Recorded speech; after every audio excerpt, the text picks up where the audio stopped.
Hey guys, welcome to the channel. As you see in the thumbnail, what if Luffy crossed his limit recklessly during war and went berserk? Before I start, please do support for more awesome content, and subscribe my channel and like this video. Go support and follow the Luffymero for writing that awesome fanfic, and also make sure to comment on this story. Link in the description. A gentle wind blew across the quiet deck of the Thousand Sunny, shaking the leaves of the mikan trees.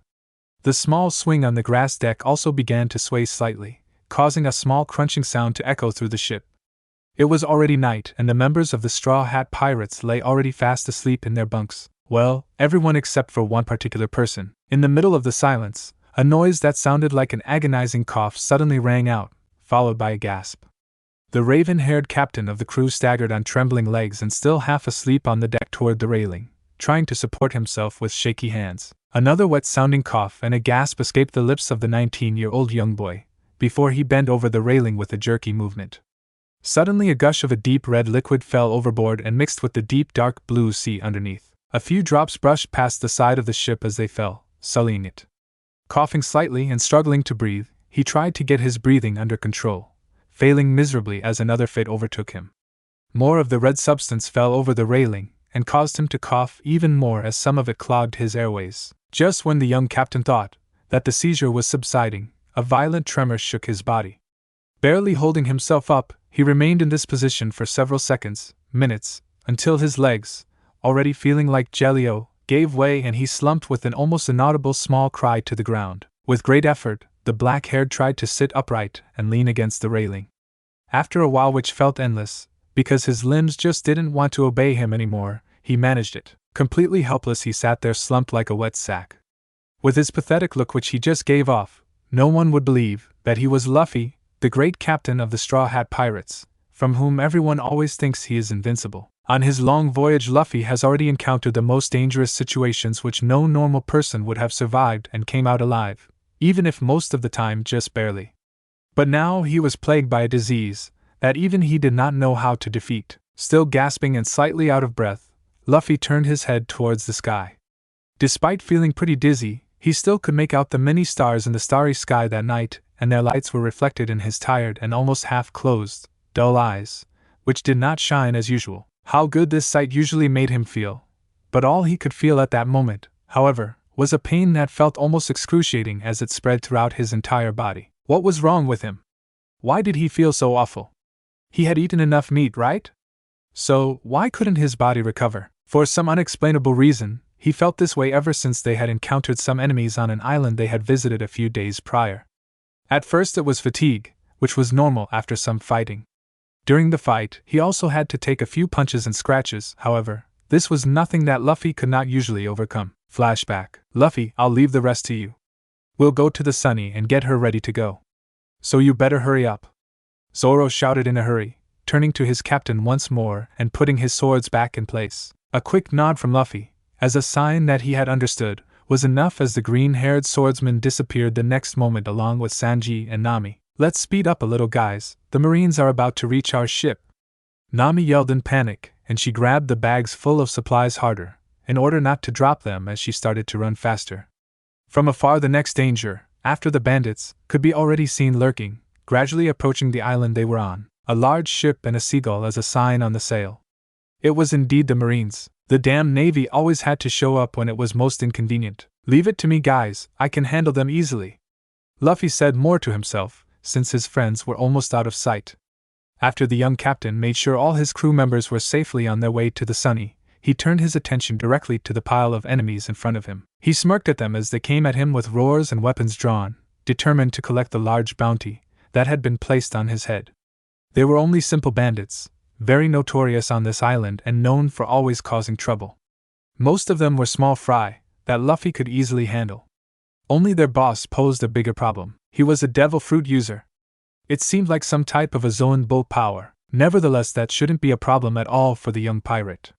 Luffy suffered only a few minimal scratches here and there while fighting the more tougher ones, and also 1 or 2 blows to his stomach. Nothing too serious. He could easily get up from that again. Now he needed to quickly wrap up this unnecessarily fight as soon as possible. There was absolutely no time for him to play around carelessly. His friends were waiting for him. Luffy took the next step and went into his gear second in an instant, and could take out the rest of the bandits with ease. The boss got even more angry, seeing his mates getting hurt and defeated in what felt like a second. "You will regret this, Mujiwara. No one must even dare to touch my men!"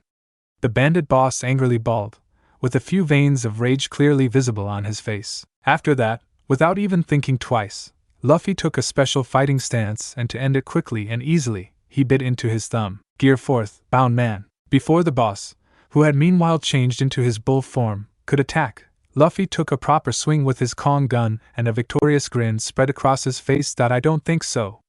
The black-haired spat back, now ready to fully launch his attack. "Goma Goma no Kong gun!" Luffy's gigantic hockey fist collided with a straight punch to his opponent's face, knocking him off his feet and sending him flying into the deep forest behind him. Luffy huffed as he watched him fly far away. A satisfied smile formed on his lips. Slowly he shifted from Bound Man to his normal form. Completely exhausted from this short fight, which was obviously unusual for him, the young man fell powerlessly to his knees, supporting himself with both arms on the ground. Suddenly his arms and legs felt like liquid rubber. Completely taken by surprise, he fell face forward to the ground as the strength in his arms left him. "Ouch," he muttered and painfully contorted his face. What was going on with his body? Why did this happen again? He should not have felt as weak as he did at that moment for a long time, after the use of his gears. He felt so pathetically weak that he even couldn't move a single finger. Hell, even keeping his eyes open was a difficult task for him. It was exactly like when he had fought Doflamingo in Dressrosa. People had to risk their lives just to protect him until he could continue fighting after 10 minutes. Fear spread through his stomach as he realized what was happening. But no, this can't be real, right? He had been perfecting his gears for a long time. His body should still be in top shape. So why couldn't he move a single inch? Luffy lay motionless on the floor, his breathing labored. Great, now his vision gave up on him as well and blurred from time to time. And additionally to that, all he could hear and feel was the irregular beating in his chest. It almost felt like his heart was contracting painfully in his ribcage, which at the same time tied up his breath. Struggling hard to draw some needed oxygen into his lungs, he desperately tried to calm himself down in the hope that this would help him somehow. He just needed to wait 10 minutes, but his thoughts were with his friends, who probably already had to worry terribly about him. Slowly but surely, Luffy moved his head to the side to take a glimpse at their ship. He could see it, even if somewhat distorted. It was so close and yet so far away. The raven-haired stretched his hand in the direction with great effort as if he wanted to catapult himself across with the Gomu Gomu no rocket. If only he had the strength to do so. He angrily clenched his fist and rammed it on the floor. "Ha shit!" he cursed under his breath. He was still not strong enough. After a while, his strength slowly began to return to his limbs, and he gradually tried to pull himself in the direction of the sunny. When the 19-year-old was finally able to support himself on his arms, he carefully lifted himself up onto his wobbling and aching legs. Finally, "Ha ha, I gotta go," he heaved, panting uncontrollably from the effort it took him to stand on his feet again. Luffy hurried as fast as his current condition allowed him to reach the Thousand Sunny, his friends. Meanwhile on the Sunny, "Where the hell is he? He should have been here long ago," shouted Nami, seemingly upset, but the worry in her voice was clearly audible. Her gaze was fixed on the direction from which her scatterbrained captain was supposed to come at any moment. Seconds and minutes passed, but no one appeared, and slowly, an uneasy feeling started to spread through her. "I'm sure that he's already on his way. He will surely be here soon. We have to hold on a little longer." Zoro reassured the navigator, while fending off the cannonballs, that the Navy had begun firing at their ship. The other boys helped him with this task. "I hope so," Nami responded, biting her lip. "Don't worry," Usopp began, but was suddenly cut off by the orange-haired girl's loud shouting. "Finally, there he is! He's coming!"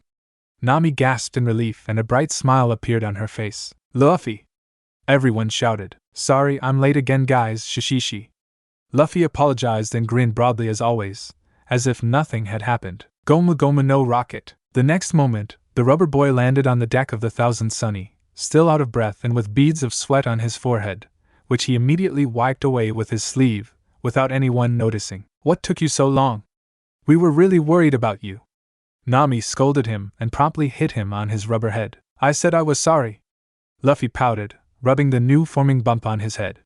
Before anyone else could complain, a loud crash interrupted the mood and rocked the ship violently.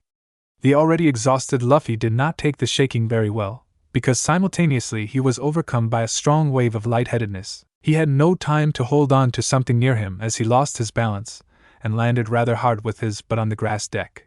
He hissed in pain and closed his eyes for a few seconds, in hopes that the dizzy spell would subside as quickly as it came. "Come on, guys, set the sails. We need to get out of here fast," Nami commanded, taking a nervous look at the log poles on her wrist. Aye. As they moved quickly away from the island and thus also the navy, Robin's attention fell on the young captain, who still had not moved a single muscle on the ground and with his eyelids still pressed together. This behavior was not known from him at all, so she decided to ask him with some concern in her voice. "Are you all right, Luffy?" This question attracted the attention of the other crew members, who now also turned to Luffy's anguished-looking form. Their faces fell at once at the concerning sight of their captain. The rubber boy immediately opened his eyes and forced himself with stiff movements to get back on his feet. The last thing he wanted was to worry his crew. "What a sure I'm fine," he replied, totally nervous all of a sudden, and more sweat drops broke out on his forehead, this time because he was lying, or at least trying to. The raven-haired promptly put on a forced smile, which did not reach his eyes as usual.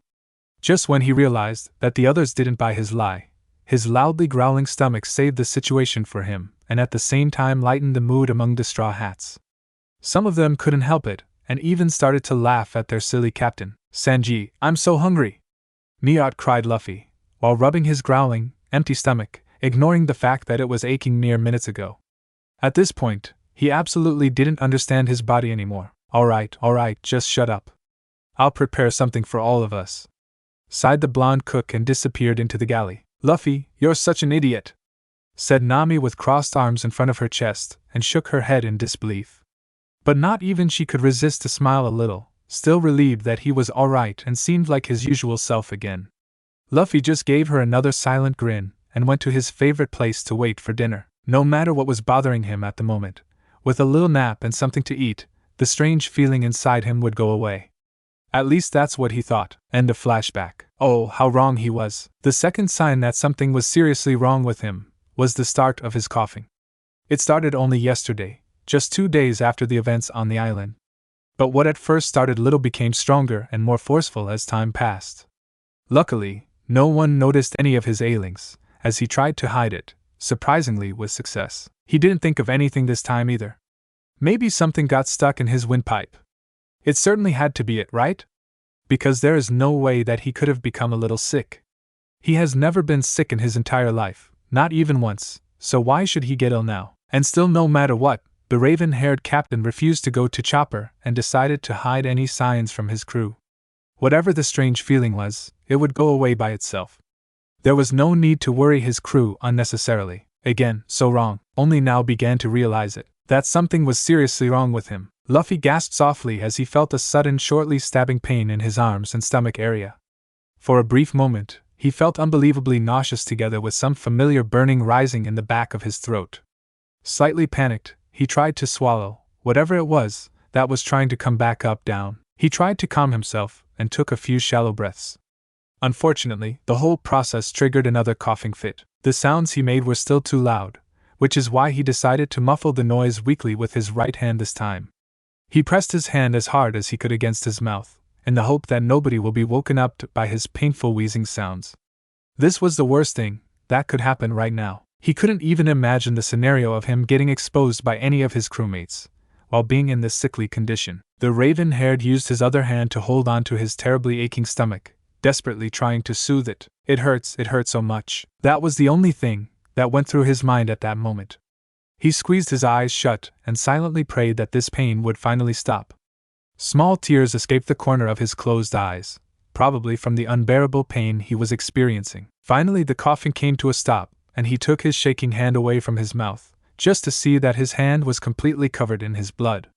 Some of it even started to drop onto his pair of blue shorts. Without a second thought, he quickly rubbed it off on his same-colored red long-sleeved shirt he was wearing. He also wiped away any remaining blood on his lips with his sleeve. This can be good. No matter what this was, even someone clueless like Luffy would know that spitting up that much blood can't be a good sign. The raven-haired took a few gasping breaths and leaned his head back against the railing, closing his tired eyes. But even before he got a moment to catch his breath, Bao began to rise in the back of his throat again. Instantly, His eyes shot open, and this time he didn't have a chance nor the power to swallow it back down. With a sudden newfound strength, he made it up onto his feet again, while getting a hold of the railing. The sickly captain made it just in time, before the contents of his stomach burst out of his mouth and into the sea. He tried to catch his almost non-existent breath during his violent heaving, and again, what a surprise, failed heavily. Just as he started to dry heave and felt nothing more in his stomach to throw up, a different feeling overtook him. The dizziness returned as strong as ever, and at the same time his vision started to blur. The 19-year-old tried frantically to grasp the railing, but his legs buckled underneath him, and with that he collapsed to the grassy ground. The last thing he saw, as his eyelids slowly slipped close, was the peaceful starry night sky above him. FFY. A muffled sound reached his ears. FFYYY. There it was again. Was that a voice? Luffy. Indeed it seemed like it, but he couldn't make out what the voice was saying, nor could he assign it to anyone. It kinda sounded like it was coming from far away, as if he were underwater. It took a while for his senses to function properly again. The raven-haired heard the voice shouting once more, this time a little more clearly. Luffy! Oh, someone was calling his name. And apparently quite urgent too. Slowly, he forced his heavy eyelids to open and saw the blurry outline of a person. He blinked a few times to clear his vision and to better recognize the person leaning over him. It took him some time to get used to the blinding sunlight, from what he could also plainly tell that it was already morning. A sudden pain in his head caused him to gasp softly, but he tried hard enough to not let it show on his face. How you sup? He finally recognized. Surprised by his scratchy voice and burning throat, Luffy looked puzzled into the worried face of the long-nosed sniper. Suddenly, the events of the last night came back to him, and he remembered the reason why he was out on the deck instead of inside in his bunk. It seemed like after his violent seizure, he must have collapsed here. At least that's what he assumed in his still somewhat disoriented state. Man, finally, you're awake. You had me worried there for a second. You alright? Why are you even sleeping outside on the deck, huh? Usopp tilted his head in confusion and straightened up from his crouched position, resting his arms on his hips. The young captain sat up sluggishly from his rather uncomfortable position on the grassy floor and looked around him. His assumption from earlier was confirmed, when he realized that he was sitting not too far from the railing. Then he looked back up at Usopp, who was still waiting for an explanation. Shit, what was Luffy supposed to tell him now? That he almost coughed up his organs last night? No, he was never allowed to know that. No one was ever allowed to find out. Who knows how much they would worry about him if it came out. As the captain, he had to stay strong for his crew, and he couldn't stand to be pitted by his friends, because of a stupid illness either. Therefore, the only option for him was to lie again, something he had never been good at. Luffy had to swallow the persistent lump in his throat for a quick moment, before he gave his friend an answer. Oh, why yes, nothing to worry about. Actually, I don't really know either. All I can remember is that I got really hungry, but I was also still kinda sleepy, so I must have fallen asleep, sure.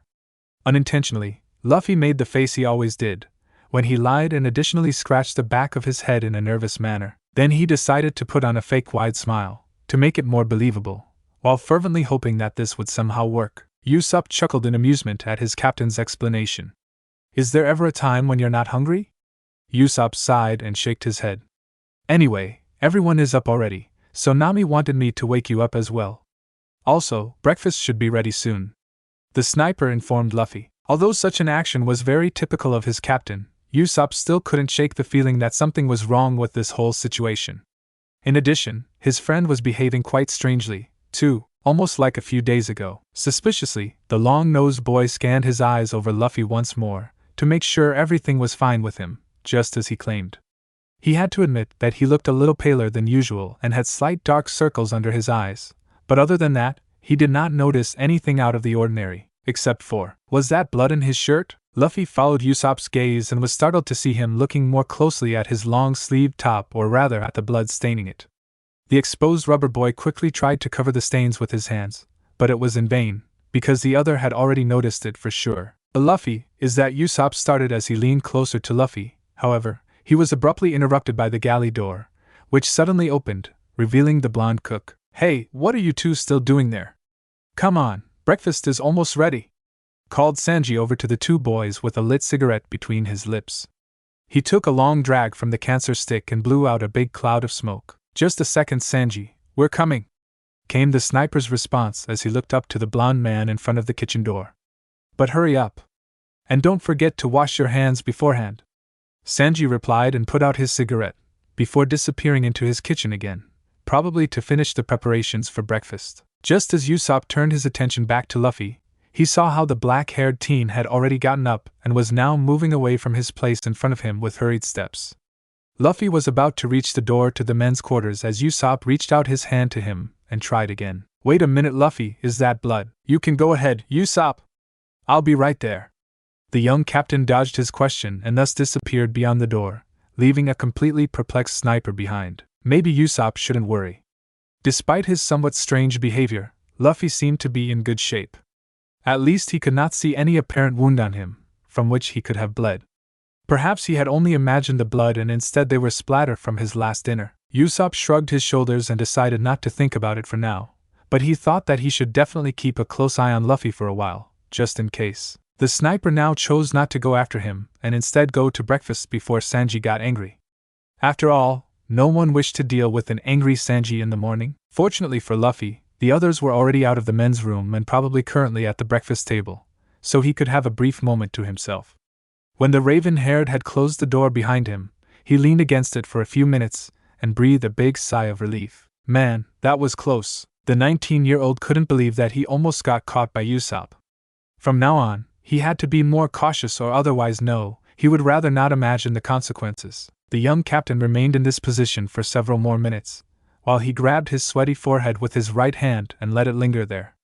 Luffy couldn't tell if the sweat was from the heated situation with Usopp or if it was from the restless night he had had, but what he could tell for sure was that the buzzing pain in his head was just getting worse.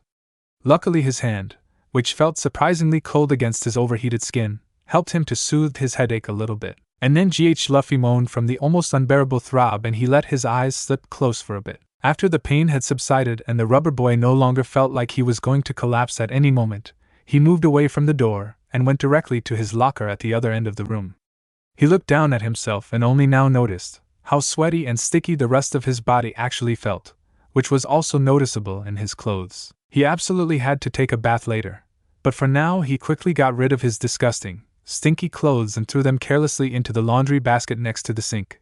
He also could take care of them later. Next he grabbed a pair of black shorts and a matching dark blue t-shirt with a shark on it. Freshly dressed, he looked at himself in the mirror, which was placed above the sink in the room.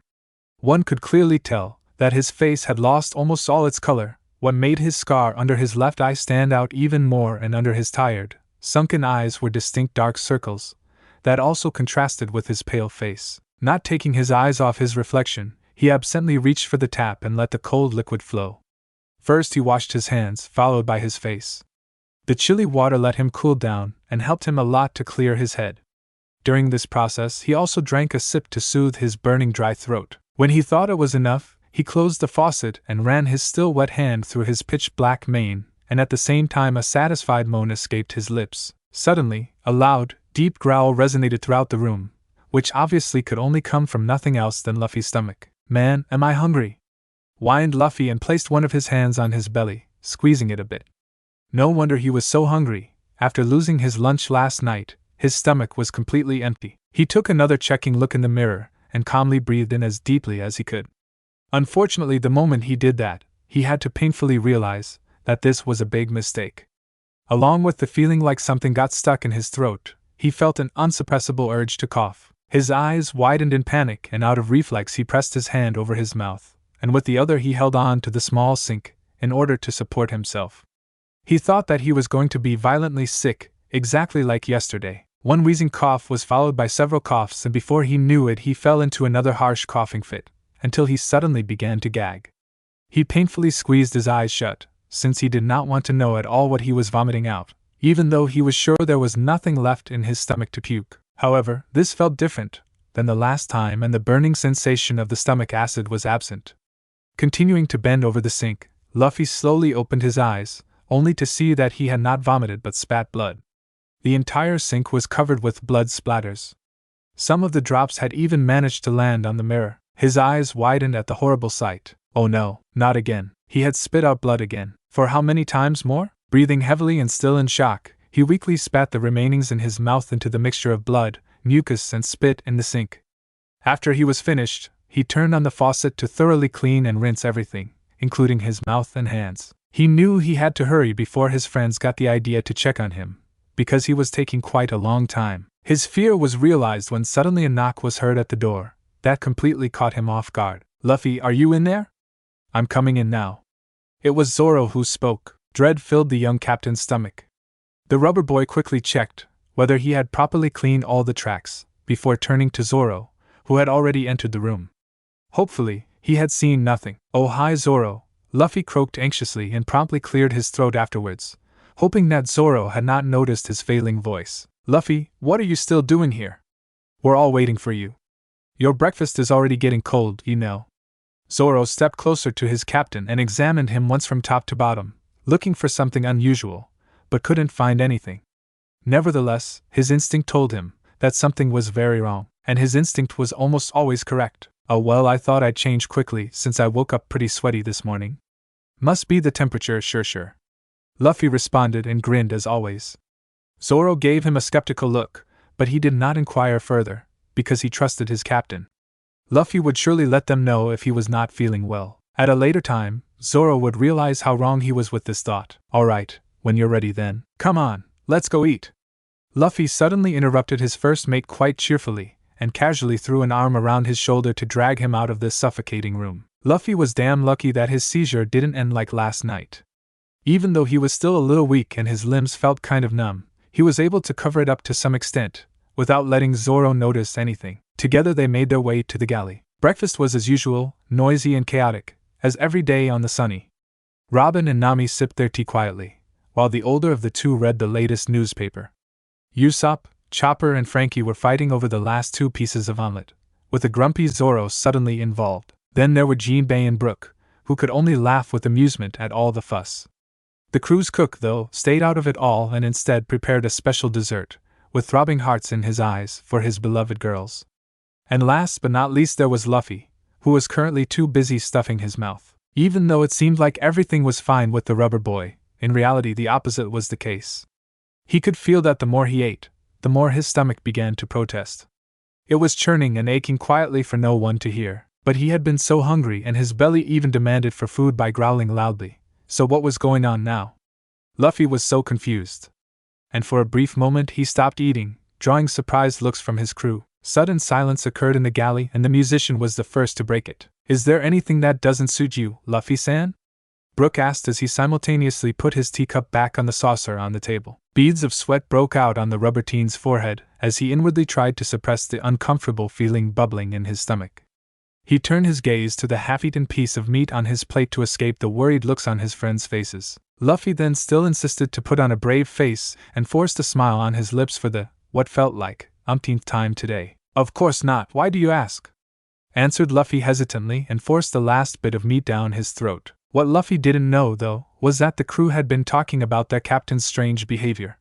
So they all suspected that he was hiding something important from them, only they wanted to leave it up to him to tell them. After all, he was the captain they all truly trusted. "Phew, man, am I full."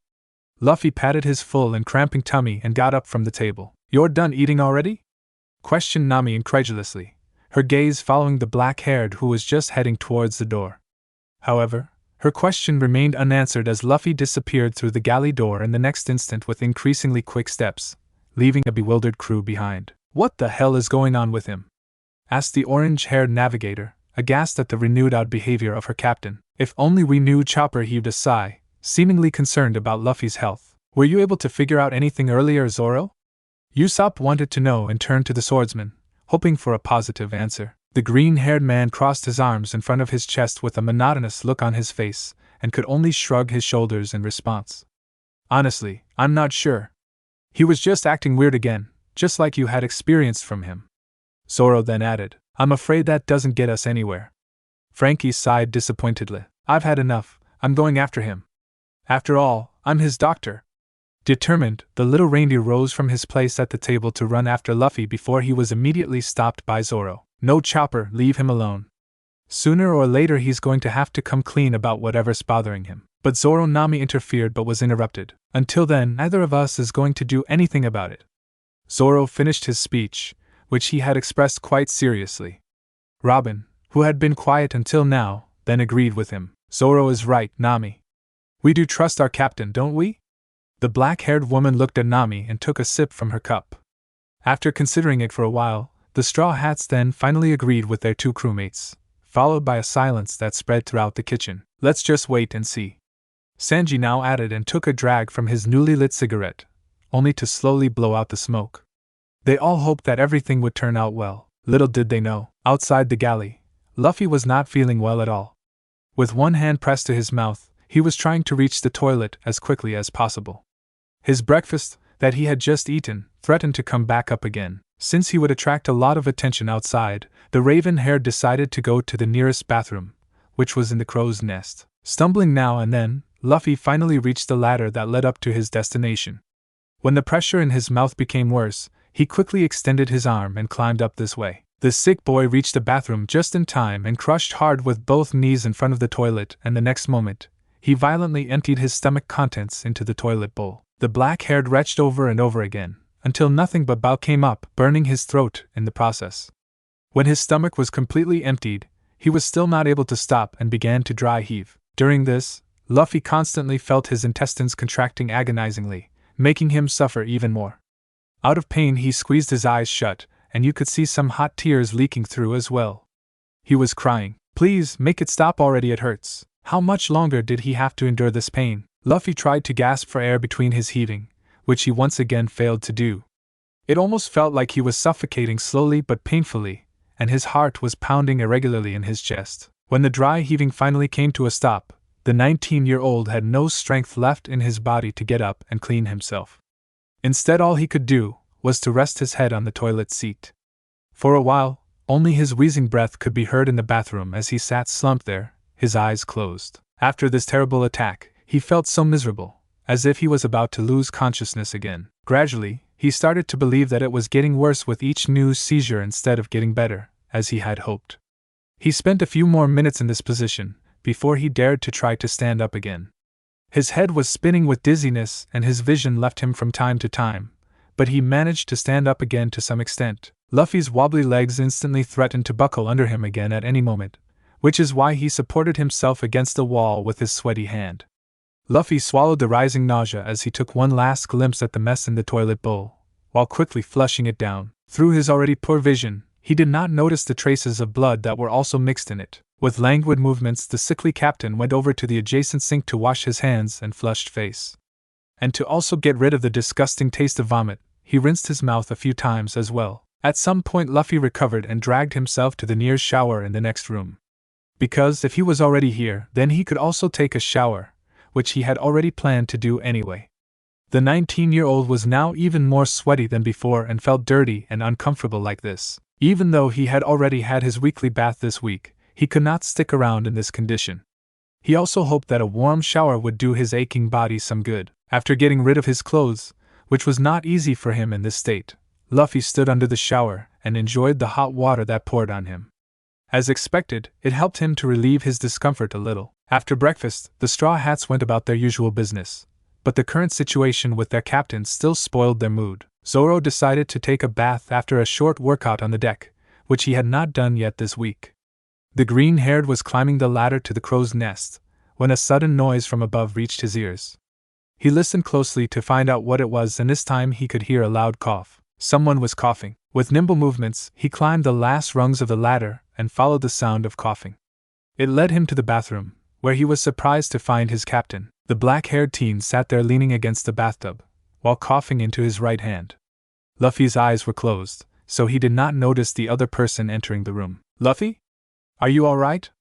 I heard something, and Zoro interrupted himself as Luffy suddenly raised his left hand to make him stop talking. After the coughing stopped, the raven-haired hid his blood-spattered hand as inconspicuously as he could and then turned his gaze to the swordsman, who looked at him with concern. Luffy had had another coughing fit earlier, whereupon he suffered a fainting spell and lost his balance.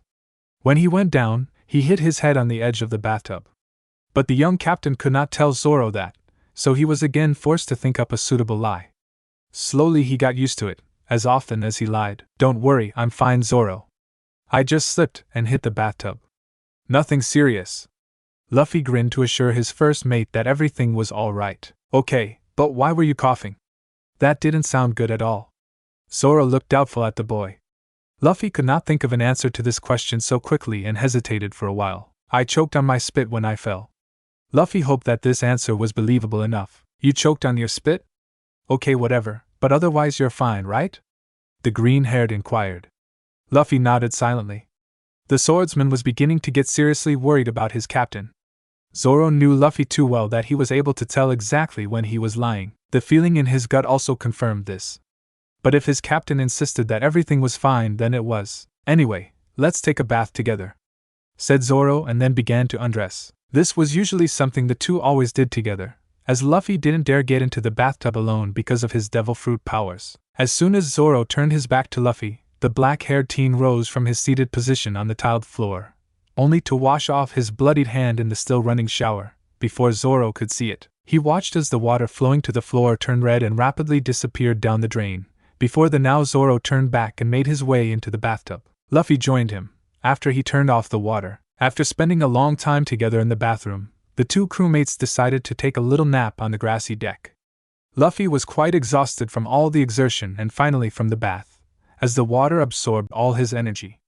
The energy that he already did not have. He was out like a light when he lay down on the grass next to his first mate. Zoro was the first to wake up when Sanji called for dinner and looked around yawning. He saw Luffy still sleeping quietly next to him, his head tilted to the left side, as if he hadn't heard Sanji's call. That was strange. Luffy was never so calm, not even when he was sleeping. And especially not when it was time for dinner, and the smell of meat was swirling in the air. He bent down to Luffy, to put a hand on his shoulder and shake him awake. As Zoro leaned closer, he saw something small on Luffy's nose that definitely didn't belong there. A small drop of crimson liquid came out of the raven-haired boy's right nostril and slowly made its way across his pale face, down his cheek, until it dripped onto the grass. Blood, what the Zoro gasped. He immediately grabbed Luffy's face and turned it to get a better look. What he saw shocked him even more and his eyes widened. A small pool of blood had formed on the grass, steadily seeping from Luffy's nose. Luffy, wake up! Zoro tried while shaking him. Nothing. Luffy? Do you hear me? Wake up! Another desperate attempt. Cold fear spread through Zoro as his captain still gave no sign of waking up. He shook him again, but in vain. Come on, wake up, Luffy! Still nothing. Zoro cursed under his shaky breath. The green-haired man quickly put one arm under the motionless teen's legs and the other under his neck to pick him up bridal style. As he did that, Luffy's head fell back on his arm, showing that he was clearly out cold. Luffy! Zoro's panicked cries caught the attention of the other Straw Hats. What's going on, Zoro? Why are you yelling so loud? Nami was the first to reach the deck, but she didn't expect to see this. The navigator froze with terror at the sight in front of her. Her captain, unconscious, in Zoro's arms, and he was bleeding profusely from his nose. Quick, he does not wake up! Zoro yelled anxiously. Where the hell is Chopper? Chopper! It was quiet on the Thousand Sunny, too quiet to be exact. The news about their captain had shaken the Straw Hats badly. The usual happy and peaceful mood on the ship was replaced by a depressed and tense one. And also fittingly, it was raining and storming continuously for the last few days now. Funny how the weather practically reflected the current feelings of the Straw Hat Pirates. A few days ago, everything had been in perfect order without any worries. Everyone had been so happy. But now there was no trace of all this. It was strange how life could change so rapidly and without any warning. Or, the forewarnings had already existed, though, only they were deliberately not noticed, almost ignored. The feelings of guilt were big and plagued each and every one of the crew, making everyday life not as easy to manage as usual, even if they tried so hard to pretend that nothing was wrong. The crew wanted to stay strong, even in difficult times like these. Especially because they had learned from none other than Luffy himself, their beloved captain and guiding light, never to lose hope, no matter what. In fact, life could not be any crueler to the Straw Hats than it was right now. What had they, and specifically Luffy, done to deserve such a harsh fate? That was exactly the question the orange-haired navigator asked herself as she sat in the hot water of the bathtub, completely dejected. She had both legs bent against her body, her arms wrapped around them in a hug, and her head, which felt heavy, was resting on her knees. Nami's gaze was fixed straight ahead into the void, and she was so engrossed in her thoughts that she didn't even notice the person standing in the doorway. Of course it was Robin, because out of fear, no one else would dare to disturb Nami while bathing. The raven-haired woman was already undressed and a big white towel was wrapped around her skinny body, obviously ready to take a bath as well. Robin was a bit surprised to find the navigator here, since she had said earlier that she wanted to continue drawing on her maps. With a furrowed brow and a worried expression, the archaeologist watched Nami for a few seconds. It was clear that the whole situation had affected the orange-haired the most, although each of them was afraid for Luffy's well-being and also for the continuation of their journey. But since that particular day, she was the only one who hardly ate or talked to the others. Suddenly Robin could hear Nami sniffling softly, while at the same time tiny teardrops rolled out of her eyes, down her rosy cheeks, whereupon they finally dripped down and mixed with the bath water. She was crying softly. This bitter sight broke Robin's heart even more. "Nami, are you all right?" Robin herself knew it was a stupid question, since the young woman was obviously not fine at all, but she had to ask her anyway. Nami was startled by the sudden voice that broke the silence. A soft gasp escaped her mouth, and she turned her head to the black-haired woman in the doorway. "Oh, Robin." Stuttering a little, Nami greeted her friend, who now entered the room and came closer to her. With quick movements, the sad navigator wiped the tears from her face with both hands and forced a small smile onto her lips. You could see the corners of her mouth twitching tensely, showing how hard she was trying not to let on how bad she actually felt. "I am okay, I was just not in the condition to draw my maps and had to distract myself somehow else," Nami hesitantly replied as she also avoided Robin's piercing gaze. "You don't have to hide your feelings from me, you know that. We all feel the same. And we can also see how much you're suffering," Robin said in a soft voice and sat down on the edge of the bathtub, so that her upper body was turned towards the orange-haired. "I know." Nami heaved a sigh and looked down. "It's just so hard that I again." Nami sighed heavily and took one deep breath to quell the panic rising in her. However, this attempt failed. "What if he never wakes up again, Robin? What would we?" "Sure, please calm down. You can't think like that. Our captain is very strong. He'll get through this somehow, like he always does." The archaeologist tried to reassure Nami. "But that is exactly the problem. This situation is not like any other before," Nami countered with a slightly raised voice, and she sounded like she was almost about to cry again. Robin was aware of this bitter truth, too, and remained silent, waiting for Nami to finally let out all her frustrations of the last few days. "And the worst thing is, it's our fault, my fault. If we had reacted in time, maybe it wouldn't have come to this. He might not have had to suffer like this." She put her face in her hands, sobbing. "We all suspected something was wrong, but Zoro, that damn idiot. It's all his fault," Nami continued, but her sadness suddenly turned into anger, and she clenched her fist and hit the bathtub with all her might, which made the black-haired woman flinch a bit. Robin pretty much knew that Nami was right with every word she said and felt guilty herself, since she had been the first to agree with Zoro. But could they really have prevented the extent of the disease if they had reacted earlier? What if it had been too late anyway? The part that Luffy would have suffered less, however, was very likely true. Robin heaved a heavy sigh, not knowing what to say or do next in order to calm Nami. She herself was endlessly frustrated and could no longer bear this whole situation they were in. Nevertheless, a small smile formed on her lips, while she raised her hand to gently stroke through Nami's slightly damp hair. "He'll survive, I'm quite sure of it. We must keep our hopes up." Thereupon, a little nod from Nami could be seen. She wanted nothing more than to firmly believe in these words. Their captain was strong, Nami knew that for a fact, but she just couldn't help but feel distressed. "Do you know if there is any change in his condition?" Nami sniffled and gave Robin an expectant look, again wiping away her tears. Robin's smile fell as she could only shake her head slightly in response. "I regret to say, unfortunately, no." Flashback. 5 days ago. Chopper, please, you have to hurry." Nami shouted in panic and rushed to Zoro, who was holding the unconscious Luffy in his arms, his limbs dangling lifelessly. She knew neither how to help nor what to do and fervently hoped that her ship's doctor would come as soon as possible. In the meantime, the rest of the crew, except Chopper and Sanji, had already gathered on the deck and could not believe the sight that presented itself to them. "What on earth is going on here?" shouted Usopp hysterically with widened eyes. "I don't know exactly. We took a nap, and when I tried to wake him up, he wouldn't wake up and was already in this state," Zoro quickly explained, not once averting his gaze from Luffy's face. Upon closer inspection he noticed how the sick teen's face became paler with every passing second, if this was even possible, and how his tender lips slowly turned blue. While his nose was still bleeding incessantly, a thick drop of blood suddenly leaked from the corner of Luffy's mouth and made its way down to his chin. "Chopper, it's really urgent. Please, oh please hurry up," Zoro yelled again at the top of his lungs as he strengthened his grip on Luffy. He could already feel the warmth leaving his body through his clothes. The green-haired froze as he realized this. That could not mean anything good. Not at all. Finally, a second later the galley doors shot open and the little reindeer together with his small blue bag rushed out, followed by the blonde cook. And the first thing Chopper noticed was the penetrating smell of blood in the air, which his sensitive nose directly picked up. The next thing he saw was Luffy's lifeless body, along with his bleeding nose and mouth.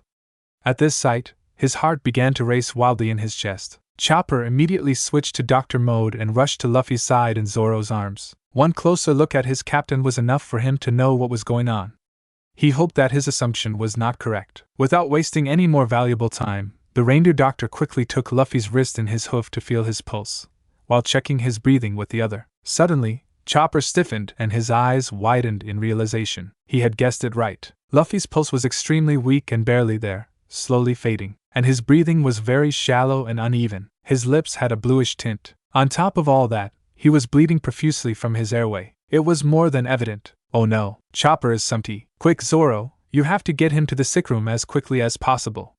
Luffy's going into hypovolemic shock, shouted Chopper frantically. If he, as a doctor, didn't have to stay calm and professional right now, he might have started crying. At high speed, they made their way to the infirmary, closely followed by everyone else. What does that mean?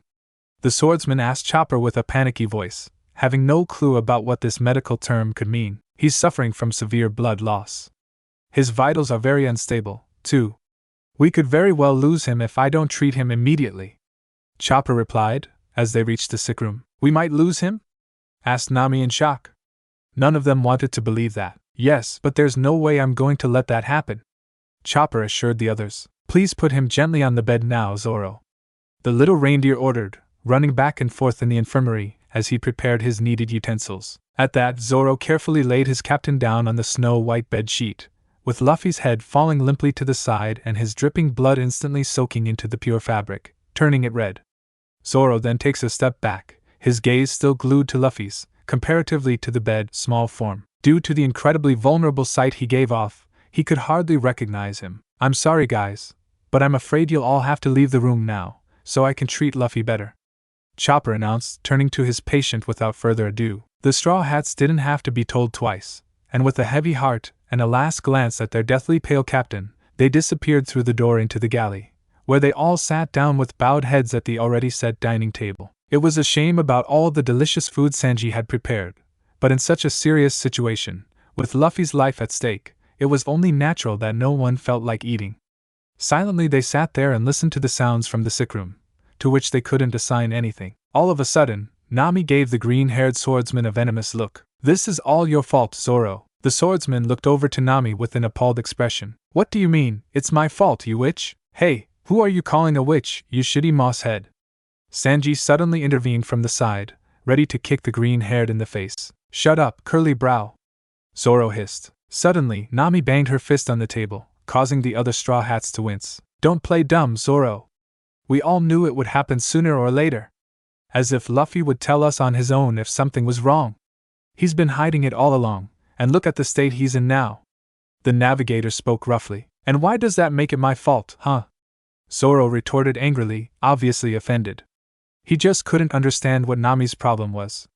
At his words, the orange-haired became more agitated and Zoro could see her clench her fist even tighter. You idiot, had order. Stop, Nami, that's enough. Jinbei suddenly interrupted and rose from his seat. All eyes turned to him. The circumstances are already difficult for all of us. You don't need to start fighting too, the fishman scolded. Jinbei was obviously pissed off by this argument, which in any case led to nothing but more unrest within the crew. That was the last thing they needed right now. They had to be strong and stick together, no matter what happened. Jinbei is right. And besides, I'm sure you're not helping Chopper with this either. He needs the silence to concentrate in there. Now Frankie also interfered. Nami took a deep breath to calm down again. Her comrades were absolutely right. What was wrong with her?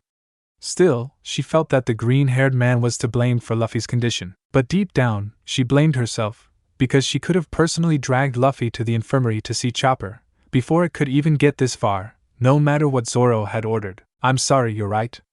I should have known better. What happened, and arguing doesn't help us. Nami excused herself and stood up. Where are you going now? Usopp wanted to know, as his concerned gaze followed the orange-haired girl, who now made her way to the door. "I need to be alone for a moment," came the short reply, as Nami disappeared beyond the galley door. "But, leave her alone, Usopp," Zoro said, and stopped him from going after their upset navigator. The swordsman couldn't blame her for her behavior, since her reaction had been very normal for these circumstances. He thought she would come around somehow. Sudden silence fell and no one dared to say anything anymore. They had no choice but to wait patiently for Chopper to tell them the news about Luffy's health, and with each passing minute, the wait became almost unbearable. Meanwhile, in the infirmary, Chopper tried to keep calm and concentrate, even though the shouting from the kitchen made his work more difficult. He was worried that the argument might escalate, but he couldn't let himself be distracted at any cost, or it might cost Luffy his life. Step by step, the little doctor proceeded with the treatment. First of all, he checked his pulse and breathing again.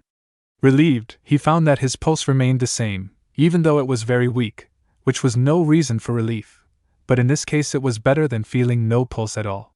He was shocked, though, to see that Luffy could hardly breathe, and the reason was clear. All the blood was clogging his airway and had to be removed in an instant, or he would drown on his own fluid. To do this, the reindeer picked up a bucket and placed it between the black-haired teen's legs, before taking the next step to change into his human form to put Luffy's upper body upright. He opened his mouth slightly and positioned his head so that it was above the bucket, and began patting his back. Unfortunately, Chopper didn't have any other tools needed to facilitate this process, so he had no choice but to try it this way. It had to work. "Come on, Luffy," the little reindeer encouraged under his breath and started to tap harder. To Chopper's relief, it wasn't long before a large gush of blood flowed simultaneously from his mouth and nose, filling the bucket. An uneasy feeling came over him as he watched this amount of blood come out.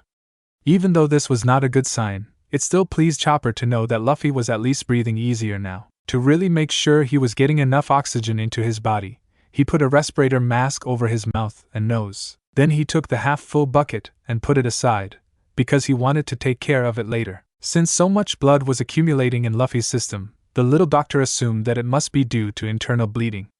Most likely it was coming from his lungs, as his respiratory tract was apparently affected. However, this was still an assumption, and he didn't really know where exactly the bleeding was and what could be the reason for it. But since Luffy was almost bleeding to death, Chopper had to act quickly and next gave him a dose of hemostatic drugs to stop any bleeding inside him. He then hurried to his small blood bank, where he kept the various bags with the specific blood types of the Straw Hats, and took out a bag with F-type blood. The little doctor was shocked to find that he only had 2 left, which would definitely not be enough. Unfortunately, since he didn't know when exactly they would reach the next island, he would have to ask Jinbei for a transfusion later. He then set about preparing for the blood transfusion by attaching one end of the 4 tubing to the blood bag and then carefully inserting the needle into the crook of Luffy's right arm after finding a suitable vein and disinfecting the little area. He then hung the bag on an 4-pole beside the bed. To be on the safe side, the ship's doctor let the blood flow slowly to avoid any possible complications. When Chopper could now be sure that Luffy was temporarily stabilized, a slight sigh of relief escaped him, while he also wiped away the sweat from his forehead with his arm. However, there was still no time to rejoice, as Luffy's condition still seemed very mysterious to Chopper. He still had to do a lot of investigation to get to the bottom of the matter. Chopper watched his captain for a few seconds, letting his eyes wander over his breathing mask, which fogged up with every little puff of air he exhaled. Fortunately, some color had come back into his face, and the paleness slowly disappeared. It pained Chopper so much to see his best friend in such a state. He then ran his hoof through his pitch-black hair as he noticed how sweaty Luffy's forehead was and how it was also furrowed in pain. He immediately slid his hoof onto the 19-year-old's forehead to check his temperature. The doctor's eyes widened at the realization of the high heat emanating from him. In addition, he also appeared to be in some kind of agony. Chopper then decided to inject him with a painkiller and something to regulate his high temperature, after which he returned to his patient's bedside with a bowl of cold water and a washcloth. He carefully wrung out the piece of cloth after dipping it and placed it on Luffy's glowing forehead, hoping it would cool him down. Instantly, the raven-haired boy's facial features relaxed as a sign that it was doing him good. After that was done, he stood up and then turned away from his patient with a last checking glance.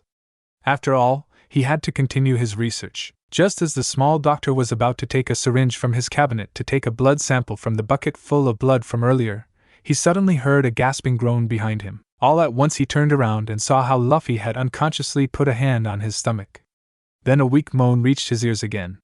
He quickly rushed to his captain's side to see how his face was again distorted in pain, while he held his belly convulsively. Chopper couldn't tell what was wrong with him, since he had just given him a dose of painkillers. Looking closer, the reindeer noticed how Luffy's eyelids twitched, as if he wanted to open them. Luffy?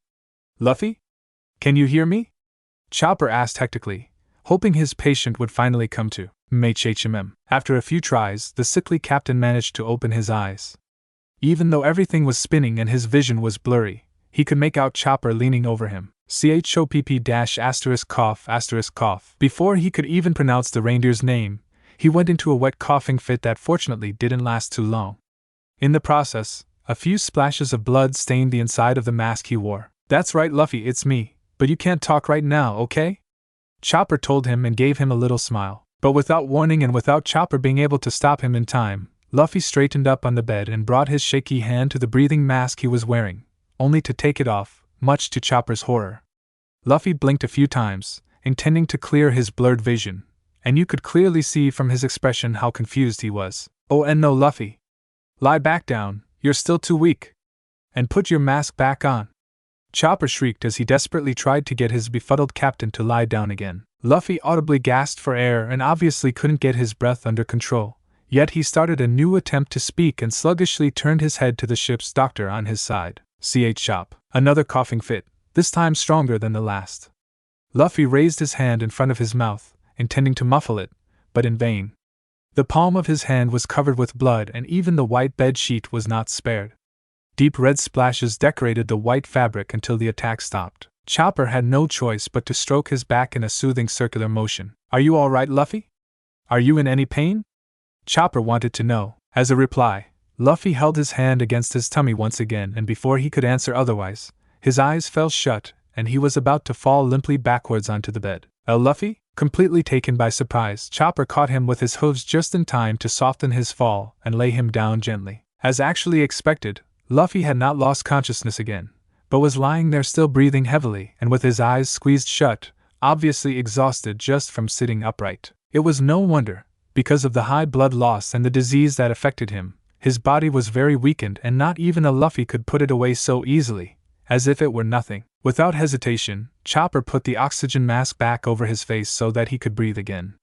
Luffy opened his eyes with great effort, and you could clearly see how hard he had to try to keep them open, and stared straight into Chopper's orbs. I am SRRYC Chopper, ha. Luffy only whispered through his mask, and if Chopper's ears weren't as good as they were, he would have easily overheard. At his words the reindeer's eyes widened. Why did his captain apologize? After all, it's not like it was his fault. Why are you apologizing, Luffy? You don't have to. It's going to be okay, I promise. Chopper assured and was very close to tears, but he tried to pull himself together. Whatever this is, I will heal you. Luffy did not hear Chopper's last words, as his eyes fell shut and thus consciousness left him again. Chopper sighed sadly when he noticed this and checked his vitals to make sure that he had indeed only lost consciousness due to exhaustion. Then he gave him another, but this time, smaller dose of painkillers since the last one had not helped him as it seemed. Afterwards the reindeer felt for his fever, which had gone down a bit in the meantime, and then took the washcloth, which had fallen off earlier, and placed it back on his captain's forehead. Since Luffy seemed to have a lot of pain in his abdomen, he decided to take a look at it. The little doctor lifted Luffy's dark blue shirt up so that his belly was completely exposed. But what he saw first made him gasp in horror. Light green and blue bruises adorned his usual creamy skin, extending from his lower chest to his belly button. They seemed to be healed already, but they were visible when looking closely. It was a sight that didn't fit Luffy's skin at all, since the rubber boy never got bruises thanks to his devil fruit powers. The question Chopper asked himself was what the bruises could be from. Since they were almost healed, they had to be from a few days ago. Could they be from the fight he had had on the last island? No matter what it wasn't normal either way. At least not for Luffy. Chopper was sure that this slight injury was not the reason for Luffy's discomfort. Since the raven-haired boy was spitting blood, the pain in his abdomen had to be related. Chopper's suspicion was that not only was something hugely wrong with his lungs, as previously suspected, but also with his abdominal area. The small doctor carefully scanned Luffy's stomach and chest with his two hooves, looking for anything abnormal. It wasn't a sprained or broken rib, which would be also strange for Luffy, because everything in that section felt normal, and so did the rest. When he came to the conclusion that this didn't help him, he pulled Luffy's shirt down again with a sigh, noticing how a shiver ran through the black-haired teen's body. He seemed to be freezing, which was probably due to his fever. Chopper quickly grabbed a blanket from one of the cabinets and covered Luffy with it. With one last look at his patient, the reindeer finally turned away from him to get on with his investigations as quickly as possible. So, as before, he grabbed a syringe and took a blood sample from the bucket, hoping it would reveal more about Luffy's condition, and then he disposed of the rest outside overboard. Next, he took a seat at his work table and examined the blood sample under his microscope. The discovery he made was more than shocking for him, and to determine the exact diagnosis, he performed a few other tests on Luffy, including a small incision on his abdomen. The whole process took a full 5 hours before Chopper settled on a diagnosis. No matter how many times he went over his findings and even ran a few of the tests multiple times, the result remained devastating. Completely dejected, Chopper sat at his table and buried his head in his folded arms. At that moment, he was no longer able to stay strong and began to cry bitterly. How could he share this terrible news with his friends? After a long while, when Chopper had calmed down and got a grip on himself, it was time to tell his friends the news about their captain's do this. He gathered everyone in the kitchen. He tried morbidly to put on a relatively neutral look so as not to worry his friends right away, which would be the case anyway after his announcement. "Hey Chopper, it's about time. What took you so long?"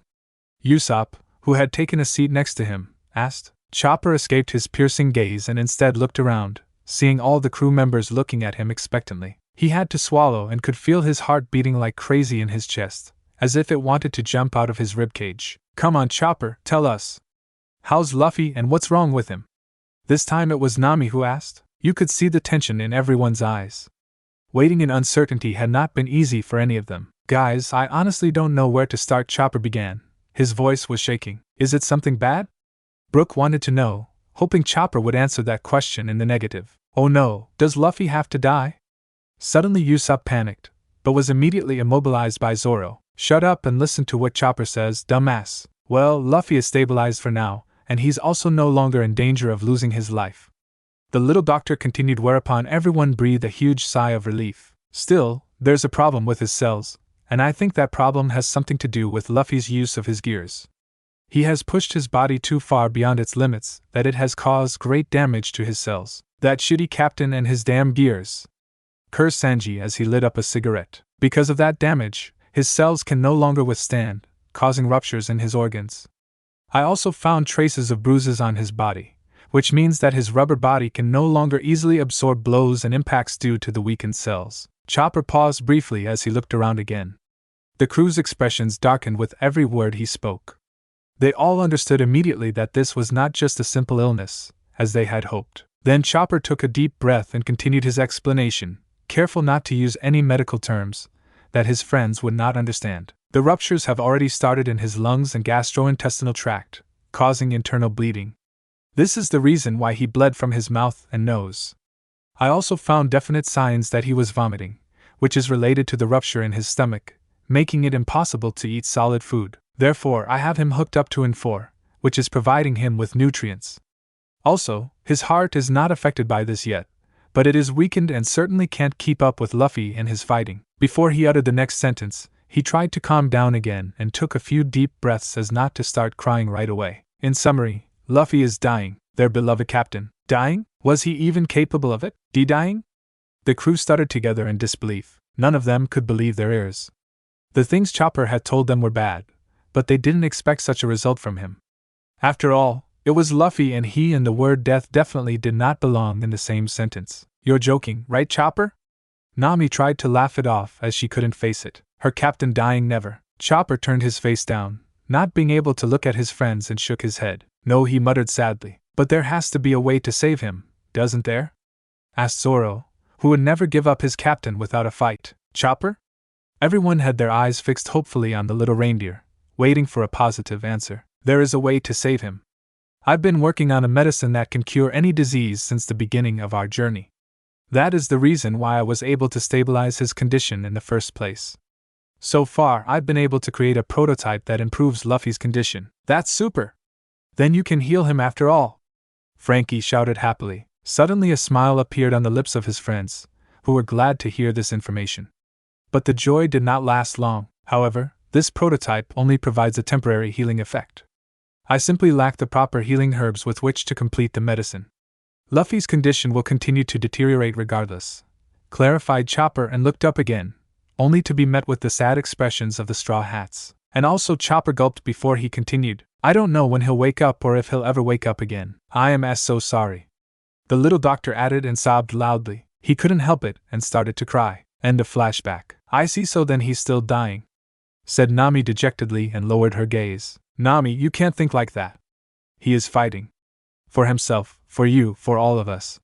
And as soon as he's done, he'll come back to us. Robin grinned, hoping to put a little smile on the orange-haired girl's lips as well. Finally, the corners of Nami's mouth turned up a little, smiling slightly. Thank you, Robin. Out of nowhere, a hysterical shouting was heard from the deck. Nami and Robin turned at the same time in the direction of the window, which was located right next to the bathtub, and looked out in surprise. It was Usopp. Hey guys.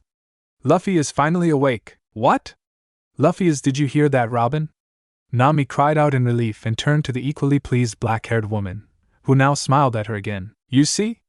Our warrior has returned to us. The news of the awakening of their captain spread relatively quickly across the Sunny, and before the crew knew it, they were all gathered around Luffy's bed in the sick room. Out of joy, the first things they did when they entered the room was to hug him tightly, while pestering him with questions about whether he was well, and also scolded him for giving them such a fright. The Straw Hats were really surprised, as they didn't expect such an early awakening from Luffy, when even Chopper couldn't tell exactly when he would wake up or wake up at all. Despite the fact that they could finally breathe a sigh of relief after a whole 5 days of waiting, the current mood was not the best. So that means I'm going to die? Why yes. Still looking a little tired and pale, Luffy sat cross-legged with his back against the headboard of the bed, trying to process the shocking news about his health.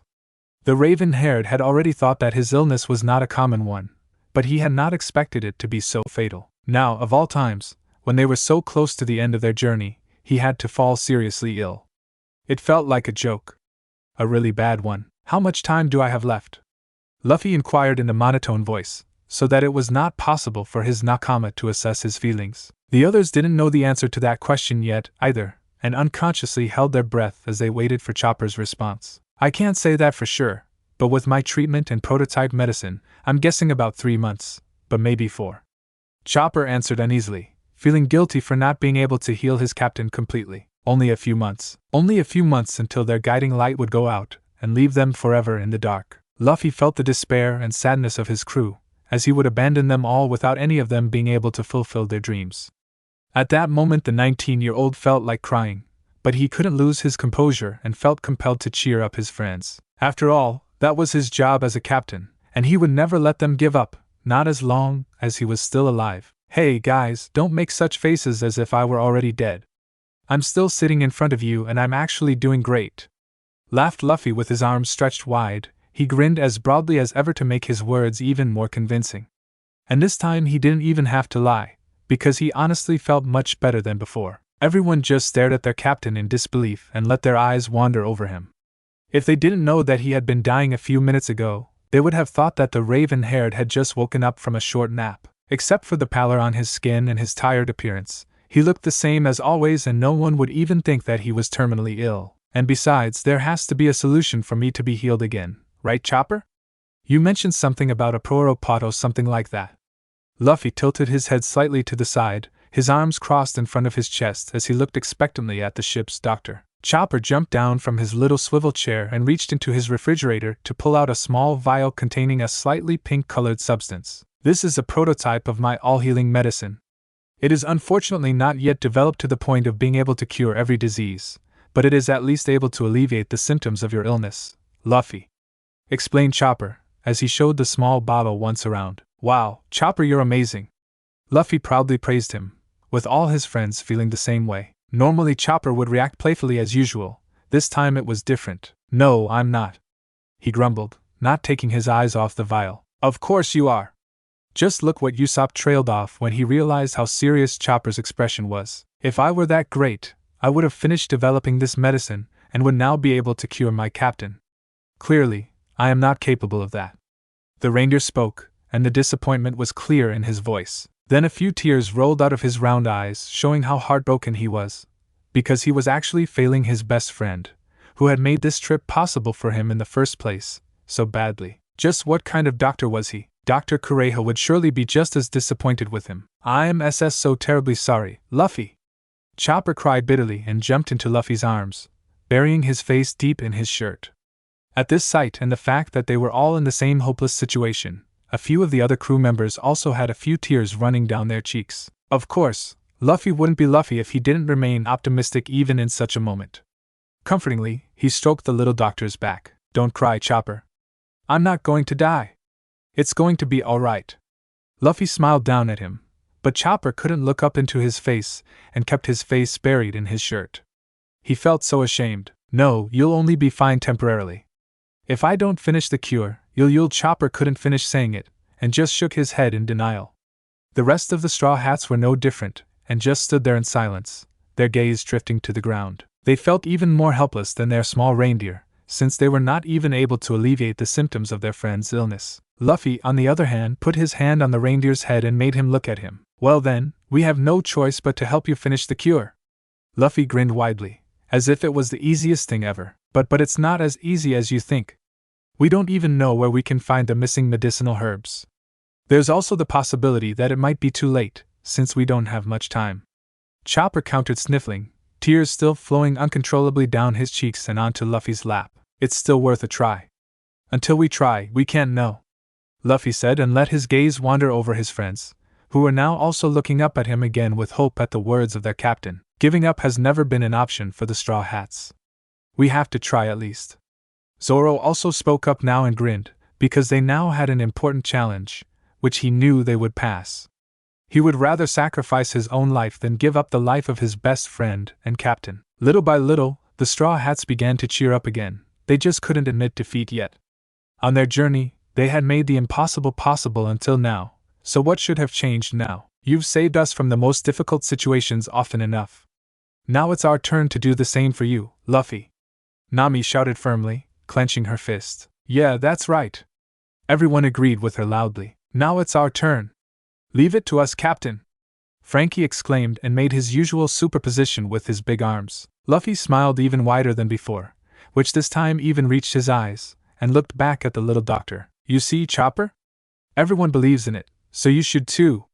You're also a member of my crew, aren't you? The black-haired boy tried to convince him further and looked deep into the teary eyes of his nakama. Chopper nodded vigorously, wiping away his tears and the snot on his face with his arm. I promise you that I'll do everything possible to save you. Promised Chopper, now also in firm conviction. If he couldn't do that, he could never call himself a real doctor anyway. Well then, that's settled now. Let's go straight to the next island, Shishishi, yelled Luffy and laughed heartily. All his friends looked at him admiringly, and at that moment they realized once again how much they had missed Luffy in the last few days. To endure a few days without him had already been difficult. So, to lead their remaining lives without him would be infeasible. Suddenly, an all too familiar loud growl could be heard in the room, which of course came from Luffy's stomach. Oh no, so you meant earlier that I slept for 5 days? Then that would mean I've missed 25 meals. Sanji, I need meat, Luffy cried, holding his poor empty stomach. Everyone, except their doctor, started laughing at Luffy's ridiculous math calculation. Typically, when it came to eating again, his brain automatically worked well. No, Luffy, there's no more solid food for you for a while, said Chopper sternly and hopped back down from Luffy's lap. What?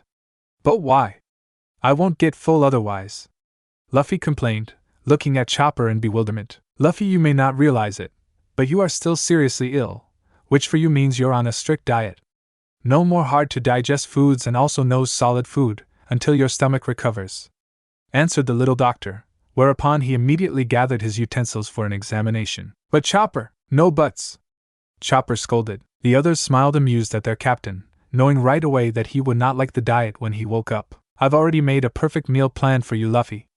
And today, meat broth is on the menu for you, Sanji told him before heading towards the galley to prepare the food for him. Thereupon Luffy only pouted. Don't make such a fuss now, Luffy.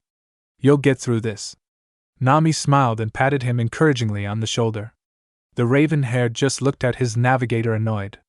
Of course she couldn't care less. After all, he was the one who didn't get anything real to eat. After their sweet moment, they all went back to their daily routines, but this time with a firm goal of heading to the next island and saving Luffy from his bad fate. They were no longer the desperate straw hats of a few hours ago, who seemed lost without their captain. Now, Chopper decided to give Luffy a thorough examination and was about to listen to his heart, as he pulled out his stethoscope. How much longer, Chopper? The impatient young captain wanted to know, who was already quite bored with the whole checkup. He just couldn't wait to finally get out onto the deck and get some fresh air. It's almost done. I still need to listen to your heart, so can you lift up your shirt, please? The reindeer replied, holding his stethoscope ready. He wasn't too keen on torturing the young boy like that either, but Chopper just had to be sure that everything was okay with him, before sending him out so quickly. To be honest, he didn't think it was a good idea to let Luffy out of bed so soon. He should rather take it easy for a few more days. But Chopper didn't even try to persuade his captain to stay in bed for a little while longer, because there was nothing more difficult to do than that. He preferred to save himself the strain. Yeah, this is so boring. Grumbling, Luffy followed Chopper's instructions and grabbed the hem of his shirt, exposing his chest to the ship's doctor. Without hesitation, the reindeer doctor placed the chest piece of the stethoscope over Luffy's heart and listened attentively. After the heart, his other organs were also examined. During this, Luffy watched Chopper's face closely, as if he wanted to find out if something was wrong. At some points, the reindeer's face was contorted, as if something didn't suit him. For his taste, Luffy's heartbeat was rather irregular and beat sluggishly every now and then. In addition, a rasping sound could be heard when he breathed in and out. It didn't seem too tragic yet, however he had to keep an eye on the two issues. Overall, Luffy seemed to be doing a lot better, but the question was for how long? When Chopper finally finished, he turned his stethoscope aside, only to take a syringe and then get a dose of his pink medicine from the refrigerator. Except for a few minor things, you seem to be fine again, Luffy. But you must not overexert yourself from now on. And that means, above all, no more fighting. Your gears are off limits anyway, do you understand?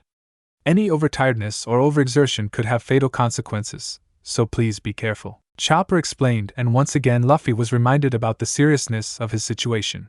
It was suffocating him already. No more fighting? But Luffy wanted to protest, but was interrupted by his doctor. No buts. I'm serious, Luffy. You could have a relapse at any time. Okay, I promise you. Luffy rolled his eyes at Chopper's overprotectiveness. He was feeling better, so there was no reason to worry. Besides, they would soon be able to make the cure anyway, and all the hardships would be forgotten. Again, he was miles off the mark, not knowing yet that it was only the beginning. And now give me your wrist.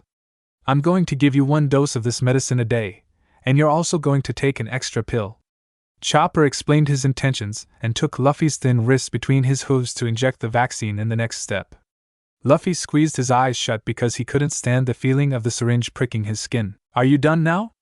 Can I go? The black-haired boy now inquired and already felt his stomach digesting itself, so much was he starving. Yes, you can go, but remember what I told you. And eat slowly, your stoma. Before the little ship's doctor could finish speaking, his impatient captain had grabbed his straw hat, which was lying next to him on the nightstand, and had already sprinted out of the room. Shaking his head, Chopper sighed deeply and hoped that everything would turn out all right.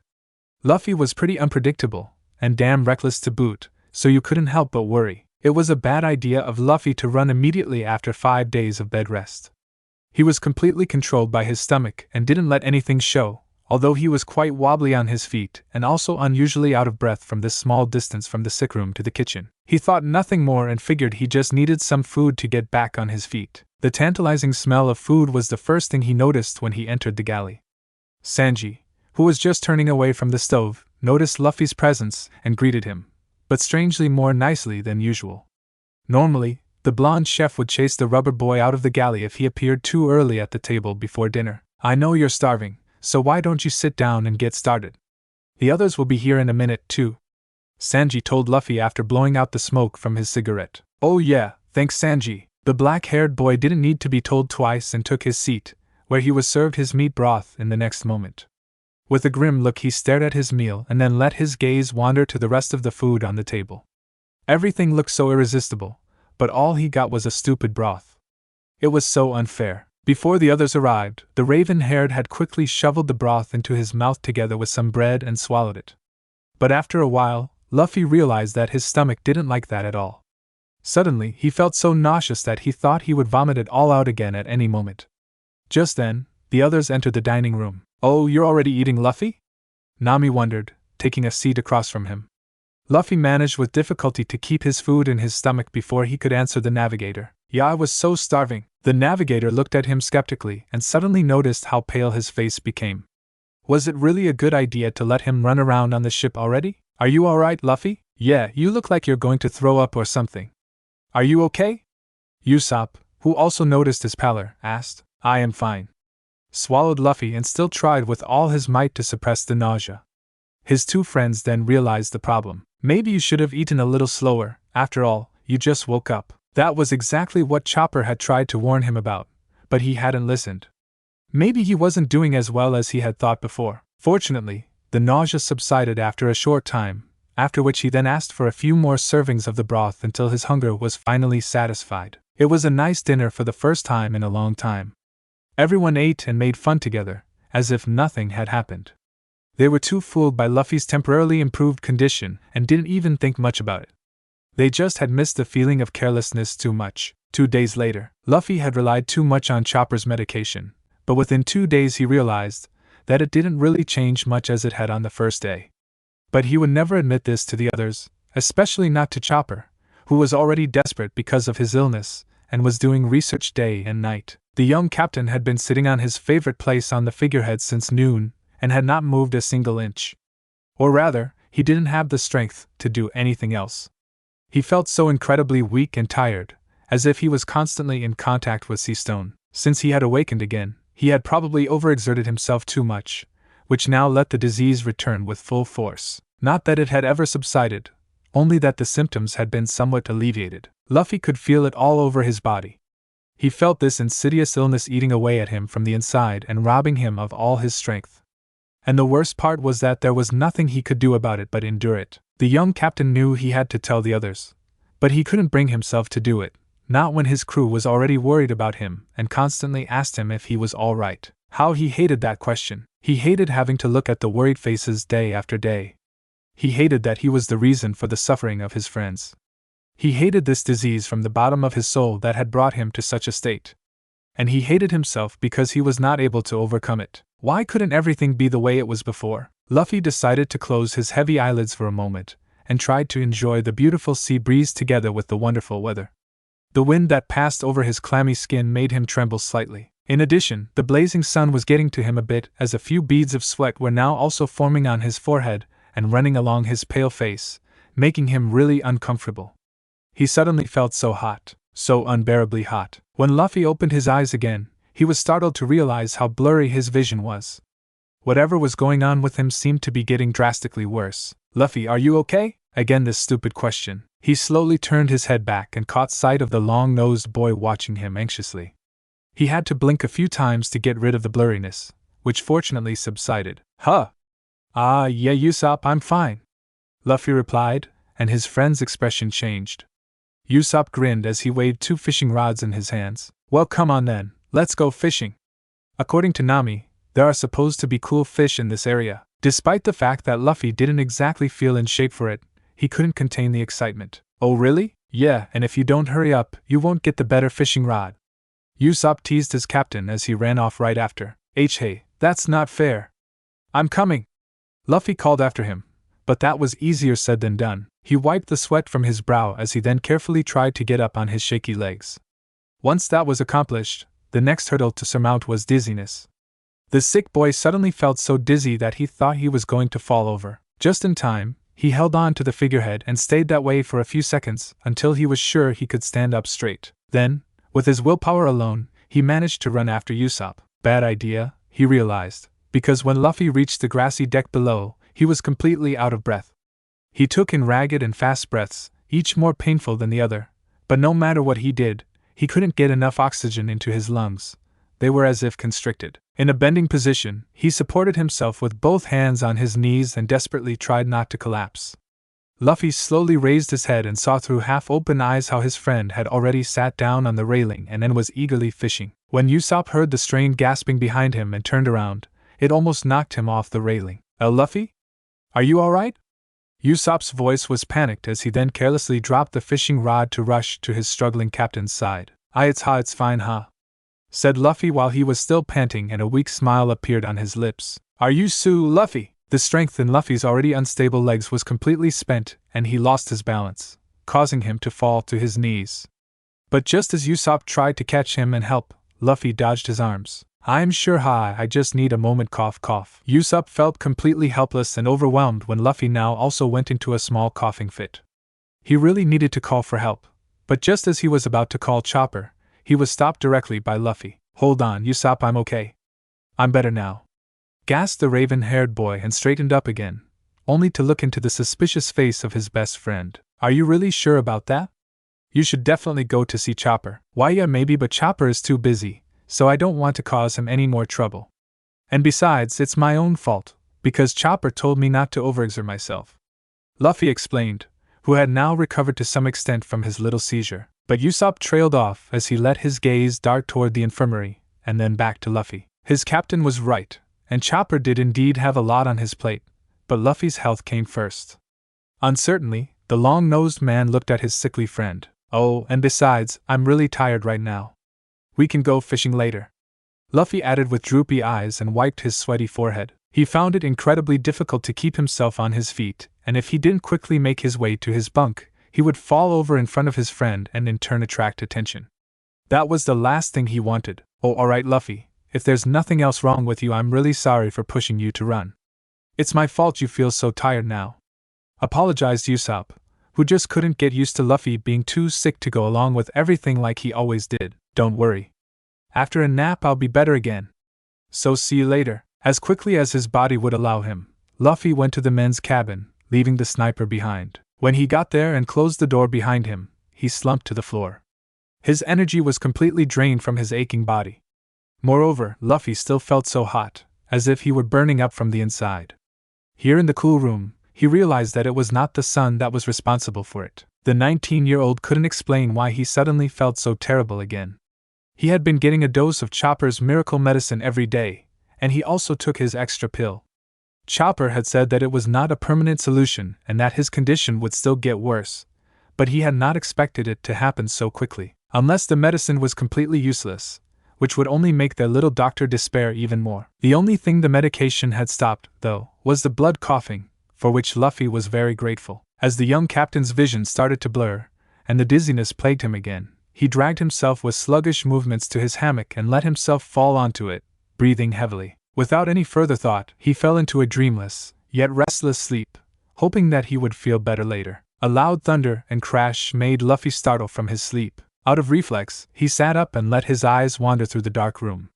At first he was a little confused and had no idea where he was, but after his eyes got used to the darkness, he recognized the room and his bed. The black-haired felt how violently his heart hammered against his chest, which made him immediately remember what had woken him so abruptly from his sleep. Another cracking thunder sounded, with the ship beginning to rock at the same time, causing Luffy's hammock to shake as well. Luffy tried to listen more closely and gasped loudly as panicked shouting reached his ears from outside on the deck. Oh no! His friends were in danger. In a flash, Luffy's protective instinct kicked in, whereupon he immediately jumped up from his bed, which he noticed in surprise was pretty damp with his sweat.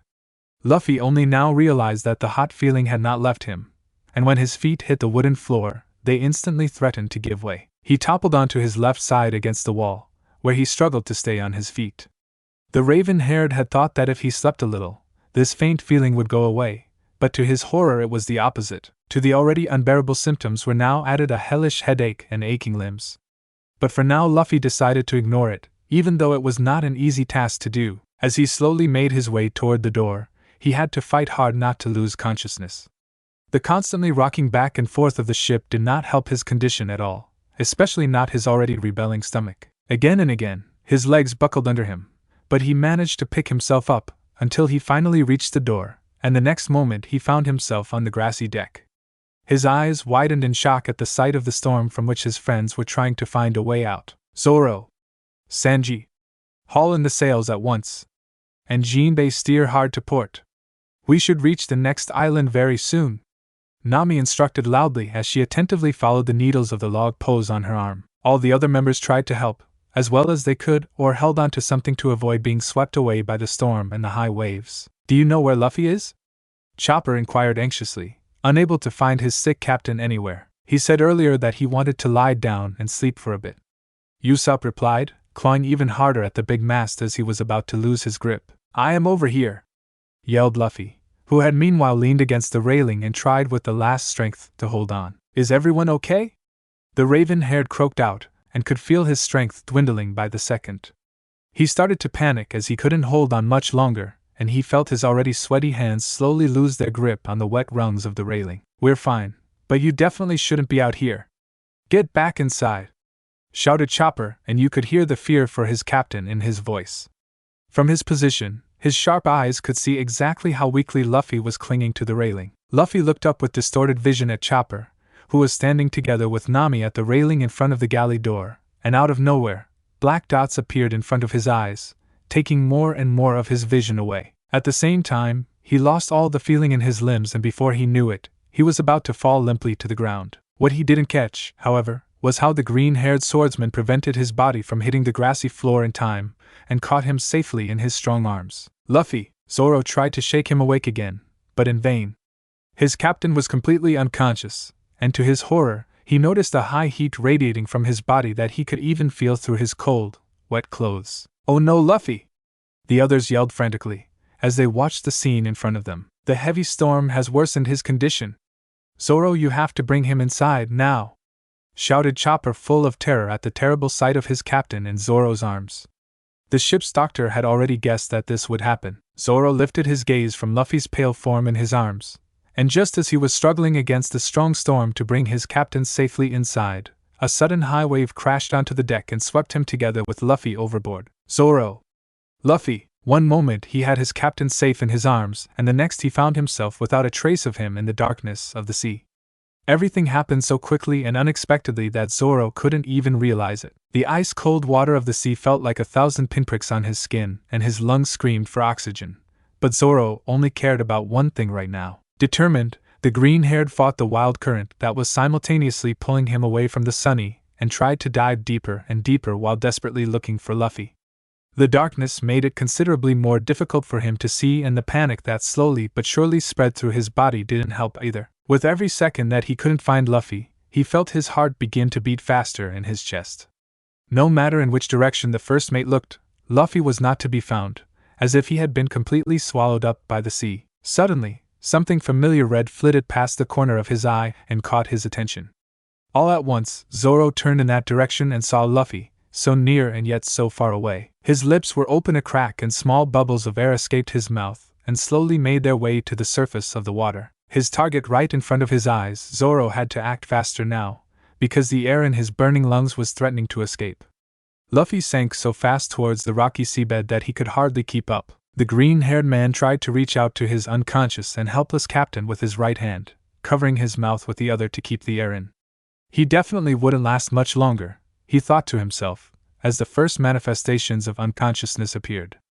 Damn, Zoro was running out of time now, since he had taken too long. There was not much separating him from Luffy, he had almost reached him, he was so close. The red fabric of Luffy's shirt brushed his fingers, but Zoro lacked any strength to grab it. The merciless unconsciousness had already gripped him too tightly, so that he had no chance to fight against it, and the last thing he could make out in the endless darkness before his eyes slipped closed was Luffy's peaceful-looking face. The first thing Zoro saw when he slowly came to was the blazing sun shining down on him. Green-haired blinked his heavy eyelids a few times as he tried to remember what had happened. All of a sudden his memories came flooding back like a tidal wave. Exactly at the same time he felt a cold wave hit his boots and sucked into the already soaked fabric of his trouser legs. All at once, the swordsman straightened up in a panic and scanned his surroundings. The sea, the thin and soft sand under his body, slightly heated by the sun, the seagulls circling above him, the gentle wind that brushed against his skin. No one was to be seen, but then, there was his captain, lying motionless not too far from him. Luffy, with hasty movements and almost stumbling, Zoro made his way to the side of the black-haired boy and was once again confronted with the too calm Luffy. This sight plagued him already terribly since the last time. No, not again. But what was different this time were the missing breaths, which were normally noticeable with every slide up and down of his chest. At first glance, Zoro couldn't detect any signs of life, and suddenly ice-cold fear spread through his entire body. His captain seemed totally lifeless, as if he had actually died. No! The green-haired man cursed as he immediately bent down to press his ear to the raven-haired teen's chest, fervently hoping to hear a heartbeat. To his horror, he was greeted with dead silence literally. At that moment, Zoro felt as if life was playing another trick on him, but this time it was worse than ever. Fate must really hate him. In his state of denial, the first mate reached for Luffy's cold wrist, which felt so thin and fragile in his shaky, strong hands, to feel for his pulse. But when he couldn't find it there either, he instinctively began to apply chest compressions with both hands in the next instant. Zoro had absolutely no idea what to do in such a situation, since he was not a doctor, so he proceeded exactly as he had seen Chopper do many times before. When Zoro realized that the compressions were doing nothing but bringing out a little water over his friend's lips, he leaned down to Luffy's slightly open mouth and began desperately blowing air into his lungs. The only problem was that there was already too much water within Luffy for the air he was blowing to reach his lungs, so he decided to push his chest harder this time. "Come on, Luffy, breathe!" Zoro shouted frantically between his actions. Under normal circumstances, Luffy would have long since started coughing and smiling at the fact that he had almost drowned. But what was still normal? The last few days had been the worst for the entire crew. Never before had they seen their captain in such a state, and for the first time ever they had begun to lose hope. And just when they had regained hope through Luffy, everything threatened to collapse again. Zoro could not imagine how the rest of the crew must have felt now. With all the strength he could muster, he tried to force the water out of the young captain's lungs, while praying that it was not already too late. The swordsman believed in no gods, but whatever deity was about to take his captain away from him should stop immediately. It was still too early. They still had so much to do together. So many dreams and goals to achieve. "Oh please, you can't have him yet. We need him, I need him," Zoro cried out, his head turned skyward. Hot tears made their way down his face as he had meanwhile begun to pound Luffy's chest with his fists. Zoro cried very rarely in his life, as he hated to show weakness, but at that moment he lacked any restraint. His chest ached as it tightened more and more with each second of despair. The thought of living without Luffy by his side was worse than anything and certainly not what he wanted to do. Without him, he was nothing. Without this rubber boy, who had come into his life that certain day out of nowhere, he would have been executed and now unable to pursue his great dream. Without Luffy, everything was pointless. How could he become the best swordsman if he was not even able to save his captain? Through tear-blurred eyes, he looked down at Luffy's deathly pale face, hoping that he would finally get some reaction from him and end his suffering, which had been going on for what felt like an eternity. But any reaction remained absent. In the end, it was not the stupid disease that had appeared so suddenly that took him away from him, but Zoro's own fault, since he had not been able to save him from drowning. How pathetic he was. He definitely didn't deserve to realize his dream, if the Pirate King himself couldn't be by his side. "Luffy!" Zoro was devastated and hit the 19-year-old's chest with all his might one last time, whereupon he slumped down on Luffy's stomach, crying bitterly. "Please, Luffy." Suddenly his attempts at resuscitation were rewarded with the most beautiful sound he never expected to hear again. A sudden desperate inhale followed by a wet cough was heard, startling Zoro from his position. The green-haired man let out a cry of joy as he watched Luffy begin to spit out all the water in his system. However, the first mate quickly realized that Luffy needed help not to choke on all the liquid again. Zoro quickly wrapped his arms around him and straightened Luffy up so that he was standing in the position with his head down and on both knees. To support him, the green-haired wrapped his right arm around his captain's stomach and with the other he began to lightly tap on his back. Violent coughs shook Luffy's form as his body compellingly tried to rid itself of all the seawater. In between, he struggled for breath every now and then, only to bring forth more liquid. This time the water was colored red, which meant that it was mixed with blood. This whole incident did nothing but further damage Luffy's already disease-ridden lungs. Zoro froze in horror at the sight of blood and was concerned for the health of the rubber boy, which hadn't been in the best of shape anyway. Luffy's cough developed into a painful-sounding one that just wouldn't let up, even after he had spit out everything in his system. Zoro feared that Luffy's body was desperately trying to do something else. The next moment his fears were realized. A gagging sound entered his ears and he could feel with his hand around Luffy's belly how the black-haired boy's stomach suddenly spasmodically contracted. Next thing he knew, the undigested remains of Luffy's last meal landed in the bloody water mixture below him. The green-haired man was not in the least disgusted by the broth that his captain expelled, as most of it was just water anyway. Instead, he used his hand to try to gently soothe his friend's upset stomach with circular motions. After a painful while, he succeeded and the gagging subsided, whereupon Luffy's body slumped powerlessly as the short energy that had overcome him to cough now left him again. Zoro did not allow him to land with his face in the mixture he had just spat out, and leaned him toward him against his own body and placed him on his lap. Panting and with his eyes closed, Luffy sat there and leaned his head against his first mate's right shoulder. Zoro, on the other hand, silently observed the distorted features of the obviously exhausted raven-haired teen and stroked the pitch-black strands of hair that were stuck to his forehead, out of his face. When his cold fingers came into contact with Luffy's forehead, he immediately felt the glowing heat emanating from it. Zoro had already noticed Luffy's fever on the ship, but his stay in the ice-cold seawater must have worsened his health. Luffy gasped as he felt his friend's cold fingers on his forehead, and his facial muscles relaxed as it cooled his head a bit. Zoro. Luffy croaked out, because his throat was totally irritated from all the coughing earlier, and he had to swallow to get rid of the dryness. The nasty taste of the vomit still lingered on his tongue, which made him contort his face in disgust. Don't worry, we are stranded on an island and I think the others should be here soon. But are you alright now? Zoro inquired worriedly, listening to Luffy's heavy breathing, which was worrisome, but at that second it made him happy that the young captain was breathing again and still among the living. He had almost lost him for good. Luffy decided against using his voice in order to not further damage his burning throat, and instead gave a slight nod in response, along with a slight smile on his lips. If you are well so far, let's go into the shade. It will do you good since you seem to have a high fever. Come on, buddy. Zoro suggested to his captain, then hoisted him up in his arms bridal style, and carried him toward the jungle that seemed to stretch across the entire island. To keep an eye out for the other Straw Hats, Zoro decided to settle them both at the edge of the jungle. Gently he set the feverish boy down on the sandy floor, and then started to take off his red shirt, since it was still somewhat wet, and it could not be good for him to be clothed with it. Luffy helped him with this action and stretched his arms backwards towards him. After that was done, the green-haired folded it roughly to use it as a pillow for his captain. Luffy, who didn't even have the strength to sit anymore, dropped backwards onto the converted shirt, whereupon Zoro knelt down to check Luffy's fever again with his right hand. The swordsman hissed with a serious expression when he noticed that the fever was rising steadily. If Chopper and the others didn't find them soon, the consequences would be fatal.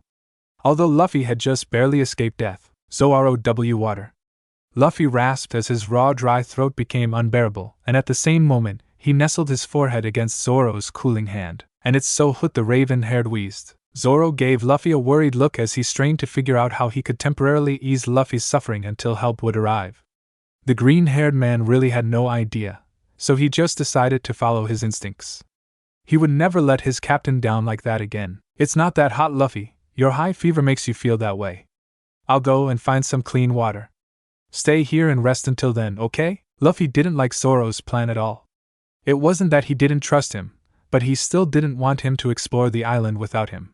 With sluggish movements he tried to stand up, only to be abruptly stopped by his first mate's hand on his bare chest. Where are you going in your condition? I know how excited you can get when it comes to exploring new islands, but you'll only make yourself worse. Zoro tried to convince Luffy not to go with him. With his captain's stubborn head, that had never been particularly easy. But Zoro! Luffy pouted, which somehow gave a cute childish look together with his cheeks reddened from the fever. Just stay here and wait for the others. I'll be right back, he replied with a sigh, ignoring the black-haired teen's childish behavior. He then rose from his kneeling position and, with one last look at his captain, set off. Even though Luffy still didn't agree, he didn't have the strength to go along anyway, let alone lift a finger. He felt the pain in his entire body was getting stronger and moreover, his head was buzzing like crazy. He was sure that the seawater had drastically worsened his condition. Furthermore, his chest felt so heavy that it made it difficult for him to breathe, and the additional fever did not make it any better. On the whole, he felt miserable, but that would be nothing new anyway. Luffy now decided to let his tired eyes fall shut as he waited patiently for Zoro's return. Meanwhile on the Thousand Sunny, we're almost there, guys. I can see the island already. Nami called out to the others as she stood next to Jinbei at the steering wheel. Do you really think they could be there, Nami? Usopp asked uncertainly as he joined his two crewmates from behind. Nami just shrugged her shoulders. This is the closest island of them all. If they made it through the storm, they should be there. At least, that's my hope. The navigator explained, biting her lower lip. If they made it, Usopp swallowed heavily. Last night, none of them had slept, because they were so worried about their two comrades who had been lost in the storm. The crazy hurricane had simply not made it possible for the rest of the crew to look for them and help. They were just barely able to save themselves and the ship from the storm. Since the incident, the Straw Hats had retreated to their occupations and had hardly spoken to each other. No one could believe what had happened. Just when they had found new hope, the next stroke of fate hit them. As if the difficult situation with Luffy's illness wasn't enough. Despite the fact that the Straw Hats were going through a very difficult time, they refused to give up so easily this time. As long as they stuck together, they would overcome this hurdle. Zoro went deeper into the jungle, still looking for a clean water source. He should have been wandering around for about 10 minutes now, but the search didn't seem to be as easy as he had thought at the beginning. Besides, he had to cope without his 3 beloved swords, which he had left behind on the ship last night. Zoro didn't like to admit it, but he himself knew that his sense of direction was not the best. He was almost sure that he had already passed the same trees at least 4 times. This couldn't end well. He had to hurry. After all, the feverish Luffy was waiting for him. The jungle seemed to be uninhabited except for a few harmless wild animals. Of course, they were very lucky again and had to land on such a deserted and undeveloped island. Zoro didn't know much about herbs and plants or Chopper's job as a doctor in general, but what struck him were the many different kinds of plants he had never seen before in his life. Maybe there were some of them that could be useful for Chopper. After about another 10 minutes, he finally came to a small pond, where a few little monkeys had gathered and were drinking water. Since the animals were able to drink the water, then it must be clean enough. At least that's what Zoro thought. The swordsman's problem now was a missing container into which he could fill the water to carry it to Luffy. Looking around searchingly, his eyes fell on the large coconuts the monkeys were carrying. If only he could have one of those. Since he was in a hurry and didn't want to mess with the animals, he looked for a nearby coconut palm and shook it vigorously. The next moment, some of them fell to the ground. He quickly picked one, split it into 2 parts and hollowed it out with a sharp flat stone. When that was done, he filled both halves with the fresh, yet quite cool water and headed back to his captain. This was not as easy as thought, as Zoro had to find out, because suddenly a loud growl was heard behind him. The growl scared away the small monkeys, which climbed with great panic on the trees and thus disappeared. Zoro carefully put down the 2 coconut shells before turning to face the animal that was obviously out to get him. It was an oversized tiger with long, pointed fangs and equally large claws. This creature was the last thing he needed, and of all things he had to face it when he was missing his swords. He had no choice but to use his fists instead. Well then, if you want to fight me so bad, bring it on, you big kitty. An unsuppressible urge to cough pulled Luffy, who had fallen asleep in the meantime, rudely out of his sleep. He quickly opened his eyes and sat up with a jerk. A slight cough triggered a series of coughs, and before he knew it he couldn't stop. Wet violent coughs escaped his lips and shook his entire aching body, which only aggravated his pain. Suddenly he felt a slimy lump in his throat, which made him suddenly turn his head to the side, just as he was about to regurgitate that something that was clogging his throat. A gush of red and green came from his lips and spread out on the sand beside him. Luffy had squeezed his eyes shut in agony and gasped a few times, when suddenly he was plagued by another coughing fit.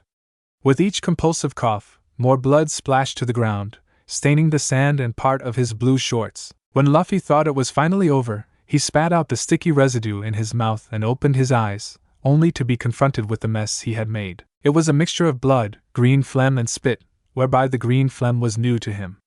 But he knew it couldn't be anything good. In general, the fact that he had started coughing up blood again couldn't be a good sign. Suddenly Luffy flinched as he felt a sharp sting in his chest. His already labored breathing developed into a rapid wheezing breath. No matter how much air he took in, it seemed like he wasn't getting enough oxygen into his lungs, and it started to feel like he was suffocating. The raven-haired boy held his bare chest convulsively, while his fingernails dug into the skin above his large scar, enough to draw blood. When would his suffering finally come to an end? The disease was eating away at him with every passing minute. Luffy felt with every fiber in his body that he would not be able to hold out any longer. Zro ha wh here aria ha? Luffy slurred, still wheezing. It felt as if consciousness would leave him at any moment. Meanwhile, with the other Straw Hats. Well guys, we're finally here, Nami called out as they docked together on the shore of the nameless island. I don't really know, Nami, the island doesn't look very inviting. There must be wild animals. Usopp shouted in a frightened voice as he couldn't take his eyes off the seemingly endless jungle and its big trees. He was horrified at the sight. It doesn't matter now. We are here to find our friends again. Believe me, I'm not keen on being eaten by any beasts either. But Luffy would risk the same for any of us. Nami spoke determinedly, and this time more motivated than ever, since she usually always belonged to Usopp's anxious group. Also, we need to look for the 5 missing herbs for my medicine.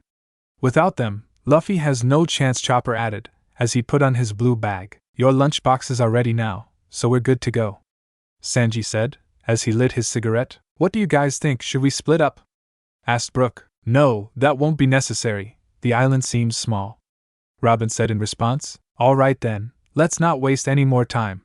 Frankie was more than just ready. Luffy, Zoro, wait for us, we're coming. Zoro had been wandering around in the jungle for what felt like hours, after he had taken out the wild tiger, which had caused him quite a bit of trouble. He was able to defeat the animal relatively quickly, whereby he had only suffered a few measly scratches and scrapes, nothing life-threatening. Looking for the exit of the forest that would lead him back to Luffy, the disoriented swordsman took a closer look at the surroundings. Since the huge trees and bushes of the jungle were quite densely overgrown and thus the sun's rays could hardly pass through, it was quite dark within the jungle. Some animals, which lurked behind the weird plants, were hardly to be recognized, but thanks to Zoro's haki, it was no problem for him to protect himself from another possible attack. After a while, when Zoro turned his head to the sky and looked between the treetops, he noticed through the darkened sky that it was almost evening. The green-haired man couldn't believe that he had lost so much time, although he had to hurry to Luffy, who was probably even worse off than before. As Zoro was slowly losing his mind after minutes without any success, a noise suddenly echoed through the eerie silence of the forest. From the way it sounded, it couldn't have come from far away. He had a queasy feeling in the pit of his stomach. Could that be? The green-haired decided to follow the sound, and the closer he got, the louder and clearer it became. Moreover, from the distance he could finally make out something like a clearing he could still remember, behind which seemed to be the exit of the jungle he had been looking for all this time. Suddenly Zoro froze in horror. His ears didn't play tricks on him, and he could in fact plainly hear loud coughing, followed by several desperate, shallow gasps. Oh no, Luffy? Zoro panicked as he began to run faster and faster, as far as the water-filled coconut shells would allow him, and even almost tripped over some roots a few times. His captain was struck by another seizure, and Zoro himself wasted valuable time wandering around instead of being by Luffy's side to help him. Why did he keep failing his captain? The sight that met his eyes, when he finally arrived at Luffy's side, almost made him drop the shells in his hands. With eyes squeezed shut, Luffy sat slightly bent forward, one hand holding his chest with his fingertips buried in his skin and heavy gasps escaping his bloodied lips. Next to him, a large pool of blood, mixed with some mucus, had spread and colored the white sand red-green. Oh, Luffy, what's wrong with you? Are you okay?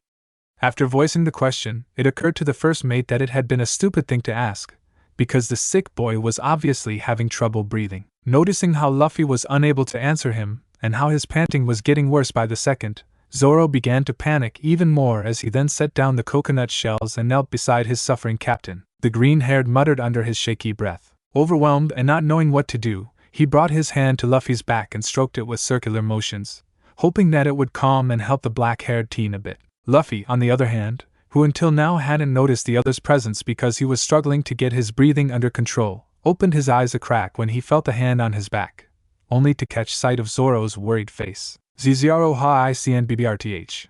Ha h-heal. Ha? Still wheezing and therefore rather unclear, Luffy tried to pronounce the words. Mmcch ha hhrts ha. So ha, much. To make his pain clear to Zoro, Luffy strengthened his grip on his chest, while thin drops of blood were already coming out of the notches he made with his fingernails over his scar. If he continued like this, he would scratch open the healed wound all over again. Sure, don't talk, Jay, just try to breathe, said Zoro with a shaky, but as well as possible, calm voice. Suddenly black dots appeared in front of Luffy's inner eye, while at the same time he lost his balance while sitting and threatened to fall forward in the next moment. Oh, Luffy! Reflexively, Zoro caught Luffy and held his captain's limp torso in a hug against his own body with Luffy's chin resting on his shoulder. The swordsman could feel the black-haired boy's fading, weak breath on the back of his neck, which only frightened him more. Luffy was suffocating while Zoro felt completely useless as desperation gnawed at his nerves. Luffy, can you hear me? Zoro asked, and the panic in his voice was clearly audible, shaking Luffy's body with the arm he had wrapped around the raven-haired. Fortunately, Luffy hadn't lost consciousness yet, but he was so close to fainting with each breath that wouldn't reach his lungs. Only with great effort did he manage to keep his heavy eyelids open. Ha! NGHHY yes ha, Luffy gasped out. Luffy, stay with me, you need to breathe. Jay, just he tried to keep breathing, okay? Zoro desperately tried to persuade his captain, because he didn't know a better way to help him in this situation. He hoped that if he didn't stop talking, Luffy would stay awake too. Because of the close position they were in, the green-haired swordsman was startled to feel Luffy's sluggish heartbeat through his chest, causing his own heart to skip a beat. "Damn it, don't you give up now, you hear me?" Zoro shouted, his voice still unstable, whereupon he heard Luffy whisper something, which was just barely audible, as so Hati read. When Zoro perceived these words, his own breath hitched and his heart stopped for a moment. "And no, you can't sleep now, Luffy. Breathe like me, come on." Zoro instructed him now, visibly in fear, and took deep shaky breaths himself to demonstrate, hoping that it would work. Luffy tried with all his willpower to hold on to consciousness and follow Zoro's instruction. Any normal person would have collapsed in such a case long ago, and it was almost a miracle that Luffy could endure so long without proper oxygen in his lungs. The black-haired teen sucked in the air with the last of his strength, trying to slowly synchronize his breathing with Zoro's. "That's it, keep it up just like that." The green-haired man continued to encourage his sickly captain. Zoro, noticing Luffy's efforts, was deeply relieved and at the same time felt the raven-haired boy's respiratory improve. Slowly but surely it changed from panting to stable, deeper breathing, exactly in sync with his. "Are you better now?" Zoro wanted to know after a while and received a slight nod in response on his shoulder, which brought a satisfied smile to his lips. "Stupid captain, how many times are you going to scare me like that, huh?" Zoro asked as he hugged Luffy tighter and buried his face in Luffy's bare shoulder. He couldn't believe that he almost lost his captain for a second time today. "Sorry, I'm okay now." "Thank you, Zoro." Luffy put on a small tired smile as he then let his eyelids fall shut. Unfortunately, he didn't have the strength to return his first mate's hug, so exhausted was he by this whole seizure. No matter how beautiful and relieving this moment was, Zoro could still feel the alarming warmth radiating from Luffy's body.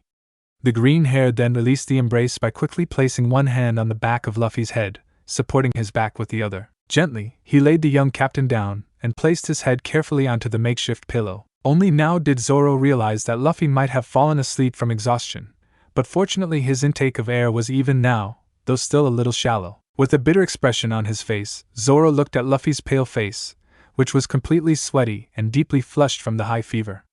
He cupped the black-haired teen's delicate face with his hand, with which he had supported Luffy's head earlier, and ran his thumb over the rough skin of his scar under his left eye. Zoro was sure that Luffy wouldn't survive another attack like that without Chopper's help. With an uncertain feeling, he dragged his gaze to the red-green mass, which by now had half seeped into the sand. Then the swordsman let his gaze drift away when he suddenly remembered the water he had brought with him.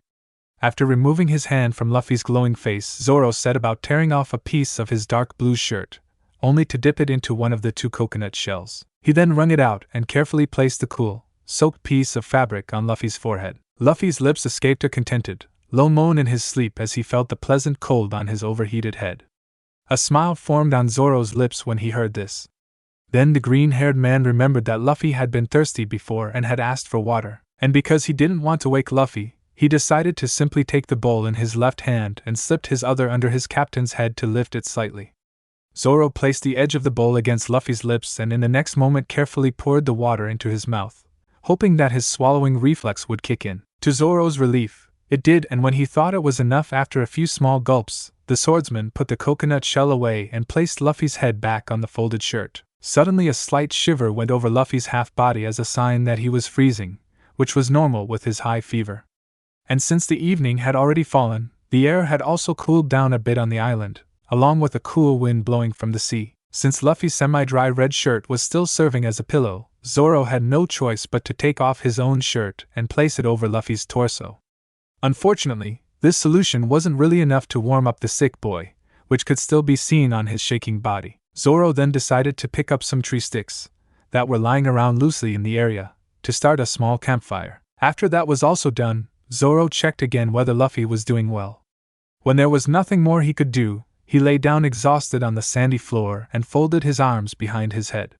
Looking up to the sky, the swordsman inwardly hoped that their friends would finally find them. He was sure that they were already on their way, but he didn't even want to imagine what would happen if they arrived too late. Luffy definitely wouldn't last much longer. With these thoughts, he drifted off to sleep. Meanwhile, with the other Straw Hats, in search of their lost comrades, the remaining Straw Hats had already been wandering through the jungle for what felt like hours and have also had to deal with 1 or 2 attacking wild animals. Oh man, now we're almost across the whole island and still haven't found a trace of them," sighed Nami, disappointed and exhausted at the same time. Only the will to find their friends again drove her tired legs to go further. "Besides, I've had enough of these ghastly beasts that must constantly attack us from every side," Usopp complained and continued on his way on shaky legs and with a torch in his hand. "Stop crying about it. Besides, I can sense exactly 2 distinct presences on the island, one of which is quite weak," Sanji informed his friends, while he also looked around the area with a torch in his hand. The faint presence could be none other than Luffy. At the thought of his sick captain, Sanji was overcome by an uneasy feeling. The fear for Luffy bothered the cook more than he let on. "That's exactly what I can feel as well," Jinbei confirmed Sanji's statement, which gave the other crew members some hope. "That must be Luffy and Zoro. We need to hurry, guys," Nami shouted as she tried to get her crew to walk faster, even though most of them could use a break. That's strange," murmured Robin more to herself than to the others, while she seemed to be looking for something in particular. Frankie, who was walking right next to her, noticed her restlessness and wonder. "Is something wrong, Robin?" the cyborg asked. "Have any of you seen Chopper? He seems to have disappeared," inquired the archaeologist as she turned to face her friends. "I haven't seen him for a while either. He's probably out looking for useful herbs," Brooke replied and looked around searchingly for the small reindeer. "Chopper! Come here! Where are you?" Sanji yelled in all possible directions. They then all listened in silence for an answer from the little reindeer, when suddenly Chopper spoke up from afar. "I'm over here. You need to see this, come here." Chopper sounded quite excited about the discovery he had made. The Straw Hats looked at each other questioningly, after which they all went together in the direction from which Chopper's voice came. What could be more important than finally finding Luffy and Zoro? Once there, each and every one of them could hardly believe their eyes as they encountered a sight that was more than just breathtaking. It seemed like a place unlike the rest of the entire islands. Moreover, it was closed off from all sides with huge trees that must be hundreds of years old. It was a big, wide field of a certain special-looking flower that the Straw Hats had never seen before. Each petal was brightly colored, with a yellow fruit node growing out of the center, and bright yellow pollen spreading from the tip of the node, illuminating the entire area. Completely astonished, they followed the upward whirring grains with their eyes and then noticed how the clear stars could already be seen in the darkened sky. Together this resulted in a dreamlike sight. "Well, isn't it beautiful here? This flower is just what I've been looking for. It's called Exorus Monsel," the little ship's doctor exclaimed happily as he picked a whole bunch of the plants to put in his blue bag. With this find, Chopper was closer to his big dream and saving Luffy's life at the same time. The reindeer was just so happy that even a few tears rolled out of his eyes. Unfortunately, the Straw Hats didn't have any time to admire this wondrous place, because their lost friends were already waiting for them in distress. "Chopper, if you're done, we should get going now," Sanji called to the ship's doctor while he tried to light a cigarette with a shaky hand, which just didn't work. The more time they lost, the more nervous he became.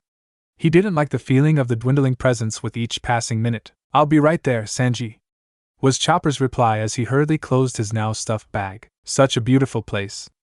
I would like to stay here longer," Nami said, holding out her hand for the sparkling grains. "Yeah, me too," Robin agreed with the navigator, as a sad smile crept onto her delicate lips. The orange-haired girl watched as a pollen particle gingerly landed in the palm of her hand.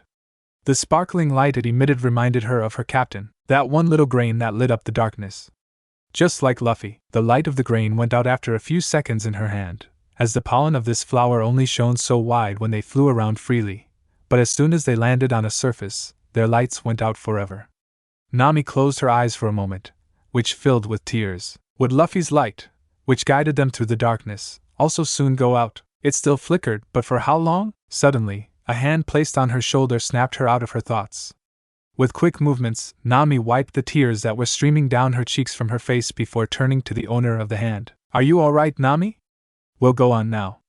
It was Jinbei, who was now looking at her with a worried expression. "It's all right, I was just thinking. Let's move on," sniffed the orange-haired girl and put on a determined look again as best she could. Back with Zoro and Luffy. Zoro opened his eyes when loud gasping reached his ears. It took him a few seconds to come to and realize where the wheezing was coming from. All at once he sat up and hurried to Luffy's side. His captain was still lying there just as Zoro had laid him down, only he was again holding a hand to his chest with a pain-distorted face. The redness that spread across both of his cheeks now reached up to his ears. Moreover, Luffy's mouth was open a crack, and painful, ragged gasps escaped his lips. Zoro immediately removed the already dry piece of cloth from the raven-haired boy's forehead and placed his hand on it to check his temperature. Hissing, he pulled his hand away as quickly as he had placed it on it when he was horrified to find that Luffy's fever had risen. Without hesitation, the first mate took the piece of cloth in his hand again to soak it in water once more. After wringing it out, he placed it back on Luffy's sweaty forehead, whereupon he again received a soft moan from his captain in return. 2 heavy eyelids suddenly lifted, revealing 2 orbs delirious with fever. Luffy's pupils were not focused as he turned his head slightly towards Zoro. "Zoro ha w what are," Luffy uttered with a groan. Zoro then reached for the coconut shell again, lifted Luffy's head slightly, and gently poured the small amount of water that was still left into Luffy's mouth. Zoro watched the feverish black-haired boy as he greedily swallowed the liquid. Luffy let out a few coughs when he finished and let his head fall back, clearly exhausted from drinking alone. The young captain then gave Zoro a look that made the green-haired realize he wanted to say something, but couldn't, due to his shortness of breath. But Zoro knew his captain far too well to know that he was worried about the rest of his crew. Even in this state, Luffy was thinking more about his friends than about himself. "Don't worry, Captain, the others will be here soon, I can feel it." The first mate reassured his sick friend, who then gave Zoro a small, weak smile.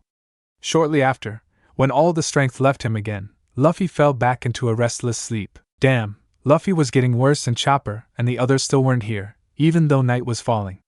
Zoro was no doctor, but even a clueless one like him knew that if Chopper didn't treat Luffy in time, he wouldn't survive until morning. Sighing and with a worried expression, Zoro watched Luffy's distorted features as he ran a hand through his drenched pitch-black mane. It just felt so wrong to see Luffy in such a state. He couldn't stand him like that anymore. If Zoro already felt that way, how did Luffy feel, as a captain who always tried to remain strong? It must have been unbearable for him to be such a burden to his crew. Although his friends would never consider him a burden. Suddenly, Zoro heard footsteps and voices behind him, when in the next moment his friends appeared from behind the bushes. "Guys? There you are finally!"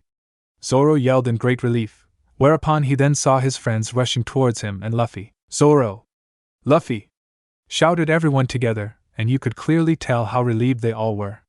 Thanks to Chopper's good nose, they were finally able to find their friends. "We were so worried about you!" cried Chopper as he hopped onto Zoro's lap to hug him tightly. However, the joy of seeing each other again did not last long, as all eyes fell on Luffy's terrible-looking form. The nasty sight of the half-dried pool of blood next to him didn't escape them, either. The smile on the crew's lips disappeared as quickly as it had appeared. None of them could ever get used to this sight of their usually strong captain, no matter how many times they were confronted with it. Luffy, Chopper, who had been crying with joy just a moment before, immediately switched to doctor mode and rushed to Luffy's side.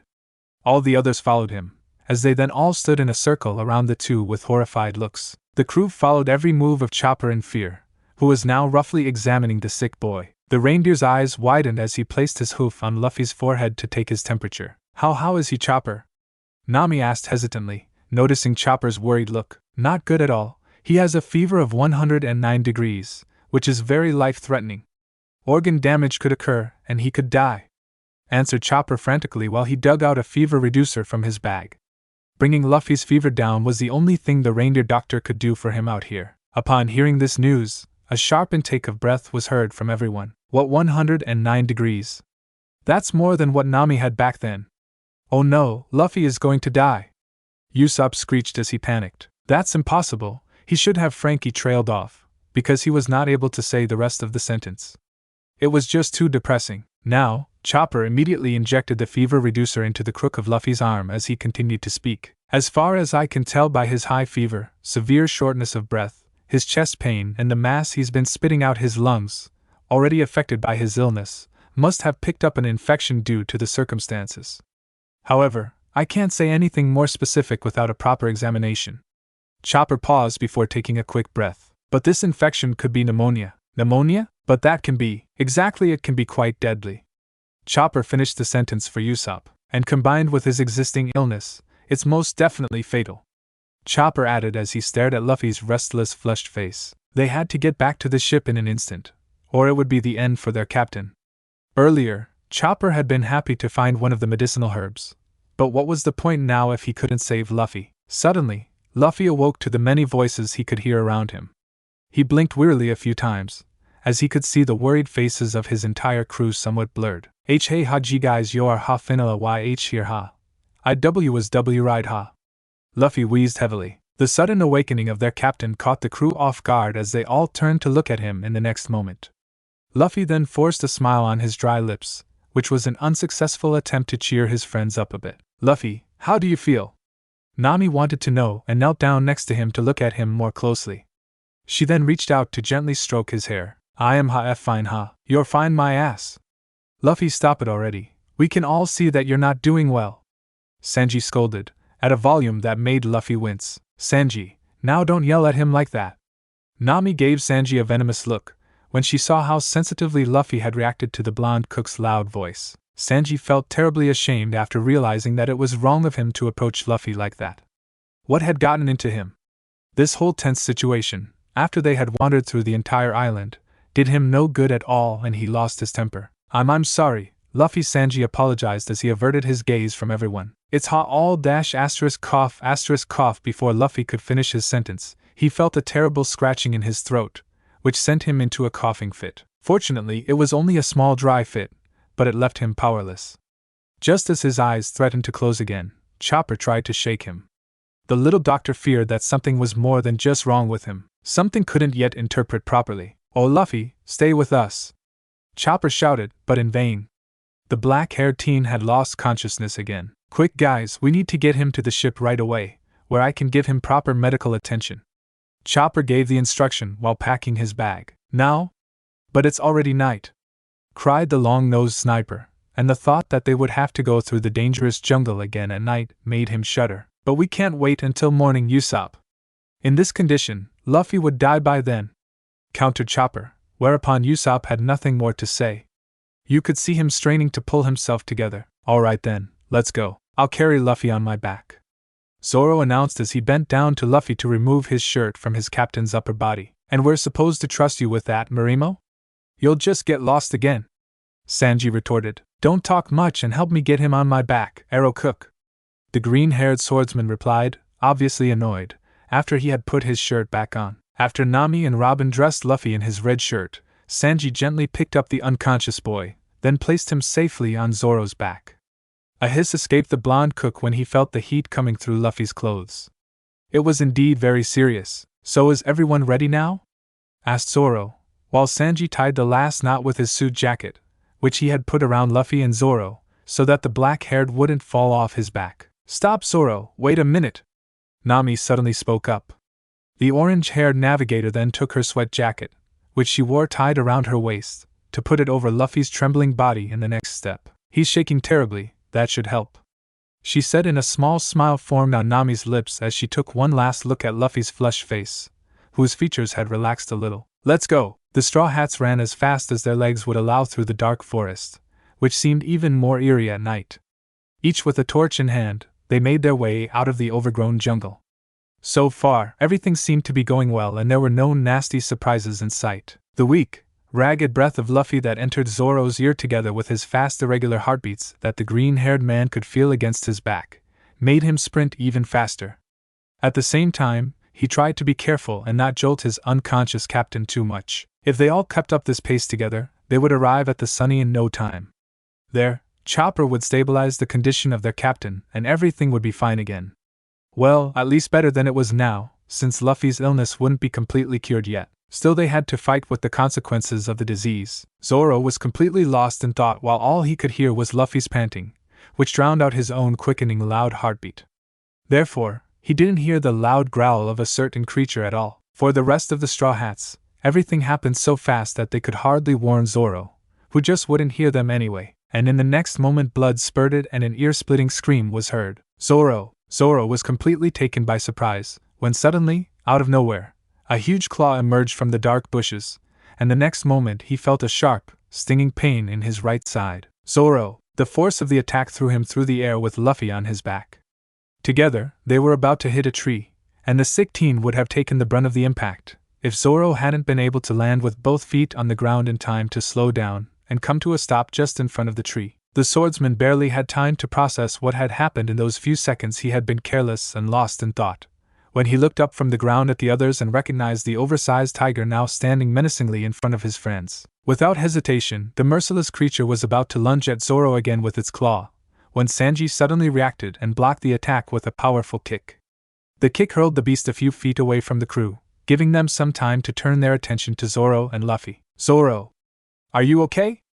asked Nami, still in shock, as she came running up to her two friends with Usopp and Chopper in tow. "It's all right, Ha, it's just a scratch," gasped the green-haired man, grabbing his right hand to the large wound on his side, from which a great amount of blood was leaking. Suddenly, a small, painful moan reached Zoro's ear, causing his heart to skip a beat and his eyes to widen. Oh no, had the beast hit Luffy too? Please no. Slowly Zoro turned his head to his shoulder to look into Luffy's face and could see under his black bangs, which covered part of his face, how his features were distorted with pain, more than usual. "That doesn't look like a scratch at all, Zoro, and besides, Luffy got hit too," Chopper exclaimed in panic as he took a closer look at the wound. Nami and Usopp, who were standing next to him in the meantime, held their hands over their mouths in shock and could hardly believe what they were seeing. Zoro froze in horror. How could he allow his captain to get injured, especially when he was still sick? That was unforgivable. He could never forgive himself for this mistake. The creature would have to atone for doing this to Luffy. He had probably spared it too much the last time, but now he would definitely send it to hell with his own hands. But it seems like his claws just grazed Luffy. "He's not bleeding as much as you, Zoro," Chopper added, a bit relieved. A serious wound was the last thing Luffy needed. This statement made Zoro breathe a sigh of relief as he turned his gaze to the wild beast. His own wound was forgotten as he seethed with rage. "Shit, that animal won't let up," Sanji cursed, when the tiger had picked itself up and was coming at them again at a fast pace. Just as the blonde chef was preparing to kick again, he was immediately stopped by Zoro. "Hold on, curly brow, the creature has it in for me. I'll take care of it," Zoro called out to Sanji while he untied the knot of the suit jacket around his stomach with nimble fingers. "Usopp and Chopper, you take care of Luffy. I can't fight with him on my back, he'll only get worse. Keep running to the Sunny, I'll follow." Zoro gave the order as Nami helped Chopper to put Luffy's still unconscious form on Usopp's back. An uneasy feeling spread through the long-nosed sniper as Luffy's seemingly burning body came into contact with his. He had to swallow hard, while he positioned his hands under Luffy's knees to hold him tightly. It was not easy for Chopper to leave the wounded Zoro behind, but in this case the captain was their highest priority. "All right, Zoro. We'll meet you at the ship. Come on, guys." Nami agreed after quickly putting Sanji's jacket around Usopp and Luffy to tie a knot on Usopp's stomach, as it had been with Zoro before. After a final check to make sure Luffy was securely fastened and as comfortable as possible, all the Straw Hats, except for Zoro and Sanji, continued running toward the Sunny. "I told you to run to the ship, Arrow Cook. You better let me handle this," repeated Zoro reluctantly, while at the same time he ran towards the wild tiger to attack. He wished he had his swords back, because that would make it a lot easier. "As if I would take any orders from you, Moss Head. Besides, you'd never make it out of the forest on your own without my help," Sanji said, visibly indignant, while at the same time continuing to try to stop the tiger, which was even angrier than before.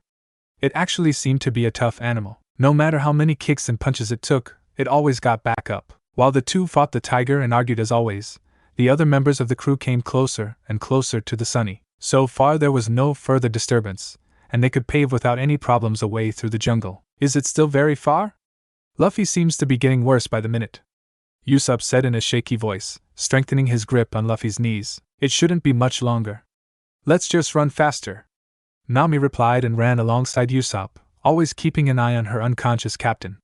They would make it in time, they just had to. They couldn't lose Luffy yet. Suddenly a soft groan came from Luffy's lips as he slowly blinked open his tired eyes. "Luffy? Are you awake?" Usopp inquired, hearing Luffy whisper something indistinctly. The sniper noticed that Luffy was getting rather restless, as if something was bothering him. Suddenly, a wet cough reached his ears, and the next moment he felt something warm and moist on his shoulder. Usopp's eyes widened in shock as he guessed what it could be. "I cough." Luffy tried to say something, but he then weakly pressed his hand against his mouth, so as not to stain his friend's shirt even more with his blood. "Luffy? Are you all right?"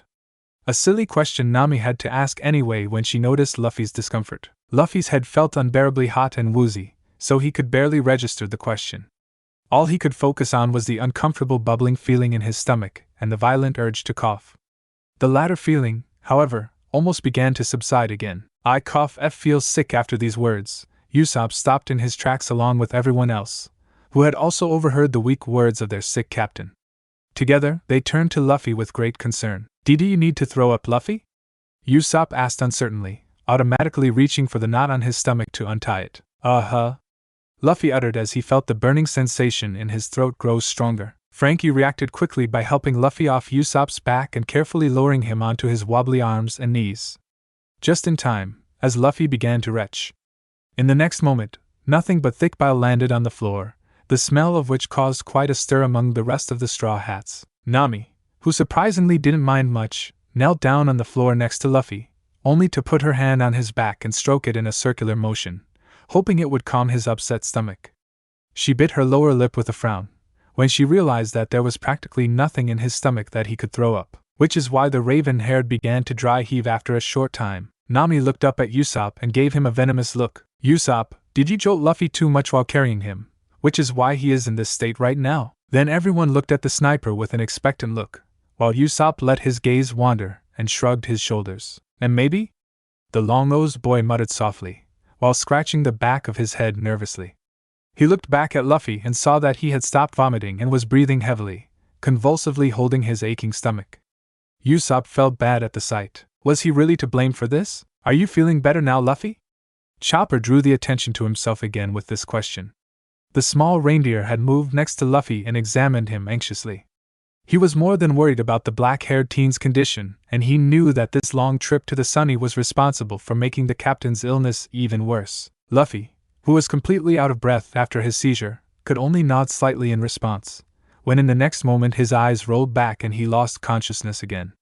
Franky caught him just in time before he hit his head on the hard floor, and then took Luffy's whole limp body in his big white arms. "Come on, we have to hurry. His body can't take much more of this. He can barely stay conscious without collapsing," Chopper said in total panic, unable to take his eyes off his heavily breathing captain. "This time I'll carry him on my arms. Maybe that should be more comfortable for him," Franky said, whereupon he immediately started to run. With even more haste than before, the Straw Hats continued on their way to the ship, where they finally arrived after some time. Once in the infirmary, Franky placed the feverish boy in his arms on the bed, whereupon all crew members were ordered by Chopper to leave the room immediately. While the rest of the Straw Hats sat glumly in the galley at the table waiting for Zoro and Sanji, who were still missing, Chopper began treating Luffy without hesitation. Since the relatively shallow wound on his right side had already stopped bleeding, he didn't think it necessary to treat it directly. There were far more important things that he had to take care of first. To do this, Chopper reached into his closet, from which he took out his thermometer to take Luffy's temperature properly and to check if his fever had dropped a bit, due to the remedy he had given him earlier in the forest. To his horror, Chopper found that the fever had barely gone down. He feared that if his temperature didn't drop soon, he would suffer unthinkable damage from it. Something that even Chopper himself couldn't undo. The ship's doctor wanted to prevent this worst-case scenario at all costs. No matter how much the reindeer doctor wanted to devote himself to his lungs, which were hardly getting any oxygen, he first thought it was very important to bring down his high fever. And to achieve that, he had to resort to measures other than medicine. Chopper quickly changed into his human form to lift Luffy's sweaty body onto his arms, and then took him out of the room to join the others in the kitchen. His friends were startled by his sudden, panicked appearance, as they hadn't expected Chopper to come out of his room so quickly, especially not with Luffy in his arms. They expected the worst, but the little reindeer only needed the help of his comrades. Chopper Nami started, and she was one of the first to get up from her seat at the table. "Guys, Luffy's fever just won't go down. Can one of you run a quick bath? The water should be as lukewarm as possible." He interrupted Nami as he made his request. "I can do it." Robin then agreed to take over this task, whereupon she instantly left the galley to go to the bathroom. "I would also need someone to help me with Luffy," Chopper exclaimed as he looked up from Luffy's face to his friends, growing impatient. "I'm coming with you, Chopper." Nami's answer came quickly as she then walked out of the kitchen together with the reindeer doctor and the feverish captain in his arms, leaving the rest of their friends in the galley. Sighing deeply and with bowed heads, Usopp, Brook, Franky and Jinbei remained sitting at the table, waiting patiently for Zoro and Sanji, who had still not returned. They knew that if they followed Chopper and the others now, they would only be standing uselessly in the way, since there would be nothing else for them to do anyway. Besides, out of respect for Luffy, they didn't want to watch their captain being bathed half in water altogether. This whole situation had to hurt his dignity anyway. Therefore, they had no choice but to hope and pray that everything would turn out well. Meanwhile, in the bathroom, Robin had almost filled the bathtub with water as she dipped her hand into the liquid to check that it was indeed the right lukewarm temperature. At the exact same moment, Chopper entered the room with Luffy in his arms, closely followed by the orange-haired navigator. "Is the tub full yet, Robin?" Chopper wanted to know as he then knelt down next to the bathtub, leaning Luffy against his own body in a seated position, and began to undress the raven-haired boy, with Nami also joining him. "Yes, and the temperature is right too. So we can put him in already," answered the archaeologist, as she finally turned off the running water. "All right, well, let's put him in quickly, Nami.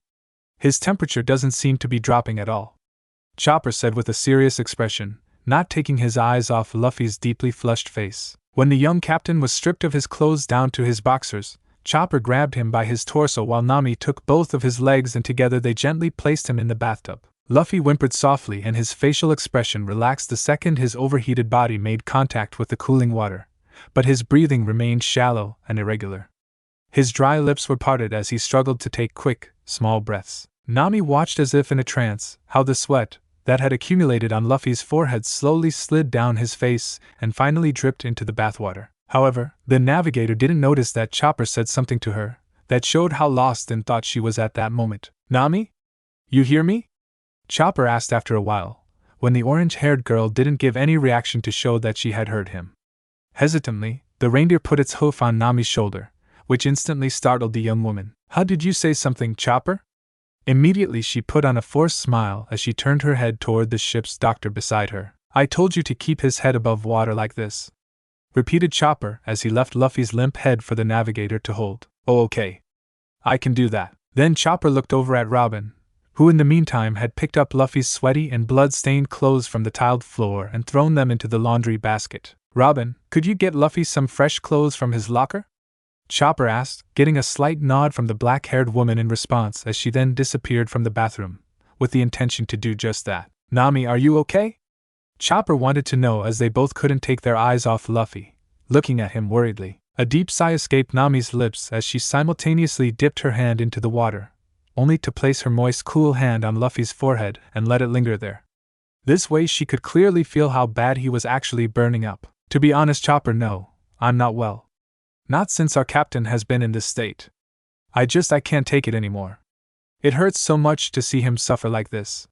Nami spoke, her voice becoming a whisper towards the end. Chopper just nodded in understanding as he let his gaze drift away from her again, not knowing how to answer Nami to make her feel better. He knew that nothing but Luffy's recovery could cheer her up, and that was entirely up to the little ship's doctor. It was his job to heal their captain, but he was simply unable to do so. Chopper couldn't even protect him, which had led to the fact that his condition had only deteriorated. "I know you feel compelled to cheer me up with words now, but you don't have to." The orange-haired girl broke the silence again and then, with the same hand that was still on Luffy's forehead, took a handful of water and poured it over the young captain's mop of hair, with the intention of cooling him down. Chopper followed her movements with his round eyes. "I also know how guilty you feel for his condition, especially since you can't heal him just yet. We all feel the same, but we still have to firmly believe that together we will manage to heal him," Nami continued as she carefully ran her hand through Luffy's pitch-black mane, and a sniffle could be heard from her, so that Chopper only now realized that a few small tears had crept out of her eyes and were now running down her rosy cheeks. The reindeer felt his eyes also fill with hot tears, but when a sudden tremor went through Luffy's body, he wiped away the salty drops in one go, only to turn his full attention back to his patient. Now was not the time to sit and cry. As a doctor, he had to act. Chopper, what Nami started as she also briskly wiped away her tears, but trailed off when she saw Chopper quickly straighten up from his sitting position. "Nami, that should be enough now. Being in the water too long wouldn't do him any good either. His fever should have dropped a bit by now." "Wait," Chopper said, but broke off his last sentence, while he frantically searched his pockets. "What's wrong, Chopper?" Nami inquired as she now also got up from the floor. "I must have left my thermometer in the sick room. I'll get it right now, but let's get Luffy out of there first, before he gets any more cold." "All right." While Chopper lifted him out of the bathtub, Nami quickly grabbed a large towel from the towel rack to wrap Luffy in and dry him. Then Nami sat down on the floor with Luffy leaning on her shoulder as Chopper quickly went to get his thermometer. The navigator could feel how strongly Luffy was shaking, while at the same time unconsciously seeking for some warmth. As Luffy's head fell limply to the side on her chest, she could also clearly feel on her own skin how ragged his breathing was. Every single hot breath that escaped from his slightly open mouth and short, quick puffs of air gave her goosebumps all over her skin. She raised her hand to gently stroke the tangled, damp strands from his face with her delicate fingers, only to better feel his forehead under her palm as she checked his temperature. A relieved smile formed on her lips when she noticed that he wasn't burning up as much as before, which meant that the bath was a success. Suddenly, footsteps sounded outside the bathroom, causing Nami to turn her gaze toward the door, and the next moment the green-haired swordsman appeared with Robin in tow. The latter was carrying Luffy's clothes in her hands, which she had gotten from the men's quarters. "Zoro, you're back. Are you and Sanji okay?" Nami wanted to know as her eyes fell on his rather bad wound on his side, which fortunately seemed to have stopped bleeding. Yeah, everything's fine, but how's Luffy? And where's Chopper, huh?" Zoro asked the two questions as he bent down to Nami and Luffy on her lap. He examined the dark-haired closely and put his hand on his forehead. He also gave a relieved sigh when he could no longer feel the incredible heat radiating from his body. "I don't know if you can call it better, but at least his fever seems to have gone down a bit. Chopper is just about to get his thermometer from the infirmary. He'll be back in a second." Nami answered and tried to dry Luffy with the towel he was wrapped in, thus preparing him to get dressed. After that, Robin sat down on the floor with Nami to carefully dress Luffy in his shirt, which was not easy to do at all, since Luffy was completely out of it and felt like a heavy sack. At the same time, Chopper came back with his thermometer in his hand, which he immediately put into Luffy's mouth. "Zoro, thank goodness, you're okay. What's with your wound?" Chopper panicked when he saw the green-haired man's injury, and this time had a better view of it through the light than in the dark forest before, but was then immediately interrupted by Zoro. "Chopper, now calm down. Luffy needs you more than I do. Take care of him first." Zoro tried to calm the little reindeer, when suddenly a shrill beep sounded, drawing all attention back to Luffy. Chopper took the thermometer out of Luffy's mouth to read the temperature on it. 107.6 degrees. Definitely not as high as before, but still too high. "Still, it's nothing I can't handle with my medicine." Chopper exhaled in relief and put the thermometer in his pants pocket. "Nami and Robin, thanks for your help. I'll take it from here together with Zoro. It would be better if we put his underwear and pants on him," said Chopper as he lifted Luffy's body out of Nami's lap. Yeah, sure. Robin and I will go back down to the galley." Nami returned and a slight blush could be seen on her cheeks. "Come on, Robin." As Nami and Robin stepped out of the bathroom, Zoro helped Chopper finish dressing Luffy, whereupon the first mate then put one arm under Luffy's neck and the other under his knees, then lifted him bridal style onto his arms. As Luffy's head fell limply back over his arm, Zoro nestled him closer to his own body so that the black-haired boy's head was now leaning against Zoro's shoulder. Luffy's weight felt alarmingly light in the swordsman's arms, which definitely indicated that he had lost weight. Of course, this was not surprising, as Zoro could hardly remember the last time Luffy had eaten anything. In addition, he was constantly throwing up. Together with Chopper, he then made his way to the infirmary, where he gently laid his unconscious captain on the snow-white bed sheet and then took the blanket at the end of the bed to place it over Luffy's freezing body. "You can sit in my chair until I'm done with Luffy, Zoro. After that, I will immediately attend to your wound," explained Chopper, as he ran frantically back and forth, gathering his utensils. Nodding, the first mate accepted Chopper's offer and took a seat in the doctor's narrow swivel chair, his tired legs thanking him for it. The green-haired man followed Chopper's every move with his eyes and saw the little ship's doctor take a syringe with a clear liquid in it, apply it to the crook of Luffy's left arm and empty the contents into his bloodstream. Zoro didn't understand anything about what Chopper was doing, but he found it quite interesting to see how concentrated the reindeer was working on their captain. The next thing Chopper did was to fill a small bowl with water and dip a small thin towel in it, after which he wrung it out to put it on Luffy's forehead. Then he lifted up Luffy's shirt, and with his stethoscope, which he had already put around his neck, he began to listen to Luffy's chest. The worried expression on Chopper's face didn't seem to please Zoro at all. Nevertheless, he decided to stay calm and not disturb the doctor. Chopper put his stethoscope back after a while and covered Luffy again, when he suddenly seemed to be in a hurry and ran to his respirator. He connected it directly, and put the breathing mask over Luffy's mouth and nose. Zoro was also aware that Luffy was having trouble breathing, which he had personally witnessed when he almost lost him on the beach. Hopefully, the respirator mask would help him breathe well enough. After Chopper grabbed an empty syringe to take a small blood sample from Luffy that would hopefully reveal more about his condition, he went over to his small refrigerator and pulled out a bag full of some clear liquid. He attached an 4 tube to it and carefully inserted the needle at the end of the tube into Luffy's arm, after which he hooked the clear bag on the 4 stand next to the bed. When that was also done, Chopper took one of the 2 syringes he had prepared beforehand, and one by one added the contents to the 4 bag with the transparent liquid. The little reindeer decided at the last second not to add his remedy prototype, as he strongly suspected that it had little effect anyway, but he would have to ask Luffy about more details later. Lastly, the ship's doctor ground up a few different herbs, of which Zoro had no idea, and then processed them into a liquid form by adding other things. The result was a dark green mixture that Chopper emptied into a small bowl and poured into Luffy's mouth. The young captain's swallowing reflex instantly kicked in, and he unconsciously grimaced in disgust. Zoro shuddered at the sight, as he could already imagine how the broth might taste. After the whole process, Zoro was very surprised that Luffy hadn't regained consciousness for even a second. This fact gave him an uneasy feeling. However, before Chopper finally attended to the green-haired man's wound, he quickly mixed a strange ointment, which he then applied to Luffy's wound after carefully disinfecting it. Zoro averted his eyes, unable to look at the small injury on Luffy, as it reminded him of his own shame for being unable to save his captain from such an incident. This was exactly comparable to a wound on his back, although he would probably prefer such a wound on himself over an injury on his beloved captain, who had also been completely helpless. Unforgivable. What's the status of his condition now, Chopper? Is he going to get better? Zoro curiously interrupted the silence between the two, while Chopper was cleaning his wound and then applying the ointment. He is not out of the woods yet, but I have managed to stabilize his condition so far. I've given him antibiotics, which I hope will help with his infection, and some more medicine for his fever and pain. As soon as I am done with you, I will check his blood under the microscope. Chopper explained to him in summary, as he got some white bandages to wrap around Zoro's wound. Zoro immediately noticed from Chopper's behavior and manner of speaking that he was hiding an important point from him. I sense a but in all that you have explained to me, Chopper. Come on, tell me, said Zoro, whereupon Chopper bit his lower lip, inwardly cursing that he was acting too conspicuously for the swordsman to easily expose. The reindeer doctor heaved a deep sigh. Promise me you won't tell the others. After seeing Nami so down earlier, I don't want the crew to feel any worse. They are already going through a very hard time and this information would take away all hope.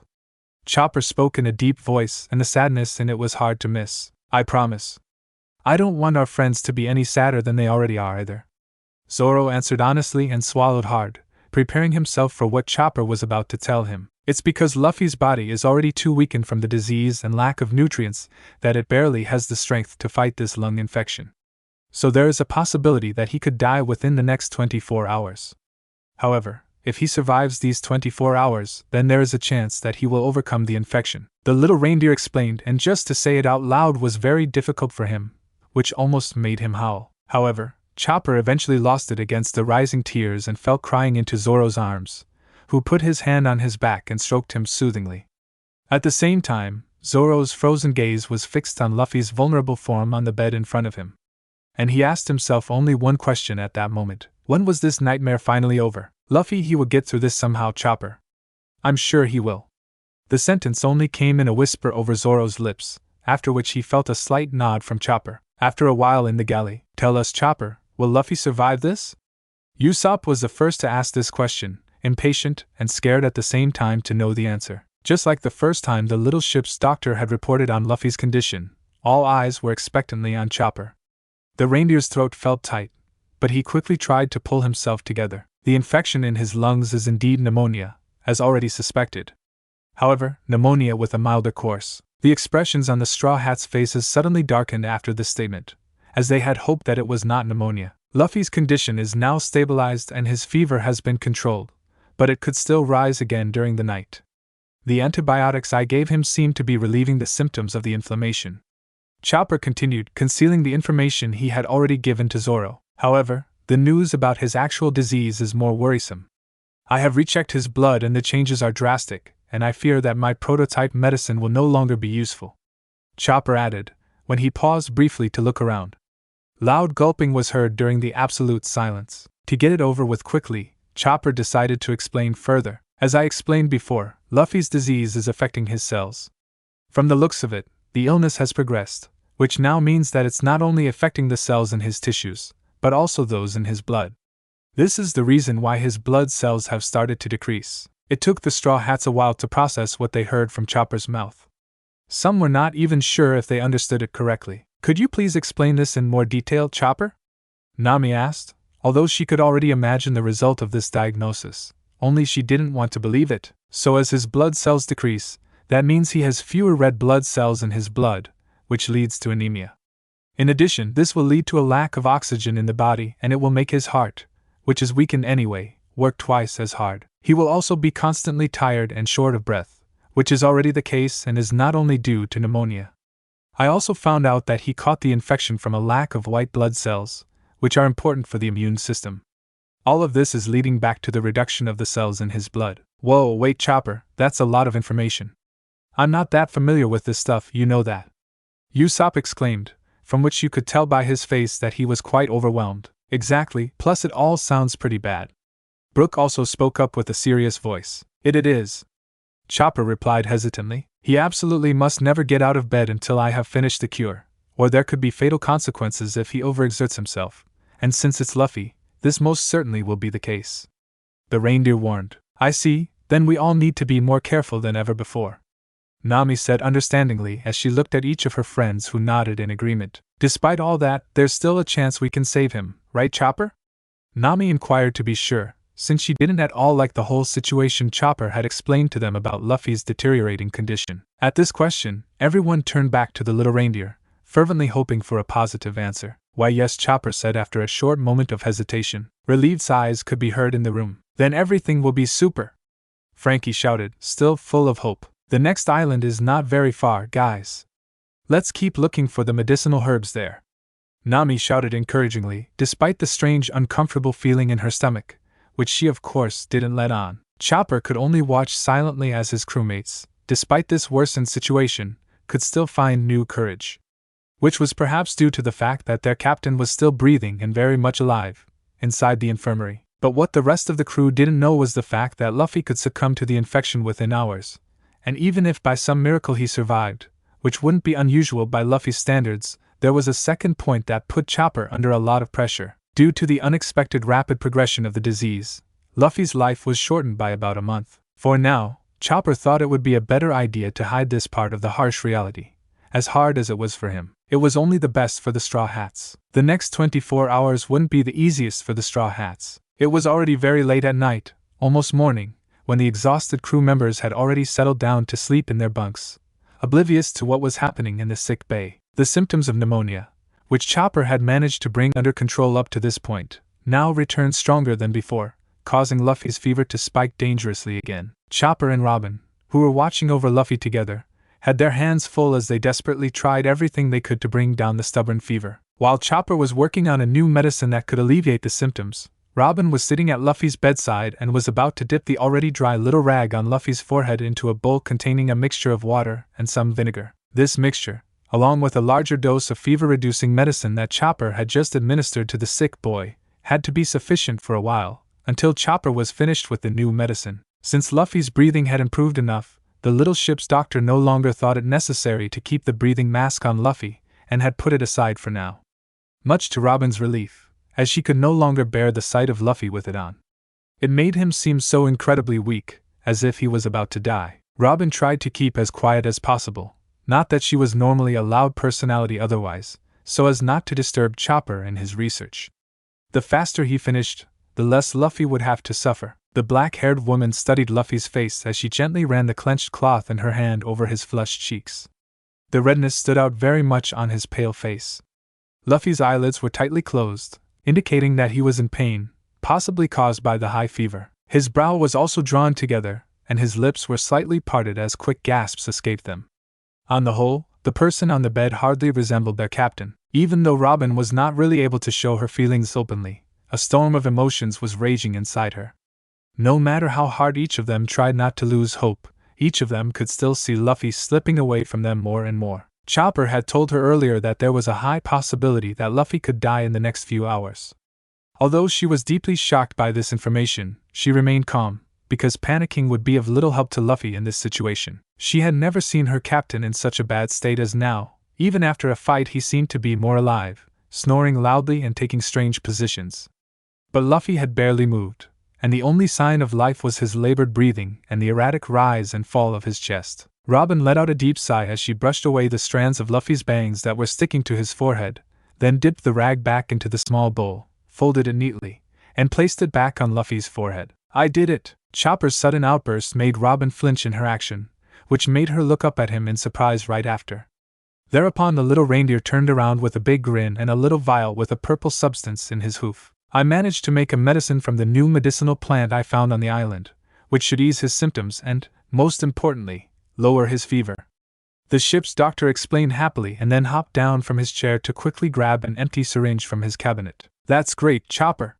smiled Robin and watched him as he briskly filled the syringe with the liquid and then approached Luffy's bed. "I wish I had thought of this much sooner, because then maybe Luffy wouldn't be in this bad shape right now." Chopper huffed as he then applied the tip of the syringe to Luffy's arm to inject the contents into his vein. Robin watched him closely and then let her eyes wander back to the black-haired teen's face, which showed a little twitch as the syringe penetrated his skin. "If the remedy works, it should increase his chances of surviving the infection," Chopper added hopefully, while he briefly pressed the puncture site with a small cotton ball from the little bedside table to stop the minimal bleeding. "Well, that sounds great. I just hope he doesn't have to suffer any longer," Robin said as she raised her hand to gently stroke it through Luffy's sweaty hair. Suddenly she noticed how Luffy's shivering became stronger, and only now realized how thin the white bedspread was that was covering him. "Chopper, do you have an extra blanket for Luffy here? He's shaking pretty bad," Robin asked as she turned to the little reindeer, who was meanwhile cleaning his utensils at his work table. "This is normal, but soon the chills should subside once the medicine takes effect. Here's the extra blanket." Chopper turned to his closet and pulled out a red wool blanket from the bottom drawer, then handed it to Robin. The little ship's doctor checked Luffy's condition again while Robin covered him with the blanket and found that not much had changed in his condition yet. He hoped at least that Luffy would regain consciousness. Robin noticed Chopper's disappointed look and put her hand on his back to get his attention. "Don't worry, he needs some time. But you'd better get some sleep now, Chopper. You must be terribly exhausted," Robin said and gave her friend a smile. "But what if he gets worse, I'll wake you up, don't worry. I'll be fine on my own," the archaeologist assured Chopper, whereupon the small reindeer nodded. "All right, but please make sure Luffy takes in enough fluids. It's very important for him," Chopper reminded Robin and then reluctantly left the sick room with one last look at his patient. After the door closed behind Chopper, Robin reached out for the water jug on the nightstand next to her and filled a cup with it. Then she carefully lifted Luffy's head and put the cup to his lips, to pour it into his mouth the next moment. She repeated this action every half hour to keep him hydrated. As she put the cup back on the table, her eyes fell on the book she had brought with her, and then reached to it to pick it up. "Would you like me to read to you, Luffy?" She asked the question, although she could already guess that she wouldn't get an answer from him. Still, she stared hopefully into his face, but in vain. Smiling bitterly, she took his hand in her own and deftly opened her book with the other. "You might like this," the archaeologist whispered to her captain and began to read aloud. After reading the first page, she looked up from her book at Luffy and saw that his features had relaxed a bit, his breathing was less labored, and he seemed to be sleeping more peacefully in general. A satisfied smile crept onto her lips as she then continued reading. At noon the next day, Luffy slowly opened his heavy eyelids and stared at the ceiling for a short while with his vision still a bit blurry as his tired mind tried to realize where he was. All he knew was that he felt pretty bad. His head hurt like hell, making it difficult to think, his limbs ached and his chest felt incredibly heavy. There was also this unbearable heat that he felt all over his body, as if he was burning from the inside, and his rather dry, burning throat, which was the real reason for his awakening. "Luffy?" Suddenly, a long-nosed boy came into his view, bending over him. Luffy blinked a few times to clear his vision, when he saw a wide relieved smile adorn his best friend's face. ******. It was a bad idea for Luffy to use his voice and thus irritate his already desert-dry throat. Immediately, he was seized by an unsuppressible urge to cough, which only made his throat hurt more. Usopp hissed at the sound of Luffy's cough, which sounded so painfully rattling, and at the same time he panicked with each cough that followed and just didn't seem to subside. The sniper then quickly decided to carefully sit his sick friend up to at least help him breathe. In the next moment, Luffy's coughing changed to a wet one, and he could feel something rising up his throat, which made the young captain instinctively press his hand over his mouth as his body continued to try to expel this sticky substance. Usopp had put his trembling hand on Luffy's back to rub it when suddenly his eyes widened. He saw the deep red liquid seep through Luffy's hand that was pressed over his mouth and slowly drip onto the blanket below. This was not good at all. Usopp felt compelled to do something. He couldn't just stand by and watch Luffy choke on his own blood. "Oh, Luffy, wait, I'll get Chopper." But before the sniper could rise from his seat, he felt a weak grip on his arm stop him. He turned to Luffy, who looked at him through half-open eyes with a steady gaze as he let out a few more light coughs before the fit miraculously stopped. "I'd cough is alright, cough us pp." Luffy croaked out, breathing heavily, as he wiped his bloodied, slimy hand on his blanket without a second thought. "Are you sure, Luffy? You can barely breathe. Chopper should help you." Usopp still insisted frantically, when he could clearly see that his friend was not well at all. "And no ha, it's okay ha," Luffy said in a whisper as he gradually got his breathing back under control.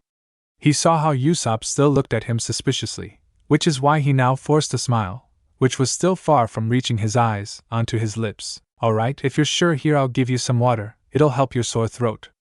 Usopp sighed and was finally persuaded after a while and then reached for the jug, pouring some water into the cup before handing it to Luffy. Luffy gratefully accepted the cup and drank the contents in one gulp, feeling the cool water soothe his burning throat. "How are you feeling, Luffy?"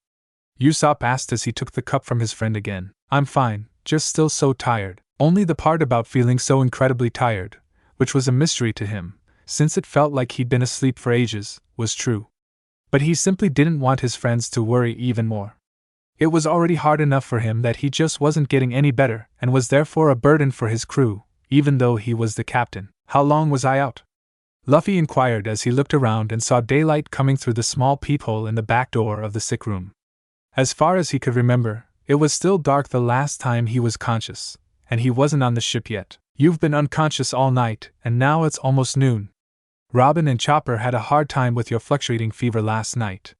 But Chopper told me that he managed to make a new medicine, which then eased the symptoms.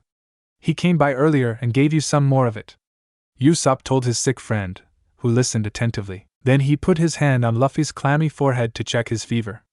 Concerned that it still seemed quite high, he then noticed how Luffy had closed his eyes and was nuzzling his cool hand. "Come on, you should go back to sleep, Luffy," Usopp said, when he was about to help Luffy lie down again. But just at that moment, the door opened and Sanji appeared behind it. He held a small tray in his hands as he entered the room and deftly closed the door behind him with his leg. "Well, I knew I heard you guys talking. Glad you're finally awake, Luffy," smiled the blonde man as he stepped closer to Luffy's bed. Luffy just smiled tiredly back as Sanji set the tray with a bowl of soup down on his lap. "Chopper said to me that you should definitely eat something when you're awake again, so I quickly heated up the soup I made for you this morning," spoke Sanji and sat down on the edge of the bed. "Thanks, Sanji." Luffy thanked the blonde chef as he placed a hand on his grumbling stomach. He didn't feel very hungry, although under normal circumstances he should be starving, but his stomach still demanded something to eat. "No problem. You need the rich vitamins to get back on your feet. Unfortunately, you're still strictly forbidden to eat solid food, and therefore meat. But I doubt you could keep that down anyway," Sanji said, trying to fight the urge to light a cigarette in Luffy's presence. Chopper had warned him about this several times, as it could only harm Luffy's lungs even more. Sanji and Usopp exchanged uncertain glances when they noticed Luffy staring hesitantly at his soup. They weren't used to seeing Luffy like this at all. Their captain with the bottomless stomach. "Usopp, if you like, I can take over for you now. Anyway, it would be my turn to take care of Luffy." Sanji broke the uncomfortable silence, whereupon Usopp stood up to leave his place to the blonde cook. "Alright, I guess I'll be going now then. I'll see you later, Luffy." With these words, Usopp disappeared from the infirmary in the next moment. Sanji changed his place and sat down on the chair next to Luffy's bed and watched him greedily gobble up the soup. However, after a few sips, Luffy suddenly put the bowl back on the tray as he felt his stomach begin to rebel, drawing a puzzled look from Sanji. "What's the matter, Luffy? Don't you like the soup?" the blonde cook asked, suddenly noticing Luffy's pale face turn a shade paler, if that was even possible. "I feel sick," Luffy mumbled and held a shaky hand to his mouth, placing the other on his churning belly. He clearly had trouble suppressing the rising gag reflex. "Oh shit, just try to take a deep breath. It's probably because you ate too fast on an empty stomach. Sanji tried to reassure him, alerted by Luffy's words. Luffy nodded slightly and closed his eyes, taking a few deep breaths, as far as his aching lungs would allow him. Sanji took the tray from his captain's lap and slid closer to him, stroking his back soothingly in hopes that it would make him feel better. Under no circumstances did Luffy want to spit out what he had eaten. Especially because he also knew that Sanji hated it when food was wasted, and the young captain didn't want to waste Sanji's food. I don't want to throw up, Luffy muttered behind his hand, looking Sanji in the eyes in anguish. But eventually Luffy lost the battle against nausea, and all at once his stomach contracted. Sanji, who immediately became aware of his captain's signs, grabbed him in his arms with quick movements, and sprinted out the back door of the sick room. Outside, he lowered Luffy in front of the railing and helped him bend over it, just in time as Luffy began to empty his stomach. Sanji felt more than just overwhelmed with the entire situation when he didn't know any better than to stroke Luffy's back again with circular motions. Fortunately, it didn't take long for the black-haired boy's stomach to settle down again, causing him to collapse in Sanji's arms afterwards, completely exhausted. I'm so sorry, Sanji. Despite being out of breath, Luffy apologized. Sanji looked at him in utter horror, as he could hardly believe his ears. Had he just heard that correctly? His captain was apologizing to him? He hadn't done anything wrong, so why? Without hesitation, the blonde chef hoisted Luffy back up in his arms, seeing how his eyes were about to fall shut. But why? Luffy, you have to stay awake! Cried Sanji in a panic as he shook him firmly to keep Luffy from losing consciousness. He then hurried back to the infirmary, where he gently laid the young captain back down on the bed. I'm sorry, I didn't mean to waste your food. Luffy apologized again in a feeble voice as he looked up at Sanji with half-open eyes. The 19-year-old found it hard to fight against the emerging fatigue, and besides, his pain all over his body had doubled due to the whole action. Sanji could only shake his head in disbelief. But what could he do? That's just the way their captain was. You're such a stupid captain, you know that? You really think I'm mad at you for that? Sanji asked as he was about to cover the black-haired teen with his blankets. Listen, Luffy, if anything, I'm deeply concerned about this. You'll eventually have to eat something without throwing up. Sanji quickly interrupted him and then lifted the tray with the half-empty cold soup bowl from the nightstand. You're going to stay awake until I bring you another serving. I'll be right back. After receiving a silent nod from Luffy, Sanji made his way to the kitchen next door. When he returned, he found Luffy fortunately still awake, then sat him up again carefully, and handed him the bowl of hot soup again. This time he made sure that Luffy drank slowly, so as not to upset his sensitive stomach again. After that, Luffy let himself fall back onto his back, and as soon as his head touched his pillow, he was out like a light. Sanji sighed contentedly as he eyed the empty bowl, which he then placed on the nightstand.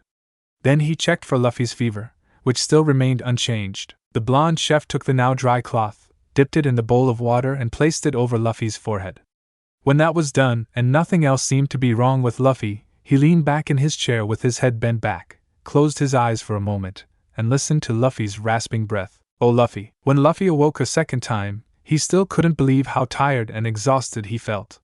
Slowly, he turned his head to the side and this time saw Frankie. The cyborg had not yet noticed that his captain had awakened, as he was too busy screwing around with the small metal cube he held in his hands. Frankie, Luffy said almost in a whisper, and if it wasn't so quiet in the room, the blue-haired man wouldn't have noticed it at all. All at once Frankie flinched when he heard his name and turned to Luffy, who gave him a weak smile, which the cyborg immediately returned. Luffy, you're awake. I didn't even notice. Are you feeling okay? Do you need anything? Frankie inquired as he scanned Luffy with his gaze to make sure nothing was wrong. I am fine, don't worry, just very tired, answered Luffy, whereupon he had to cough slightly a few times. Once again he had lied. He felt even worse than the last time he was awake.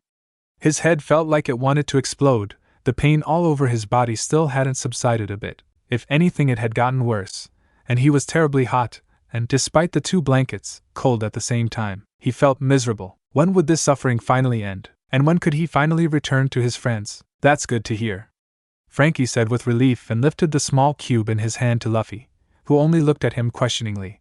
Since his vision wouldn't clear, he only roughly recognized what the ship's carpenter was holding out to him. What is that? Luffy then asked curiously. Actually, this was supposed to be a secret until it was finished, but it doesn't matter now.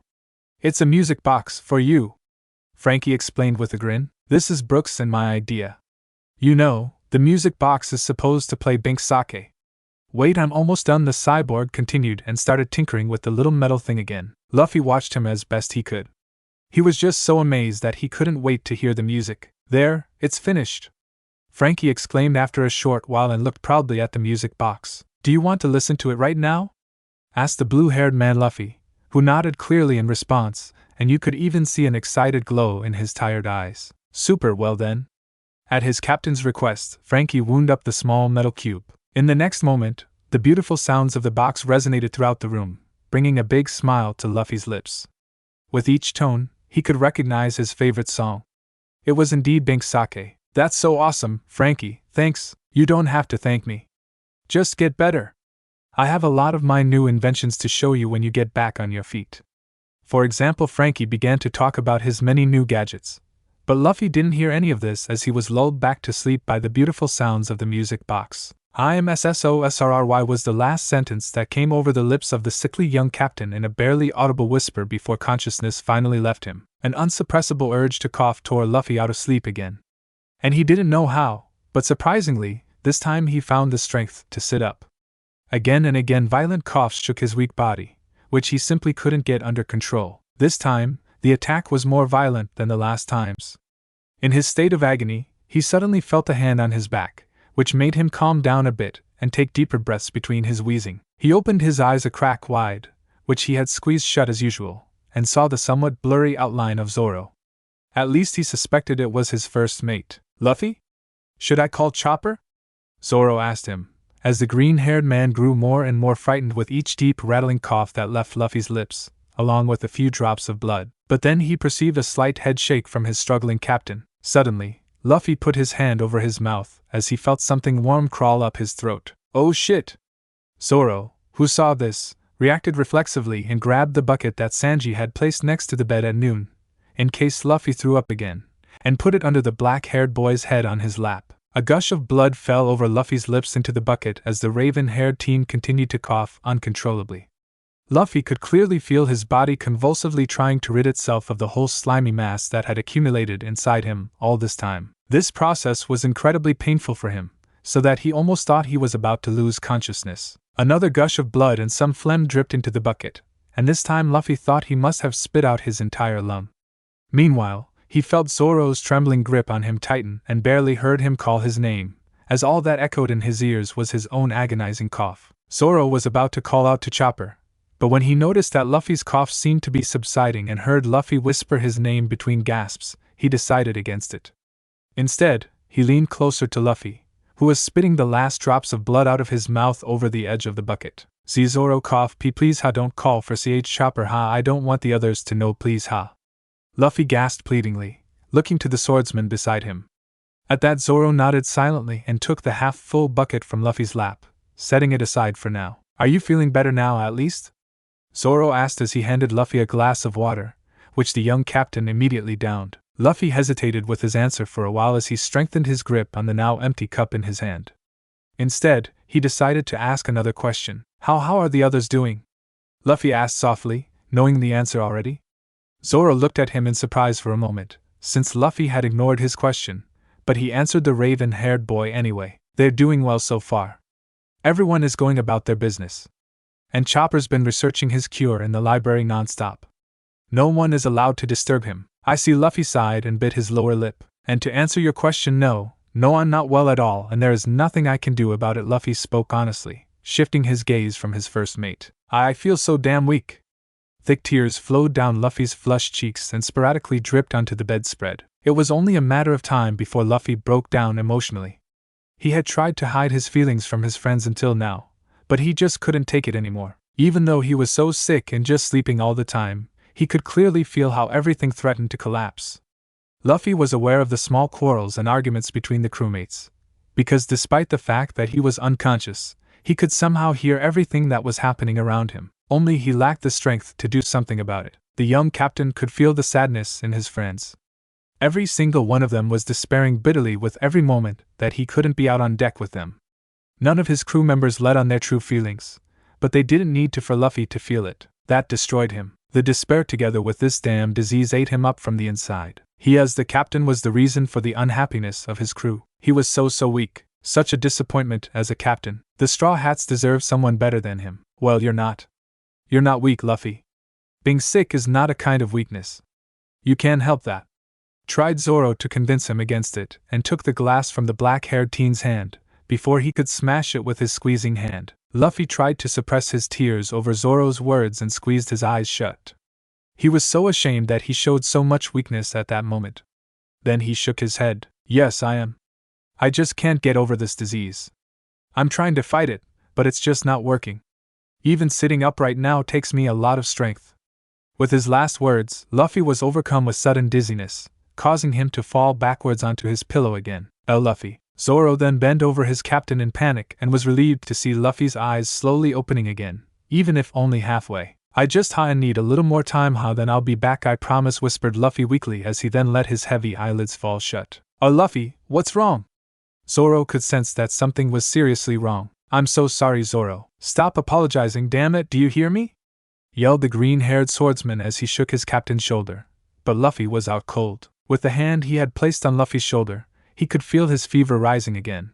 This was not good, not at all. Zoro's eyes widened in fear, and he quickly placed a hand on his captain's forehead.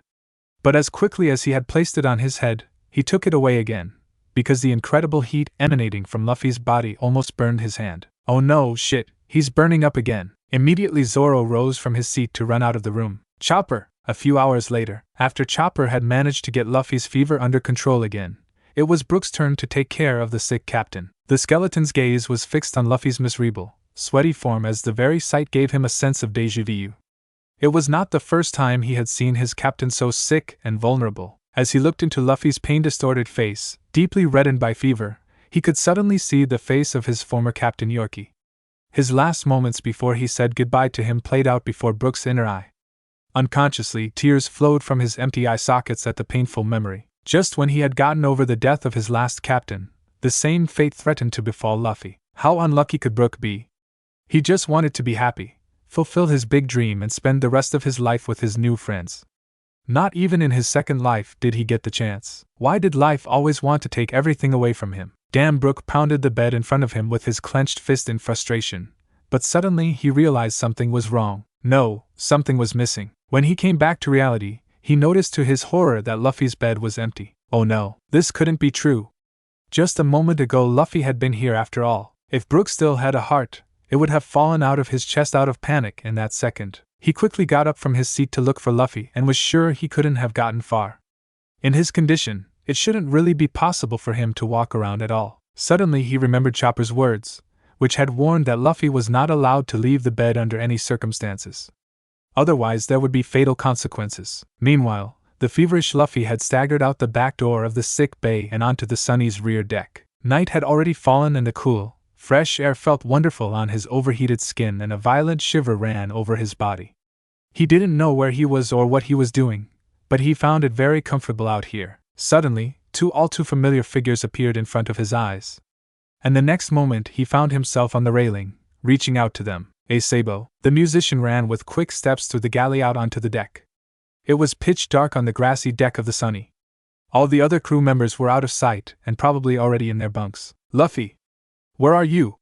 He shouted loudly, looking around frantically in all directions. The skeleton's shouting naturally attracted a lot of attention, whereupon the rest of the Straw Hats gradually gathered on the deck. What's going on, Brook? Why are you yelling so loud? Nami wanted to know, rubbing her tired eyes. Brook started, but he didn't know what to say exactly. How could he confess to his friends that he had lost sight of Luffy, their sick and delirious captain? The skeleton swallowed hard. Hey Brook, aren't you supposed to be by Luffy's side? Usopp suddenly asked in confusion. I lost him, I'm sore. You did what? Sanji shouted furiously, unable to believe what the musician was telling them. Suddenly they heard screaming, which came from the direction of the stern of the Sunny. Meanwhile at the stern of the Sunny, get away from me, torture me! Screeched Luffy in complete panic as he still stood on the railing with wobbly legs. It's me, Luffy, Jinbei. I don't know who you're talking about, countered Jinbei, who had discovered Luffy by chance during his night watch outside. Luffy had a look of fear in his eyes that the fishmen had never seen on him before. It just didn't fit his captain. Sabo, help me! Luffy gasped heavily, while an icy cold wind blew and sent a violent shiver through his body. Luffy, please come down from there. Jinbei continued to try desperately to persuade his captain, who seemed to be completely out of his mind due to the high fever, but it was in vain. The fisherman feared that if he got even one step closer to Luffy, he would fall off, and that was the last thing he wanted. It hurt Jinbei to witness that Luffy just didn't want to recognize him, and the so incredibly strange look with which he looked at him, as if he were an enemy. Stay away. Ace Sabo Hopli cough cough. Luffy yelled again as loud as he could and had to cough right after. What's going on, Jinbei? Suddenly a voice sounded from behind the helmsman.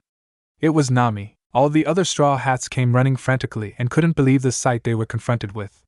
It was as if their hearts were stopped by the shock. Luffy, on the railing, and his legs threatened to give way under him at any moment. Stay cough away, ha. Before the members of the Straw Hats were able to do anything at all, Luffy's eyes suddenly rolled back into his head, with his legs also buckling under him, and in the next instant he was about to plunge into the dark sea. Luffy, Cinco Fleur! Robin reacted just in time as she let her arms grow along the side of the ship like a rope to catch the falling Luffy. Jinbei, I caught Luffy. Can you get a hold of him and bring him up? Robin asked, relieved that she was able to catch her sick captain in time. Luffy would certainly not survive another fall into the sea in his current condition. It was a miracle that he even made it the first time. Jinbei, who was closest to the railing, bent over it to grab Luffy's ankle and thus pull him up. Luffy felt like a wet sack as he carefully lifted him up and gently cradled him in his arms. Thank goodness, Robin, you're the best, Nami said as she dropped to her knees in relief. All the other Straw Hats also breathed a deep sigh of relief when they now saw the unconscious Luffy in Jinbei's arms. His limbs hung limply, his entire body shook, whether from exertion or fever, and his breathing was shallow. In summary, Luffy looked terrible. Well, at least more than before. Shit, that was pretty close. But what was going on? How did he even get up there? Sanji wanted to know, who couldn't understand this incident at all. When he had to take care of Luffy, the black-haired boy hadn't even been able to stay awake. So with what strength had it been possible for him to get out of the sick room? It was inexplicable, but then again it was their captain, and he could make the impossible possible in such situations. I don't know, but he didn't recognize me, as if he had been in some kind of fever dream, replied the fisherman, not taking his eyes off his captain. Jinbei couldn't believe how fragile and small Luffy was in his arms. Only now he noticed the severe effects of the disease on Luffy's body, and his heart broke into 1,000 pieces. It doesn't matter how Sanji. In the first place, he shouldn't have made it out of bed at all. Brook, why suddenly, a rasping cough that shook Luffy's unconscious form interrupted Nami's rage, putting the whole crew on alert. Quick, we shouldn't lose any time here. His condition may have deteriorated drastically.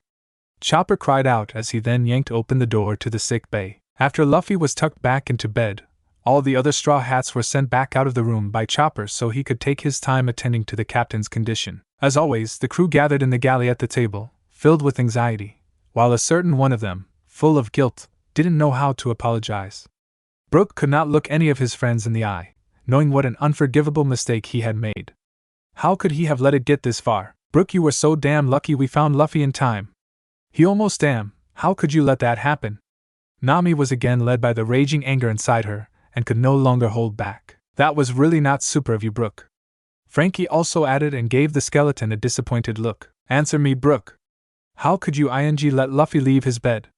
Repeated the orange-haired navigator, pounding the table vigorously with clenched fists, as she rose from her seat at the same time.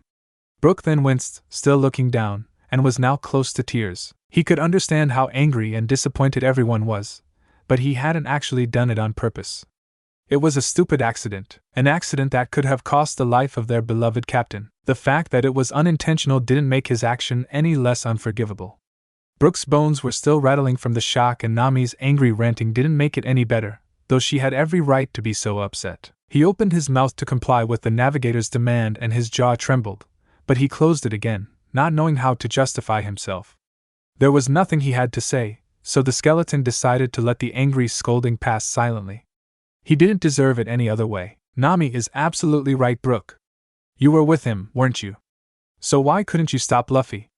Usopp spoke up now, still in shock, and it was clear to see how much he was shaking. That's enough. What happened. Neither Brook nor we can do anything about it. Zoro could no longer stand the shouting and had to interfere as well. Shut up, Zoro. You know very well that it's unforgivable. All our efforts would have fallen overboard along with Luffy. And you want me to stay quiet? Nami gritted her teeth and literally seethed with anger as she looked to the swordsman, who just sat there calmly with his arms folded in front of his chest. Nami is absolutely right. And besides, you moss head have no right to have a say here anyway. I also caught you falling asleep while watching Luffy. Senji now also defended the navigator, as he already lit his third cigarette. What the? Leave me out of this, asshole. Zoro growled dangerously. Who are you calling asshole? You stupid. I am so sorry, Nami-san. Please, so, you're saying you're sorry?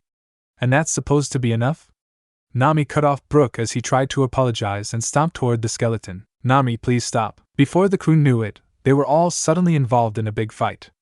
The shock and general tension of the situation made them all turn on each other. Chopper, on the other hand, who was taking care of Luffy in the infirmary, could feel the situation outside escalating.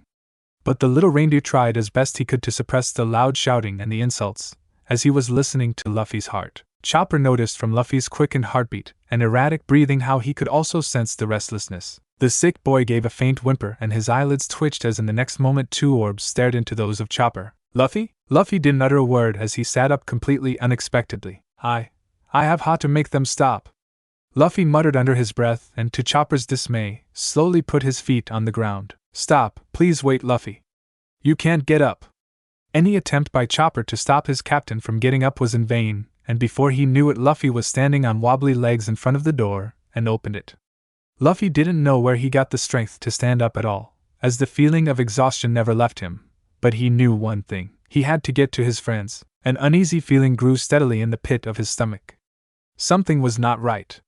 When Luffy had fully opened the door, he propped himself against the doorframe, breathing heavily as he looked in horror at the spectacle before him. Chopper, meanwhile, had rushed next to him to support him in case he lost his balance. Luffy, please lie back down. The little reindeer doctor begged the black-haired teen, but he just ignored him. Luffy couldn't believe what he was seeing. His ears and perceptions had not played a trick on him after all, and his crew was actually arguing. But he didn't know that the arguments escalated as much as they did at that moment. Were they still his friends at all? His nakama? The Straw Hat Pirates who always stuck together? None of them had ever said a word about arguing, and they all acted as if everything was fine. But this terrible sight before his eyes told him something else. Everything was just a lie. The rage in Luffy continued to rise while he watched his friends, who still had not noticed him, for a while. Nami had walked up to Brook, scolding him, the reason for which the captain was completely unaware, while Jinbei tried to get her away from him. Zoro, Sanji and Usopp were also arguing about something that Luffy didn't quite catch. Only Robin and Frankie tried to intervene now and then to avoid worse. Chopper didn't like the chaos either and didn't have a good feeling about it at all. The reindeer could really feel the tension in his sick captain and panicked more and more when Luffy sluggishly pushed himself off the door frame to approach his friends. Even against a Luffy who was in such a weak condition, Chopper had no chance. Please, how stop, Luffy gasped, barely audible. His heart was hammering painfully in his chest, and it took him an infinite amount of strength to hold himself up, despite Chopper's support. Hey guys, please stop fighting. Chopper shouted anxiously, but obviously not loud enough, because no one even turned to look at them. They were all far too busy with each other to notice the two of them. Chopper looked up at Luffy, whose eyes were covered by his bangs, but he could feel the raven-haired boy clenching his fists. Luffy took a few shaky but deep breaths, and what came next left the crew in shock. Stup feet. All at once, everyone stopped what they were doing and all eyes turned to the young captain, who was now completely out of breath from his screaming. But the serious look in his eyes still remained. Luffy, you're awake again? Usopp asked, pretending at the same time that nothing was wrong. No answer. What are you doing out of bed? Nami inquired as she abruptly let go of Brook and stepped closer to her captain. Again no response. Luffy, please, you need to go back to sleep. Chopper had grabbed Luffy's arm and tried to drag him back into the infirmary, but Luffy just roughly pulled his arm away from him. The 19-year-old was trembling with exertion, but he pulled himself together in order not to fall prey to the increasing fatigue that was slowly tugging at his limbs, making them feel heavier. Stop, damn it, muttered Luffy between his gasps. Luffy, are you? Stop pretending. Another outburst from the young captain made his friends wince and an ice-cold shiver ran down their spines, as if Luffy had unconsciously released a bit of his haki. Luffy, I beg you to stop overexerting yourself like this. It's not good for your health. Chopper again tried desperately to persuade his captain, but as stubborn as he was, this attempt had failed again. "I don't give a shit about my health right now. I can't recognize my crew anymore," Luffy shouted at the top of his lungs, and a few coughs escaped his lips, which left him gasping heavily after a short time. He was met with questioning and confused looks from his crew. Was Luffy hallucinating again? "What do you mean by that, Luffy?" "It's us, your friends," replied Usopp slightly nervously, breaking the awkward silence. "No, my real friends wouldn't hide anything from me or act like that." Despite being short of breath, Luffy kept talking, glancing at each of his friends. Ashamed, the crew looked away from their captain, not used to being confronted with such a serious Luffy. But each of them agreed with him. What had gotten into them? They were all supposed to stick together. Instead, they were acting like enemies. Chopper couldn't stand it any longer, buried his face in his hooves and started to cry. "We were so sorry, Luffy." But Luffy didn't get to hear the apology, when suddenly a dull thud was heard in the room, and the next moment Luffy was lying unconscious on the floor next to Chopper. Luffy. 3 days later. It was quiet on the Thousand Sunny. The crew had finally docked at an inhabited island and had already gone ashore. Well, everyone except an orange-haired navigator and her sick captain. The aforementioned navigator was sitting at Luffy's bedside, completely lost in thought, and had taken his limp hand in hers. It had been 3 days since Luffy had last been awake. It had been a shock to them all when their captain had suddenly collapsed without any warning. Everyone felt guilty about it, as Luffy had to use up the last of his strength to settle their dispute. What kind of crew were they anyway? They did not deserve Luffy. The sick boy's condition had deteriorated quite a bit because of them, but fortunately, Chopper had already been able to develop a new improved medicine that helped Luffy fight the pneumonia. Since Chopper's new examination this morning, Luffy should be on the road to recovery. Only he would still have to regain consciousness. Nami sighed for the umpteenth time as she ran her delicate fingers over the rough surface of her sick friend's hand.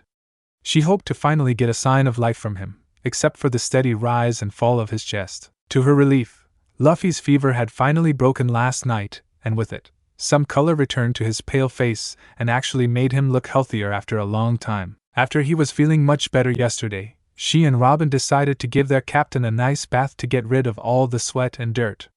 Nami gently stroked one hand through Luffy's pitch-black clean hair while still firmly gripping his hand with the other. Then she let her fingers, which had just been combing through the strands of his hair, slide further down and placed her hand on the left side of his face, tracing his scar with her thumb. Suddenly she felt something wet on her face and only now realized that she had started to cry, but she did nothing to wipe it away and just let it drip freely onto the mattress. Despite the fact that she knew he had almost survived the infection, the knowledge and the worry that he was still terminally ill gnawed at her. As so often, she wished to be in his place at that moment. It should have been her instead of Luffy. She would give anything to have his illness and to experience his suffering. Anything to make him feel better, to be by his friend's side again, to sit in his favorite spot on the figurehead, and most importantly, to eat away all their supplies. Nami let her gaze slide from his face further over his upper body, which was covered with the blanket up to his chest. Luffy had always been of scrawny stature, but now you could clearly see that he had lost quite a bit of weight. Nami now ran her hand further over his chest and placed it over the spot where his heart is supposed to be. She felt the steady beats under her palm, which brought a slight smile to her lips. Despite this merciless disease, Luffy's heart refused to give up and beat as strongly as ever in his chest. Before she even realized it herself, the orange-haired girl had put her ear to Luffy's chest and was now listening to the regular thump-thump that slowly but surely lulled her to sleep along with his calming breathing. Meanwhile, the rest of the Straw Hats had split into 2 teams, one consisting of Sanji, Frankie and Brook, running downtown to get food and coke, and the other team consisting of Usopp, Chopper, Robin and Jinbei had run towards the forest to look for certain medicinal herbs. Zoro also wanted to go with Sanji's team to the little town, but this fool had once again lost his way on the small forest path when entering the island. Sanji didn't care in the least where the moss head was, though he would be happy if Zoro actually disappeared forever, and calmly got his supplies, with which he wanted to try out a lot of new recipes. Brook helped him carry the bags, while Frankie had moved away from the 2 of them a bit to look for a drink store. Meanwhile, the other team explored the forest, which was less tropical than on the island before, but despite this, Chopper quickly noticed that many different medicinal herbs were sprouting here as well. His friends, of course, didn't understand anything about the green stuff and were even of the opinion that the plants did not differ much from each other, which could very much lead to confusion with poisonous herbs. To prevent this, Chopper had torn them each a picture from his books, which should make their search a lot easier. Now that they had dived deep enough into the forest, they suddenly discovered a large open field in the middle of which was a small old hut. As some smoke escaped from the chimney, the Straw Hats were sure that the hut must be inhabited. Hey, do you think it would be a good idea to knock? Maybe the person knows this area well enough and could help us out. Chopper suggested as they approached the wooden hut. I don't know, Chopper, what if he is hostile to us? Since there's a big marine base on this island, that wouldn't be very unlikely, would it? Usopp expressed his opinion, his knees shaking at the very thought of the Navy. Now that they had a sick and incapacitated captain on board, they had to be extra careful to avoid any fights. Still, he could be quite helpful, Robin said, and before the Straw Hats could agree on whether or not to knock, the wooden door opened with a shrill creak, startling the crew. Behind the door, a small elderly man with large glasses on his nose and a thick mustache appeared. He also wore a doctor's coat, which made it seem as if he was a doctor or professor. Oh, I knew I heard voices. What are kids like you doing out here? He asked, eyeing the four friends warily. Although the Straw Hats were already very famous, the old man didn't seem to recognize them, which of course suited the crew, since they didn't want to attract attention by revealing themselves anyway. We Usopp stammered, not knowing what to answer. We are a group of researchers and we are looking for certain medicinal herbs here, such as the Mizio spore. Chopper quickly finished the answer for Usopp. I see, well then, come in, I want to show you something. The old man replied, turning around and giving a hand signal for them to follow him. The Straw Hats followed as instructed and were astonished when they entered the hut. As small as the hut looked from the outside, you would never be able to guess what was inside. Next to a self-prepared bed and a small wood stove was a small laboratory, which consisted of a long narrow table along the right wooden wall of the hut. On it were all sorts of items from test tubes, all bubbling away with some substance, to microscopes and other preparations with which the crew, except Chopper, was unfamiliar. That's fantastic. Old man, are you some kind of doctor or scientist? Chopper was absolutely fascinated by the man's house, and the sight brought back old memories. Because everything in the hut along with the old grandpa himself bore an incredible resemblance to his old mentor Dr. Hiluluk. Although Chopper didn't know this strange man at all, he liked him already. That's one way to put it. I've been engaged in research of plants and herbs all my life. The old man nodded and ran one hand over his beard. Unfortunately, the inhabitants of the island don't accept me as a doctor, which I can somehow understand, since my medicine almost kills them every time. The self-proclaimed doctor sighed dejectedly, muttering the last part. What, and you call yourself a doctor? Usopp asked incredulously, taking a certain distance from the table, because who knows what was actually in all those strange-looking vessels. No, it's not like that. I don't harm anyone on purpose, denied the old man immediately. It's just a medicine that I'm working on. It's supposed to cure all the diseases in the world. But after years of research, I still haven't found the right mixture. Again the man sighed. Chopper was of course very convinced of the man, and could not believe that he would find here on this island of all places a person who had the same dream as he had. That means we have the same dream. I bet you could teach me a few things, said Chopper with twinkling eyes. Now wait a minute, Chopper. The old grandpa is just a lousy quack.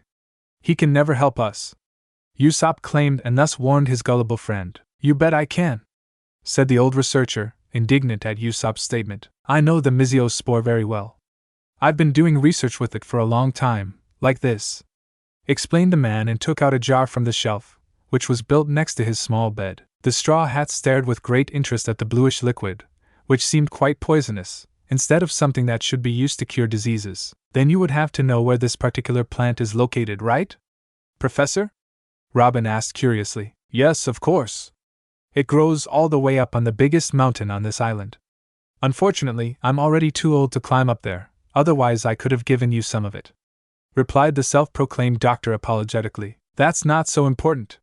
That information alone was a great help to us. Thank you, old man. The little reindeer thanked him. Wow, I didn't think our search would get any easier. This will save us a lot of precious time, Jinbei said, at least as pleased as Chopper.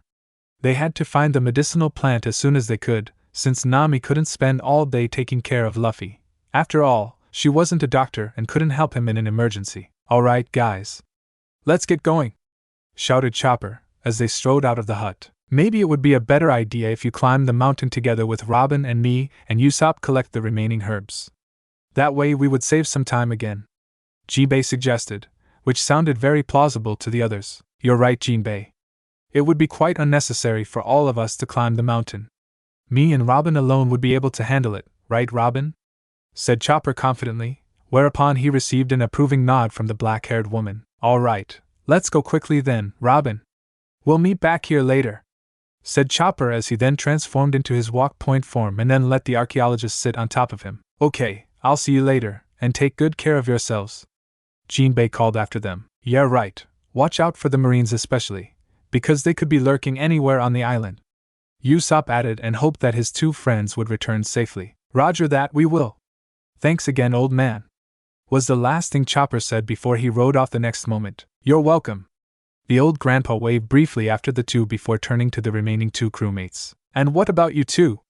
Do you think you can handle your search on your own?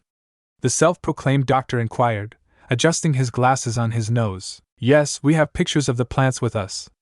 We'll figure it out, answered Usopp and rummaged the somewhat crumpled picture out of his pocket. Well then, take care, the man called out to them as Usopp and Jinbei set off to search. Meanwhile, on the Thousand Sunny, two heavy eyelids lifted as the captain of the Straw Hat Pirates gradually regained consciousness. The first thing Luffy could feel was the lack of tiredness that he had not been able to get rid of for days, which had to be a good sign.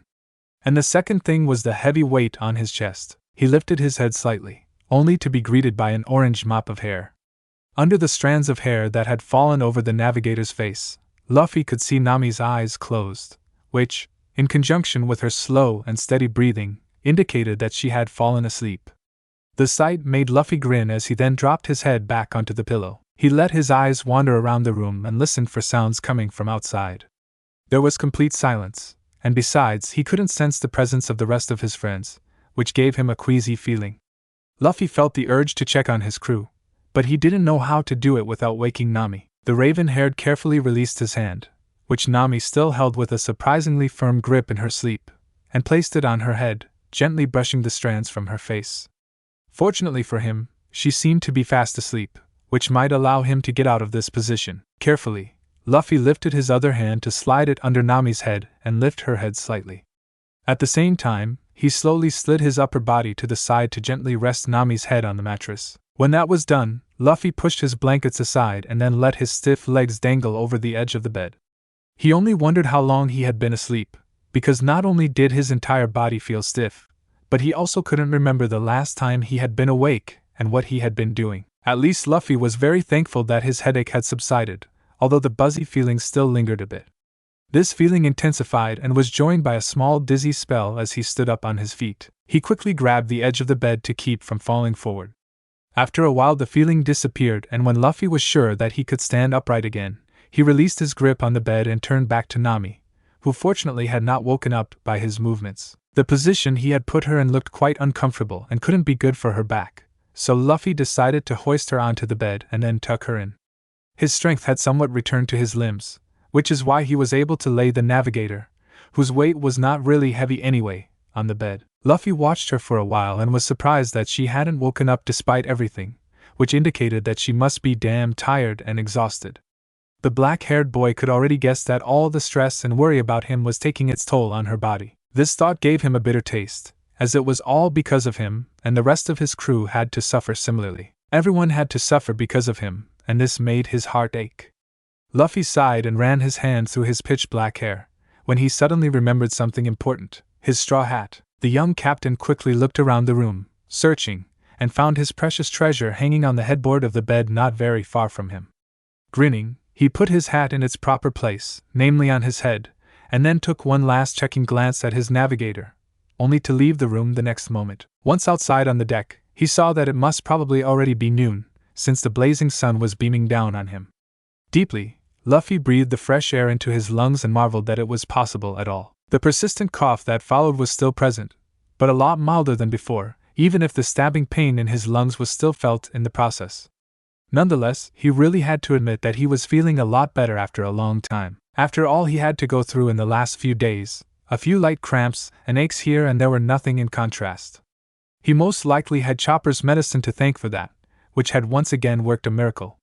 Only Luffy hoped that the effect of this medicine would last longer than the last one. It actually turned out that there was no one on the ship, and only now Luffy noticed that they had docked at a new island. The spirit of adventure took hold of him, and he couldn't believe that his friends were currently exploring the island without him. They had planned to go in search of the missing herbs together. That was not fair. Without even another thought about possible consequences, he also decided to just go ashore and follow his friends. A very stupid idea. Luffy, being who he was, forgot, because of his excitement, that he was still very sick, and started running the moment his feet hit the ground.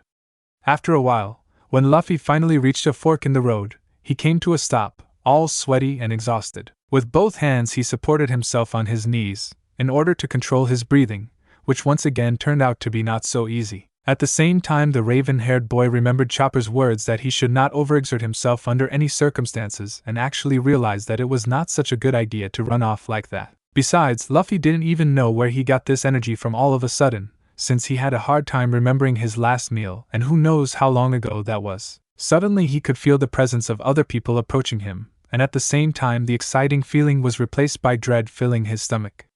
Luffy quickly straightened up and looked around, wiping the sweat from his forehead. "Hey, come out! Who the hell are you?" shouted Luffy with a serious face, and could now feel how he was gradually surrounded by these people, who were also hostile to him. Luffy gritted his teeth. A fight was really the last thing he needed, but it seemed inevitable, since no matter who these people were, they made no pretense of being weak. "Well, look who we have here." A male voice suddenly spoke, followed by a small laugh. All at once, Luffy turned in the direction of the voice and caught sight of a relatively tall man in a navy uniform with a cape. At the same moment, his followers emerged from the bushes with their weapons pointed at him. "Who are you?" Luffy hissed and got immediately into a fighting position. The young captain clenched his teeth even more in anger when the man just started laughing again. "As you can probably tell, I am a marine officer and my name is Tetsuo. Memorize my name, because today I will go down in history as the man who captured the infamous Mugiwara no Luffy." Tetsuo exclaimed loudly, whereupon he then gave the order to attack. "That's what you'd like, but I have to disappoint you, 'cause I'm not going along with your plan." Luffy answered him cheekily, and used his gear second without another thought. "I'm sorry guys, but I have to do this." Luffy mumbled to himself in thoughts of his crew. "Well then, let's see what you've got, Mugiwara." Meanwhile, back on the Thousand Sunny, Nami woke up to the tickle on her nose caused by the sun's rays coming through the back door's peephole and let her eyes wander around the room. It took a while for her mind to process where she actually was, and what she had done before she fell asleep, and suddenly the scales fell from her eyes when she realized that she was lying in Luffy's bed in the sick room, and her captain was. Luffy was gone. Oh no, not again! Nami feared the worst again, but it occurred to her relatively quickly that he couldn't have been wandering around in a fever dream again at all, since he had apparently deliberately placed her as comfortably as possible on his bed. She just hoped it wasn't too late, and he hadn't already pulled a stunt, but knowing her scatterbrained captain, it was already highly likely to be the case. Without wasting any more time, the young girl literally jumped out of bed and made her way outside onto the deck. "Luffy? Are you around here somewhere?" Nami shouted and looked around in all directions, hoping that the black-haired teen would appear at any moment, but in vain. She listened attentively, but it was too quiet on the Sunny, so then the orange-haired gaze fell on the island. Nami not only had the feeling, she also knew exactly that Luffy must be hanging around somewhere on the island. The navigator cursed inwardly as she then decided to run after her captain, hoping that nothing had happened to him. Nami ran and ran as fast as her legs would allow her to, almost tripping every now and then, but she quickly pulled herself back together. Less than a few minutes later, she heard screaming and other noises that sounded very much like a fight, and her heart, which was already racing, threatened to jump out of her chest. She fervently hoped that the uneasy feeling inside her was not right, and that Luffy was not involved in some kind of fight. At that very moment, Chopper's words flashed through her mind and she remembered exactly how he had mentioned the word fatal. Luffy was by no means allowed to fight, let alone even get out of bed. How could she be so careless and just fall asleep?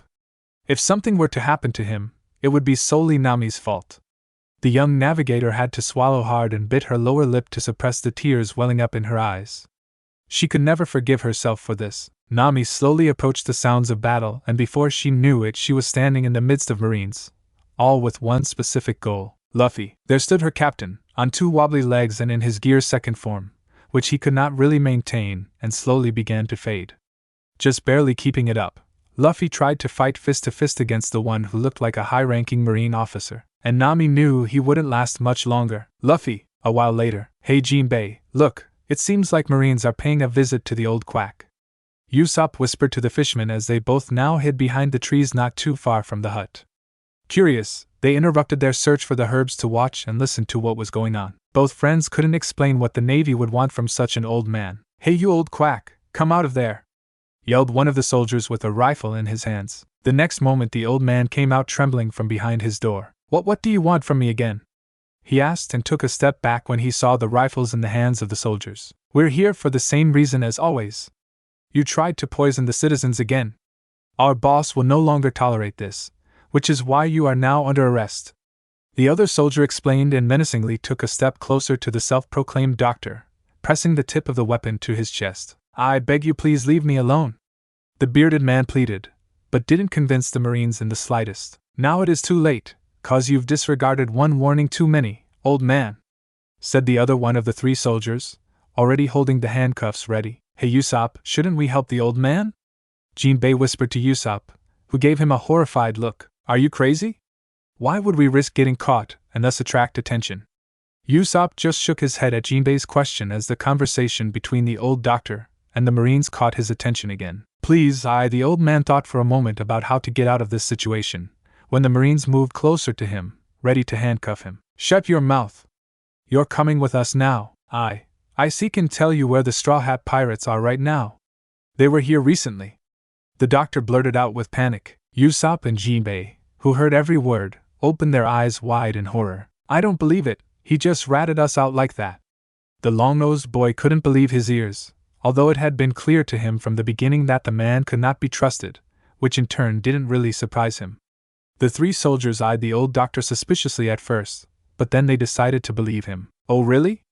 That would come in handy, because we've already captured their captain and that orange-haired girl," laughed one soldier while the other pressed his gun to the old man's chest again. "Come on, tell us, where are they?" Meanwhile, Usopp and Jinbei were frozen in shock as the news about Luffy and Nami reached their ears. "Oh shit." In the meantime, on a familiar ship, a blond young man stood at the bow of the ship.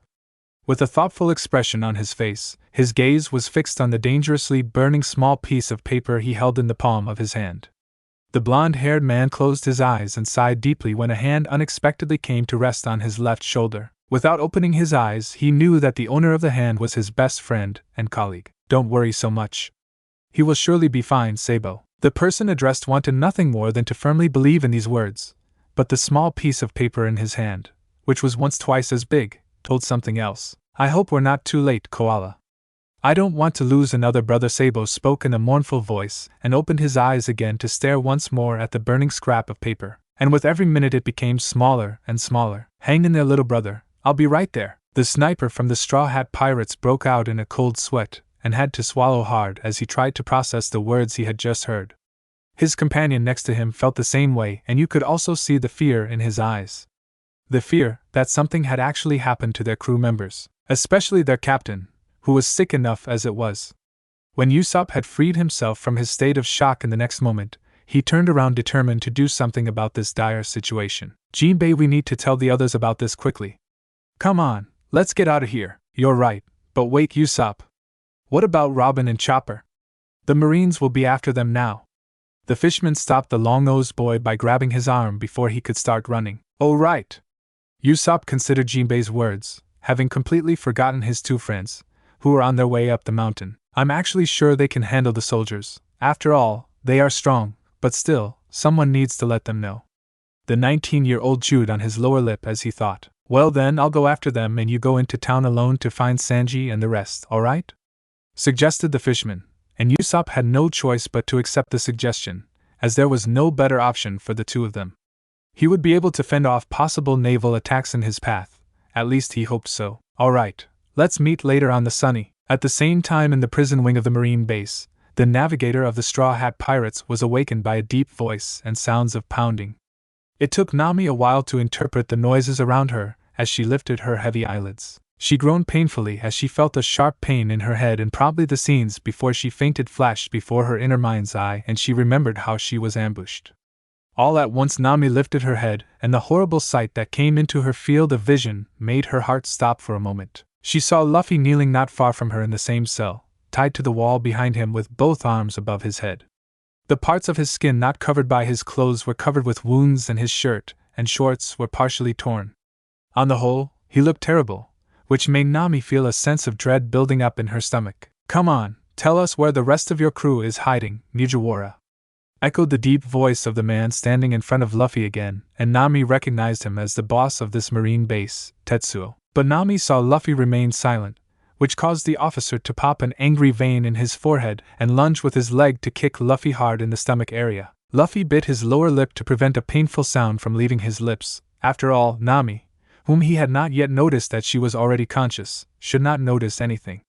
But Nami, on the other hand, was still watching in shock what was happening before her eyes, and not a sound escaped her constricted throat. Silent tears made their way down her cheeks. And she knew exactly that it was all her fault. Because of her, they were both in big trouble with no way out. And it was only her fault that Luffy had to suffer.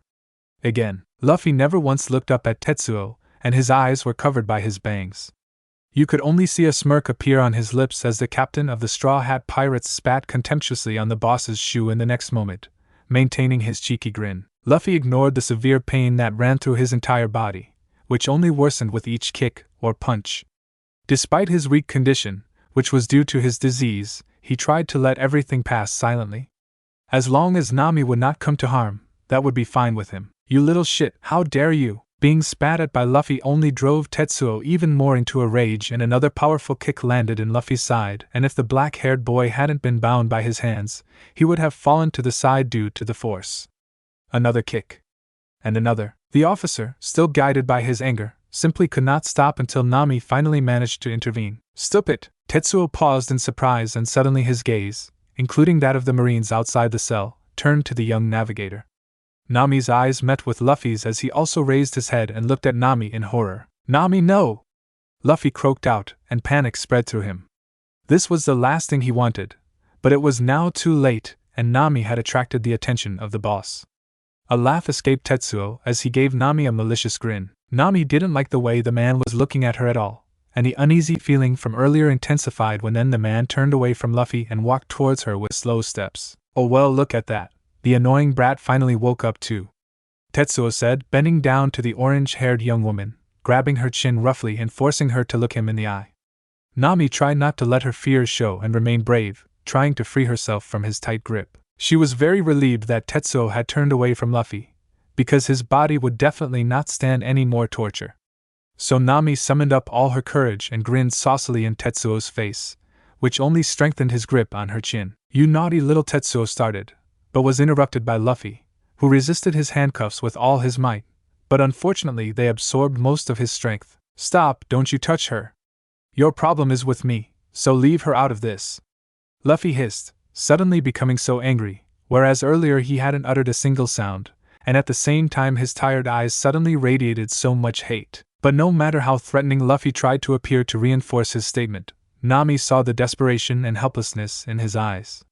The navigator knew how strong Luffy's protective instincts were towards his crewmates, but she would not let Luffy take it all on himself this time, not when he was so sick. "But she's a member of yours too, so I'm sure she knows where the rest of you are," Tetsuo replied, coming closer to Nami's face, causing the orange-haired girl to smell the fetid odor of his breath and grimace in disgust. "Do what you want, but you will not succeed, you scumbag." Nami spat back and gave the man a provocative smile. Tetsuo did not like Nami's expression at all and suddenly slapped her across the face, which burned the navigator's tender cheek and brought tears to her eyes. But she quickly blinked them away. "You should express yourself more politely, you bitch. After all, you have a marine officer in front of you," Tetsuo warned menacingly and straightened up again, not taking his eyes off Nami, who was glaring at him with hatred. "Nami! Leave her alone, you asshole!" Luffy exclaimed in a panic, still struggling against his bonds, with blood already pouring down his arms as the cuffs had dug into the skin of his wrists. But he hardly cared. "Shut up, you can't order me around, Mugiwara!" Tetsuo snarled back, and in the next moment pulled out a knife from his pocket. Nami's eyes instantly widened in horror, which only made Tetsuo laugh in amusement. "Well then, let's see which one of you will tell me first where your friends are. Let's begin, shall we?" the officer announced, laughing amusedly, approaching Nami again. The navigator felt the tip of the knife brush her cheek. Nami swallowed hard and her gaze went to Luffy, who only looked at her in shock. Despair ate him up from the inside, but the black-haired teen could only watch. Nami gave her captain a cheering smile to assure him that everything would be fine. She was sure that their friends would be there soon. Until then, they had to hang in there. Meanwhile, Sabo and Koala had docked next to the Thousand Sunny and gone ashore. The two quickly noticed that there was no one on the Straw Hat's ship, which only made Sabo more worried. "They are not here, Sabo. They probably all went ashore together," informed Koala from the railing of the Sunny, who had briefly looked around the ship to make sure, before jumping down from there to the blonde-haired man, who still did not take his eyes off the small piece of paper in his hand. The Viva card was still burning relentlessly and getting smaller by the second, which meant they didn't have much time left. "Then let's move on quickly, Koala. The Viva card leads us further into the island," Sabo said, resolutely closing his fist around Luffy's Viva card and then running off with his friend towards the forest, hoping to find his brother as soon as possible. Arriving at the fork in the road, the two revolutionaries came to a halt as Sabo glanced again at the Viva card to make sure they were going the right way. But just at that moment, the two friends noticed someone running towards them. On closer inspection, this certain someone looked quite familiar to them. "Hey Sabo, isn't that Luffy's friend Usopp?" Sabo finished the sentence for Koala and waved his hand at Usopp, who came closer and closer to them, looking at them both in surprise. The long-nosed boy surely had to recognize the two. After all, it hadn't been too long since their last meeting. "Sabo? Koala? What are you doing here?" Usopp asked, bewildered to find the two revolutionaries here, and just barely came to a stop in front of them, having run as fast as he could. Usopp could not believe his luck at all, because the two arrived just in time to help them. However, it was a pity that there was no time for the reunion, as the situation was very serious, so Usopp immediately decided to get to the point. "Sabo, Luffy is in big trouble. He and Nami-ha have been captured by the Marines." Usopp tried to catch his breath as Sabo's eyes widened at his words. But he knew exactly that couldn't be the only reason Luffy's Viva card was on fire, as it had been for several days if not weeks. Caught. But how Koala wanted to know, but she broke off mid-sentence, when Sabo suddenly interrupted her. "Usopp, tell me right now what exactly is going on. The reason we're here is because Luffy's Viva card has been on fire for days and it just won't stop." To clarify, Sabo held out his hand with the Viva card to Usopp. The sniper was startled himself at how small the piece of paper had become, and panicked even more at the sight. Usopp feared that he wouldn't even have time to explain the situation in detail to Sabo, so after a deep sigh he decided to keep it short. "Luffy is fatally ill." Usopp's voice trembled. It was still hard for him to say it out loud.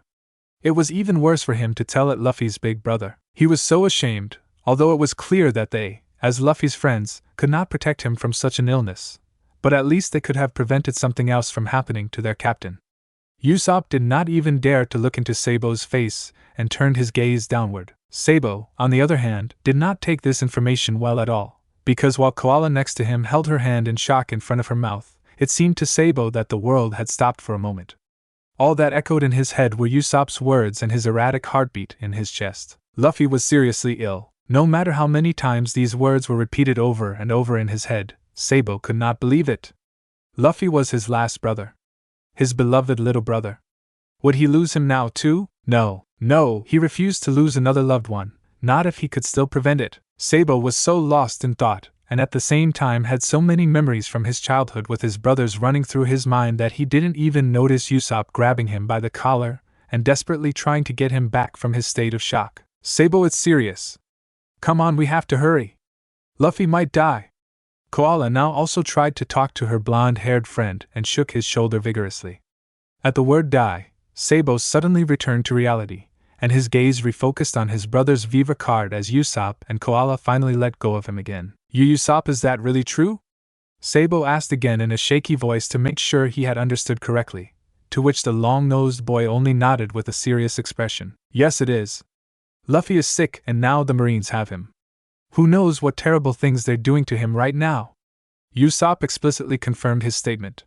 "Now let's quickly let the others in our crew know.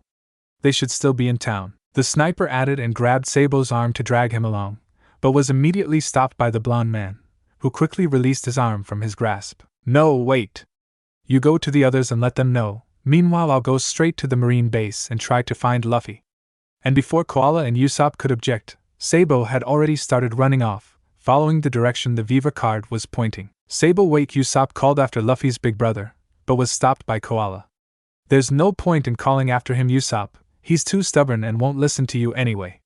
The young revolutionary rolled her eyes, annoyed by her partner's immature behavior. She was all too used to Sable's wayward actions and didn't want to bother with him any further. Oh, okay, if you say so, then let's go, Usopp said, turning away from the direction Sable had run, whereupon Koala nodded in agreement, and together they made their way to Sanji and the others. Meanwhile, back in the prison cell, Nami felt incredible burning pain all over her body. She was covered in cuts, some of which were still oozing blood. Many small as well as large wounds adorned her delicate skin, but nothing ached more than her heart at that moment. Tears streamed down her face as she stared at the motionless body of her captain. His head hung limply and his face was covered by his pitch-black hair. Nami suspected that his weakened body could not withstand the torture for long, and that he had lost consciousness. Luffy hadn't moved an inch since Tetsuo had left them a few minutes ago, when he realized that neither of them would give away information, preferring instead to send his soldiers to search for the rest of the crew. The young captain's body was in no better condition than hers, and Nami feared the worst when she got no response or even reaction from Luffy as she kept calling his name. Luffy! Can you hear me? Please say something. Nami cried out again, and her desperate shouts were laughed at by the two soldiers standing guard outside their cell. The two Marines found it very amusing how Nami and Luffy had to suffer, and did not hold back in making fun accordingly. Sweetie, give it up already. Don't you see, he's already as good as dead? Laughed one of the two soldiers, while the other just laughed along with him in agreement. Nami gritted her teeth angrily, and almost wanted to shut the two up, but decided against it, and turned her attention back to Luffy. Please, Luffy, wake up. Talk to me. Nami continued to plead with her captain, cursing her handcuffs that bound her to the wall as the need to rush to his side did not leave her. She blamed herself so much and hated herself for allowing Luffy to leave his bed and overexert himself, even though that was strictly forbidden by Chopper, as it could lead to his death. If Luffy were to die here now, it would be entirely her fault. This guilt was eating her up with every second she didn't get a reaction from Luffy. But just as she slowly seemed to give up hope, hang her head and continue to cry quietly, a barely audible voice reached her ear, followed by a slight cough. Luffy? Nami almost believed that she had imagined it, but she quickly raised her head again and looked over at her captain. A relieved smile formed on the orange-haired girl's lips as she saw Luffy look up at her with great effort and smile on his face. His smile, which was far from reaching his eyes, gave her a painful pang in her chest. Nami knew perfectly well that it was only forced so as not to worry her, and she could see right through Luffy that he wasn't feeling well at all, and this was also reflected in his tired eyes. Luffy's vision kept blurring as his consciousness threatened to leave him again. It had been too much for his body to use his gear techniques against a Marine officer, which then caused him to collapse and thus lose the fight. Luffy hated being so weak and having no control over his own body, but he knew that it was due to his illness, that had struck again and now robbed him of all strength, because otherwise he would not be in this extremely bad shape. Since when was a small fight, kicks and punches, a problem for him?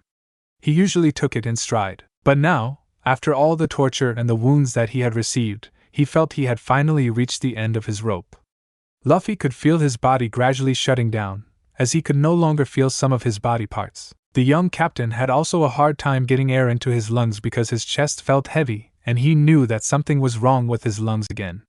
In addition, he could feel an unpleasant, painful stinging every time he inhaled, which could not be a good sign. The heat left his body along with his blood. The warm and sticky Lives liquid slowly seeped out of all the wounds and formed a small pool under his knees. With the last strength Luffy had, he gave his navigator the best smile he could manage in this state, and at the same time it pained him to see her in this terrible condition. It was his fault.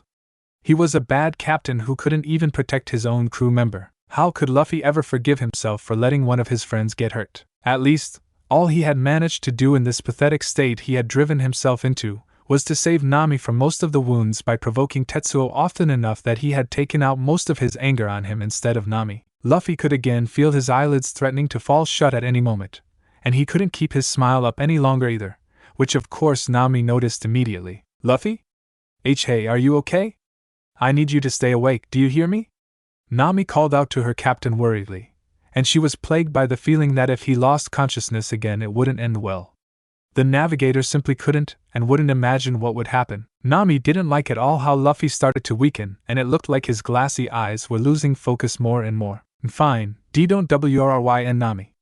Luffy slurred, trying to reassure the orange-haired girl that he was alright, although the complete opposite was the case and Nami was also well aware of that. But Luffy refused to give up and continued to fight against the emerging fatigue that wanted to envelop him in darkness. The fatigue along with the blood loss also gnawed at Nami's strength, but she knew she could hold out until help arrived. She had to. She just couldn't let Luffy fall asleep now and hoped that if she kept talking to him, he would stay awake. Hey Luffy, please hang in there a little longer. I'm sure our friends are on their way. Soon they'll be here, and then everything will be fine. Despite Nami trying to keep Luffy awake and give him strength, it felt more like she was trying to convince herself that everything was going to be okay. She truly wanted nothing more than to believe that, after all, it was not the first hopeless situation they had to overcome. For Luffy, what Nami called out to him was easier said than done, because his strength was dwindling more and more and the fact that his handcuffs were made of sea stone didn't make it any better. The black-haired boy only gave a slight nod, as he simply lacked the strength to do more. Luffy was also sure that their friends would come soon. So he just had to hang on a little longer and hope that Tetsuo wouldn't come back in the meantime. Sanji, the blonde chef, was about to pay for the vegetables he had chosen when he suddenly heard someone call his name. The shouting also caught Brook's attention, who was standing next to Sanji and holding all the shopping bags in his hands. Together they turned in the direction of the voice and saw Usopp running towards them with a pretty lady they didn't know in tow. Usopp, what's going on and who is this pretty? But before Sanji could start gushing about Koala with hearts in his eyes, Usopp quickly intervened with a serious look on his face, making Sanji and Brook quickly understand that it was something important the sniper wanted to tell them. Sanji, Brook, listen up. Luffy and Nami have been captured by the Marines. Usopp tried to remain serene while explaining, which turned out to be not so easy. After all, this was a race against time. Sanji and Brook hoped that it was just a stupid joke from Usopp, as their purchases almost fell out of their hands in shock. You're kidding, right? Sanji said incredulously and gave a short laugh, but when Usopp continued to look at him with an unchanged expression, he realized that it was indeed not a joke. A sense of dread filled the cook's stomach. No, unfortunately. Also, Luffy's big brother Sabo is here too, and this is his partner Koala from the Revolutionary Army. They followed us because Luffy's Viva card started burning. Usopp continued his explanation, with Koala nodding beside him in confirmation. Guys, it's really serious. The Viva card is already so small by now that Luffy must be in serious trouble. So if we don't hurry now, it might be too late. Koala added, not daring to say the worst possible scenario out loud. Suddenly, Frankie and Zoro emerged from a bar behind Sanji and Brook, with Frankie carrying a large barrel labeled cola. The two immediately spotted their friends and approached them. The serious faces of their crew members gave them an uneasy feeling. Hey guys, I found Zoro. But hey, what's going on here? Frankie inquired, raising an eyebrow. Yeah, you guys look like something bad happened, said Zoro, completely unaware of the news. There you are, you moss head. Too bad, and I thought we'd lost you forever. Sanji immediately snapped at the swordsman. Zoro then threw Sanji a grim look and of course let himself be provoked by the blonde-haired chef. But before it could degenerate into an argument between them, Usopp once again reminded everyone of the difficult situation they were in. Hey, now is no time to argue. The Navy has captured Luffy and Nami and we have to act fast right now. I don't know about Nami, but Luffy's Viva card is about to disappear completely, which means he might be dying. Zoro and Frankie showed the same reaction as Sanji and Brook earlier, and couldn't believe their ears what Usopp had just said. And when they all heard again that they could probably lose Luffy, they focused again on the seriousness of the situation. Without wasting any more precious time, Koala spoke up. I would suggest that we split up. Sabo is already on his way to the naval base, so who would be willing to follow me? Without even a hint of hesitation, Zoro, Sanji, and Brook volunteered. Alright then, I'll go with Frankie to the Sunny and get her ready to go. I'm sure the Marines will be there, too, to make sure we can't escape. Usopp said, and Frankie agreed with him. You're right, but the two of us can handle it. The cyborg grinned confidently and put his thumb up. Okay, let's hurry up then. And be careful, the soldiers could be lurking anywhere now. Usopp warned his comrades, before they nodded in understanding and split into two groups as they ran off in opposite directions the next moment. Sabo was barely in control of himself when he entered the Marine base with only one goal in mind, to save his little brother, and took out everything and everyone in his path. As long as the life of his beloved brother was at stake, he would stop at nothing and step by step made his way into the prison wing of the base. Not one of the puny Marines could even come close to matching him and his firepower, so he found his way into the prison wing relatively quickly.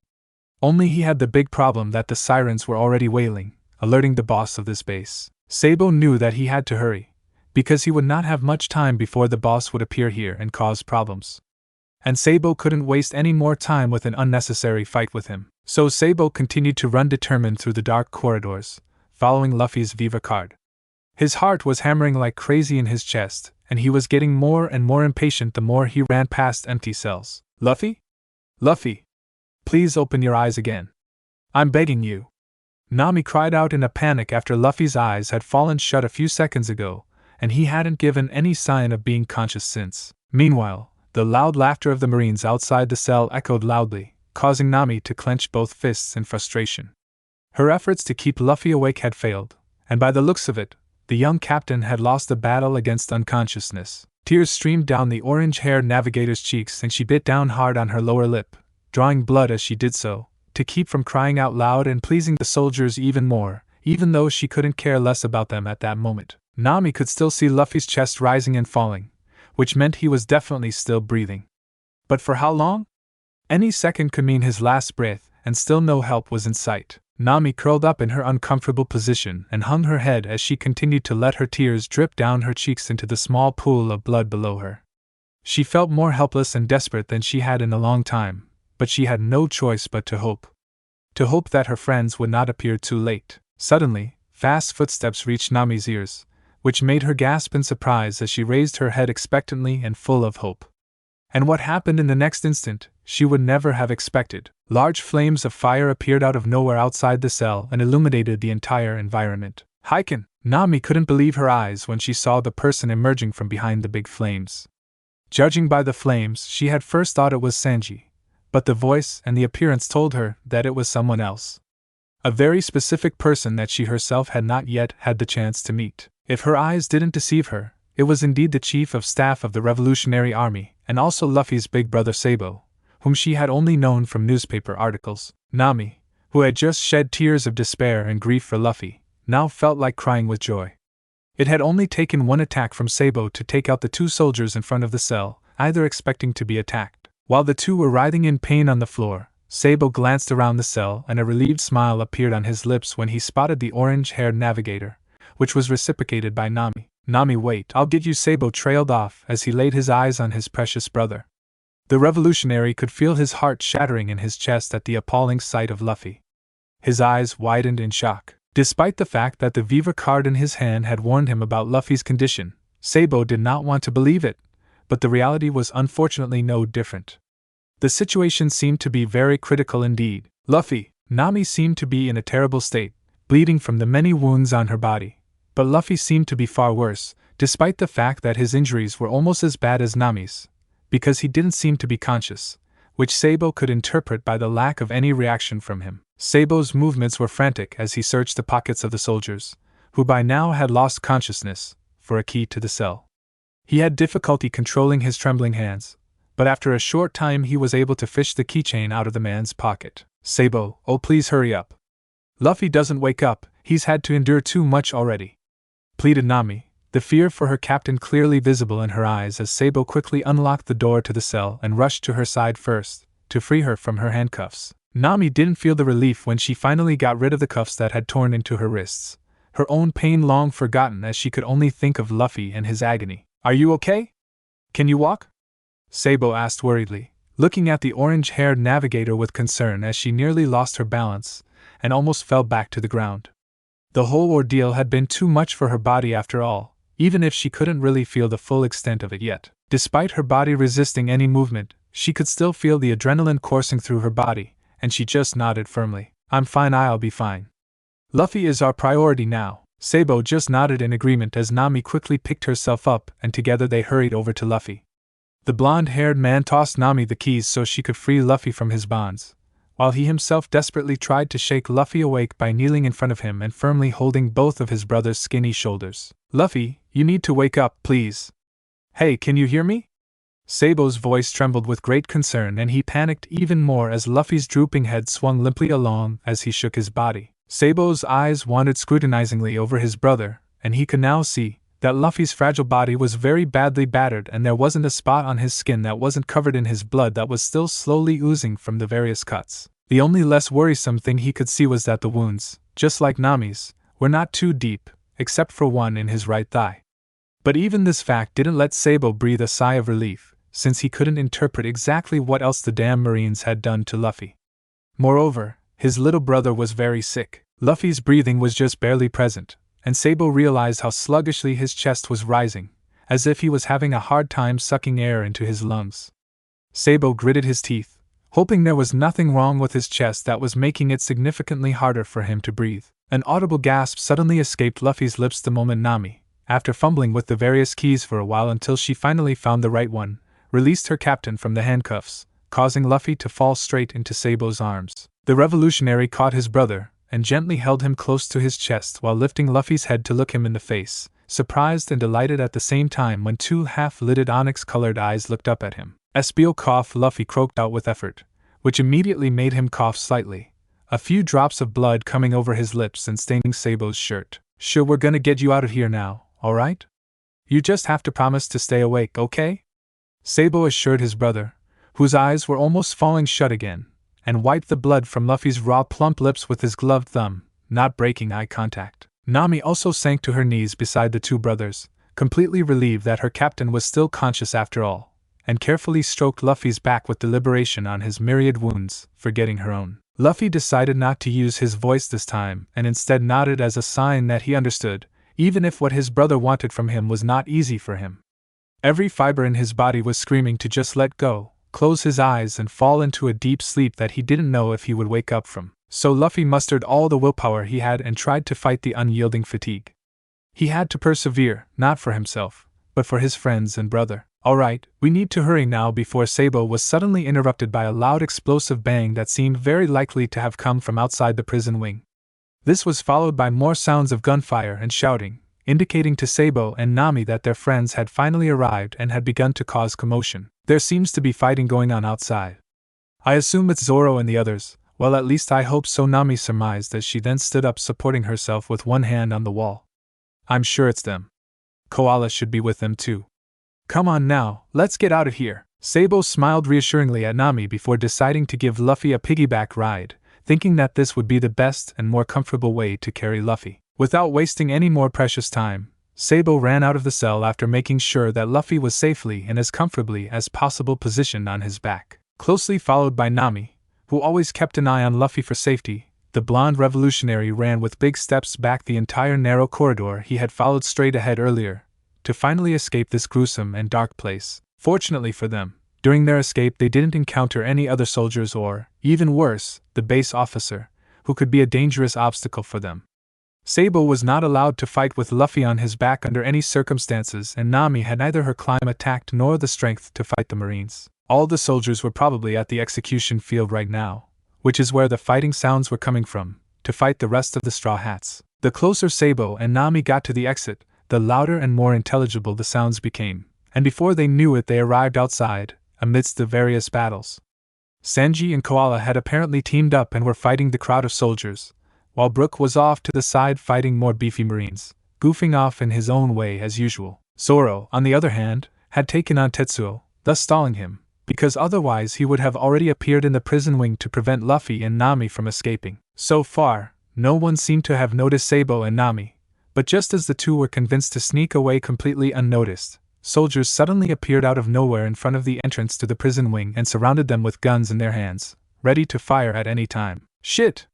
Sabo cursed under his breath as Luffy, still fighting unconsciousness, looked up from his shoulder only to see the dicey situation they were in. "Oh no, what are we going to do now?" Nami addressed the question to Luffy's big brother, slowly approaching him, afraid that the soldiers might shoot. "Chief of Staff of the Revolutionary Army, you won't escape us!" shouted one of the soldiers, taking up a fighting position.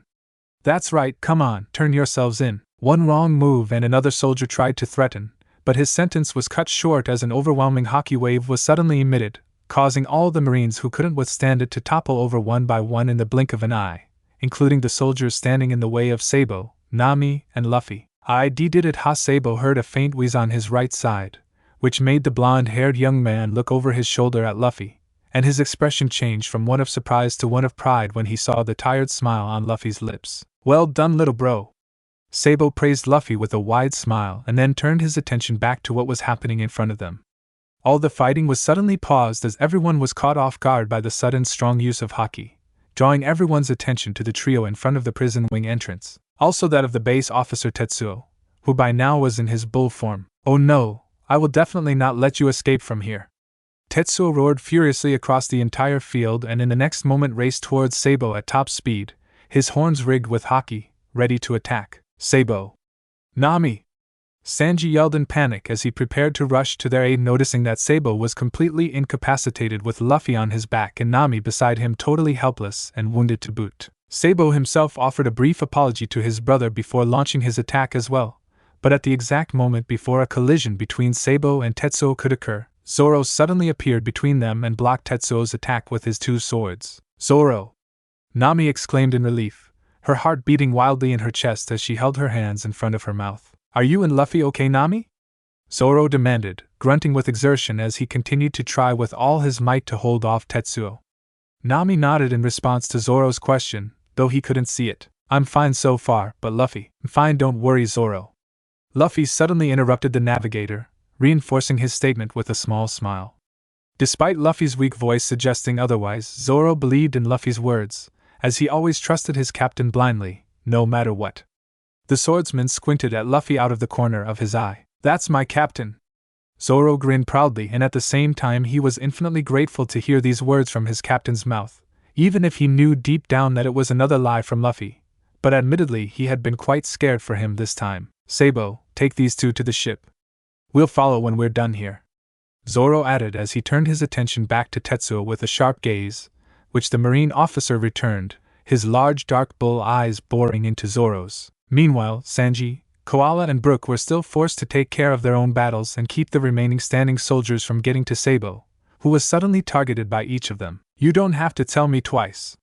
Right after Sabo uttered these words, he quickly grabbed Nami's arm, which took her completely by surprise and made her yelp in fright as he next used his fire powers to fly. Only in this way would it be possible for them to quickly cross the high walls of the base to the opposite side, and from there make their way to the Sunny. The Marines shot at them with everything they had, but Sabo's speed did not allow them to hit even one of them, even though Nami's heart almost stopped when one of the bullets nearly grazed her side. The orange-haired navigator's shaky legs, be it from exhaustion or fear, almost gave way when Sabo set her down safely at a certain distance from the wall.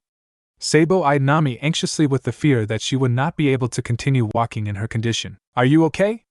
Sabo inquired, hoping to get a positive answer from the orange-haired girl, since it would hardly be possible for him to carry his brother and Nami at the same time. Moreover, they had to hurry up now, because with every passing minute he could feel how Luffy's grip on his two shoulders was weakening more and more, which he did not like at all and gave him a queasy feeling. Nami, supporting herself with both hands on her knees, nodded a little reluctantly and straightened up again, a determined expression adorning her face. The navigator refused to give up against her weakening body, because Luffy would have done exactly the same for any of his crew members, no matter what condition he was in. Furthermore, she was ashamed to show any weakness, since the torture she had to endure was almost nothing compared to what Luffy had to went through, and accordingly she was aware that Luffy's life was in serious danger. So they had no time to lose, which is why she pulled herself together and took a deep breath. "Don't worry about me. I'll make it to the ship. Besides, it shouldn't be too far away anyway," she assured Sabo, which made Luffy's brother breathe a sigh of relief. But then his eyes fell on Luffy, who hadn't made a sound since they'd crossed the wall, except for his heavy panting, which echoed unbearably in Sabo's ears. The realization gave him a shock and his eyes widened when he saw Luffy's eyes closed. "Oh, Luffy! Open your eyes, you hear me?" The panic was evident in Sabo's voice as he tried to shake his little brother awake, even though it tore his heart to not be able to just let him rest. But it was just too risky to let Luffy fall asleep. Nami panicked as well, but quickly calmed down when she saw Luffy's eyelids slowly lift again as she stroked his bangs out of his face.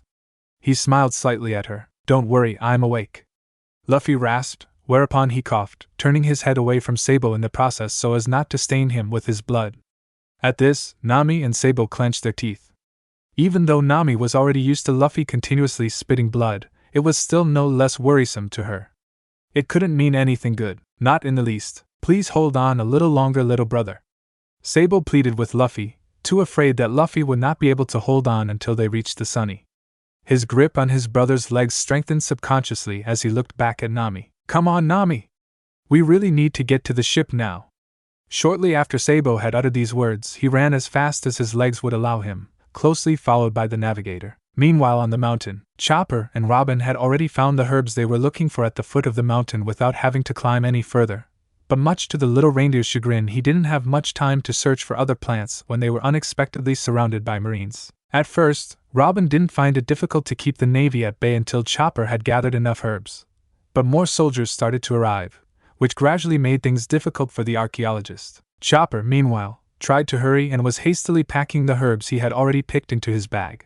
He would only need a few more, then it would be enough, but the Marines would not leave them alone and the situation was getting worse. The two crewmates couldn't explain how the Marines could track them down so quickly, since they hadn't seen anyone on the way here. But Usopp had already warned them that the soldiers could be lurking everywhere. Only they hoped that Usopp and Jinbei were at least safe. Chopper, are you finally done? I could use a little help. Robin called out to Chopper, her voice sounding strained as she continued to bravely fight the Marines. Chopper, aware of the seriousness of the situation and knowing that he had to help Robin, panicked more and more and was torn about what to do now. The best thing would be to get out of this place quickly, but he had to make sure that he had enough herbs as possible. Otherwise the whole action would be in vain, and he would not be able to develop the cure for Luffy. I'm almost done. Chopper couldn't finish his sentence when he suddenly heard Robin cry out in pain, and just as he looked up, he saw the Marines now targeting him as well. But his eyes searched for his comrade in panic as he simultaneously shifted into his human form, throwing his bag securely to the ground, ready to counterattack. Without hesitation, Chopper lashed out and had less trouble taking out the pesky weakening soldiers and gave his all to rush to Robin's aid. Robin, I'm fine, don't worry, reassured Robin from above, as she had created wings with her powers to escape the hail of bullets from the soldiers at the last moment. Unfortunately, she had been too slow and a bullet had grazed her arm, but it didn't matter. But just as she was being targeted again and was about to block the attacks, she caught sight of a blue figure out of the corner of her eye that was all too familiar. Karakusa Gawara Seiken. Suddenly, all the soldiers who just were about to shoot their bullets at Robin were knocked out at once, and the initiator of this powerful attack was, of course, none other than Jinbei. Jinbei! Robin and Chopper shouted at the same time, the joy and relief clear in their voices when they saw the fishman so unexpectedly in front of their eyes. Just the help they needed, yet they got a sinking feeling in their stomachs when they saw Jinbei's serious face. They immediately realized that it wasn't just a coincidence that he showed up to help them. Something must have happened. Judging by his facial expression, something terrible. Are you two all right? Jinbei inquired anxiously, his serious expression unchanging. Moaning slightly in pain, Robin touched her hand to the spot on her arm where the bullet had grazed her earlier and nodded firmly, whereupon Chopper only agreed. We're fine, but why did you come here and where is Usopp? The reindeer asked irritably, returning to his normal form and reaching for his bag, checking the contents. Jinbei hesitated for a while with his answer, not knowing how to convey the terrible event to his friends, finding it hard to believe it himself. But they didn't have much time for further delays, as they had to meet at the Sunny immediately, hoping that the other crew members had managed to rescue Luffy and Nami by now. Jinbei lowered his gaze as he began to tell Robin and Chopper, who were looking at him with expectant yet nervous looks, what had happened. We don't know how this could have happened, but Usopp and I found out earlier while eavesdropping on the Marines, that Luffy and Nami were somehow captured by them. Shocked gasps could be heard from Robin and Chopper, and their eyes had widened with every word Jinbei had said. Chopper felt an icy chill down his spine as the realization hit him that Luffy must surely be in mortal danger, as he was still recovering and could not leave his bed under any circumstances due to his illness. At that moment, he was still unaware of the actual extent of Luffy's deteriorating health, and would surely lose it if he found out that he had been fighting. This can't be happening. We have to get them out of there fast. Luffy might. Chopper didn't dare say the last part, and tears already started to roll down his face. He didn't want to imagine how this dicey situation could end for Luffy, and he had only just gotten over the pneumonia. In addition, Chopper was very close to developing the medicine, because with the discovery, what he had made on this island, he had come a very big step far, so that it might already be possible for him to create the all-healing medicine. That won't be necessary for us. Usopp has gone to Sanji and the rest to tell them about the incident. He, together with Zoro, Frankie and Brook, will free the two from the clutches of the Marines. We, on the other hand, should hurry to the Sunny. Luffy and who knows maybe Nami will need your help, Chopper, Jinbei explained objectively, whereupon Chopper nodded sniffling and quickly wiped away his tears. It did him no good to cry now anyway. His captain needed a real doctor and not a crybaby at his side. Okay, then let's not waste any time, but watch out, the soldiers could still be lurking anywhere, warned the fishman, as Robin and Chopper nodded in understanding. In the next instant, they ran together as fast as they could towards the forest, where they would find the fastest possible way back to the ship with the help of Chopper's nose. Back was Sabo, Nami and Luffy. Sabo and Nami continued to maintain their fastest pace as the rising panic and fear for Luffy's worsening condition drove them onward to Sunny. Sabo almost felt like crying when he felt Luffy's sluggish heartbeat against his back, as if his heart was about to stop at any moment. Suppressing his tears and swallowing a wave of nausea, he tried to keep up a conversation with Luffy the whole way, hoping that he wouldn't fall asleep that way. He kept squinting at his brother behind him, only to catch his half-lidded eyes repeatedly falling shut. But it was obvious that Luffy was desperately trying with all his might to open them again and to listen to Sabo's soothing voice, although most of what he heard was muffled. However, it gave Luffy an indescribably good feeling, to know that he was on the safe back of his only remaining big brother. The warmth and safety he always radiated. Luffy could feel it. At the same time, it reminded him of the good old times in their childhood, where he was constantly, as now, careless and reckless, often hurt himself and therefore carried by his brothers on their backs. A tender smile crept onto Luffy's bloody lips at the precious memories.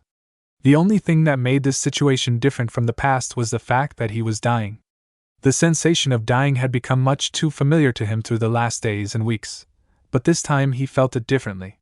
Stronger, if you could describe it that way. Luffy knew exactly that his body could not stand it after it could no longer maintain its gear form against the Marine officer, and immediately began to shut down. At that moment, it dawned on him that it was over for him. From then on, it was only a matter of time before his heart, already weakened by the illness, gave up completely. It was a miracle that it was possible for Luffy to survive Tetsuo's kicks, punches and knife wounds for so long. Even though the young pirate captain knew that these were his last moments, he wanted to delay the unconsciousness, from which he would never wake up again, as much as possible and enjoy the closeness to his brother.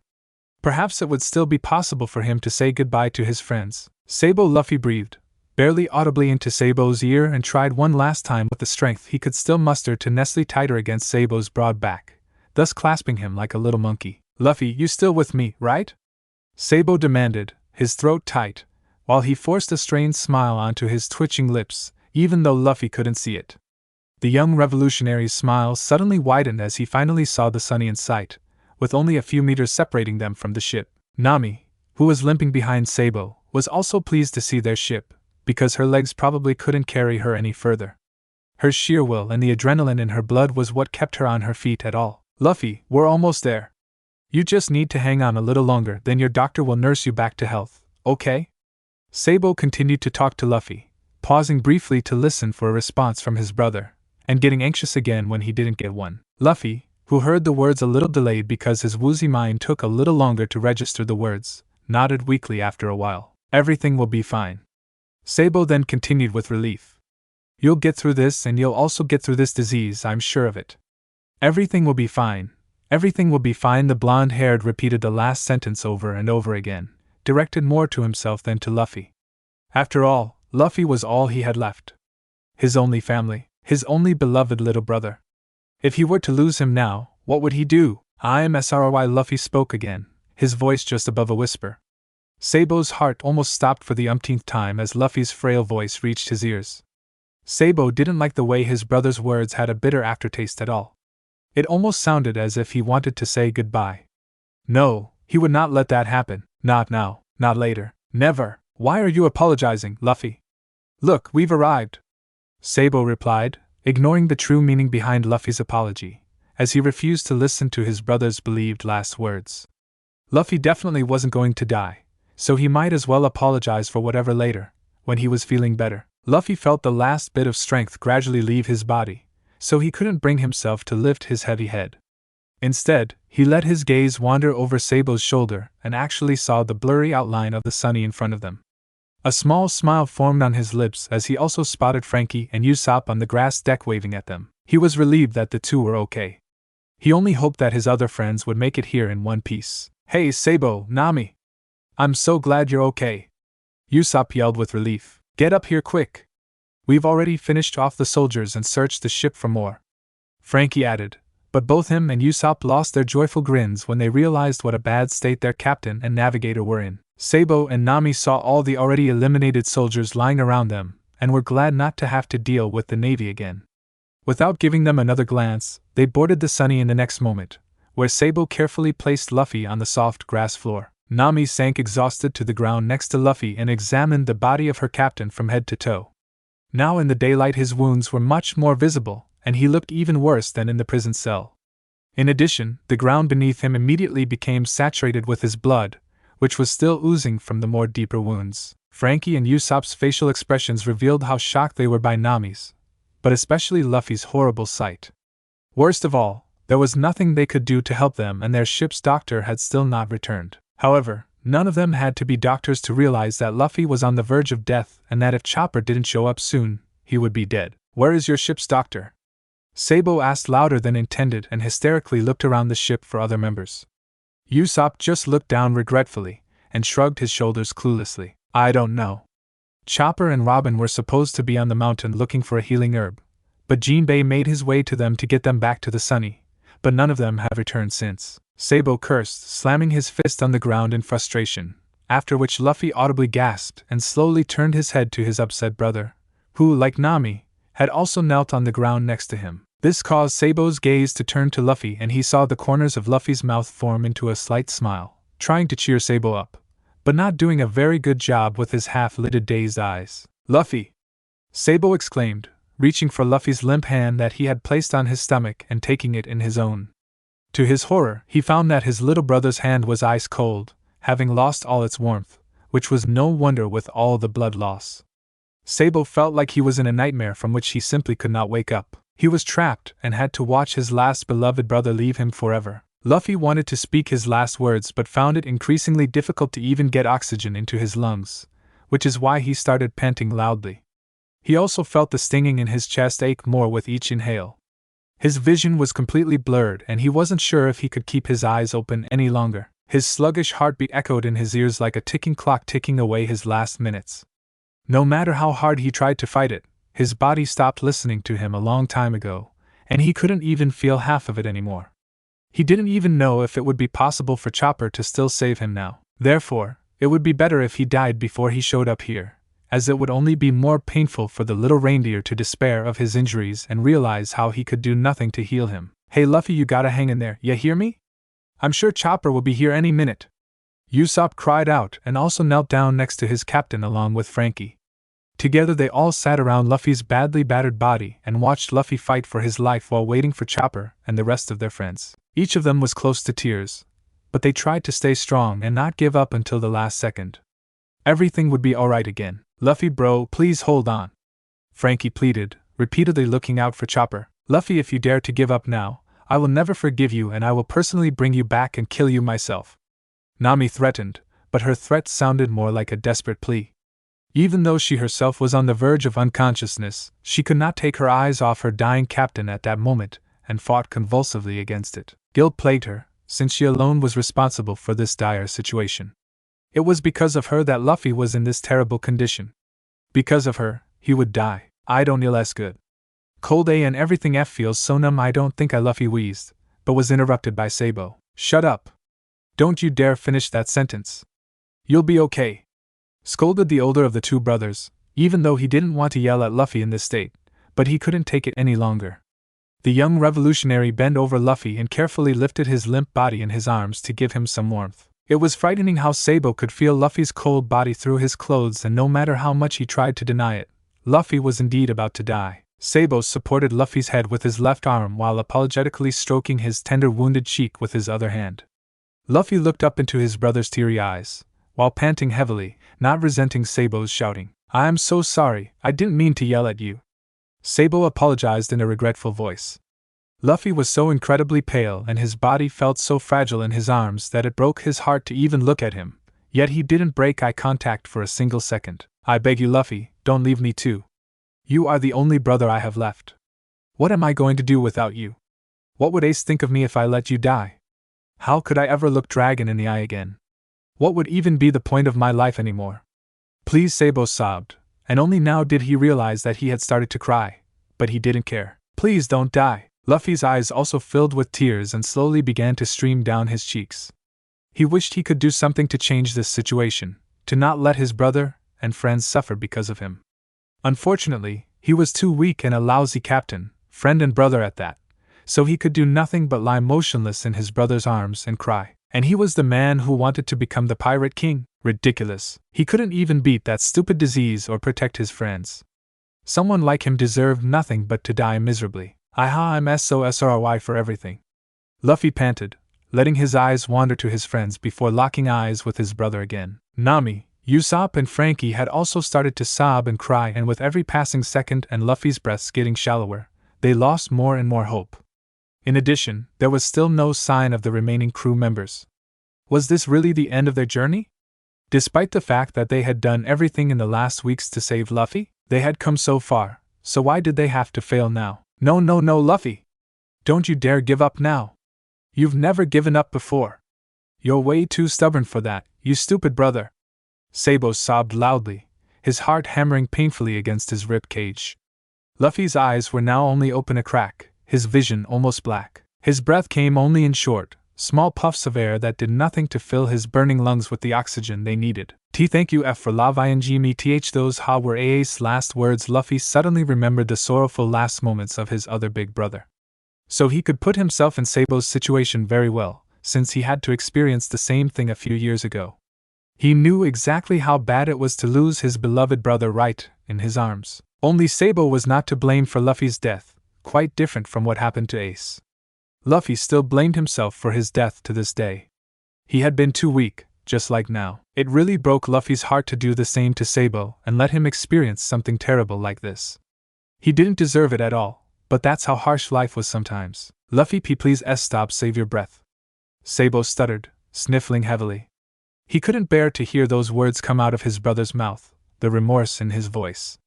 The young revolutionary wiped the many tears from Luffy's face, and then gently ran the same hand through Luffy's pitch-black hair. Rocking back and forth gently, he cradled Luffy in his arms, still hoping that help would appear, that some miracle would happen. But none of this happened, while time was running out for Luffy, almost over. Despite his brother's pleas, Luffy was not deterred from speaking his last words. I have hot to tea, thank you guys too. Luffy now began to speak again, gasping briefly before continuing. Thank you for being by my side, for accompanying me, for putting up with me and my selfish decisions, Luffy, don't say that. You're not going to die. Our journey will continue.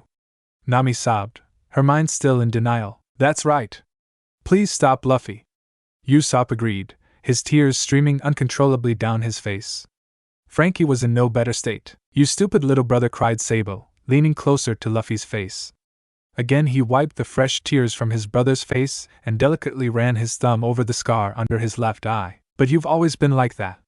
So damn careless and reckless. Never listened to Ace and me. So stubborn, now look what happened to you. But you can't just leave now.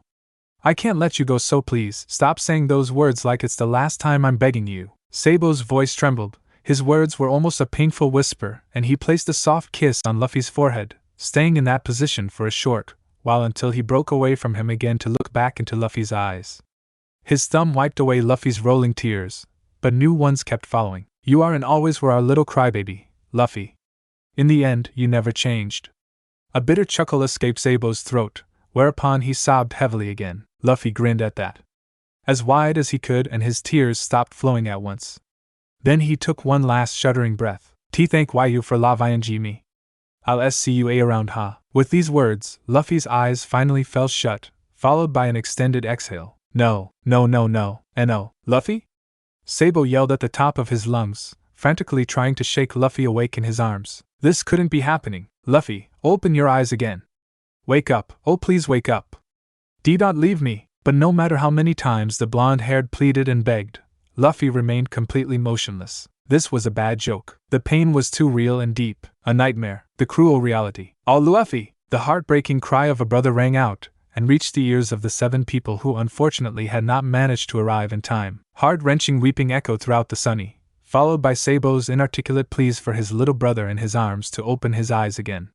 A world had collapsed for those present on the ship at the moment, when the person each and every one of them cared for dearly had breathed his last. Nami, Usopp and Frankie tried to process what had happened before their very eyes and lingered in their state of shock, their tearful eyes fixed on the lifeless body of their captain in Sabo's arms. They could not cope with the nightmarish sight that presented itself to them, which made Usopp and Frankie fall to their knees next to Nami, whose body was shaking with sobs with her fingernails dug deeply into the grass of the deck of the Sunny.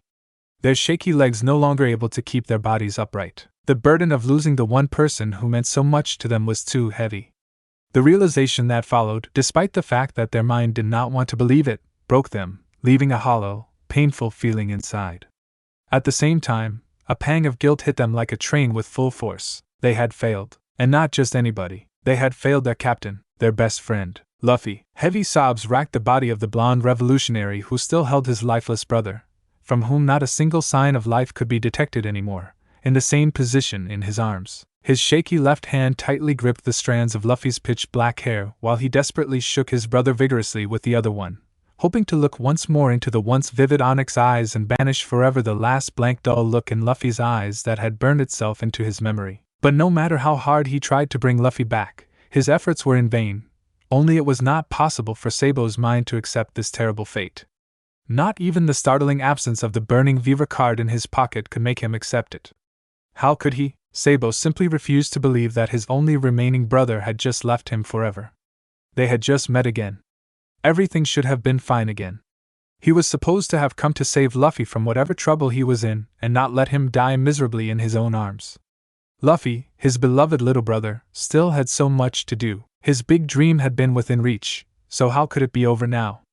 Everything happened so fast and out of his control that it was hard for Sabo to understand what all had happened in the blink of an eye. All he knew was that Luffy would never give up so easily, no matter how difficult the situation was. His brother would never give up, regardless of whether illness or injury. What was that to him anyway? Luffy had been through far worse. He had already been through hell many times. Never could he be gone now, leaving behind his dream, his friends, and most of all, him. No, no, Luffy! Sabo screamed over and over again, his voice almost giving up, already hoarse from constant wailing. But this was completely indifferent to him. He was no longer even aware. Overcome by grief and pain, everything in him resisted this fatal fate, so that he hardly had his own body under control, as it began to shake uncontrollably. Violent tremors raged through his body along with the unbearable feeling as if his heart was being crushed, squeezed so tightly that he even found it difficult to suck in another breath of air. His lungs were burning, his heart crushed into thousands of pieces and his mind lost. Lost in the darkness, the eerie darkness caused by the extinction of his light, his sun. Luffy had always been the sun in his life, but now without him he was doomed to the eternal darkness that he so feared. Especially after Ace's demise. Sabo's scrunched-up features twitched tensely, clearly reflecting the pain inside him as his tears continued to flow uncontrollably down his rosy cheeks. It was like a déjà vu, something he never wanted to experience again. It felt exactly like when he had read about Ace's death in the newspaper, if not worse. Learning about such news through a newspaper was hardly equal to going through such a horrible experience in person. The feeling and experience of holding the lifeless body of a very close person in one's arms was unlike any other kind of pain. It was killing oneself. A large part of Sabo died along with Luffy, never to be recovered. No one would ever be able to bring Sabo out of this darkness, to close the hole his beloved brother had left in his already wounded heart. Not even Koala, who had finally managed to arrive on the ship, only much too late, as she had to realize, and was startled to find herself in the midst of this horror scenario. Her gaze, of course, inevitably fell on her friend in mourning, who was cradling his motionless brother, which prompted her to immediately rush to his side. She tried to get through to Sabo with her comforting words, even though her voice trembled uncontrollably in the process, but all attempts seemed to be in vain. Sabo was too deeply immersed in his sorrow and despair, so that he hardly noticed anything. His senses seemed to block out everything around him, and his body gradually began to shut down.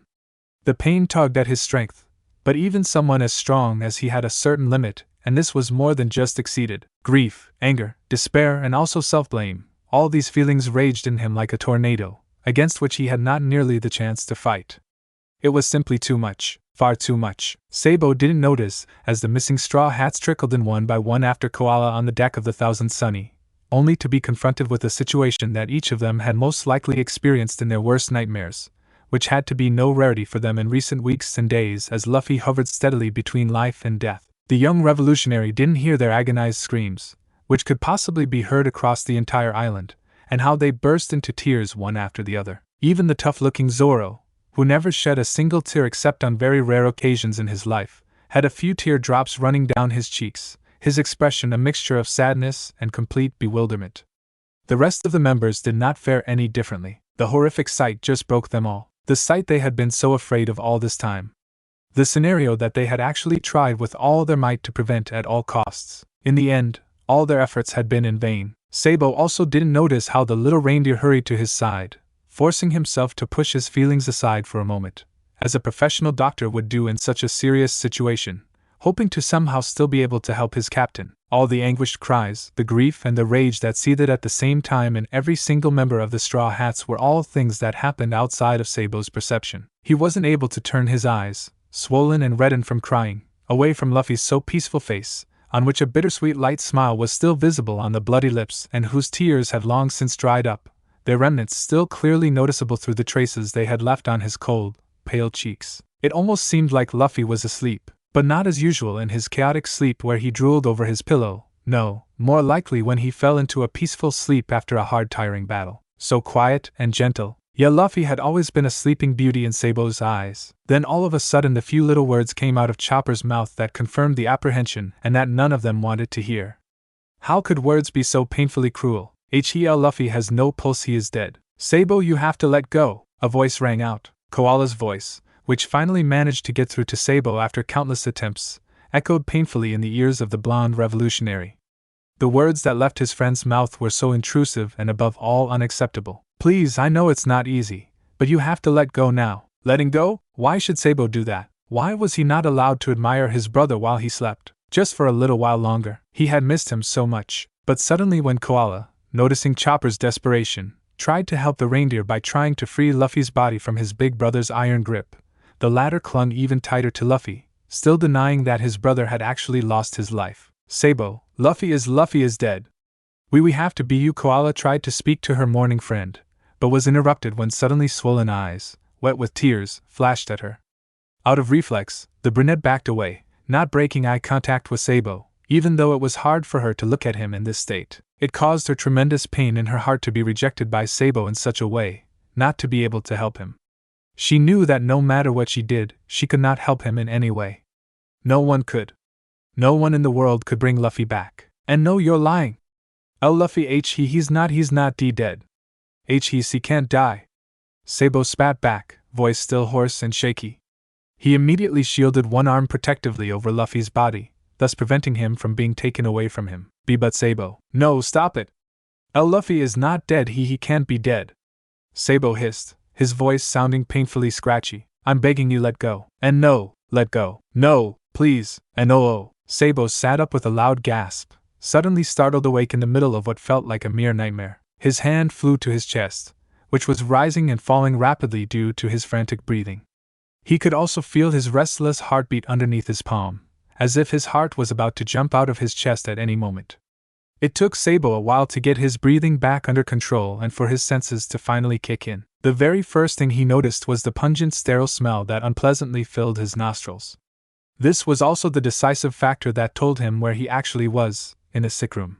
The blonde revolutionary had to blink a few times until his vision, which until then was still blurred, gradually began to clear. Before he had a chance to look around, still breathing a little heavily, a hand delicately placed on his shoulder, causing him to look up in surprise in the direction of the owner of said hand. Sabo gasped in surprise when he saw the face of his best friend, who promptly wiped her tear-stained face with her other hand and put on a relieved smile. Koala? Sabo croaked, his confusion evident in his voice. Thank God, Sabo, you finally woke up. I was worried sick.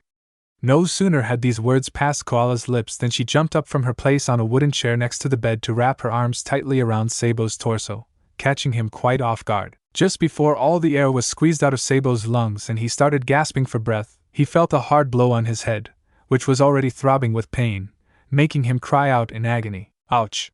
What was that for now? Sabo protested as he rubbed the already forming bump on his head. Koala snorted. Do you have any idea how worried I was? I thought you were going to. The brunette stopped, unable to say the word, especially not after what had occurred. She slumped back in her seat, head down with her hands clenched over her knees. She was obviously distressed, which was immediately apparent to the confused Sabo. What happened and where are we? He wanted to know and wiped the sweat from his forehead before running the same hand through his blonde hair. At the same time, he tried to recall his memories, rummaging through the strange emptiness in his head. Koala's throat dried the moment this question reached her ears, not knowing how to break the news to Sabo. She bit her lower lip, unable to look Sabo in the eye. But just as the revolutionary opened her mouth to speak, a pained gasp escaped Sabo's mouth and he winced as he held his head, the mild throbbing suddenly replaced by a twinge. Along with the pain, all his memories and moreover what he had seen in his dream came flooding back to him, hitting him like a huge wave. Sabo! Koala cried out in panic as she looked up at him again. The scenario before her eyes seemed all too familiar, and it was by no means a pleasant memory. Sabo broke out in a cold sweat, his breathing shallow and his dark pupils dilated. The pain ran through his entire body, but what was projected before Sabo's inner eye was worse than all his pains combined together. Sabo, what's wrong? Calm down, look at me. Koala's voice trembled, not knowing how to help her friend. She tried to understand what was happening to Sabo, but she feared the worst. Just as she was about to put her hand on his arm to get his attention, the blonde-haired man reflexively slapped it away, which felt to Koala like a stab in the heart. What followed was a deafening scream on the part of Sabo, who was also just about to tear the hair from his scalp. Where is Luffy? Sabo, I beg you to calm down. Koala pleaded with her friend, who was anything but willing to listen to her. Where is my brother? You were going to take him away from me, so where the hell is he now? Sabo growled at Koala instead, confusing dream and reality, which obviously puzzled the brunette, but Sabo gave her no chance to explain it to him. He energetically pushed the bedspread aside, making his way to the door on wobbly legs in the same moment. At that instant he didn't care if his legs were about to buckle under him, all that mattered was to find his brother, so he forced himself further through the ship. Before Koala could react in time to stop him, not that she would ever have the strength to do so, the blonde-haired young man had already torn open the door behind which the galley of the Thousand Sunny was located. Greeted by complete emptiness, he continued to rush through the galley to the door that led outside, ignoring Koala's shouting. The brunette limped close behind him, trying hard and with desperation to prevent him from going through the door by pulling on his shirt, but she was unable to do so, and he inevitably broke free of her grip, only to open the door that would reveal everything in the next moment. The blonde revolutionary literally stumbled through the door the second his eyes settled on what was happening in front of him down on the grass deck. His already wobbly legs finally gave way and he was just able to catch himself on the railing, because the sight that played out before his eyes drained him of all the strength he still had. His heavy breathing stopped and his heart skipped a few beats as he clung to the railing with sweaty hands, his fingertips turning white from the sheer force he was exerting. No was the only word that came over Sabo's lips, no louder than a whisper.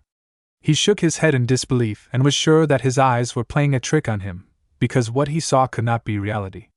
In no universe could this be possible.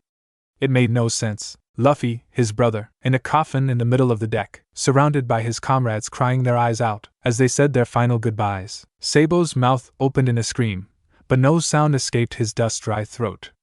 The next moment, everything went black. Sabo found himself gasping for breath as he opened his eyes in the next instant.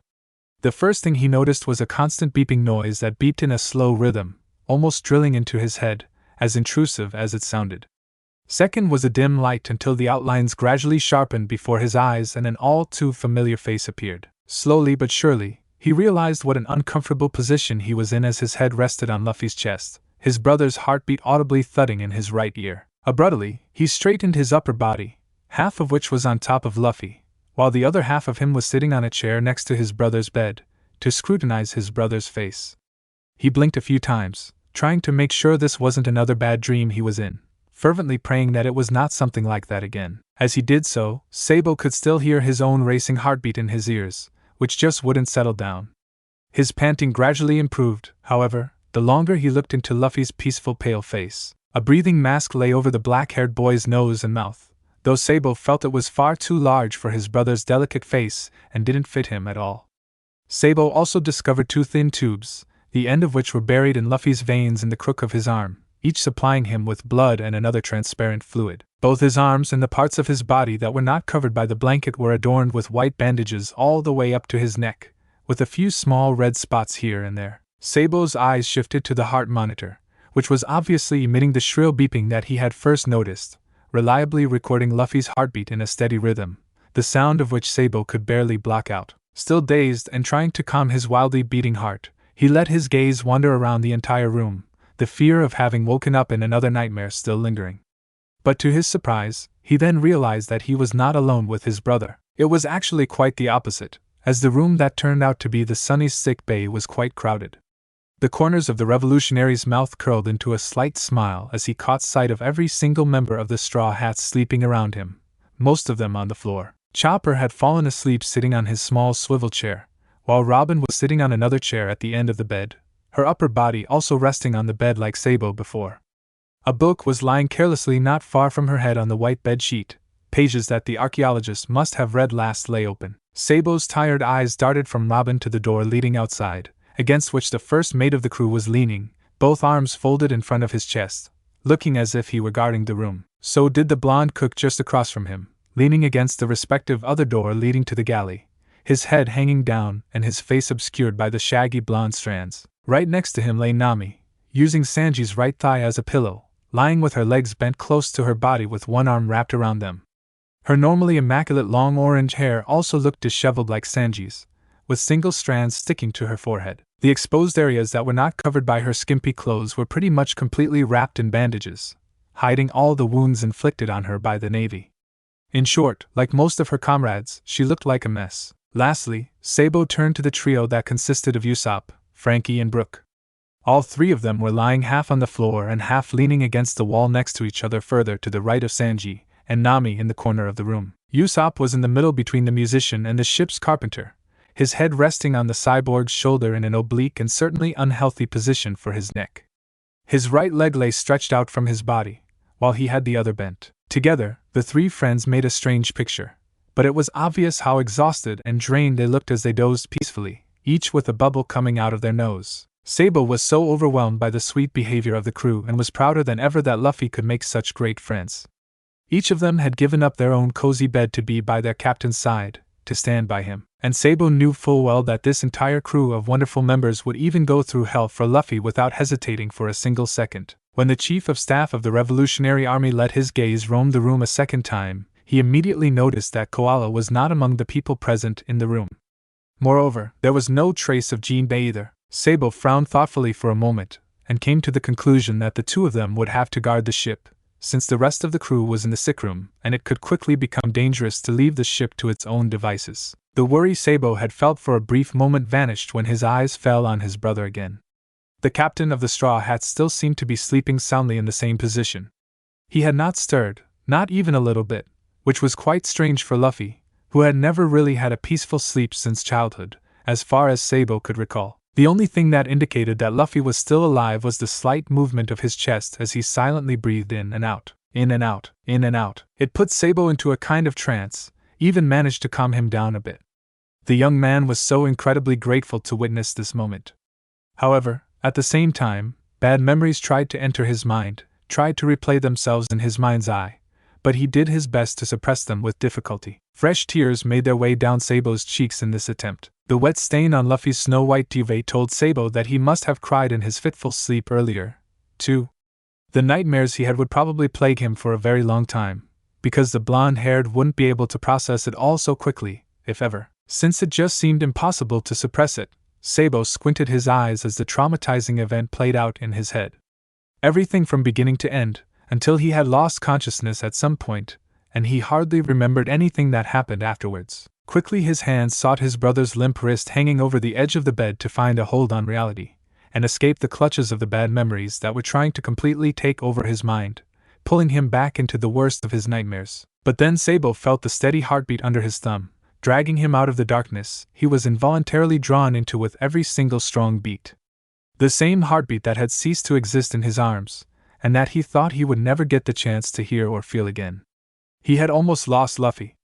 He had been so close, so damn close. No, he had lost Luffy for sure. He was practically declared dead. But miraculously he came back. Sabo had never really believed in miracles, but this changed his view on it forever. He had never been so grateful in his entire life as he was now to whatever force had helped bring his brother back. Still drained from everything that had happened, from the struggle for Luffy's survival, Sabo, after stroking the black strands from Luffy's ashen face and briefly placing a probing hand on his forehead, slowly lowered himself back to his original position on Luffy's chest. He then gradually let his heavy eyelids fall and let the gentle rhythm of his brother's heartbeats lull him into what he hoped would be a more restful sleep. A small tear full of relief rolled out of the corner of his eye and sucked itself into the thin fabric of the bedspread. Sabo shivered in his slumber, and a small moan escaped his lips when he was suddenly gently shaken awake by a small hoof. The reindeer, who had hopped onto Luffy's bed, looked expectantly into the blonde's face, whose closed eyelids twitched before slowly lifting to reveal charcoal-colored eyes. Sabo was startled from his semi-recumbent position when he saw Chopper's face so close to his, which also startled his counterpart, who at the same time almost lost his balance, and would have fallen off the bed had he not caught himself in time. "Whoa, that was close. Oh, Sabo, you're finally awake." Chopper smiled softly at the young revolutionary, as he stared at him with squinted eyes, confusion clearly evident in his expression. Sabo's features matched his tangled blonde hair, and the bit of dried drool stuck to his chin. "See, Chopper, what did something happen?" Sabo asked frantically, reflexively turning his gaze to Luffy, his pulse quickening out of concern. But he calmed down after a short while when he noticed that Luffy seemed to be in the same condition as before, which was relieving but a bit disappointing at the same time. Sabo didn't know why, but he had somewhat expected that his brother had already woken up, was well and acted like himself, as if nothing had happened. Because that's how it had always been. Luffy had gotten through everything in his own way, as if it were no big deal. However, Sabo had to realize that this incident, along with the illness his little brother was suffering from, was probably too much to handle this time, even for someone as inhuman as Luffy. This sudden realization sparked an uneasy feeling in Sabo, and negative thoughts began to swirl around in his head. What if Luffy never came to again? What if he never recovered? What if? His unsettling train of thought was interrupted by Chopper, who also gave him a worried look. "It's all right. It's just I need to examine Luffy, and you're still the only person in the room." So the reindeer doctor paused for a moment. "Are you okay? Are you not feeling well?" Sabo shook his head in the negative and wiped away the drops of sweat that had formed on his forehead with a swift movement. "It's nothing, I'm fine, don't worry." It surprised him how rough his voice sounded. He swallowed hard and bit his lower lip before avoiding Chopper's stare, turning his attention back to Luffy. Chopper narrowed his eyes suspiciously. As a doctor, it was impossible for him to block out his alarm bells, and since Sabo had collapsed the day before due to the traumatic experience, and still seemed to be quite mentally unstable, he couldn't help but worry. Chopper sighed, resigning himself to the answer for now, hopped off the bed again and reached for a glass and the half-full carafe next to it on his work table and poured a glass of water. He stopped pouring for a second when a murmur sounded behind him, the question catching him off guard. "I'm fine, but how is he, Chopper?" Chopper's grip on the carafe's handle tightened and he gritted his teeth as he tried not to lose his composure in response to this question. He opened his mouth, only to close it again, not finding the right words to answer. Did Chopper even know a proper answer to this question? An answer that would satisfy the young revolutionary? Could take out the endless worry in Sabo's voice? Chopper wasn't sure, in fact he was damn unsure, and that uncertainty was eating away at him, slowly but surely. The only thing he could be sure of was that he had done everything in his power to keep his captain, his friend, alive. Sabo's stare of bitterness, as he once again watched over Luffy, made Chopper feel a twinge in his heart. Knowing that every single one of his friends out there on the deck wasn't doing any better only made him feel even more guilty, putting him under enormous pressure. Chopper handed Sabo the glass of water, which he gratefully accepted without turning away from Luffy, and then gulped it down greedily. The slightly chilled water did wonders for his scratchy throat, soothed the burning sensation, and additionally helped him clear his head. "Luffy is in stable condition." Chopper finally interrupted the uncomfortable silence, in which only the sound of the respirator and the shrill beeping of the heart rate monitor could be heard. Sabo took the now empty glass from his lips, almost smiling in relief, if it weren't for the big but he felt after those words. Frustrated, he put the glass aside on the small table next to the bed and took Luffy's limp hand in his, not daring to inquire further about the condition. The pallor of Luffy's hand alone was a great contrast to Sabo's own, with its blue veins standing out. Luffy's resemblance to a corpse through his paleness already gave some indication of his condition. His heart was beating, he was breathing, and his hand felt warm, different from that moment when he had lain dying in his brother's arms. But for how much longer? How much longer could Luffy hold out? Sabo swallowed before speaking up again, tightening his hold around Luffy's dainty hand. I know there's a but, so what exactly is the status of Luffy, Chopper?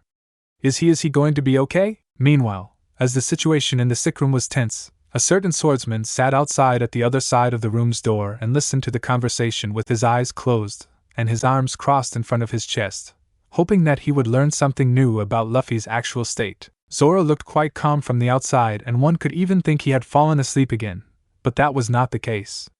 Not in the least. Normally he would look for a nice spot outside on the deck to take a nap, but the green-haired couldn't think of that for a long time. To be more precise, since the whole drama around his captain and his illness had begun. Zoro may not have let it show, but a storm of despair and fear was raging inside him. Something he had never really felt before, at least not to this extent. And he knew that it was the same for the others, and he feared that the crew was slowly but surely breaking apart because of everything that was happening. They had never been so close to losing their captain as they were yesterday. Almost everything was over, their journey, their dreams, their goals, simply everything. Usually, they all knew how to fight their way through when they found themselves in a hopeless situation. Fighting and sticking together had always been the solution. But how could a crew fight, let alone defeat, an enemy that was invisible, yet so strong that it could mean the downfall of the Straw Hat Pirates? No matter how many times the first mate faced this question, the result remained the same. There was no solution. They were solely dependent on trusting Luffy and believing in him. To believe that he would win the fight against this seemingly invincible disease, which he had to fight without the help of his crew. The only thing the Straw Hats were capable of doing was to help their ship's doctor where they could. But the rest was up to Luffy. A heavy sigh escaped Zoro as he continued to try to keep his calm and listened attentively to the conversation in the sick room. Chopper had meanwhile put on his stethoscope and had thus switched to his doctor mode when Sabo's question reached his ears. Would Luffy ever be okay again? The question buzzed around the room for what felt like an eternity until it was finally answered by the reindeer, even if he didn't know where exactly to start with his explanation. Well, the disease he has is progressing inexplicably fast to me. Chopper spoke hesitantly, and at the same time approached Luffy's bed to begin the examination. Sabo gave the small doctor enough space and moved his chair to the side while his eyes followed Chopper's actions closely. However, what weakened his immune system even more was the pneumonia he had recently. Chopper continued. The fact that Luffy had recently had pneumonia was new to Sabo and surprised him in a negative sense. The blonde gritted his teeth when he heard this, while he nodded in understanding and continued to listen attentively. But the fact is that Luffy got pneumonia precisely because his immune system is weak. The disease that he has affects his cells. At first, it was his tissue cells, but as time went on, it affected his blood cells as well. Chopper explained, careful of his choice of words so that Sabo could follow him. But the reindeer recognized the confusion in Sabo's facial expression out of the corner of his eye, which led him to go into more detail about the illness. The whole crew knew about Luffy's sickness, but Sabo was still in the dark about it, and he also had the right to know every single detail that Chopper had researched so far. Sabo nodded slightly, as a sign that he had understood the explanation, and turned his gaze back to Luffy's face, watching it regretfully. The revolutionary could not believe how much his little brother had to suffer from this nasty disease. Sabo wanted nothing more at that moment than to take all his pain and suffering away from him and lie on the bed in his place. Unfortunately, this was not possible, no matter how much he wanted it. The only solution seemed to be this little reindeer doctor whose dream was to cure all the diseases of the world. And you are quite sure that you can make such a medicine? Sabo incredulously asked, his eyes once again following Chopper's nimble hooves. Chopper smiled tentatively as he carefully removed the blood transfusion needle from the crook of Luffy's arm and disposed of the empty blood bag in the garbage can that already contained the previous 3 empty bags. Of course. I'm not only sure, but I know I'm going to make it. I have to do it after all. It's also my big dream. Chopper's serious and confident expression clarified his statement, so Sabo also had no choice to believe him, to trust him. Not that he had any other choice at all. The young blonde-haired man smiled trustingly at him, and let his gaze wander back to Luffy, the corners of his mouth pulled back into a frown. There was a short silence between the two, while Chopper continued to follow the medical examination, until he spoke again, taking Sabo by surprise. The damn Marines also inflicted quite a few injuries on Luffy. many of them harmless, though Chopper ran his hooves over the bandage on Luffy's chest, beneath which was a fresh stitch running across his burned scar, and grimaced bitterly before continuing. He had lost a lot of blood, which ultimately led to cardiac arrest. It was lucky that Jinbei and Koala were there to donate enough blood. Otherwise, the reindeer immediately discarded the last thought, not wanting to imagine what would have happened if things had not turned out the way they had. We just have to hope that the countless puncture wounds don't cause an infection. Because if that were to happen, Chopper paused briefly to change into his human form at the same time, making it easier for himself to put Luffy in an upright sitting position. His chances of survival would drop drastically, and I'm even afraid that I wouldn't be able to do anything for him. Sabo swallowed hard at these words before he almost reflexively rose from his chair to help Chopper with what he was about to do. Can you help me? Hold him up like this while I change his bandages. Chopper instructed as he transferred Luffy's limp form into Sabo's hold after temporarily removing the breathing mask from his captain's face. The blonde-haired nodded, taking special care not to grip his unconscious brother's shoulders too tightly. His grip was so soft and gentle, in fact, that you'd think Luffy would break like a porcelain doll under his hands if he gripped any tighter. The slight fever he could feel under his fingers on Luffy's sweat-damp skin worried him, but he hoped it wouldn't rise any further. It had to be more than normal after what his brother's body had gone through and was still going through because of the relentless illness. It was anything but easy to hold the completely unconscious Luffy upright, as his slack body automatically slumped forward towards Sabo, subconsciously shifting his entire heavy weight onto his big brother. In order not to let Luffy's head dangle uncomfortably, the older brother leaned his head against his own shoulder, now feeling the ragged but steady breathing of the younger one against his neck. Just as Sabo was about to bury his nose in the black mop that was Luffy's hair to inhale his scent, hoping to reassure himself that Luffy was indeed with him, and clearly alive, he noticed that his hair was sticky with partially dried blood. His little brother needed a bath as soon as possible, but his wounds were more of a priority at the moment. Sabo wondered whether it would even be possible to give Luffy a bath with his serious injuries without causing him unnecessary pain. The sight of his countless wounds as Chopper removed the blood-stained bandages piece by piece made him feel uncomfortable again, and his mind forced him to look away, but his eyes were transfixed on what Chopper was revealing. So the revolutionary watched the whole process as Chopper carefully removed the dirty bandages, smearing a greenish and rather foul-smelling ointment over the wounds, before wrapping them again in clean white bandages. The process continued until all the wounds on Luffy's entire body were thoroughly checked for infection and freshly bandaged. Chopper let out an exhausted sigh and wiped the sweat from his brow as he looked at his finished work after a while. The reindeer doctor had been so tense the whole time that Sabo could now visibly see him relax. The fear that he would be confronted with infections or the beginnings of infections had been far too great for Chopper. After the doctor had made sure that the healing process of the wounds was on the right track, it was now time to turn his attention to the more serious matter, the cause of all things, Luffy's illness. Chopper had been working diligently day and night since his diagnosis and had managed to develop and improve his medicine with each new research and new herb. However, he was still some way from achieving his actual goal and perfecting the cure. Again and again he found out something new, which meant that the medicinal herbs he needed were constantly changing. Originally he needed 5 in total, but now he could probably complete the medicine with just 2 more herbs, if he was lucky enough to find them, of course. After all, time was slowly but surely running out for Luffy and he had to create the medicament as quickly as possible, which is why he researched several ways. Unfortunately, as Chopper feared, there was no more time for an extensive search for the ingredients. The doctor hoped that at least one medicinal herb would be found on the next island, which they were already heading for at full speed. Luckily, Luffy's symptoms could be alleviated with his current version, but the problem was that each time it was only temporary, and the illness only seemed to return stronger each time. Chopper simply couldn't understand how this was even possible. Nevertheless, the reindeer had no choice at the moment but to give it to Luffy. The remedy wasn't perfect, but the effect should at least last longer than last time, which was better than nothing and gave Chopper a little more time. So I'm finished. Now I have to give him the medicine to relieve his symptoms. Chopper announced his next task and went back to his normal form. He grabbed the worn bandages to discard them and hopped from the bed over to his mini fridge where he kept his medicine. As he did so, Sabo gently placed his brother on his back again, careful not to irritate his injuries. Luffy actually seemed to be completely out cold, as he didn't seem to notice anything, judging by the lack of any reaction on his part, and the way his head rolled limply to the side on the pillow. Sabo didn't like this at all, and this fact did nothing but increase his concern. Chopper didn't make any worrying comments about it either, which could only mean that it was probably normal, but the worry remained nonetheless. Sable raised his hand to brush Luffy's fringe aside and scrutinized his face, desperately searching for any twitch or sign that might indicate that Luffy was about to awaken. Sable was actually aware of how absurd it was of him to expect Luffy to wake up from his coma so soon. After his near death, it would be a miracle if this happened anyway. Sable forced a slight smile onto his lips.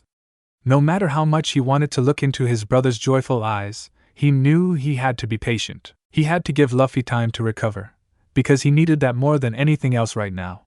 And maybe it was for the best, too, because knowing his little brother, the words rest and recovery were foreign to him. For now, the revolutionary tried to be content with the fact that Luffy was breathing and alive. While Sable moved his hand to Luffy's cheek, slightly flushed with fever, to caress his face, Chopper returned with a syringe in his hoof, which he had already filled with the liquid medicine. Sable turned his attention back to the little reindeer with interest, who proceeded professionally, squeezing the excess air out of the syringe before carefully inserting the tip into Luffy's vein in the crook of his arm, clearly visible through his pale skin. Sable shuddered at the sight of the needle penetrating the elastic surface of Luffy's skin. He himself could almost feel the unpleasant sensation, which he loathed to the core. Eager for a reaction, Sable's eyes automatically switched from Luffy's arm to his face, but was disappointed anew when there was not even the slightest response from the young captain. Luffy lay there as still as ever, like the angel he was, but the sight still took more than a little getting used to for Sable. He was quite sure he would never be able to get used to it. Never. After Chopper had completely emptied the contents of the syringe into Luffy's bloodstream, in the hope that it would have a quick effect, he withdrew the needle, only to apply pressure to the puncture site with a small piece of cotton to stop the little bit of blood that was leaking out. The reindeer then turned his head to Sable, whose eyes were still staring at Luffy's face, the doubt and sadness in his gaze hard to miss. The sight broke Chopper's heart, as he knew exactly what was going through the revolutionary's head. Chopper bit his lower lip as he felt the enormous pressure to do or say something that would at least cheer the blonde-haired up a little. But to his displeasure, he couldn't think of anything better than, "It'll be all right." Sable let out a deep sigh at these words and looked the reindeer doctor in the eye. The small orbs radiated reassurance, even if there was a hint of despair in them. Chopper gave Sable a smile to emphasize his statement, which his counterpart hesitantly returned. "I know," Sable whispered, maintaining his small smile. He then went back to staring at his brother, unable to take his eyes off him for even a second longer. Even if the chance was minimal, it could be that Luffy would come to after all, and Sable didn't want to miss that moment. "He'll be fine, I promise," Chopper assured, more convincingly than ever. Sable hummed in response. "I trust you, Chopper." Sable smiled. "And I have faith in my brother. He'll get through all this, he's strong enough." Sable closed his eyes for a moment as the memories of his childhood with his brothers came flooding back. He thought back to all the times they had survived a lot of hardship. They were tough, and this remained unchanged to this day. As a big brother, he was very proud of Luffy, of everything he had achieved so far. Sable knew that he was far from finished, because the fulfillment of his great dream was yet to come. Nothing and nobody could stop Luffy, not even this damn illness. Despite the great fear of losing Luffy, which he simply couldn't turn off, he kept trying to convince himself of this. Everything would be all right again. It had to, because he would rather die than lose another brother. Sable grabbed Luffy's hand and squeezed it gently, mindful of the heart rate device attached to his index finger, to show his brother that he was by his side. He hoped that Luffy could sense this in some way, no matter how deeply he slumbered. A glimmer of hope that the younger man would squeeze back still lingered in Sable's mind, but it was just wishful thinking that didn't happen. Instead, Luffy took a deep breath and let it out again, just as he had been doing the whole time without any change. Chopper's heart warmed at the sight, which only spurred him on even more not to give up and to find a cure as quickly as possible. The burden on his small shoulders was now heavier than ever, as he realized that not only his friends but also Luffy's brother were counting on him. Of course, there were probably also many other people they had met on their journey. Even if they hadn't heard about this incident, they would still very much like to meet Luffy again. With renewed determination, Chopper returned to his examination, as he wasn't quite finished yet. He put the empty syringe to one side, only to reach for his stethoscope with which he listened to Luffy's chest. Sable made a little space for him and slid to the side, not letting go of Luffy's hand. The blonde-haired watched Chopper's actions closely and tried to understand from his facial features whether everything was all right or not. Chopper, on the other hand, mostly kept his serious, professional look, which didn't reveal much. After a few minutes, which felt like several hours to Sabo, Chopper put his stethoscope away and covered Luffy's upper body with his blanket again. Then he switched off the ventilator, which earned him a confused look from Sabo. Chopper noticed Sabo's confusion immediately and calmed him down. "Don't worry, his breathing is stable at the moment, so I don't think he needs any extra ventilation," the reindeer explained, whereupon Sabo realized that Luffy was actually having no problems breathing, his chest rising slightly with each steady breath. The revolutionary exhaled with relief, as if he had been holding his breath the whole time. "Phew, I'm relieved. At least there's some good news about his condition," Sabo exclaimed, but this joy didn't last very long, because Chopper didn't seem to be able to share this joy for a reason. "You can take it as good news, but this condition won't last long." It wasn't easy for Chopper to ruin Sabo's mood, but he had to stick to reality, and it wouldn't be right to lie to him. Unfortunately, his condition will continue to deteriorate inexorably, at the latest when the effects of the medicine wear off. "That's why we can't leave him unattended under any circumstances," Chopper explained in a serious tone as he placed his hoof on Luffy's forehead to check his temperature. He hissed softly as he realized to his horror that his captain's fever had risen and appeared to be continuing to rise steadily. Chopper hoped it wasn't a sign of infection in his wounds, which seemed to be healing normally. However, the illness combined with the strain on his body was most likely the cause. After all, Luffy had been through a lot in his sick state and had almost lost his life in the process. Whatever the reason, Chopper had to prevent Luffy's temperature from rising even more and causing him distress. "Sabo, quick, Luffy's fever is rising.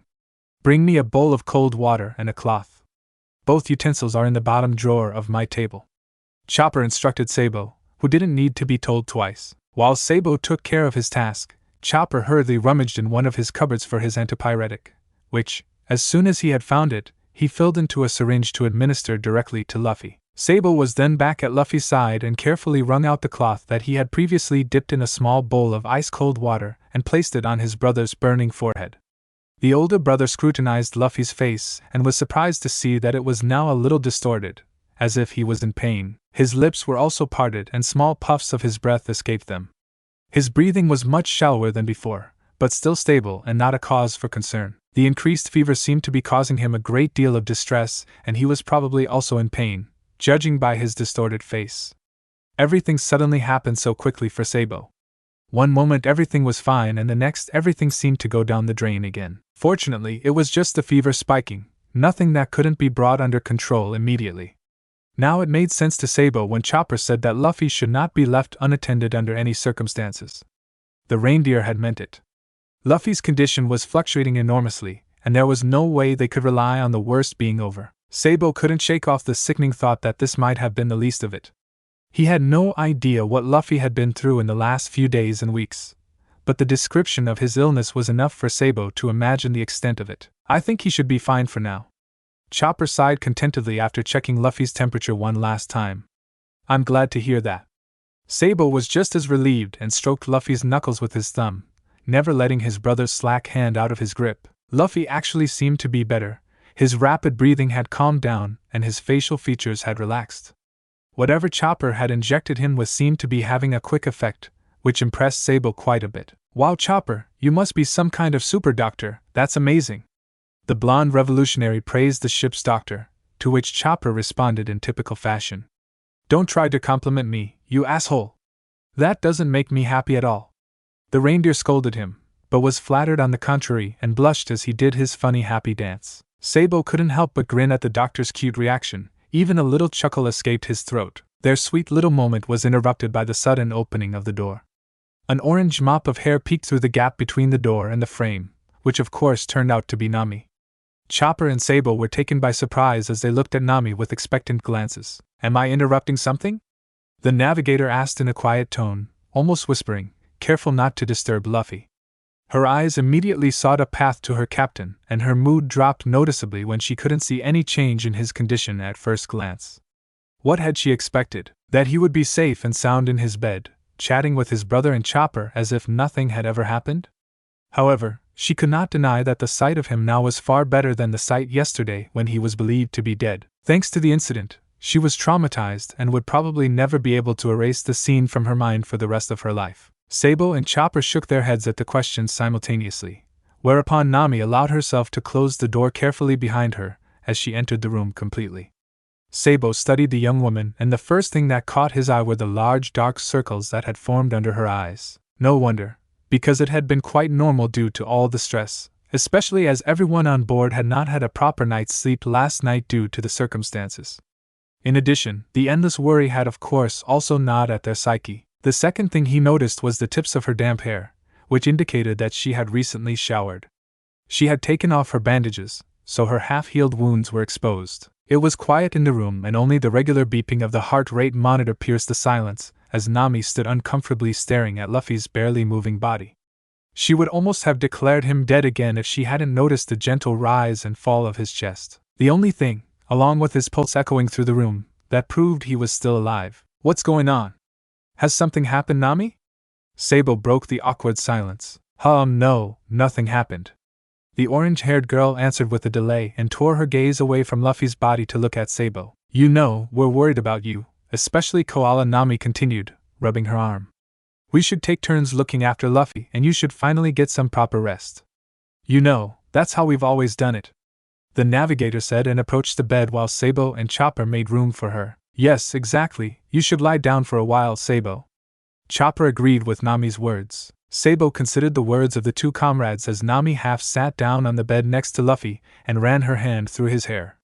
The fact that they were soiled didn't seem to bother her. Her question about how her captain was doing remained unspoken, not daring to ask about his condition. The fear of a negative answer was too great. All that mattered to her now was that she knew he was still among the living. Sabo didn't like the idea of leaving his brother's side at all, but he couldn't deny that he was completely exhausted. After all, he was starting to see double and his vision blurred slightly from time to time. His body was literally forcing him to rest while his mind and heart would not allow it. Then he remembered that Nami had mentioned Koala's worry, and he knew that she was not to be trifled with. Because when Koala got angry, she knew exactly how to get him to do something, and not in a gentle way. To get around this, he decided to leave Luffy to his friends for a while. "Alright then," Sabo started hesitantly and gave Luffy one last look to make sure that everything was still alright with him, and gave his hand a final squeeze. Then he stood up all at once. "I'll try to get some rest." "Is Koala on the deck?" Sabo asked at last, as he was already standing at the door to the galley with his hand on the door handle. "Yes, she got a call earlier." "You should check on her," Nami replied and turned her attention back to Luffy as the blonde hair disappeared behind the door.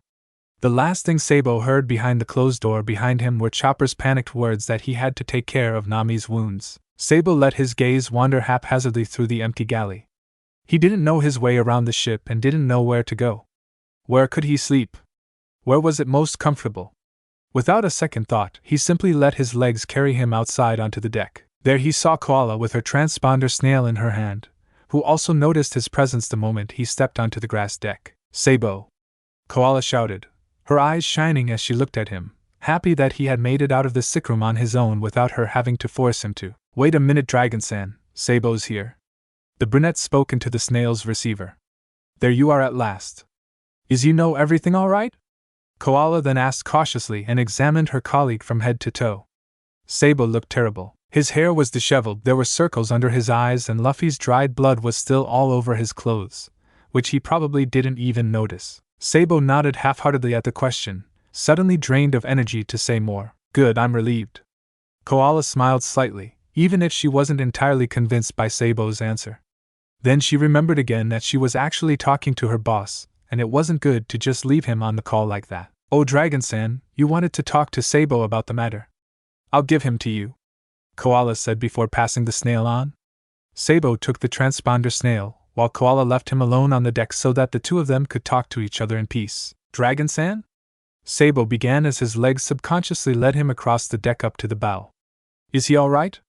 was the first question Dragon felt it right to ask.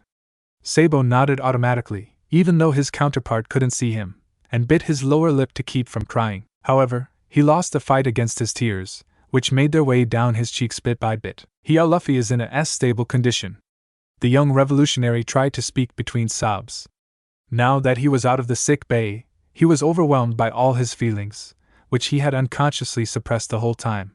A relieved gasp could be heard at the other end of the line. "Good to hear," Dragon added curtly. Sabo, meanwhile, found himself on the figurehead and decided to settle down here, unaware that it was Luffy's favorite sacred spot. The blonde-haired wiped the snot and tears from his face with the same arm he held the receiver with after sitting down, and tried to focus on what the leader of the revolutionaries wanted to talk to him about. What did you want to talk about, Dragon-san? Is it important? Sabo asked in a still quavering voice, waiting for a response from Dragon, which came belatedly, as if he were hesitating. It's about a war in a kingdom that has really come to a head, and we need reinforcements there. But Dragon paused briefly, and sighed heavily before continuing. But I guess you need a little more time where you are right now, don't you? Sabo sniffled and was surprised at his boss's understanding, not that he would be merciless otherwise. Nevertheless, Dragon was strict when it came to the revolution and his missions. Sabo was all the more surprised by this rather serious-sounding case. Yes, it wouldn't be right to leave Luffy in this condition now. He's still unconscious and his illness is getting worse. Sabo gritted his teeth at his last sentence. Tears threatened to spill from his eyes again. I understand, Dragon grumbled in his deep voice. The leader of the revolutionary army stared at the small piece of paper in his hand, which was smoldering dangerously. If he needs something, a better doctor, then I will ask every doctor in the world that we can. Dragon added and closed his hand around his son's Viva card, clasped it firmly. That won't be necessary, because they already have the best doctor in the world. Sabo countered proudly that his little brother had found such a great member like Chopper. A small smile came to his lips. But thank you so much for your understanding, Dragon-san. Sabo thanked him and then hung up with a curt goodbye. Sabo dropped the transponder snail on his lap as he leaned back against the figurehead and wiped away the fresh tears. He closed his eyes, swollen from crying, and took a deep breath, filling his lungs with the fresh sea air that somehow calmed him. His heavy eyelids lifted again to take a look at the endless blue sea in front of him, when suddenly a blurred figure appeared before his eyes. Huh! Sabo had to blink a few times before he finally recognized a person in an all-too-familiar straw hat. He would recognize it anywhere. Luffy? Sabo gasped in surprise. The person addressed looked him in the face, puzzled, and giggled. Shishishi, there you are, Sabo. I've been looking for you. The exhausted blonde-haired blinked lazily a few times before his lips finally curled into a broad smile. Come here, little brother. He whispered and made a small gesture with his arm. Luffy, whom the revolutionary's tired mind was only imagining at the moment, sat down next to Sabo, who put an arm around him and snuggled up tightly. Love you? Whispered the Luffy in Sabo's arms, followed by another little giggle that resounded in the older brother's head. Love you too, baby brother. With these last words and a slight smile on his lips, Sabo finally allowed his eyes to drift shut and surrender completely to fatigue as he fell into a deep, restful sleep. A deep sigh was heard, coming from none other than an orange-haired young lady who was left alone in the infirmary, huddled in the chair next to her comatose captain's bed. There they were again, swapping shifts to take care of Luffy, his condition still leaving a change to be desired and preferably an improvement. Nami sighed again for what felt like the umpteenth time as she hugged her legs even tighter to her torso. She had rested her heavy and throbbing head on her sore knees, her gaze fixed on Luffy's motionless body, occasionally rubbing her tired eyes, under which dark circles stood out in contrast to her pale skin, an indication of her lack of sleep. The air, heavy with uncertainty, matched the tension the navigator felt, suffocating her. Chopper, who had been forced to retire to his bunk for a while due to his exhaustion, had previously assured her that Luffy was on the mend. At least as far as his wounds and what his body had been through on the last island were concerned. As for the actual source of his distress, his terminal illness, Chopper hadn't said much. He had merely pulled a grim face and told her in short words that Luffy's sickness would worsen inexorably, but that he would continue to do his best to heal it. So in short, nothing new, much to Nami's dismay. Nami herself had only nodded understandingly at this clarification, even though she didn't know how she should feel about this statement. On the one hand, she was quite worried about the worsening illness, but on the other hand, she had faith in Chopper's words. When the little reindeer recognized Nami's dissatisfaction and the uncertainty in her facial features caused by her mixed feelings, he immediately tried to give her an encouraging smile with the words that he would never give up. Nami, of course, had no doubts about this. Chopper was a very dedicated doctor who would never let his patient die. But Nami, as perceptive as she was, had seen through the reindeer's crumbling facade. The clear despair in his eyes could not deceive her. The whole situation was just as difficult for him as it was for everyone else, with the additional weight of being the ship's doctor resting on his shoulders. Nami could almost feel the enormous stress and pressure that Chopper was under with this responsibility. No one had the slightest idea about medical procedures and what else was involved in being a doctor, except Chopper himself. But Chopper shouldn't feel alone, because they were a crew, a family. The reindeer seemed to have forgotten this in his desperation, so Nami didn't miss the opportunity to remind him again. From Nami's observation, Luffy's condition didn't look like it was taking a turn for the worse at the moment. However, the navigator didn't like the way Luffy was still lying on the bed, completely motionless except for the steady rise and fall of his chest. The Luffy she knew would have come to by now, and even if he hadn't, he would have at least adopted his chaotic way of sleeping. His loud, relentless snoring, his softly mumbling demands for food and meat, his drool dribbling from the corners of his half-open mouth, his strangely uncomfortable position, in which his limbs point in all directions, all those silly habits of his were missing. Nami bit her rough and already chewed lower lip in frustration as she struggled to recognize her captain. It was as if Luffy had been replaced and in front of Nami's nose was a stranger who was the complete opposite, someone so fragile and vulnerable. Where was the person who had freed her and her home village from an endless tyranny? Where was the person who could overcome any situation, no matter how precariously difficult? How could it have come to this? A question that she had asked herself at least 1,000,000 times recently, and had not found an answer to just as often. Nami absent-mindedly fiddled with the itchy bandages on her arm as she reminisced about the past. Her lips curved into a slight smile, and she immediately felt like crying again at the fond memories.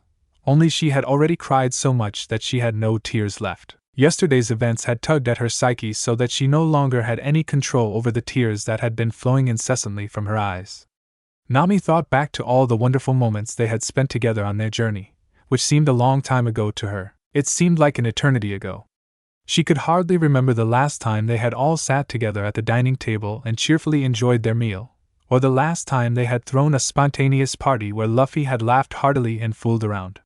Not a bit of those times was left. The current situation a sheer nightmare. A nightmare with no way out. The most depressing thing was that the young captain wasn't even able to lift a finger now. Her eyes glided over Luffy's still form and stopped at his hand, which lay motionless and limp at his side. Nami resisted the urge to take his hand in hers again, unable to bear how slack and lifeless it felt, despite the fact that it was warm. Ashen with all its visible blue veins, but still warm. A harsh gasp escaped Nami's lips as images from days gone by, when they were still so happy, flashed unanticipated before her inner eye, the seemingly insignificant moments that Nami had unfortunately not appreciated enough. She had taken everything for granted and this was what she got in return. Well deserved, her inner voice scoffed. The young navigator would honestly give anything to get everything back the way it was. Anything. Nami reflexively squeezed her teary eyes shut and buried her face in her knees as the joyful memories were suddenly replaced by yesterday's incident, which had been replaying in her head ever since, never seeming to subside. It was simply too traumatizing for everyone present, and especially for Nami, who was also crushed by the enormous weight of guilt. Nami's teeth, still chewing on her lip, finally broke through the surface, causing blood to seep out right away. But Nami was far too absent-minded to even notice or feel it. It was Nami's fault. Her fault alone. Because of her, Luffy had been so close to dying. If only she hadn't been so damn incompetent, this wouldn't have happened to Luffy. If only Nami wasn't so stupid, then her captain wouldn't have to suffer any more than he already did. What sort of friend was she? Definitely not one Luffy deserved. Flashback. Luffy has no pulse, he is dead. Chopper's words echoed in their heads as each of them tried hard to process his statement. Luffy together in the same sentence with the word dead sounded so damn wrong. No, they didn't even belong in the same sentence. That wasn't possible. It just couldn't be possible. From Nami's point of view, the world stopped the second the jarring words left Chopper's mouth. Her throat felt extremely tight, causing her to gasp dryly, unable to get much-needed air into her lungs, and her incessant tears began to fall like a waterfall. The shock was written all over Nami's face, like that of the others. Even Zoro, normally imperturbable like no other, had fallen to his knees, his expression so indescribable and his face so ashen and tear-streaked as Nami had never seen it before. This shockingly unfamiliar expression had literally imprinted itself on her mind, never to be forgotten again. Of course, all the other members felt the same way. Their faces showed much more than just a combination of sadness and anger. They were clearly destroyed. Their hopes and dreams had been washed away in one fell swoop, but nothing made them feel more pain than the great loss of their beloved captain. They didn't care about anything else. Nothing mattered without their guiding light. Despite the fact that it was broad daylight, the Straw Hats felt as if they were shrouded in pitch-black darkness, without even a spark of light. It was over.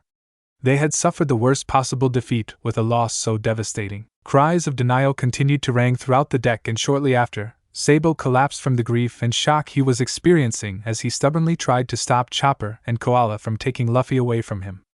Everything seemed to happen in the blink of an eye, too fast for Nami to take it all in, but Chopper's urgent exclamation brought Nami and everyone else present back from their stupor. There's still hope. All the Straw Hats glanced up at once, snot and water dripping down their faces.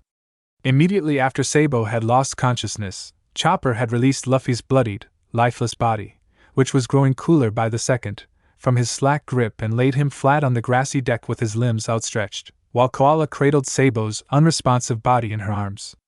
Her body trembled violently, both from shock and being completely overwhelmed by the whole situation. The desperation was written all over her face. Torn back and forth by the state of her best friend and Luffy, she shook and shook Sabo vigorously with eyes cloudy with tears, whose mouth was still open in his last scream.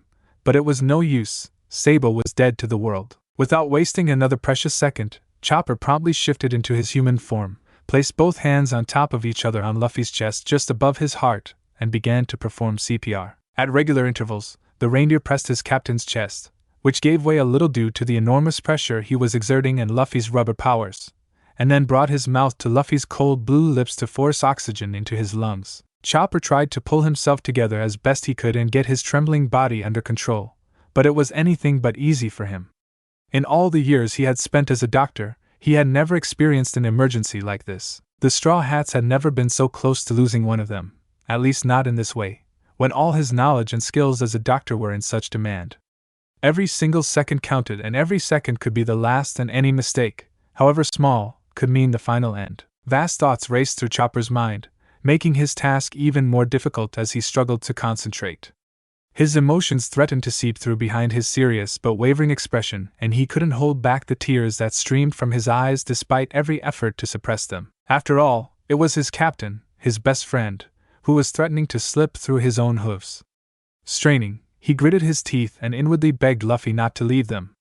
Chopper continued tirelessly with the compressions, regularly blowing air into Luffy's lungs and pleading pitifully in between. "Please, Luffy, please don't leave us. I need you. We need you. Our journey is not over yet, damn it. Please, come back to us, breathe." There was a spark of hope, but only a small one, as the very little amount of blood still in Luffy's body was simply not enough. Chopper knew exactly that what they needed now was something far beyond the first aid he could provide, namely a miracle. It was only a miracle that could bring Luffy back and free him from the ice-cold, merciless clutches of death. With newfound hope, the remaining members of the crew watched tensely, but the next moment they realized how the Navy was closing in on them again. Of course, it was only a matter of time before they caught up with the Straw Hats. It had been clear that they would not simply accept such a defeat and let the pirates get away with it. Sanji and Zoro were immediately on the alert as they sensed the approaching Marines, including the boss of the base. The latter, a very vindictive beast, would never let up without capturing them single-handedly and putting them behind bars. That was not good at all. To make matters worse, the Navy, who had done all this to them in the first place, now had to chase after them. With heavy hearts, the crew had to take their eyes off Chopper, who was tending to Luffy and giving his all to get his heart beating again. "Guys, we have to get out of here as fast as we can.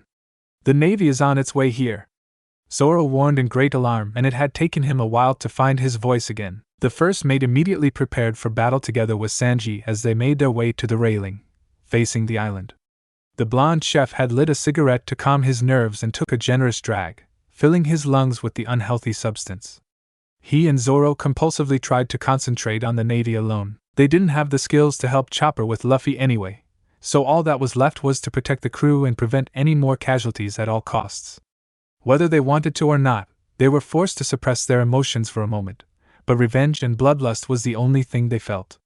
Revenge for their captain. Zoro could barely stop himself from running towards the soldiers and slaughtering every single one of them, and making them regret what they had done to them, but his legs wouldn't take him one step further from the Sunny.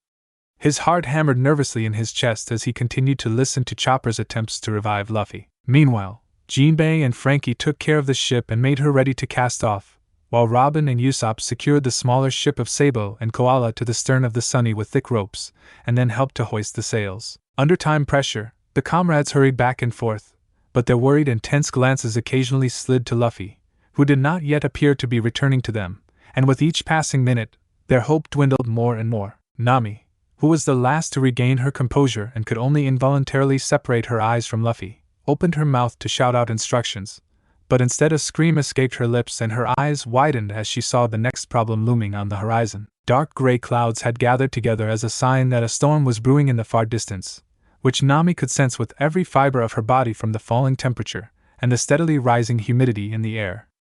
A shiver ran through Nami's entire body, giving her goosebumps at the same time. They had to act, and they had to act quickly. Guys, there's a huge thunderstorm coming, possibly even a cyclone. We have to flee now, preferably to the south. Nami warned loudly so that everyone could hear and heaved her heavy body off the deck on trembling legs. The blood-dripping wounds that adorned her entire body were gradually getting to her, but she pulled herself together once more, even though her body was long past its limit. From this point on, it was a miracle that she still had the strength to stand up at all, let alone be conscious. But another glance at Luffy was enough of a reason to keep going. Deep down, she knew that Luffy was fighting too. He was fighting to get back to them, so they also had to do everything in their power to get out of this situation. For him, even more panic broke out among the crew when Nami's frantic voice reached their ears. Their minds initially struggled to process the widened eyes turned to the horizon, only to discover the very next problem approaching. Holy shit! Usopp cursed, breaking out in a cold sweat. Quick, we need the coup to burst. The thought that they would definitely die here together was not something he exclaimed aloud, but the fear of it was written all over his face. In complete frenzy, his gaze shifted from the furiously threatening clouds to Luffy's still lifeless form. Usopp gritted his teeth and tried to counteract the despair that was about to engulf him. That would be the best solution right now. I'll fill the cola barrels right away and then let's get out of here. Frankie shouted and was about to go below deck to make the preparations, but was suddenly stopped in his tracks. Stop, please don't do that. That would be anything but a good idea, not under these circumstances. Chopper countered as he continued with the heart massage, clearly already out of breath but still determined. 3 minutes had already passed without success, but giving up was not an option. All eyes fell once again on Chopper and Luffy in the middle of the grassy deck, slapping themselves for not having thought of it, but it was hard to think of a solution in their condition. The adrenaline coursing through everyone's veins was now the only thing driving them forward and keeping them from a complete breakdown. This situation really seemed unlike any other complicated situation. None of them had ever felt as helpless and desperate as they did at that moment. The endless cruel nightmare just didn't seem to let up, and the Straw Hats felt at the end of their tether. The fear for their captain, the Navy, and now the storm that was brewing ever closer was all far too much for them. His thoughts raced through his restless head as Frankie closed his eyes for a moment to clear his mind and find a more suitable solution. His heart pounding in his chest and the steadily rising panic didn't seem to make it any easier. The paddle wheels! The carpenter suddenly shouted out, cursing himself for not coming up with the idea sooner. At least we should be able to get away faster with them. Frankie added and instantly headed for the soldier dock system without wasting any more time. Each of them took care of their task. Nami joined Jinbei at the helm to plot the course. Her gaze switched between the needles on her lock pose and the dark clouds in the sky, which were getting closer and closer by the minute. I'm afraid we'll have to sail through the storm. There doesn't seem to be a way out. Nami feared and clutched her head in frustration. Leave it to me, Nami, Jinbei said firmly and placed a hand on the shoulder of the distraught navigator. Suddenly shots rang out as a sign that the Navy had finally caught up with them. Zoro and Sanji fended off the attacks with ease as the Sunny finally started to move after all the preparations had been completed. Unfortunately, the attacks from the island were not the only thing that had to be fended off, as the Straw Hats soon realized. Battleships were also approaching with the intention of surrounding the crew and sinking them on the spot with cannon fire. Oh no, Nami whimpered and brought the hand she had been holding her head with earlier to her mouth. However, she was reassured by Jinbei, who still refused to be defeated and remained calm despite the chaos they were in. Full speed ahead.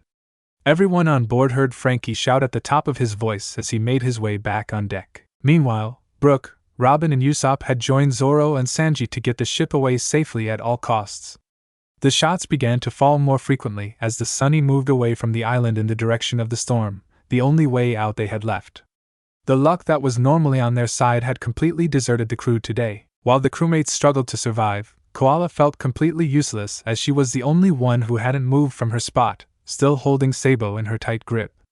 No matter what she did, Sabo refused to wake up. Her gaze slid from Sabo's face back to Chopper, who had suddenly sat up from his downward-leaning position and grabbed Luffy's wrist to feel for what looked like his pulse.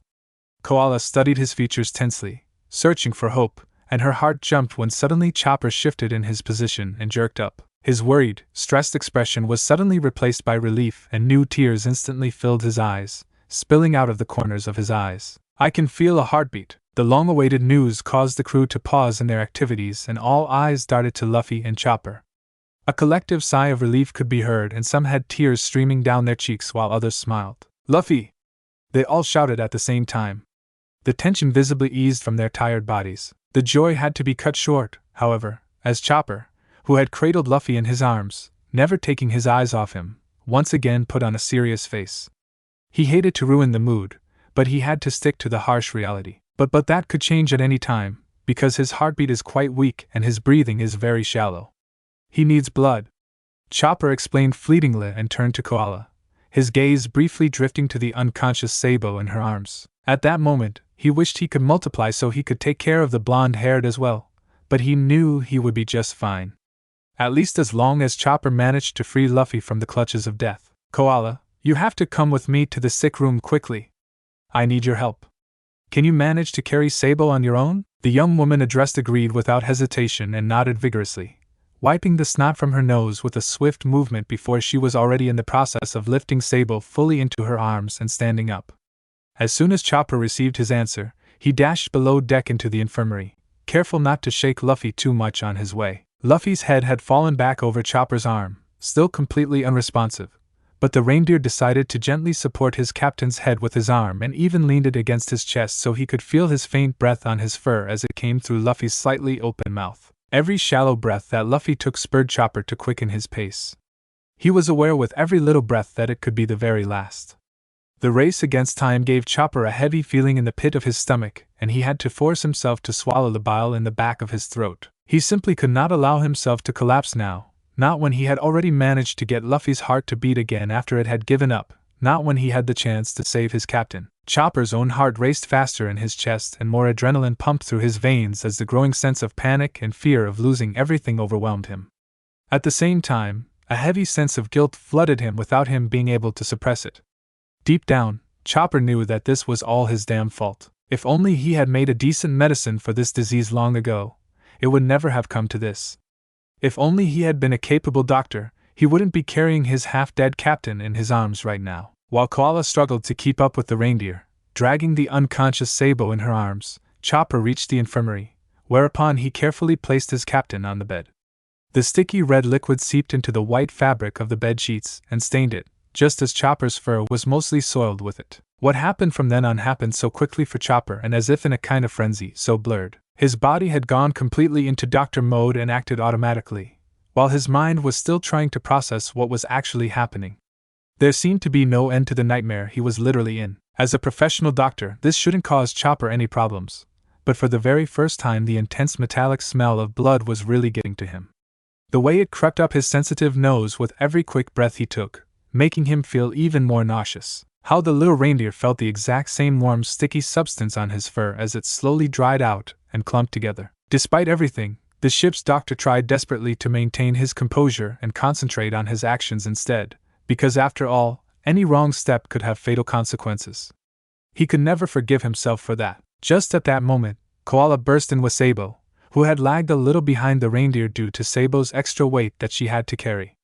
The brunette quickly glanced around the room, not quite sure where to place her friend, as the infirmary didn't really offer much space. Koala saw how Chopper was already rushing back and forth, highly concentrated and focused on stabilizing Luffy's condition, so she didn't want to stand in his way and placed her companion on his back to the right of the door, taking off her thin jacket to fold it up as a pillow for Sabo's head. With a worried expression, she brushed a few tangled strands of blonde hair from her face, at the same time feeling his temperature, which was a little high for her taste, but nothing threatening. Koala was not at all unfamiliar with this scenario, and she remembered the time when Sabo had found out about Ace and had been completely knocked out for a few days, so that she had almost thought he was going to die. A deep, frustrated sigh escaped the young revolutionary as she quickly threw these thoughts away and turned her attention to Chopper, who seemed to have his hands full. Koala gave herself a mental kick when she found herself watching Chopper stupidly instead of offering him her help, which he could certainly use.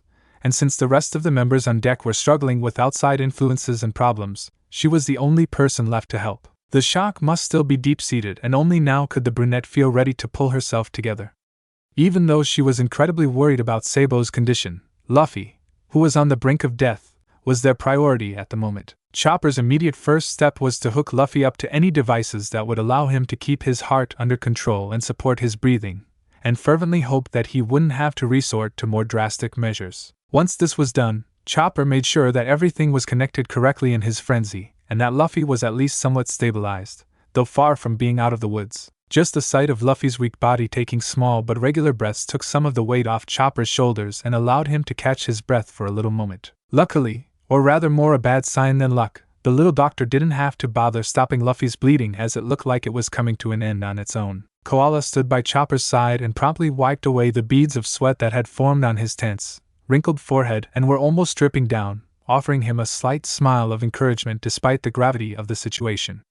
Chopper wished he could return the smile, but instead he fought the urge to cry out loud. The little doctor thanked him curtly. "Thank you." Unfortunately, Chopper had to cut his breather very short as he realized to his chagrin that Luffy's already very sluggish heartbeat threatened to cease with every subsequent beat recorded by the beeping heart monitor. The source of the problem was clear, of course, a serious lack of blood. Luffy had already lost a ton of blood, so Chopper himself couldn't really explain how the black-haired boy's heart was still able to function at all. But he quickly dismissed the thought and accepted it as one of his captain's miracles. Nevertheless, without enough blood in Luffy's veins, this miracle would no longer do much good and would only make all of Chopper's efforts futile. Koala immediately recognized the change in Chopper's demeanor and also became alarmed, her smile from earlier replaced by a worried expression. "What's wrong, Chopper? How can I help?" The brunette's gaze darted back and forth between the reindeer and Luffy, and she couldn't help but notice, now from a closer view of Luffy, how much his ashen skin rivaled the white bedsheets. The seriousness of the situation became clear to her once again. "We have to act fast. He's missing blood." Chopper's voice was laced with urgency. To prevent Luffy's system from failing again, Chopper had to start an immediate blood transfusion, for which he rushed to his mini fridge without even a second's hesitation to dig out a few bags of F-type blood. "Go and get the blood transfusion set from the drawer under the medicine cabinet, and the disinfectant pads from the cabinet next to it," Chopper instructed, just as Koala began to panic even more, itching to help. Koala nodded firmly and followed Chopper's instructions, but had trouble controlling her uncontrollably trembling hands. However, this did not stop her from carrying out her task, and so she searched through all the drawers and cupboards until she had gathered the necessary utensils. Occasionally, the revolutionary caught herself checking Sabo's still unchanged form in the corner of the room, in the hope that he would regain consciousness. One less thing to worry about wouldn't be bad for her, but fate had other plans. A loud gasp from Chopper made her stop what she was doing for a moment and turn her gaze to him. Chopper looked stunned into his fridge and had staggered back a few steps while holding a bag of blood in his right hoof. "Chopper?" Koala exclaimed in shock, dread filling her stomach at Chopper's horrified expression, which made her unable to immediately assess what was going on. "I only have one bag of F-type blood left." "That will never be enough," Chopper cried, tears already stinging his eyes, and then hurriedly began to rummage through his fridge again, hoping that he had missed some. Koala gasped, processing Chopper's words in her racing mind, then immediately realized something significant. "No problem, Chopper." Koala rolled up the left sleeve of her arm. "I have the same blood type, take as much as he needs." The brunette offered the doctor, and held out her arm to him. The exasperated Chopper looked puzzled for a moment before his expression changed drastically to the opposite. A broad, relieved smile spread across his lips and his shoulders visibly relaxed. Chopper almost thought it was all over. Even though Jinbei had been the solution to this problem, he had other problems to deal with along with the others and would certainly not have been able to donate blood, or the safety of the entire crew would have been jeopardized if he had turned away from his task. Any possibility would have ended badly for all of them, and Chopper was all the more glad not to have to think about it any longer. The race against time continued as Chopper now had to act all the faster to draw blood from Koala in order to administer it as quickly as possible to Luffy, who was dying despite all the measures and equipment, and, above all the efforts to keep him alive. Chopper started a transfusion with the only bag of blood he had left, before finally drawing as much blood as he could from Koala with his nimble hooves, careful not to take too much. Chopper was well aware that the amount Koala could donate would not be enough and that Jinbei would have to donate later as well, but for now it was better than nothing. Luffy needed every drop of the scarlet life liquid he could get at that moment. Just as the little reindeer figured that nothing could go wrong, except the chance that Luffy's body might reject Koala's blood, which hopefully wouldn't be the case, and was about to set up a second full pack of blood on the forepole to administer to Luffy. A violent rocking shook the ship. Chopper nearly dropped the precious packet as he fell unceremoniously on his backside, while Koala's reflexes kicked in to just barely keep Luffy from falling out of bed. "Whoa! What's going on outside?" the revolutionary blurted out in surprise, holding on to the bed to keep her balance, and at the same time making sure that Luffy couldn't fall out. Chopper's eyes widened in realization as Nami's words from earlier replayed in his head again. "The storm!" Chopper cried out, and he hadn't expected what happened the next moment. The timing couldn't have been more inopportune. A long beeping suddenly emanated from the heart monitor and filled the entire room with its unbearable shrill sound. The scenario that Chopper had been trying to prevent all this time had, to his horror, come to pass. Luffy's heart had stopped again. Chopper's own heart almost stopped for the second time in a row when the beeping reached his ears. Reflexively, he jumped up from his position on the floor and would have tumbled to the ground again immediately afterwards as the ship continued to rock, had he not grabbed hold of the bed in time this time. "Chopper, we have to try and do something. Luffy's dying." Koala whined loudly, not knowing what to do, the violent rocking of the ship making it all the more difficult for them. The loud beeping drowned out all the sounds coming from outside, including the distant cannon shots and the crew's panic shouts to each other, so Chopper and Koala couldn't really understand what exactly was going on outside. Even though it scared and unsettled them very much, they had a life to save at all costs before it was extinguished forever. So Chopper took action, returned to his human form, even though he was struggling to maintain his balance at the same time, and once again resorted to chest compressions. Meanwhile on the deck, with everyone's help, the Straw Hats had successfully outrun the Navy, but now they faced an even more devastating problem: the massive hurricane. Since the crew had been hit from all sides, there had been no other way out than to head straight for the epicenter of the storm, and now they were facing a huge cyclone. Mentally, they were all in the sick room, wishing they could physically be there to support their captain. Chopper wouldn't allow a commotion in the infirmary anyway, even if they didn't have to fight out here.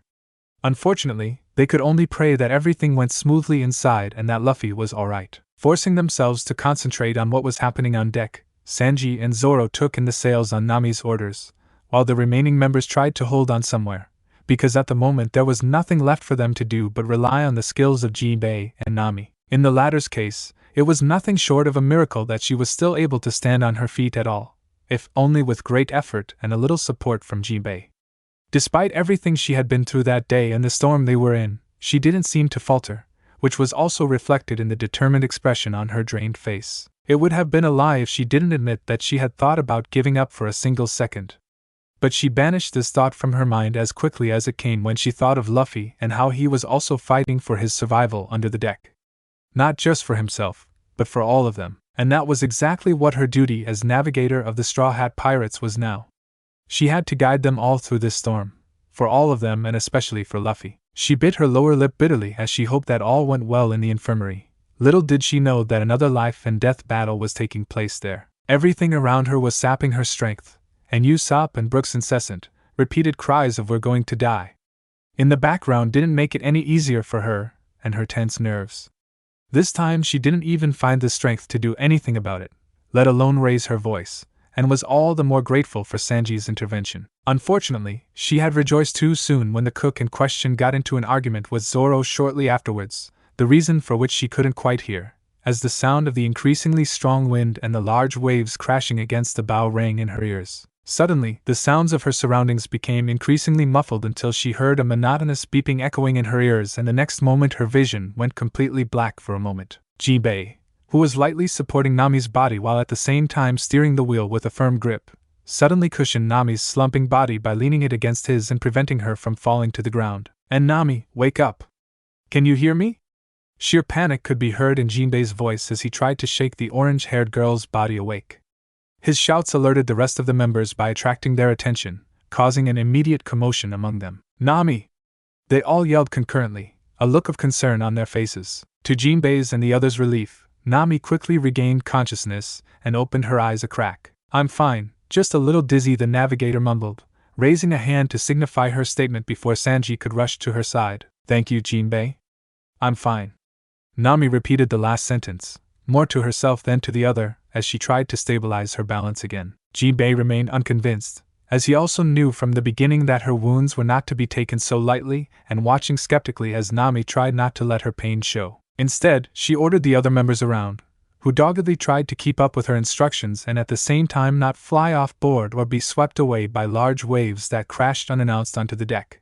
The fisherman admired her for her tenacious nature and strong will and decided to keep an eye on her anyway, just in case. He suddenly remarked how Nami repeatedly tried to rub the blur from her tired eyes and saw her squinting hard when something caught her attention. Jinbei followed her gaze curiously. Jinbei, am I just imagining things, or is that Nami cut herself off as her eyes strained to focus? After a few moments, she saw it. A spark of hope suddenly shone together with the broad rays of sunlight that fought their way through the dark clouds on the far horizon ahead of them, heralding the end of the storm. Guys, we're almost there, Nami excitedly announced in a hoarse voice, but the joyful news reached everyone on board.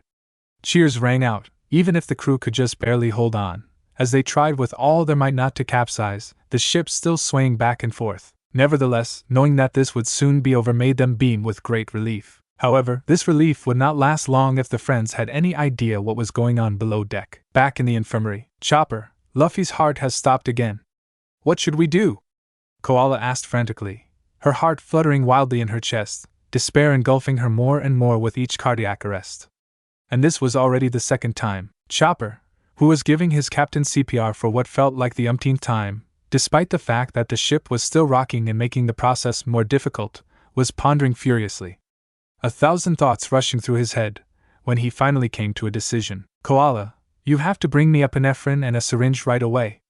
Chopper gave the order without even turning away from Luffy for a moment, constantly checking his falling oxygen levels. Koala nodded, even though she didn't quite understand what exactly the doctor wanted from her, but she didn't hesitate, and hurried to the medicine cabinet as fast as she could, trying to hold on to something on her way there so as not to stagger around too much. AP what?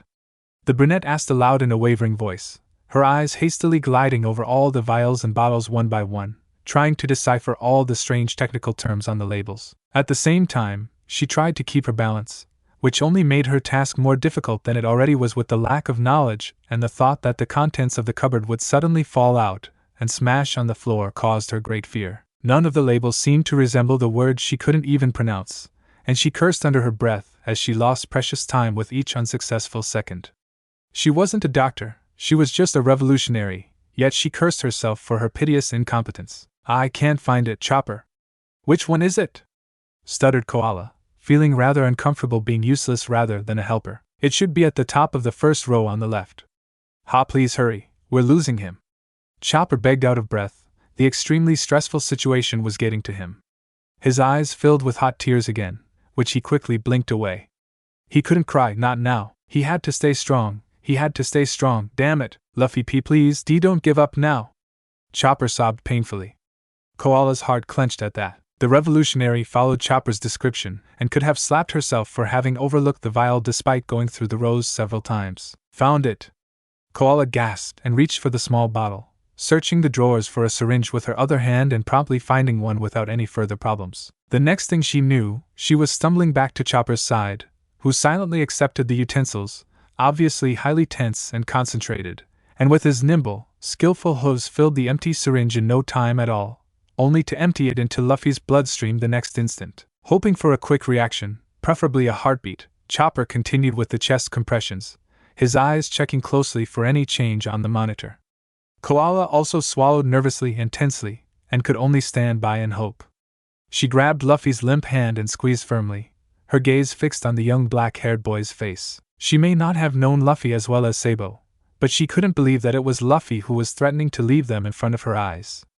It simply couldn't be the infamous captain of the Straw Hat Pirates who was in this dicey situation right now. What felt like an eternity had in fact only been a few seconds when the heart monitor recorded another heartbeat. At the same time, Luffy's oxygen levels gradually improved, causing Chopper to let out a deep breath he didn't realize he'd been holding all along, and Koala to make a mixed sound of relief and joy. Deep exhausted breathing filled the room accompanied by a regular beeping sound. Chopper explicitly made sure once more that Luffy was out of danger, at least for the moment, and that everything was correctly connected, and bandaged his wounds roughly for now, the rocking of the ship not allowing him to stitch them up properly. Finally, after everything was done, the ship's doctor let his exhausted body slump to the ground as he simultaneously shifted into his normal form. We've made it. Even if it's still too early to rejoice because he's not out of the woods yet, Luffy's alive.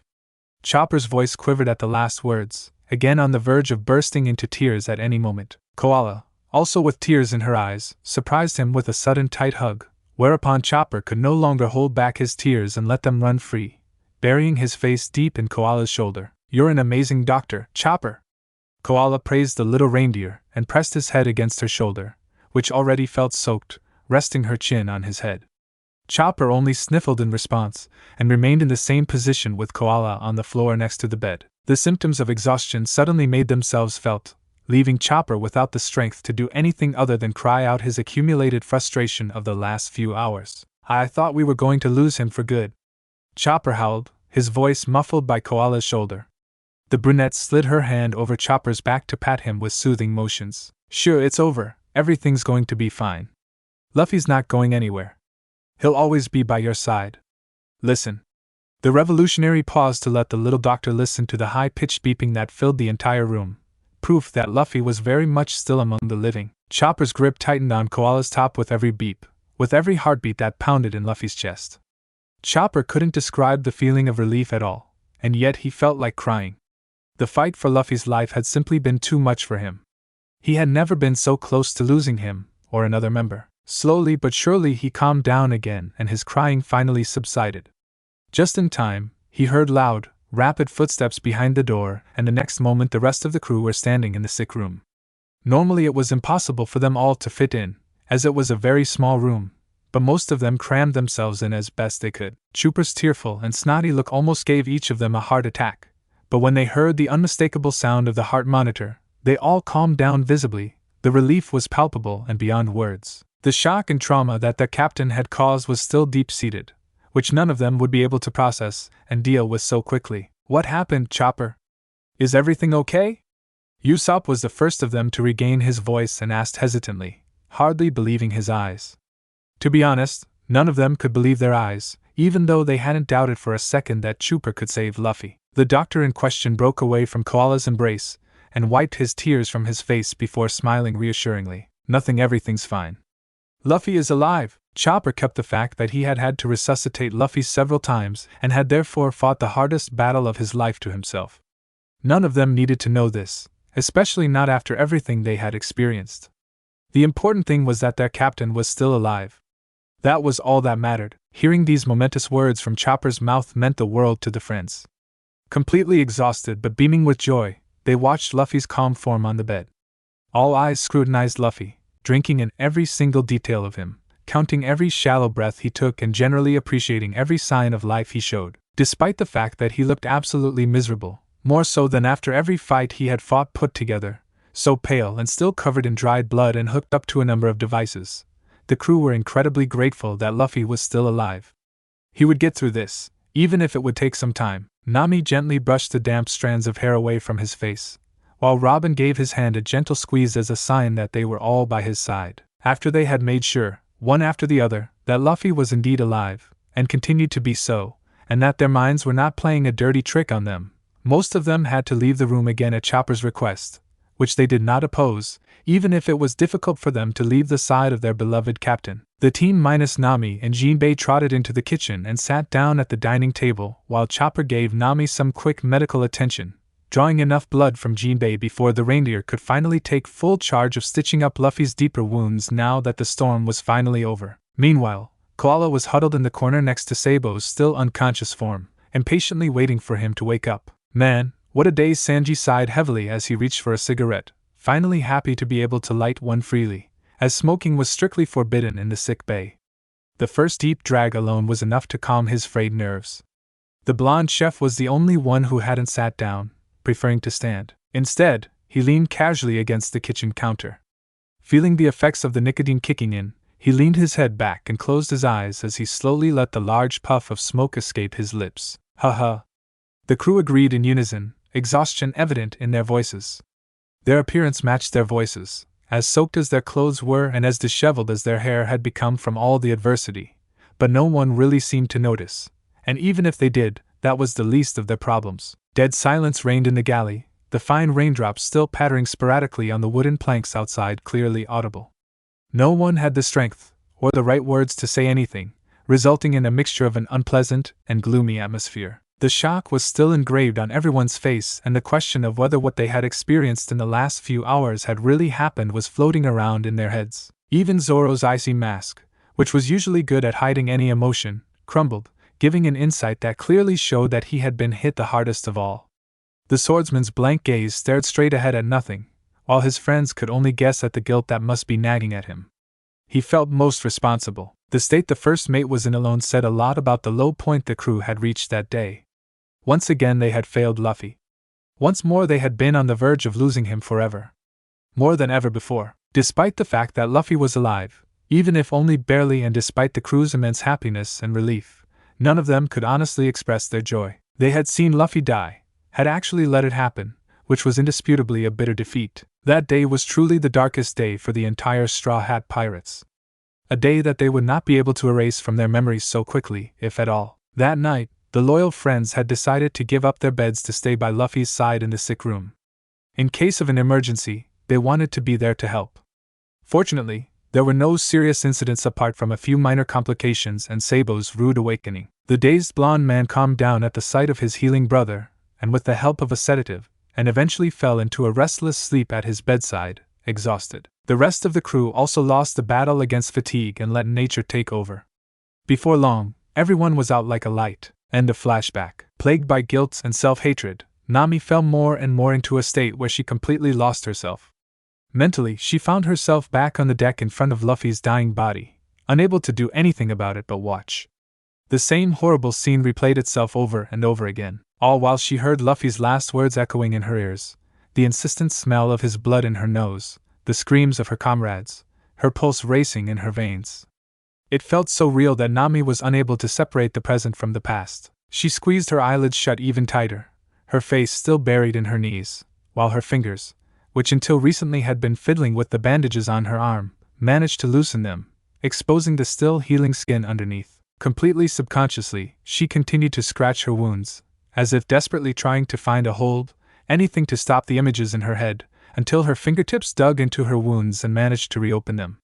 Blood immediately rose to the surface and trickled down her arm. But not even that or the pain it caused stopped her from continuing, from making it worse. Nami's breathing became more labored as drops of tears simultaneously leaked through her clenched eyelids. "Stop," the suffering navigator uttered under her breath, her nails digging deeper into her wound. "Please, stop." Nami begged again, gasping, not knowing who or what she was begging, just wanting whatever this was to end. Suddenly, something placed itself on her arm and wrapped around it weakly, causing Nami to flinch violently and instantly snap out of her state, her head shooting up. Her teary eyes followed the object that had wrapped around her arm, which turned out to be a hand, until her gaze locked on its owner. Nami gasped in shock and then blinked away her tears as she stared in disbelief at the half-opened onyx-colored eyes. The navigator had never expected this to happen, especially not when so little time had passed. She could hardly believe her eyes. "Luffy?" Nami breathed shakily, her voice a bit above a whisper. "Nami, finally you stopped." Luffy mumbled weakly. A relieved little smile tugged at the corners of his mouth, as his eyes strained noticeably to stay open and look into Nami's, occasionally losing focus. The medicine, the effects of which he was under, sapped his already scarce strength and tried to force him back to sleep. But as stubborn as Luffy was, he fought against it. He felt his grip on Nami's arm loosen, his strength waning. But just as his hand was about to fall back on the bed, it was seized by Nami, who approached his face at the same time. The navigator's look of disbelief turned to one of delight, as she finally realized that her captain had woken up. Her traumatic attack of a moment ago was as if forgotten. "Luffy!" Nami repeated more euphorically, gripping his hand tighter in hers, mindful of the pulse oximeter on his index finger. A smile spread across her lips, which was quite peculiar in combination with her swollen, reddened eyes from all the crying. "You're awake!" The orange-haired added as she looked into Luffy's sluggish, blinking eyes. The young captain didn't know where he was and what had happened. He also didn't know what exactly had caused him to wake up, nor how he had even been able to. His foggy head was struggling to remember anything, and the tiredness clinging to his consciousness wasn't making it any easier. Luffy let his eyes glide around the room, but his vision was so fuzzy that he couldn't really make out much. "How are you feeling?" Nami wanted to know, her eyes studying Luffy's features, trying to figure out if he was in any pain. Luffy's brain took a while to process Nami's question and gave a delayed answer. Tread. Luffy's eyelids fluttered, staying closed for a longer period of time with each blink. Nami gave him an affectionate smile, which Luffy was only too eager to return, but he failed, and the result was a tired twitch of the corners of his mouth. A smile that didn't even come close to reaching his answer didn't surprise Nami in the slightest, as this was quite natural after he almost died. Besides, she didn't know how his illness was progressing. Before Nami could ask another question, Luffy suddenly went limp again, his drooping eyes falling shut completely as his head fell to the side on the pillow without support. Nami gasped in shock and her eyes widened when she saw it. Her traumatized head made her think for a moment that he had died again. Luffy? Luffy! The navigator blurted out, her voice laced with pure panic, which was also reflected in her entire face as quickly as it lost all its color at once. Her heart raced in her chest and a feeling of dread sank into her stomach as her eyes frantically searched for a sign of life. The beeping that indicated the heart monitor was intact suddenly reached Nami's ears, whose head had completely blocked out the sound. Nami visibly calmed down as she listened intently to the sound, the beeping echoing through her head, louder than ever, as if to prove to her that Luffy was fine. She began to count each beat and could also hear her captain breathing in and out.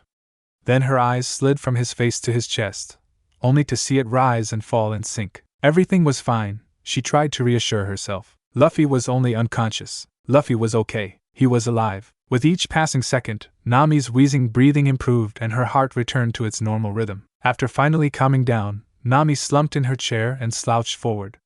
Sighing deeply, the young woman buried her pretty face in her hands, struggling to get over the brief shock as she was still in the middle of recovering from yesterday's incident. When would it all finally come to an end? Nami didn't know how long she could hold out. It was just too much for her. All of a sudden and without prior notice, the door handle was pushed down, and the next moment Robin entered the room with a cup of coffee in her hand. Her gaze immediately fell on Nami's miserable condition. The archaeologist's mood dropped at the sight, sensing her friend's pain. Since Nami hadn't turned around, Robin assumed that she hadn't noticed her entering at all, as deep in thought as she must have been. She carefully crept up behind her and gently placed a hand on her shoulder, causing Nami to flinch and look up at her. "Are you okay?" Robin inquired worriedly. A very stupid question, to which the archaeologist knew exactly that the answer would be negative. Of course Nami wasn't fine, none of them were. "Whoa, Robin, why you scared me?" Nami snorted slightly, but her upset expression changed abruptly when she suddenly threw her arms around Robin's neck, which took the black-haired by surprise and almost caused her to spill the contents of the cup she was holding. "Sorry, I didn't mean to," Robin interrupted herself as a heavy sob suddenly reached her ear. "Nami?" Robin asked cautiously. She hadn't expected this sudden reaction from her counterpart, and at that moment her instinct told her that something must have happened. The black-haired woman gently placed a hand on Nami's back as the navigator tightened her embrace and buried her face deeper into Robin's shoulder. The tears Nami was shedding soaked into the fabric of Robin's shirt, which didn't bother the archaeologist, but instead increased her concern for her sobbing friend. Robin stroked soothing circles over Nami's back while she let Nami cry it out, and waited patiently for her to calm down enough to share her distress with her. Robin's heart clenched painfully with every minute that passed, every sob that left her friend. Luffy has just regained consciousness for a moment," Nami said between whimpers, whereupon Robin let out a sound of surprise. Her eyes moved to Luffy at the same time and a sense of relief filled her. "But then I thought he had died again," the navigator stammered, her body trembling. Robin struggled to follow Nami for a moment, but then quickly understood what must have happened. After what they had experienced, it was no wonder that Nami's psyche was suffering so much. It was only natural. "Sure, calm down. Everything's fine. It's going to be okay." Robin tried to softly reassure Nami. After a while, the younger girl broke away from the hug and slumped back in her chair, wiping away snot and the remnants of her tears. Robin, on the other hand, tucked a strand of hair behind her ear with her left hand and leaned against the small table next to the bed. She then held out the coffee cup to Nami, which she was still holding in her right hand. "Here, I brought you a cup of coffee. I thought you might need it." Robin smiled. Nami's tension eased and she gratefully accepted the cup, immediately taking a sip from it. She grimaced briefly as the bitter taste of the coffee mingled with the icky flavor in her dry mouth, but it felt soothing to her scratchy throat as the hot liquid traveled down. Nami lowered the cup into her lap, clasping it with both hands as she followed Robin's bleak gaze, which now rested on Luffy's form. "It seems like there's no other change, except for his brief awakening. The disappointment was clearly audible in the archaeologist's voice. Nami turned her eyes away from Luffy, unable to bear to look at him in that state any longer. She shook her head reluctantly at the remark and lowered her gaze to the cup in her hands, suddenly finding interest in the rising hot steam. Unfortunately not. But Chopper said he's on the mend, as far as his wounds are concerned. Nami said before taking another generous sip from her cup, the taste no longer bitter. Robin just nodded understandingly and turned away from Luffy again. Her gaze landed on Nami's arm, and only now did she notice how her bandage had come off and a little blood was oozing from her wound. "You're bleeding," Robin pointed out, causing Nami to turn her attention to her own arm. "Let me see," Robin added, leaning down to Nami, who turned her head away uncomfortably as she had her arm examined. "It's nothing, really. I must have scratched it open somehow." Nami justified herself, keeping secret what had actually happened. Robin eyed her suspiciously and went around Nami's chair to Chopper's cupboard to get out some bandages and disinfectant. The black-haired woman didn't want to believe Nami's words, but she also decided not to inquire further. She noticed Nami's sudden tension and simply didn't want to make her feel any more uncomfortable. Nami would eventually come clean when she was ready. The next few minutes were spent with Robin caringly tending to Nami's wound, which clearly needed to be treated to avoid possible infection, while Nami silently continued to sip her coffee. "You should get some rest now. You don't look well," Robin said after she had finished applying the bandage. She didn't like the visible pallor on Nami's face at all, and the feeling that it wasn't particularly good for Nami to be next to Luffy, at least not while he was in such a state, wouldn't leave her. "But it's my turn to look after Luffy, so I should." Nami objected, but Robin cut her off. "I can take over, no problem. You need to rest, and besides, we don't want our navigator to get sick, do we?" Nami opened her mouth again to protest, but closed it again straight away and considered Robin's words for a moment. The orange-haired woman chewed the inside of her cheek. She knew Robin was right, even if she didn't necessarily want to admit it. Nami also felt really unwell, physically exhausted and mentally just a mess. Finally convinced, she gave in and agreed. "Fine, but I'll swap with you just to be clear. It'll be my turn again later," Nami replied with a sigh, to which Robin smiled and nodded. Nami returned her smile and took one last look at Luffy before leaving the room. In the meantime, all the other members of the Straw Hat Pirates had retreated to their private places and went about their everyday business. Or at least that's what they tried to do, because they were also still feeling very shaken up by yesterday's events, which were still very fresh in their memories. Sanji was currently busy preparing dinner, even though he knew that none of them really felt like eating. Nevertheless, he was responsible for the crew's well-being, and they all had to keep their strength up, whether they wanted to or not. It was enough that Luffy couldn't be present as captain. They didn't need someone else to be absent. Completely lost in thought, he stirred the slowly simmering stew, the images of yesterday afflicting him. Meanwhile, Usopp was building a new invention with Frankie, but there was no trace of his usual motivation and enthusiasm. Both of them had the idea that this might distract them a little while they waited for Luffy to wake up, but instead they both just sat there screwing at metal parts, not really paying attention. Brook, on the other hand, had found himself a nice spot on the grassy deck to play a few uplifting songs on his violin. However, he didn't really feel like playing music either, and for some reason the notes he played sounded off-key. His thoughts wandered repeatedly to his old captain Yorkie, as they had done many times recently, trying to digest the fact that he had almost lost another captain. Tears rolled out of his empty eye sockets, which he couldn't stop. Here he was again, feeling completely inept. Jinbei stood at the bow of the ship and stared out to sea, reminiscing about his wonderful journey with the Straw Hats, which had been on the verge of being over forever yesterday. His thoughts were also revolving around Luffy. The fisherman had often witnessed how close Luffy had come to dying, but seeing him actually die had completely devastated him. As his crew member, as his nakama, he had failed completely. The first mate of the Straw Hats had entrenched himself in the training room, far away from the others, alone with his own agonizing thoughts. Heavy weights were lifted fiercely. One exercise followed the next without so much as a break. Beads of sweat rolled down his torso and soaked into the fabric of his waistband, while some landed on the floor as a result of his movements. Self-guilt was the source that drove him, while at the same time eating him up from the inside. He had failed. He had to become stronger, much, much stronger. He couldn't protect Luffy. Luffy had died. Zoro had once promised Luffy never to lose again, and yet he had lost Luffy. If it hadn't been for Chopper and his medical skills, he would be forever gone now. Zoro's thoughts were racing, so he didn't have the chance to quiet them. His face was painfully tense as he squeezed his eyes shut, trying to clear his head, the thoughts overwhelming him. To make matters worse, images of Luffy's lifeless body flickered through his mind's eye, making it clearer to him that he was a failure. Zoro stopped abruptly, clutching the dumbbell in his hand tightly, when suddenly a very specific statement from Luffy popped into his head. The memory of that time was still fresh in his mind, as if it were yesterday. The world's greatest swordsman, that's great. And it's fitting since your new boss is going to be the king of the pirates. Anything else would make me look bad, the world's best swordsman? What a big joke.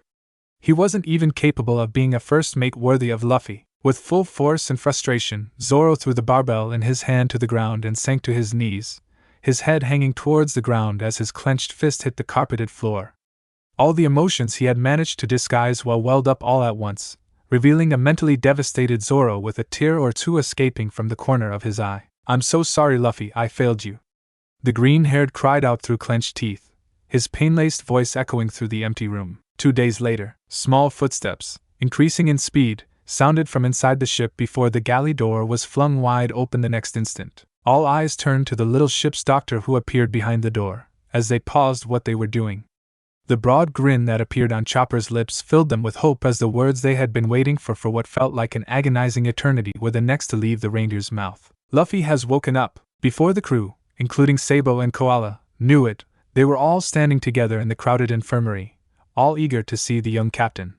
An indescribable feeling of relief spread through each of them, sweeping away the frustration of the last few days. Tears welled up in their eyes at the sight of Luffy, his upper body propped up in his bed, leaning against his upright pillow. His typical smile adorned his still somewhat pale face, and made it look as if he had just woken up from a simple nap. "Hey guys, long time no see." It truly did feel like a déjà vu. Once again, Luffy had given them the fright of their lives, just like when the first symptoms of his illness had appeared, and once again the Straw Hat Pirates stood in front of Luffy's sickbed with great relief after he had finally woken up after days. The young captain tried to make light of the situation and beamed with his broad smile, which Nami in particular would like to slap off his face again as compensation for all the worries he had caused them. How did he have the nerve to do this to them over and over again? And then to sit in front of them as if nothing had happened. "Luffy, you're finally awake." Usopp was the first to speak, small tears spilling from the corners of his eyes, emphasizing his joy and relief. He could hardly believe his own eyes as he scrutinized his friend, who had literally returned from the dead. Only Luffy was capable of doing something like that. "Yeah, I guess I am," Luffy replied, still smiling. Then his eyes suddenly lit up when he realized that his big brother was present. "Why, Sabu, you're here?" Luffy shouted excitedly. He had missed his brother a lot, and could barely comprehend that he was standing right in front of him. How long must he have been asleep to have missed that? What Luffy had least expected was to be scolded by said brother. "Stupid baby brother, you scared the hell out of all of us," Sabo rebuked, shaking his head, then sat down on the edge of the bed next to Luffy. The blonde-haired had clenched his fist for a light blow to the head, but he let it go again, mindful of Luffy's condition. The last thing he wanted was to put his newly recovered baby brother back into a coma. "Oh, did I?" Luffy asked in surprise, confusion written all over his face. The 19-year-old had to admit that he was very confused. He knew he was ill, and that was probably why he had rested and slept a little, wasn't it? But that didn't explain the huge reaction from Chopper and the rest of his companions. The various emotional faces they pulled didn't really seem to tell him anything either. Had he perhaps fainted again? All this thinking only made the throbbing pain in his head more intense. "Yes, you almost died. No, you actually died, remember?" Usopp reminded his best friend, tearing open the still healing wounds of everyone present. Luffy didn't miss the pained expressions of his friends, who all suddenly turned their gazes to the ground at Usopp's statement. They were all unable to shake the guilt that was constantly gnawing at their conscience. "How I died." Luffy might not be the brightest, but he was a natural when it came to gauging the feelings of his crew. It really didn't look like what the long nose had just said was one of his exaggerations. Luffy frantically tried to remember, ignoring the growing pain behind his eyes. However, he was unable to clear the fog in his head. None of this seemed to make sense to him. He didn't even know what he had done before he had fallen asleep or, well, lost consciousness. Luffy's continued confusion puzzled his friends, but they didn't think much of it, as he had only just woken up after days and simply blamed the delirium on it. Chopper, on the other hand, was the only one with a thoughtful face, a constant queasy feeling in his stomach ever since Luffy had awoken. But I'm still here and pretty much still alive, aren't I? Luffy stated irritably, and then studied his arms and hands slightly anxiously to make sure he wasn't a ghost or something similar. Of course you are, thanks to Chopper. He saved you. Sabo explained proudly, reaching out to pat his brother's head with a gentle smile on his lips. Sabu, you don't have to praise me like that, you bastard. That doesn't make me happy at all. Chopper complained with his cheeks turning pink, seemingly embarrassed, and did his usual cute little dance. This elicited a small chuckle from the revolutionary, ignoring the insult in between. Thanks, Chopper. Luffy giggled and gave him a special smile before turning to the others in the room. Thank you all. You guys are the best. What would I do without you? Well, it was very close this time. Zoro now spoke up, his iron gaze matching his serious words and causing Luffy to swallow hard, his smile disappearing. Once again, the young captain realized how badly he had screwed up this time. He wished he could at least remember. And what a close call it was. Sanji emphasized, agreeing with Zoro. He still couldn't believe their incredible luck, even though he was aware that his captain was simply built differently. Luffy felt increasingly guilty that he had caused his friends such a fright. His lips formed a straight line as he was at a loss for words to make amends. But hey guys, I told you I'm not going to die and I promise you that. Look, I'm doing great. Luffy laughed, stretching his arms out wide to prove his words. But we were worried, damn it. Nami suddenly snarled at him from the side, pinching the bridge of her nose. She immediately cursed herself inwardly for her little outburst, as she had the least right to snap at Luffy like that. Luffy flinched slightly at the navigator's tone and his laughter quickly faded. Instead, a deep frown appeared on his face, and he lowered his gaze. I'm sorry, Nami. Hey guys, the most important thing is that he's still alive and well, isn't it? Calm down, everything's fine.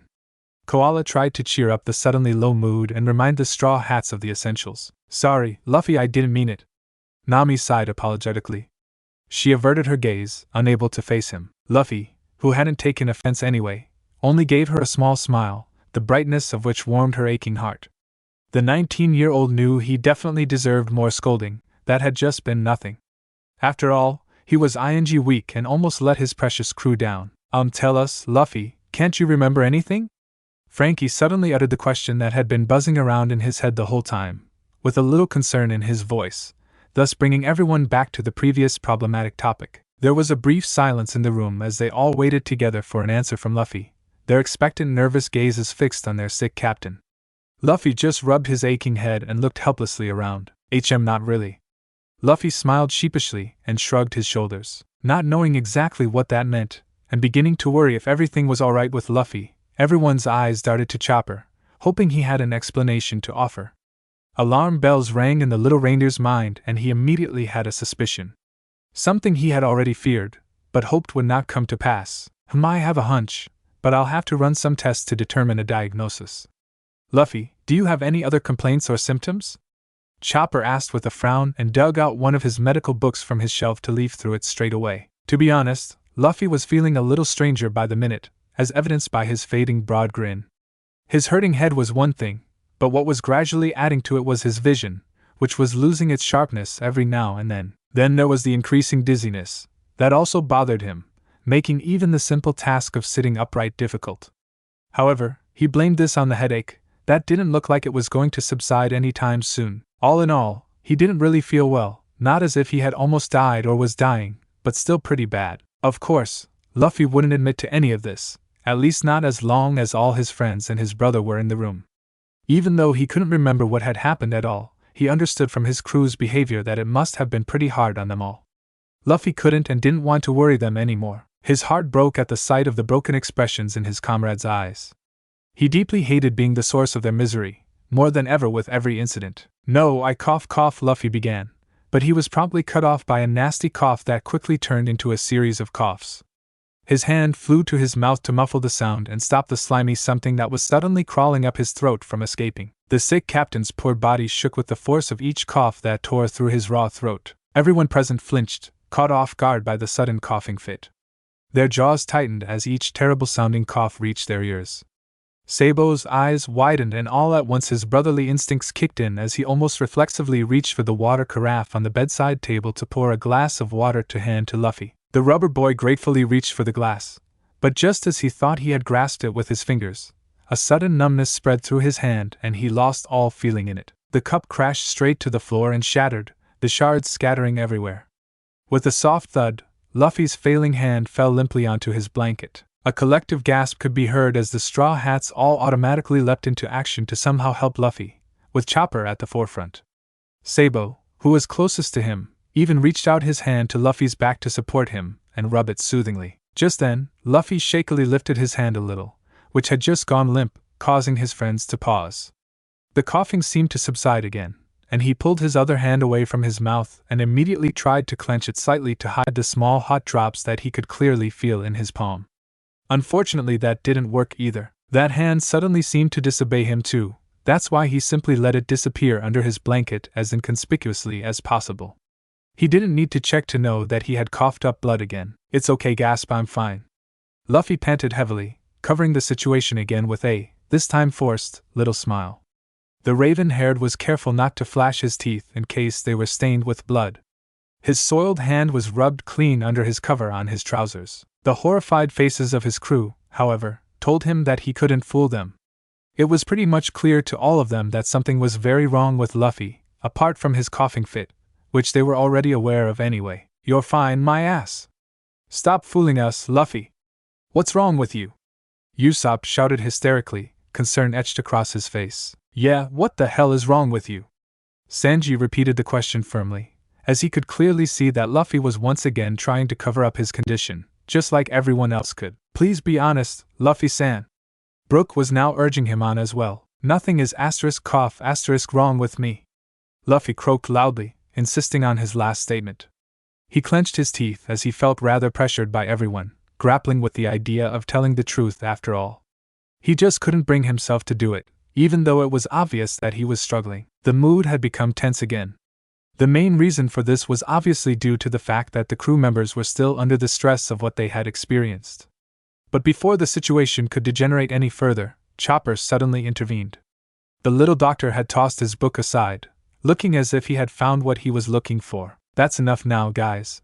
You all need to leave the room right now, 'cause I really need to run some tests on Luffy." At Chopper's urgent request, everyone paused, their perplexed gazes switched to the little reindeer. "What? But we've only just..." "Please, Usopp." Chopper cut the sniper off with a serious expression. "Did you find out something, Chopper? What's going on?" Sabo inquired anxiously, his brow furrowed. He then straightened up from his seat. Even his legs refused to move away from Luffy. The revolutionary just didn't want to leave his brother's side so soon. He had only just woken up. Chopper wished he could tell them more and answer that specific question, but it just wasn't possible without further research, as disappointing as it was. All he knew was that it was serious. He quickly set about evicting everyone present from the sick room, that was overcrowded anyway. Panic surged through the crew because of Chopper's frightening, hurried manner. And his silence made it all the worse. "I think it must be cerebral hypoxia, but I'm not sure," muttered the reindeer doctor as he ushered everyone out into the adjoining galley and was about to close the door behind them. "Hypo what?" Nami asked aloud, not at all familiar with this technical term. She didn't even know if she had understood correctly, because the way Chopper had mumbled indistinctly. The others felt the same way as they looked at each other questioningly. But before Nami could ask another question, the door slammed shut with a small apology from Chopper. "I'm sorry, everyone, but please just trust me and don't worry." But Chopper, the last thing they saw was Luffy's still, befuddled form, his mind still racing inside as it tried to connect to some memory of what had happened. His head was so foggy, and he felt so incredibly woozy. Nevertheless, he forced one last smile for his friends onto his dry, pale lips that never reached his eyes as a sign that all would be well until the door finally closed and his crew disappeared from his sight. A few seconds ago, cramped in the room and overjoyed to finally see Luffy awake again, the Straw Hat Pirates now stood puzzled in front of the infirmary's closed door. None of them understood what was suddenly going on and what was happening to their captain, which made them feel a familiar fear settle in their chests. Even Luffy's usually hopeful smile just felt wrong and did nothing to ease their worries. However, they decided to put their full trust in their ship's doctor, not that they had any other choice. Completely distraught and with multitude of unanswered questions swarming their heads, they gathered at the dining table, once again waiting for a diagnosis. The constant waiting and worry and anxiety that everything would go well was sapping the crew's strength. Their daily routine had been thrown out of kilter. Some of them hardly slept at all, just as they hardly ate, although Sanji went to great lengths with his dishes to keep his friends going. All of this was beginning to show in the Straw Hat Pirates' gaunt physiques, which was becoming increasingly apparent. If they continued to be exposed to this level of stress, they could soon be competing with Luffy's thick stature. Suddenly, Usopp threw his upper body theatrically onto the table, pressing his cheek against the tabletop. An extremely exhausted expression appeared on his face. His heavy eyelids drooped, and some snot hung from one of his nostrils. "I can't take any more of this, guys." A deep sigh escaped him. "It's not just you, Usopp," Nami replied, also sighing deeply. "I guess that's how we all feel, it's just too much." The navigator only whispered the last sentence, the strength in her voice quickly fading. "Everything will be fine, guys. Be patient, my brother is strong enough. He'll pull through, whatever that is," Sabo said encouragingly, more to himself than to the others, as he settled down on the floor in front of the infirmary door, hoping to be able to listen better to what exactly was going on inside between Luffy and Chopper. Zoro, never letting anyone notice his inner turmoil, imitated the revolutionary, and also made himself comfortable next to him with a little distance, his arms tucked behind his head. The swordsman let his eyes fall closed and listened attentively, looking as if he was taking a nap.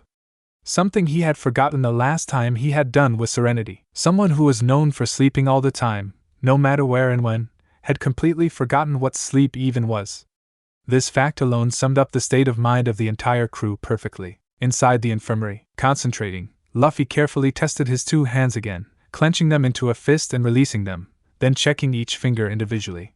The somewhat numb feeling still remained, but overall the strength in his fingers and knuckles had returned, much to his relief. His strange condition seemed to confuse the poor black-haired boy even more, as he had never experienced anything like this before.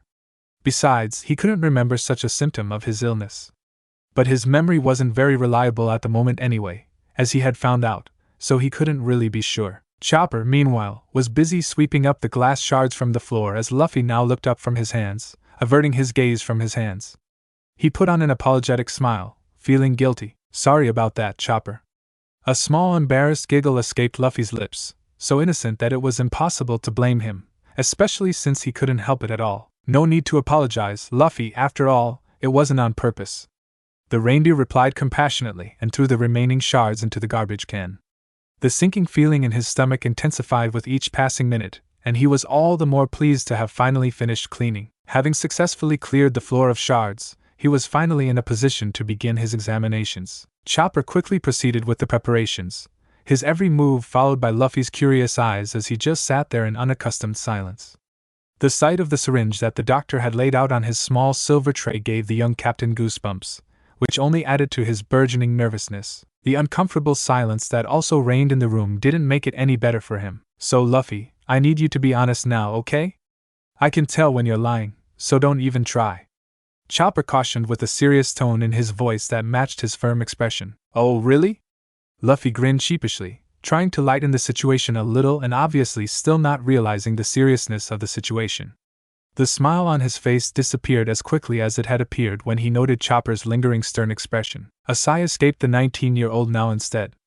At least he was glad that the rest of his friends weren't there, which would make it much easier for him to explain to Chopper just how bad he actually felt, though he wasn't aware at the moment that his brother and his first mate were listening in behind the door. It's really very confusing for me.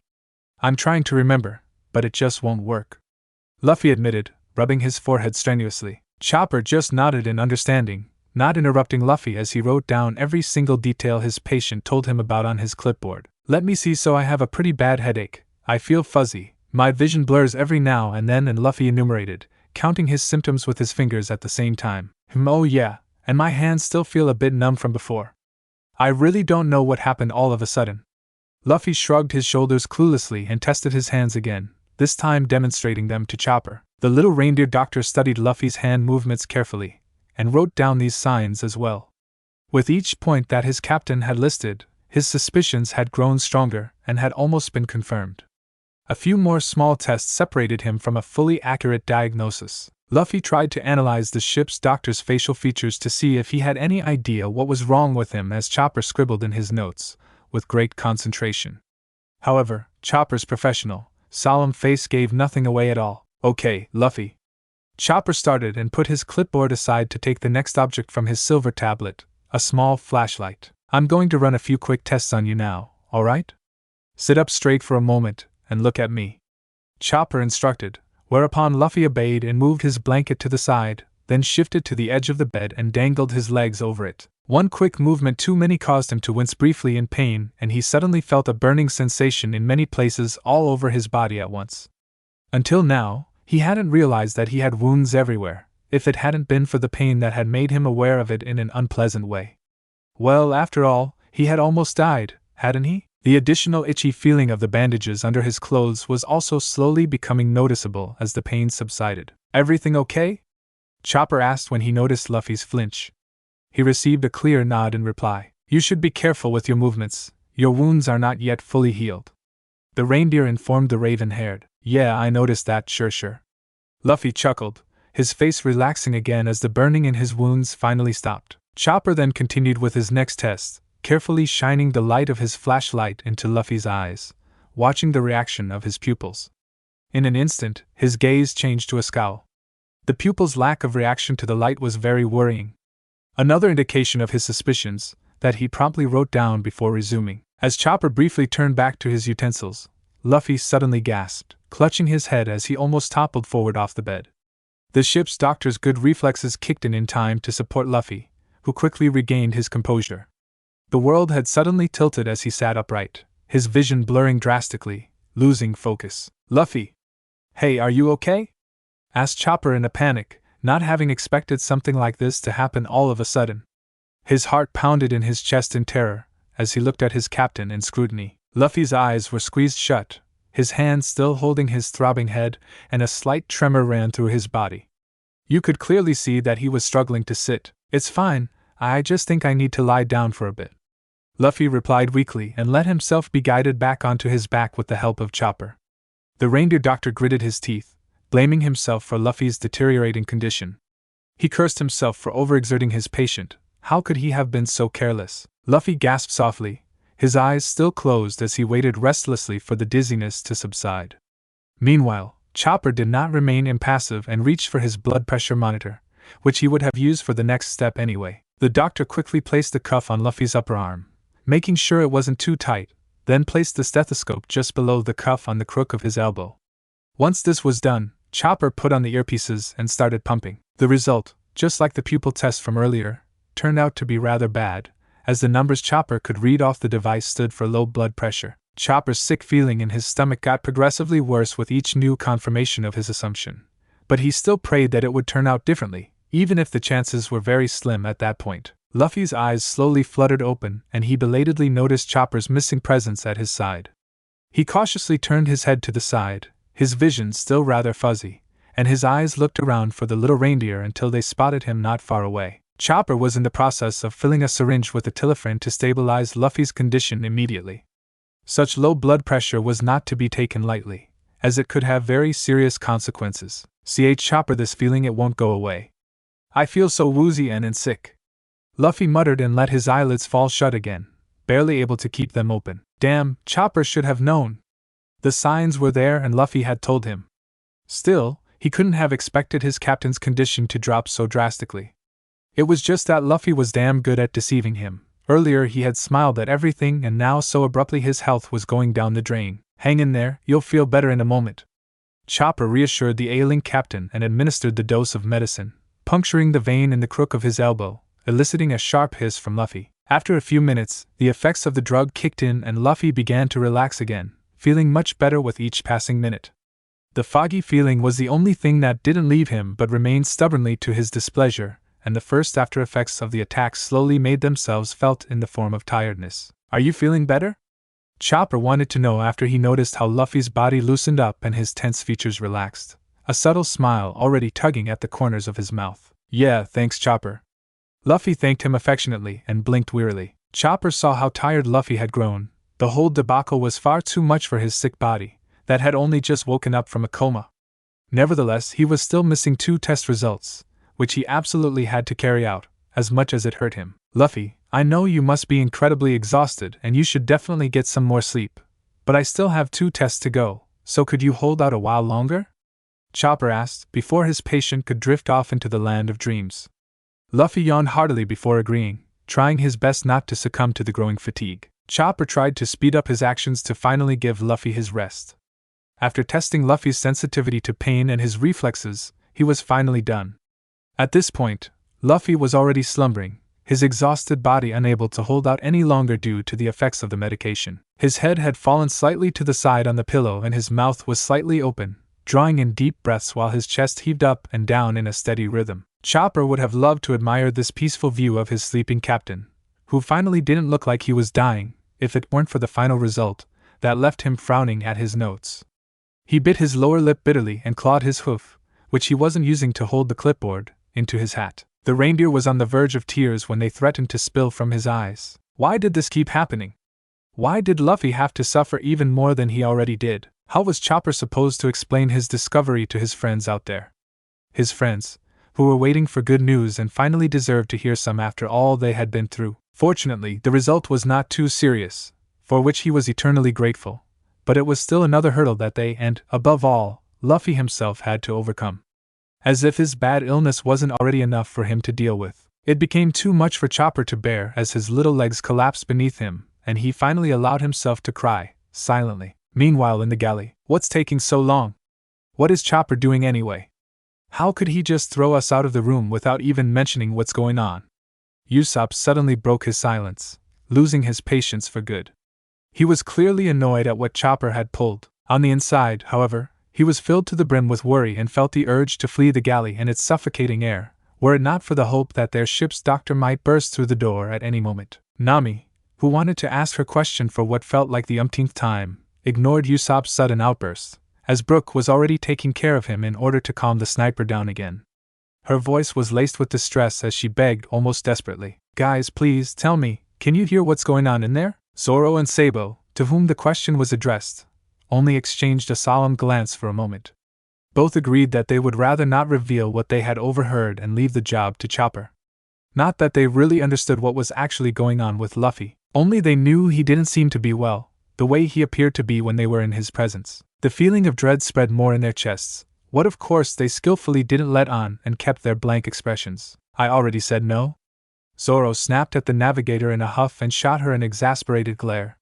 In response, Nami just puffed her cheeks in frustration and turned away, trudging towards the door to the deck. "I need some fresh air," she mumbled under her breath, feeling that she would lose her mind if she stayed here any longer. "Nami-san, wait please!"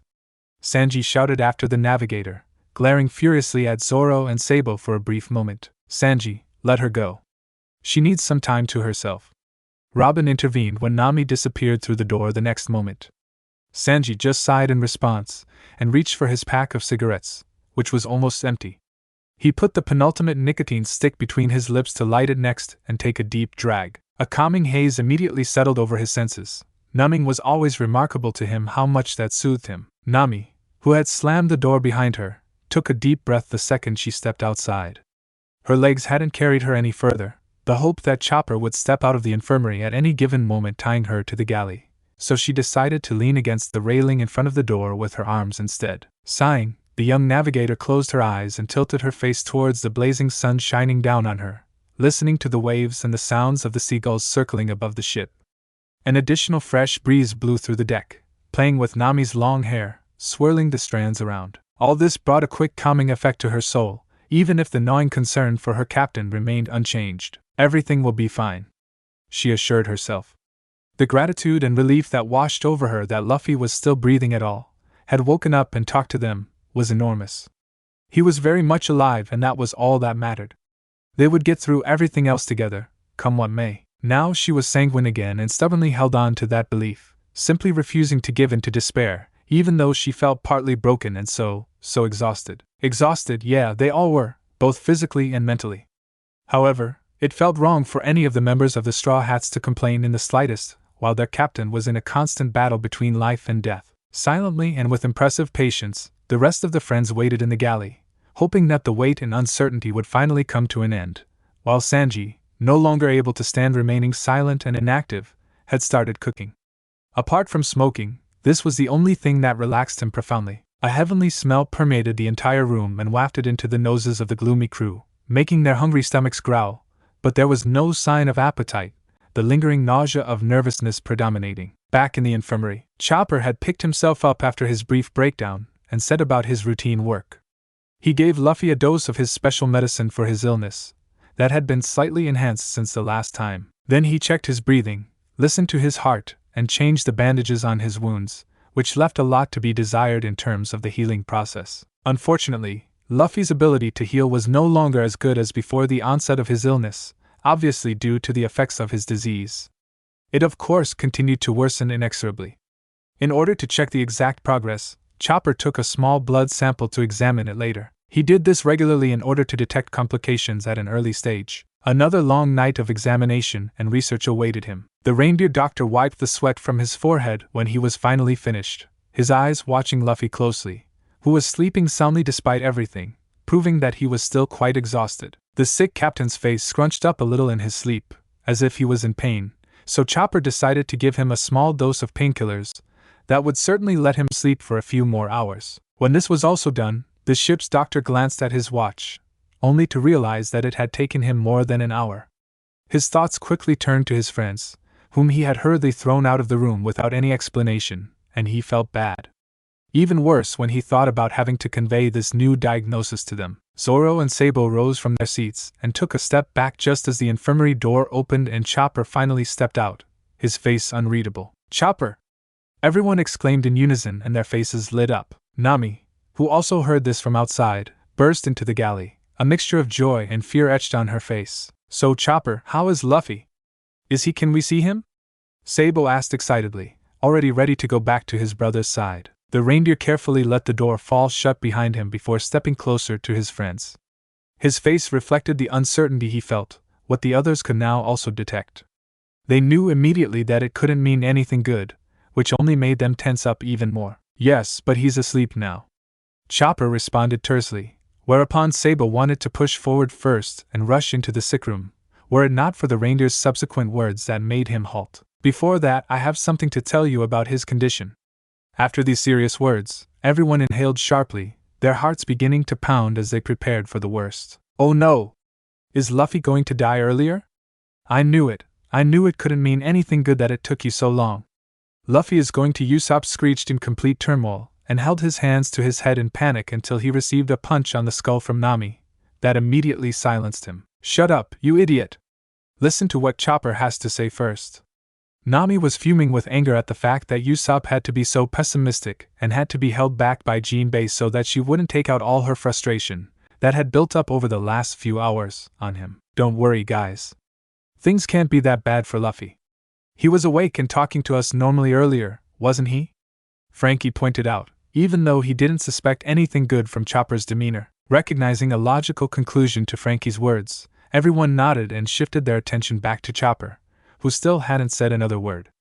The little doctor hopped onto one of the free chairs at the dining table, his eyes downcast. "Speak up, Chopper, what's going on?" Zoro wanted to know impatiently. The long wait had already freaked him out anyway, even if you couldn't tell by his facade. "Is it that serious?" Sanji inquired cautiously, completely forgetting the food simmering on the stove for a moment. He watched Chopper's features intently, the queasy feeling in his stomach intensifying. "No, it's not well, it can be bad." Chopper began and looked up, his expression appearing stern, matching his voice. The Straw Hats had to swallow hard, trying to comprehend what Chopper's words meant. "Luffy is currently suffering from cerebral hypoxia as a result of his cardiac arrest. This is a disorder of brain function that can result from prolonged oxygen deprivation and can have serious consequences." Chopper paused to let his words sink in, causing confusion for some. A combination of bewilderment and shock etched the faces of those present. In Luffy's case, his symptoms appear to be mild. He suffers from dizziness, headaches, blurred vision, memory loss, low blood pressure, and a decrease in motor coordination. His reflexes also appear to be impaired, as does his perception of pain. These are all the symptoms that indicate a mild course of this condition. That's all I could find out, and maybe I can figure out more when he wakes up," Chopper explained in detailed words, staring into the pensive faces of his friends. "And how long will this condition last? I mean, he's already suffering from his illness anyway. All this on top of everything else doesn't sound good at all," Sabo said worriedly, realizing how much worse his beloved brother would suffer. "Normally it takes months, or it can even be permanent, but I hope that in Luffy's case it won't last more than a few weeks. I will also support him with medicine for the worst symptoms," Chopper replied, trying to suppress the tears that were already welling up in his eyes. The fact that Luffy was exposed to additional distress devastated him. I see, Sabo retorted resignedly before vanishing into the sick room the next instant. Why does this keep happening to us, to him? It took a long time for the friends to digest this information, while at the same time it weighed them down. There was no trace of the joy from an hour ago, replaced by renewed sadness and concern. They could hardly finish the food they were served, despite Sanji's efforts and threats. And the rest of the day, when none of them could actually be productive, passed in the same way. Taking turns at Luffy's side, they once again waited patiently for him to wake up. Drowsy eyes blinked sluggishly open as Luffy gradually woke up again. His brain tried to process where he was for a while as he waited for his distorted vision to focus. The outline of a person popped into his field of vision immediately, only becoming clearer after blinking a few times. It was his brother Sabo, of course. Luffy? You've finally woken up. The revolutionary grinned from ear to ear. His tired eyes betrayed the fact that he had hardly slept. The hair that framed his round face was totally disheveled, the result of another restless night on the bedside chair. Sabo, you're here. Luffy croaked sleepily and gave his counterpart a small smile. The pirate captain still couldn't believe that his big brother was actually on his ship, and it annoyed him that they hadn't been able to spend any time together yet. He must have fallen asleep again, and once more he could hardly remember. He wondered how long he had been out this time. A deep grumbling that unmistakably emanated from his stomach told him that it must have been a long time. Yeah, it's me, never left your side, Sabo replied with a soft chuckle and raised his hand to comb it through Luffy's tousled hair, while the younger boy nuzzled sweetly against his gentle touch. Missed you, me too. So much, Luffy. A much louder growl interrupted the precious little moment between the brothers, eliciting a laugh from the older of the two. That was how he knew his beloved sibling. He hadn't changed at all. Looks like someone's really hungry. Sabo grinned amusedly and pointed at Luffy's belly. Luffy just grinned bashfully at him. No wonder you've slept quite late, Luffy.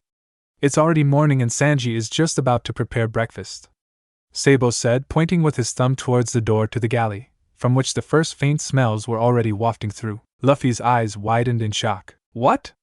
I slept in so long? It wasn't just a nap? Luffy sulked, and now the clear reason for his immense hunger became apparent to him. He rubbed his complaining stomach as he tried to imagine how many meals he must have missed.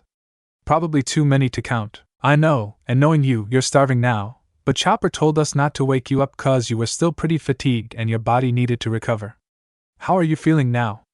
Sabo asked as he let his eyes wander over his brother. Apart from the fact that Luffy's pallor was still quite prominent, and he also looked gaunt, his usually full round face so sunken, nothing seemed to be amiss.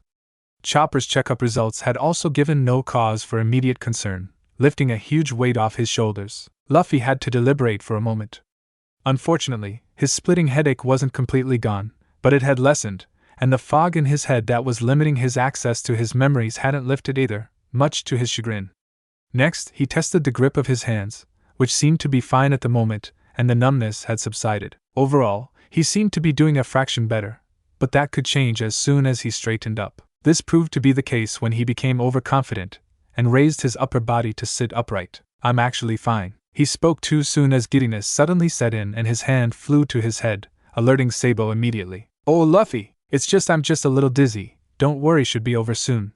Luffy reassured the blonde-haired in an unusually shaky voice, who was sitting on the edge of his chair, ready to call Chopper at any moment. The sick captain forced himself to smile through his discomfort to make his statement more credible. Sabo felt a little relieved and his tense shoulders visibly sagged, but his brotherly instincts told him to stay on guard, just in case. You know I can call Chopper if you need him, Sabo mentioned after a while, realizing that it must be much more than a short dizzy spell, and Luffy didn't move a bit from his stiff position, his eyelids still tightly closed. How are the others? Luffy asked as a counter-question, skillfully ignoring Sabo's offer, what confused the other quite a bit. I guess pretty good so far, just still a little shaken up, especially after the revelation of your new condition yesterday, Sabo replied, rubbing the back of his neck as Chopper's words replayed in his head. He wondered how the hell Luffy could be thinking about anyone else at that moment, but worrying about his own declining health, though he knew for a fact that his little brother was just like that. He'd always been like this and hadn't changed a bit over the years. I see, Luffy retorted, his voice laced with frustration. His brain hadn't noticed the last part of Sabo's sentence about his state at all. His crew was unhappy, that was all he had filtered out of those few words, all that mattered. And worst of all, The source of their misery was him. The pirate captain drew in a deep breath as the wooziness gradually dissipated and withdrew his hand from his face, revealing a determined look in his eyes. They need me. Sabo was quite taken aback by what Luffy did next. The bed covers were flung aside in one motion before Sabo could even realize what Luffy had just uttered. Hey, wait a minute, Luffy! Sabo called out, whilst Luffy stubbornly dangled his legs over the edge of the bed and then tried to stand up the next second. The attempt failed miserably at first when he had to be caught by his brother after his legs gave way like jelly. Luffy had not taken into account that his legs would not play along. He gasped out in pain as his wounds were irritated by his harsh movements. Oh Luffy, you can't just stand up like that. Where are you going all of a sudden? Sabo chided him while he supported Luffy with all his strength, who was struggling to find his footing. He swung an arm around his waist, mindful of his possible wounds on the spot, whereas Luffy clung to him with his arms so as not to fall over. I want to see my friends. Luffy answered weepily, obviously frustrated that his plan didn't seem to be working out the way he wanted it to. Why did he have to be so incredibly weak? Stupid body. But then he dared to take the first step, what went reasonably well and would be followed by the next, if it weren't for his brother holding him back. Stop, Luffy. Lie down again. You mustn't get up at all, especially not in your current state. The revolutionary tried to persuade the raven-haired, but unfortunately he didn't seem to be listening. Sabo hated Luffy's stubbornness, and knew that once he had set his mind on something, there was no stopping him. Sighing, he gave up, whereupon Luffy managed to free himself from his clutch and stumbled on towards the door. The older brother watched him warily and with a concerned grimace, toying with the idea of fetching Chopper. Just let me go, after all, I've had enough sleep. Luffy grumbled, highly focused on not falling. His legs didn't really want to cooperate, barely carried him to the door, against which he leaned, sweaty and out of breath from the short walk. Luffy, don't be so silly. You can barely stand on your feet, let alone walk. Sabo yelled after him, hardly believing how his brother was torturing himself with his obstinacy. It pained him to watch. I'm fine, I can do this, Luffy insisted, trying to take a minute to catch his breath. The young captain had let his friends down long enough, had disappointed them repeatedly, and worried them to no end. Luffy didn't even want to imagine how awful they must all feel. He had to cheer them up, prove to them that he was all right. How could he give up now? With a final deep breath, he flung the door open the next moment. Surprised faces promptly turned in Luffy's direction the instant the door opened entirely, revealing his fragile frame behind it. The Straw Hats plus Koala, who had just arrived in the galley and were about to take their seats at the breakfast table, could scarcely believe their eyes. Even Sanji's cigarette dangling from the corner of his mouth fell out, and the pan of scrambled eggs almost slipped out of his hand if he hadn't grabbed it firmly in time. Surprise and happiness mingled in their widened eyes, whereas a big smile crossed the friend's lips. Luffy! Everyone cheered loudly and beamed with joy, but the excitement didn't last long as Luffy's weak legs buckled under him. The 19-year-old groaned painfully as he fell to his knees with a soft thud. Those nearby instantly rushed along with Sabo to the fallen teen, first Chopper, who was the only one not very pleased to see his patient wandering around on strict bed rest. Luffy, what's wrong? Hey, is everything okay? Luffy, don't do anything stupid. Everyone bombarded the boy with questions. Only the latter exclaim came from Zoro, who had momentarily abandoned his calm demeanor when he saw his captain fall helplessly to the ground. Before they knew it, everyone was gathered in a semicircle around Luffy's frail frame, while Chopper attended to him directly. Luffy, are you alright? What on earth are you doing out of bed? Chopper asked in dismay and examined Luffy closely with worried eyes. It's okay, I'm fine. Luffy waved his friends off with a smile. He cursed inwardly, hating to be pitted by his crew like this. He was perfectly healthy, couldn't they see that? My legs just feel a bit funny. The sick captain added and pouted slightly, playing down the whole situation. You call that fine? You can't even stand on your feet. Chopper exclaimed in terror, preparing to carry Luffy back to his bed. Chopper's right, Luffy. You have to stay in bed. Sanji will bring your breakfast to your side. Nami chimed in, resting her hands on her hips. She shook her head in disbelief at her wayward captain. The tantalizing smell of bacon had reached Luffy's nose, causing his protesting stomach to suddenly growl all the louder, and everyone around him to stare in bafflement. Luffy grinned awkwardly, rubbing the back of his head. Everyone else giggled in amusement, realizing that they had missed this all-too-familiar sound so much lately that they couldn't believe they would actually miss it at some point. The fact that this silly noise alone could put a big smile on their faces was unbelievable and perhaps finally a small progress towards normality. I'm starving. Sanji, I want meat. Luffy demanded in his usual way that everyone was so accustomed to, and if the fact that he had just been enfeebled by his illness and had collapsed was ignored, the scenes seemed to come from their ordinary everyday life, a time that had long since been forgotten for the Straw Hat Pirates. After a long back-and-forth discussion, Luffy's assertiveness had won out, which is why he was now allowed to sit with everyone at the breakfast table in the galley, despite the fact that he was able to get his way, and only because everyone had missed him so much, he didn't seem quite so content. The reason for this was right under his nose: vegetable soup. Luffy sat grumpily on his chair propped up with cushions and stirred unmotivatedly in his soup, that had already gone cold. His grip on his spoon threatened to slip a few times, again feeling the odd tingling numbness in his hand. This only added to his stress. Stupid hand and stupid soup. The pirate captain muttered indistinctly to himself. Everyone could see his dissatisfaction, but could not intervene as the rules were Chopper's rules. I wanted to eat meat. The 19-year-old sulked and let his eyes wander over the varied banquet on the table that his friends had been offered. This is so unfair. This discussion again, Luffy? I promise you, soon you can eat something solid again, but your stomach wouldn't accept meat now anyway. Chopper explained again with a sigh, and it didn't suit him at all that Luffy didn't keep resting in his bed. But it's Mr. Mock and it says it wants meat. Luffy grumbled in exasperation and managed to shove a spoonful of soup into his mouth with a shaky hand, his nose wrinkling in disgust. Sabo couldn't help chuckling and found the sight of his brother very amusing, as did the rest of the crew, as you could see from their amused faces and smiles. He saw how Luffy had trouble gripping his spoon properly, something that concerned him a little despite everything. Sabo knew only too well that Luffy's ego would not allow one of them to feed him, or at least help him with it. Though, the revolutionary couldn't stop himself from asking, "Do you need any help, Luffy?" At this question, Luffy raised his eyes from his bowl and immediately declined his brother's offer with a clear shake of his head. No, I'll manage. My hand just feels a bit strange, like my legs did earlier, but it's no big deal. You don't need to pretend, Captain. Just tell us if you need help and we'll be there for you, no matter what. Zoro chimed in, sensing Luffy's insecurity. The others nodded in agreement, their eyes locked on Luffy. Luffy appreciated this as he just put on a large toothy grin. Thanks guys, but it's all good. We all know your main problem is your meal. If it had been meat, nothing would stop you from really digging in. Usopp remarked with a chuckle, prompting laughter to erupt in the room. It's so great to have you back, Captain. We've missed you so much. Jinbei stated with a smirk, clearly proud of Luffy for remaining among the living. The fisherman leaned back in his chair and enjoyed the sight of his captain at the dining table, something that had felt like an eternity ago. Jinbei's words managed to plaster a cheerful smile on Luffy's face. I'm glad to be back too, Shishishi. TCH, shitty captain, worrying us multiple times and not a trace of remorse. Sanji shook his head as he leaned against the kitchen counter, lighting a cigarette. Secretly, he was also delighted to be able to witness this moment. Some things just never change, yohoho. Brook now also commented as he sipped his tea with relish. For the first time in a long time, they were able to laugh freely again and enjoy the precious little moment to its fullest. Hypa what?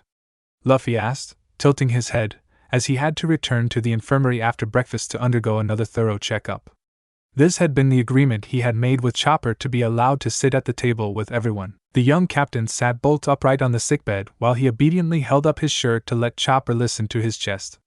Luffy was already bored out of his mind and the only thing he could do was impatiently rock his restless legs, which simply couldn't keep still. In his opinion, Chopper was causing himself unnecessary stress, even though he had assured him several times that he was feeling better. However, Chopper refused to believe him and decided to carry out his tests. This offended Luffy a little. Cerebral hypoxia. The reason why you can't remember anything that happened. I'm surprised that the memory loss didn't affect you more severely. In addition, you will have to cope with physical limitations for a while as a result of the damage to your brain cells. It seems to affect your hands and legs the most. Chopper explained to his patient. Luffy, however, couldn't keep up and had no clue about all the strange terms the reindeer brought up, which is why he only listened to half of the doctor's explanation. He then completely tuned out the rest, his thoughts on Usopp and Frankie, who were eagerly waiting for him outside the sick bay just so they could demonstrate one of their latest creations to him. Luffy could hardly wait and moreover, he felt so suffocated by the sterile smell of the sick room and was in dire need of some fresh air in his lungs. The calls of his two friends for him made him even more impatient and accordingly more fidgety, the excitement bubbling inside him. Luffy! Luffy! Luffy! The two friends chanted outside the door, unbothersome background noise that ruined Chopper's concentration. Still, the ship's doctor tried to remain calm and not lose his composure even after several attempts. "Shut up, you idiots, or should I kick you out?"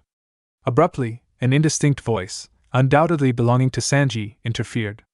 With this warning, the voices fell silent all at once. Chopper, whose face still had a concentrated expression as he listened to Luffy's heart, grimaced a little.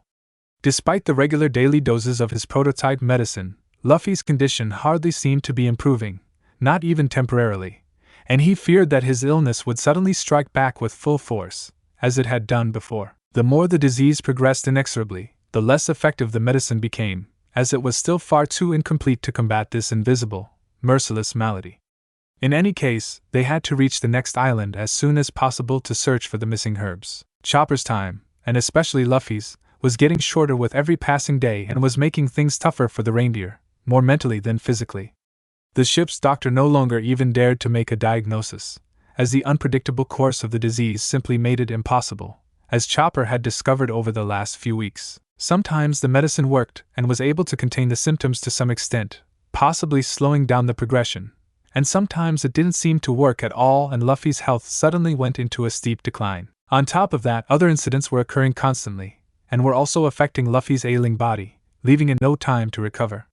Whether it was the pneumonia or the near-death experience, both seemed to have inflicted even more harm on Luffy's system, even if it wasn't apparent at first glimpse, and Luffy refused to admit it. Luffy, who spotted a change in Chopper's composure immediately, raised his eyebrows. "Is there something wrong, Chopper?" Chopper hesitated momentarily as he put his stethoscope aside, his head ruminating for suitable words. "Luffy, you don't have to hold back, Chopper.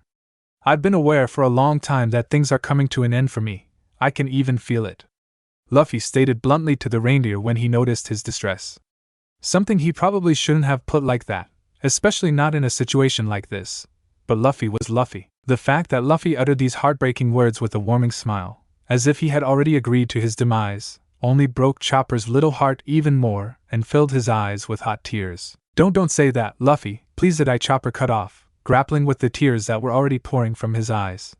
The frustration and stress of almost losing Luffy, that had accumulated inside him, suddenly overwhelmed him and he lost control of his emotions. "I'm so sorry!"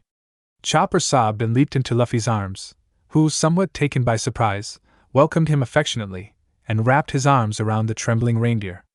Chopper buried his face in Luffy's shirt out of shame, incapable of looking at him, and continued to cry pitifully, his tears flowing unceasingly. "Don't be, everything will be okay." Luffy comforted the doctor gently, and stroked his back in a circular motion. He really meant what he said. Despite everything and despite the fact that Luffy's body was signaling to him that it was almost at its limit, Luffy held on to this belief. He trusted his friend and his skills more than anything else, which is why his words carried a sense of fortitude. Besides, Luffy still had a promise to keep. Of course, everything had to get better, he had to get better. "I can't do it, I just can't do it. You're getting steadily worse. Your blood levels have deteriorated and your organs are slowly starting to shut down, especially your heart and lungs. They won't be able to keep up for much longer. And now there's the added problem of your brain cells." "I'm just a bad doctor, I'm a failure," wept Chopper. Most of what he said sounded muffled by Luffy's shirt. Luffy was appalled by the last thing Chopper had blurted out, and his guilt reached a whole new level. He was the reason for all this, the strain and despair he was causing his crew. It had already gotten to the point where Chopper thought of himself that way. A failure? If anything, that was Luffy himself. And if Chopper was in such a state, how did the rest of his friends fare? Luffy didn't even want to imagine it. It was already shredding his heart into thousands of pieces, the pain worse than anything he had been through so far. Luffy couldn't just stand by and watch as his precious crew distraught over his illness and blamed themselves, even though he was actually the one responsible. He hated it. He hated being so weak. How much longer would things go on like this? Hey, stop saying that. You are the best doctor, and I couldn't wish for a better one. Look, I'm still alive, aren't I? Thanks to you. The pirate captain raised Chopper's head to look into his tear-stained, swollen eyes. The view sent a sting through Luffy's chest, but his firm gaze did not waver. His large onyx-colored orbs filled with assurance. Chopper blinked away his tears as Luffy forced him to meet his eyes. Yeah, but there's still hope, Chopper. You're a member of the future king of the pirates, aren't you? Then you mustn't give up like this. Have faith in yourself. Luffy kept trying to persuade Chopper, his tone harsher than he intended. His frustration and anger were never directed at his friend, but rather at himself. Chopper just sniffled loudly and gradually began to realize it. He knew best to never give up, not even to toy with the idea of doing so. But the last few days had been particularly difficult for him, and the utter helplessness he felt without the presence of his captain had really worn him down mentally. Luffy's uplifting speech somehow seemed like a cure for his miserable state, for what the reindeer was infinitely grateful. That was exactly what he had desperately needed all this time. It was almost miraculous how these few little words from his captain were enough to keep his spirits up, to save it from a deep abyss. Thank you, Luffy. I'm so happy that you're still alive. I was so scared. Chopper couldn't stop shedding tears and snot ran down his nose. I know I'm so sorry, but hey, come on, stop crying now. There's no reason anymore. Luffy gave the doctor a broad smile, and the next moment it did its trick when a small smile formed on Chopper's lips. Much better, Luffy commented contentedly, a giggle escaping his mouth. Oh, how much Chopper adored Luffy. It was only now that he fully realized how much he had missed him and his positive nature, beaming like the sun, giving them courage, guiding them and showing them the right path. With regained strength and confidence, Chopper once again held on to the goal of defeating this disease, saving his best friend and achieving his dream. Meanwhile, tears were also streaming down Frankie and Usopp's cheeks, who had overheard Chopper's breakdown in the infirmary from outside, earning them quizzical looks from Sanji, who was too busy with dishes to understand what was happening. As soon as Chopper had finally calmed down again, he returned to his unfulfilled tasks and administered another injection of his medication to Luffy. Next, he gave the 19-year-old his 2 extra pills, which he was also supposed to take every day. Can I go now, Chopper? Luffy asked once his treatment was finished, unable to wait to return to the deck and join the rest of his friends. His counterpart sighed heavily, having been expecting this very question. If it was up to Chopper, he would have much preferred to let Luffy recover at least a little or not to let him out of bed at all. But it was impossible to prevent Luffy from doing anything, and besides, Chopper found it difficult to deny his captain anything. Not after he had been trapped in this room for so long, and some fresh air would do him some good. Chopper scrutinized Luffy and noticed that he was also in desperate need of a bath, because despite the fact that they had wiped him clean with wet cloths as far as they could, he still had dried blood crusts in his hair. His wounds should be safe for bathing, even if they weren't completely healed yet. Before Chopper could even get a chance to speak, Usopp and Frankie suddenly burst in unexpectedly, getting too impatient behind the door. They were closely followed by Sabo and Zoro, who also wanted to pay a visit out of curiosity. Hey guys, what's up? Luffy, as enthusiastic as ever, waved to the 4 boys, a grin plastered on his face. So, how are you doing, little brother? Sabo asked, visibly pleased to see a smile on Luffy's face. On closer inspection, the blonde-haired noted that there was finally some color back in his face, which delighted him all the more. Luffy still looked sickly on the whole, but there were definitely signs of a slight improvement. Quite well, Luffy replied shortly, although the 4 fellows couldn't quite rely on that, and switched their gaze to the reindeer doctor instead. Once again, Chopper was at a loss for words, and the expectant looks only put more pressure on him. Fine wouldn't be the correct word, but bad didn't quite seem to fit either from the way he observed Luffy. His body gave warning signals, but the symptoms still seemed to be hesitant to make themselves felt, something that was probably due to the effects of his medicine. It was only a matter of time before the first signs reappeared. Chopper only wished he could interpret things more precisely, but the damn treacherous disease was sheer unpredictable, as he says himself, quite alright for now. It could change drastically at any time, so keep an eye on him. Chopper then retorted after much pondering and deemed this to be the best answer. The last sentence was intended as a sharp warning not to be fooled by Luffy's seemingly good shape, a message that also got through to the 4 boys. So, can I go now? Luffy inquired, ready to hop off his bed. Hold on. Chopper stopped him, what made Luffy recoil. You should help him to get a better control of his arms and legs. A few light exercises are completely sufficient. Please don't let him overexert himself. Apart from that, he really needs to take a bath. Okay, we'll help him with all that, Sabo said understandingly, and placed a helping arm around Luffy's waist when the latter couldn't remain seated any longer. Sabo wondered how the hell the younger boy could muster such energy in his sick state. Hey, wait a minute, Sabo, Usopp objected. I can exercise with Luffy and then take a bath with him, like I usually do. I was planning to anyway, Zoro suggested, and wanted to take on the role of Luffy's helpmate. Now wait a minute, Zoro. You always take a bath with Luffy. I want to take over this time. The long nose complained and pointed at himself with his thumb. Usopp, who felt completely useless in the whole situation anyway, wanted to be there for Luffy and simultaneously use this opportunity to spend some time with him. It's okay, guys. I'll take care of Luffy, Sabo stated, finding the little disagreement between the friends quite hilarious. But we wanted to show Luffy our new invention.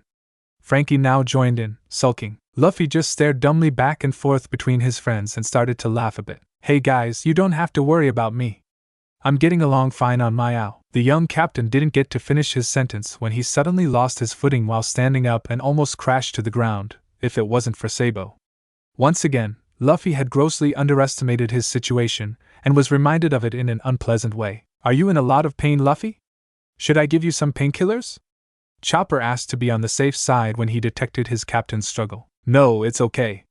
Luffy declined, now more stable on his feet, albeit a little shaky. The young captain just wanted to escape the room, feeling even more suffocated by his overprotective friends. He appreciated that they were caring for him, but he was perfectly capable of looking after himself and not being constantly mothered. Luffy took one step after the other, the following one more stable than the last, and despite the fact that his legs felt stiff, he mastered it quite well. His companions gave him the space he needed and watched his progress. His sheer willpower contributed a lot. Come on, Luffy, let's go train, Zoro said and grabbed Luffy's arm, supporting him a little as his balance began to falter again. But Zoro, the swordsman, only threw a grim look over his shoulder, which immediately shut Usopp up. Sabo just smirked and crossed his arms in front of his chest. He decided to leave Luffy to the first mate for the time being, as he insisted. The revolutionary recognized that Zoro, in particular, felt very responsible for what had happened to Luffy and therefore had full understanding for him, and that he had the urge to take care of Luffy. Once outside on the deck, Luffy let himself fall backwards onto the grass, exhausted and relieved at the same time. Letting his sore body relax, he turned his face towards the rays of the blazing midday sun and spread out all his limbs. He breathed in the fresh air deeply, enjoying the warmth of the sun on his clammy pale skin. A fine breeze blew across the deck and played with his greasy hair, while a contented smile spread across his lips. That feels nice. Are you okay? If you want, we can postpone the exercises until tomorrow, Zoro asked and settled down on the grass next to the ebony-haired with both legs bent up in a casual manner.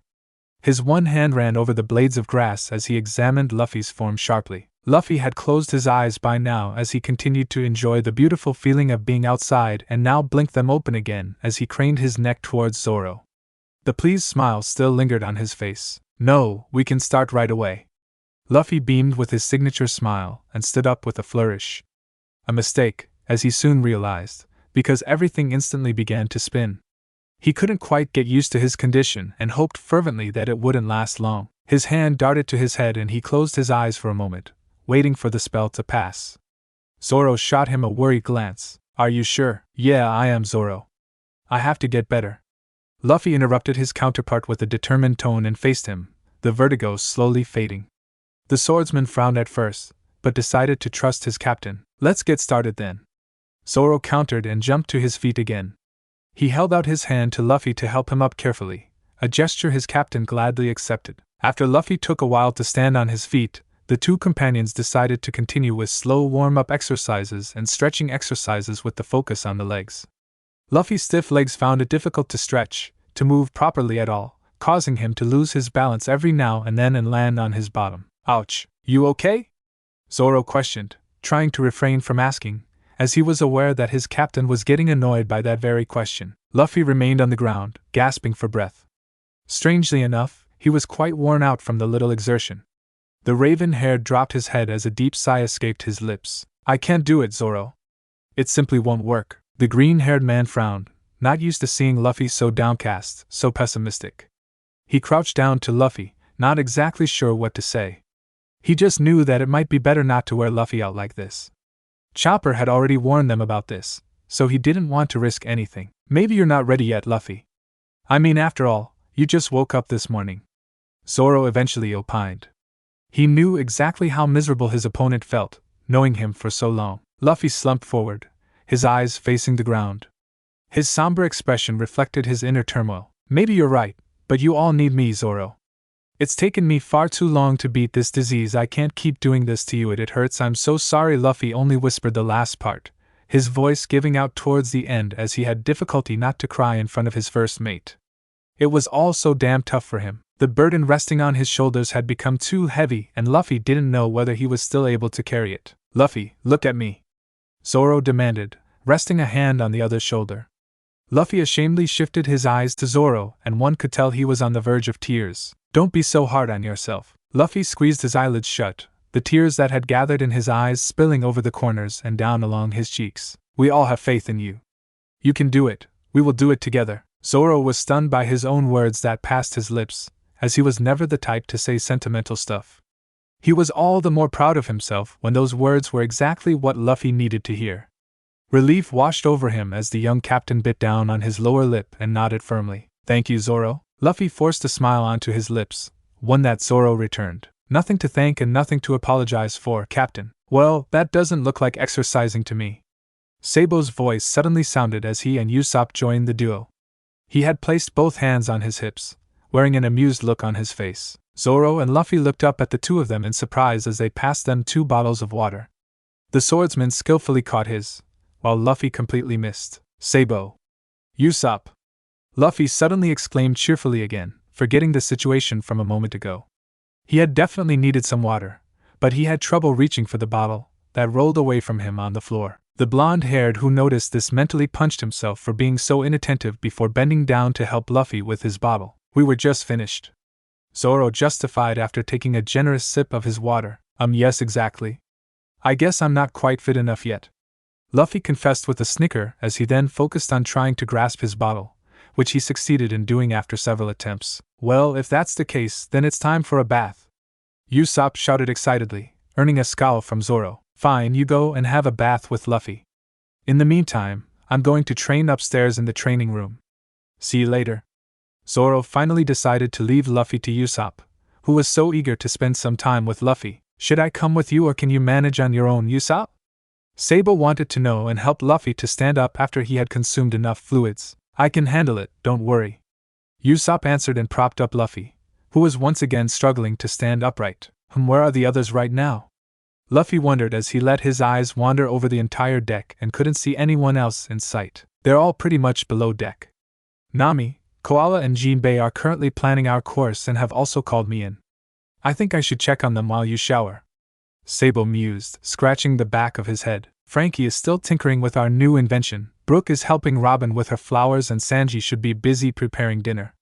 And Chopper, as you know, has a lot on his plate. Usopp continued. I see. Luffy nodded. Well, I'm leaving then, little brother. Have fun, Sabo said, waving before heading off. See you later. Luffy waved back. Shortly afterwards, Usopp escorted Luffy to the bathroom. It wasn't very smooth getting there, since there were ladders to climb, but they made it with some difficulty. The sniper ran the bath whilst Luffy fought to control his breathing once he had settled on the floor next to the tub. He followed him with his eyes as he simultaneously tried not to let on that he was suppressing a nagging urge to cough. Fortunately for the captain, Usopp didn't notice his internal struggle when he spun back to him. I'll go and get some fresh clothes and be right back. Just hold on, Luffy. Luffy only nodded in return. Even if he wanted to, he couldn't get into the tub, let alone undress on his own. Even getting up from this position would take a lot of effort, since he could feel the numbness spreading through his limbs again. As soon as the 19-year-old was sure that his long-nosed friend was far away enough not to hear him, he let the coughing fit, that he couldn't restrain anyway, wash over him.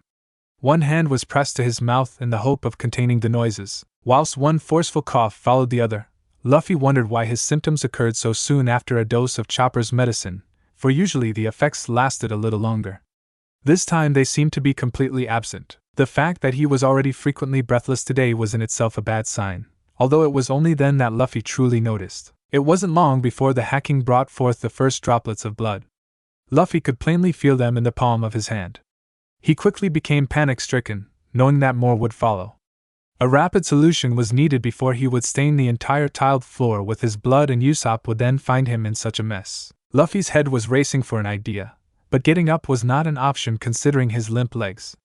He didn't have much time as his mouth had trouble containing the accumulated blood, so he ended up disgorging the gush of red liquid into the bathtub. One splash was followed by a second, until Luffy's head began to spin and he was forced to rest it on the edge of the tank, with one arm hanging over the edge in the sullied water. The crimson substance glistened in the light of the bathroom as it merged with the orange-colored water from the bath salts, a small color phenomenon in Luffy's cloudy eyes.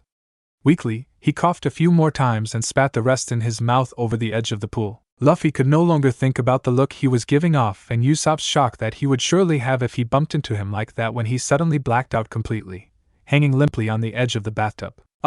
Luffy! Slowly, Luffy regained his senses as a frantic, inarticulate voice brought him out of his unconsciousness. A drop of something he didn't quite know what landed on his cheek, then on his forehead, then on his nose, until he finally lifted his eyelids to see the crying face of his best friend. USP? Luffy slurred barely intelligibly. Luffy, thank God you're awake! Cried the sniper, out of relief. Huh, WHH happened? Luffy inquired confusedly, and let his eyes roam. The pirate captain found himself lying on the ground, half in Usopp's arms. But his brain couldn't entirely realize where he was and what he had done last. You must have had a fit while I was out for a moment and lost consciousness. I thought you were dead. Damn it, don't scare me like that again.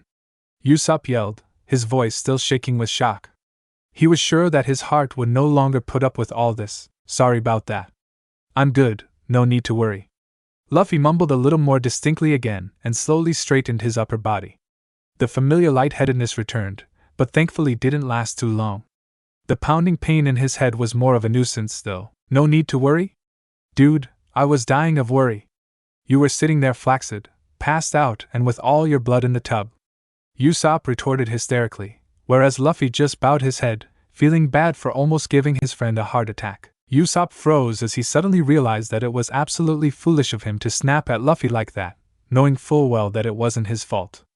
It wasn't his captain's fault, but that of the ING disease.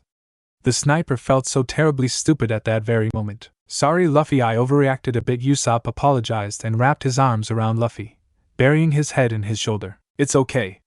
Luffy replied with a slight smile that was far from his usual one, and rubbed his friend's back in a gentle, reassuring manner. The duo hovered in the same position for a while until Usopp had calmed down entirely before they got into the tub together after the long nose had assisted Luffy in removing his clothes and running a new, clean bath. Before that, Usopp had asked the ailing captain a dozen times if he was really alright, and he had always gotten an explicit yes from Luffy. Usopp, who didn't feel like trusting his buddy completely, insisted on going to Chopper directly, but Luffy persuaded him to do so after, saying that he needed to have his bandages replaced anyway, and so they agreed on the latter. The warm water did wonders for Luffy's sore body, but burned at his healing wounds, most of which had already begun to scab. Although it relaxed him, the water sapped his strength, so he leaned slackly against the rim of the bathtub, arms folded over it, while Usopp washed his hair and back in turn. There was total silence between the two of them, both lost in deep thought. Usopp had not quite imagined it this way, as they used to have a lot of fun together in the bathroom. Normally and at a time when everything was still the same. Hey Usopp, what are you thinking about? Luffy's unusually calm voice broke the tranquility, snapping Usopp out of his thoughts. Nothing. The sharpshooter returned as if caught out, massaging the shampoo further into Luffy's scalp. I know I've scared you guys too much lately, even though I cannot really remember it, I'm sorry. Luffy continued, his expression filled with sorrow as he closed his eyes. Usopp halted for a second, not liking Luffy's tone at all. In his opinion, Luffy still had nothing to apologize for. Luffy, stop apologizing already. Everything is fine again, well, except for incidents like the one earlier. Usopp shook his head to erase the sight from his memories that had flashed before his inner eye again. The scene that had presented itself to him had actually resembled a crime scene and would contribute to his nightmares like the rest of the bad events. But you know, we've almost gotten over it. In fact, we've already forgotten. So don't worry about it. Usopp assured his captain, hoping to cheer him up and distract him from this topic. Luffy, on the other hand, appreciated Usopp's attempt to make him believe that everything was fine. Nonetheless, Luffy was not in the least bit dumb, and could clearly see the lingering terror in the eyes of his crew, and their overprotective behavior betrayed them as well. Nothing was alright, no matter how much his friends tried to pretend otherwise. He could feel the turmoil and tension within the crew, within each and every one of them, and that made Luffy feel sick, even more so than his actual illness itself. Usopp, Luffy began, determination etched across his features. I promise it won't stay like this for much longer. I promise that I'll recover and then we'll continue our journey as before. Just give me a little more time, just a little more, okay? Take your time, Luffy. We'll wait however long you need. As long as you come back to us with full strength. Usopp stated, and his lips curled into a gentle smile, though Luffy didn't get to see it with his back turned to him. Thank you for still being alive. The last words that left Usopp's mouth in a whisper warmed Luffy's heart profoundly, and also brought a smile to his lips. I'm not planning to die anyway, as promised, Shishishi. Luffy's giggle lightened the mood. But tell me, what exactly happened? Luffy eventually inquired, his curiosity piqued, since no one had really gotten around to reporting what exactly had transpired. Usopp just grimaced, reluctant to recall the events of a few days ago, even if they were still relatively fresh in his mind.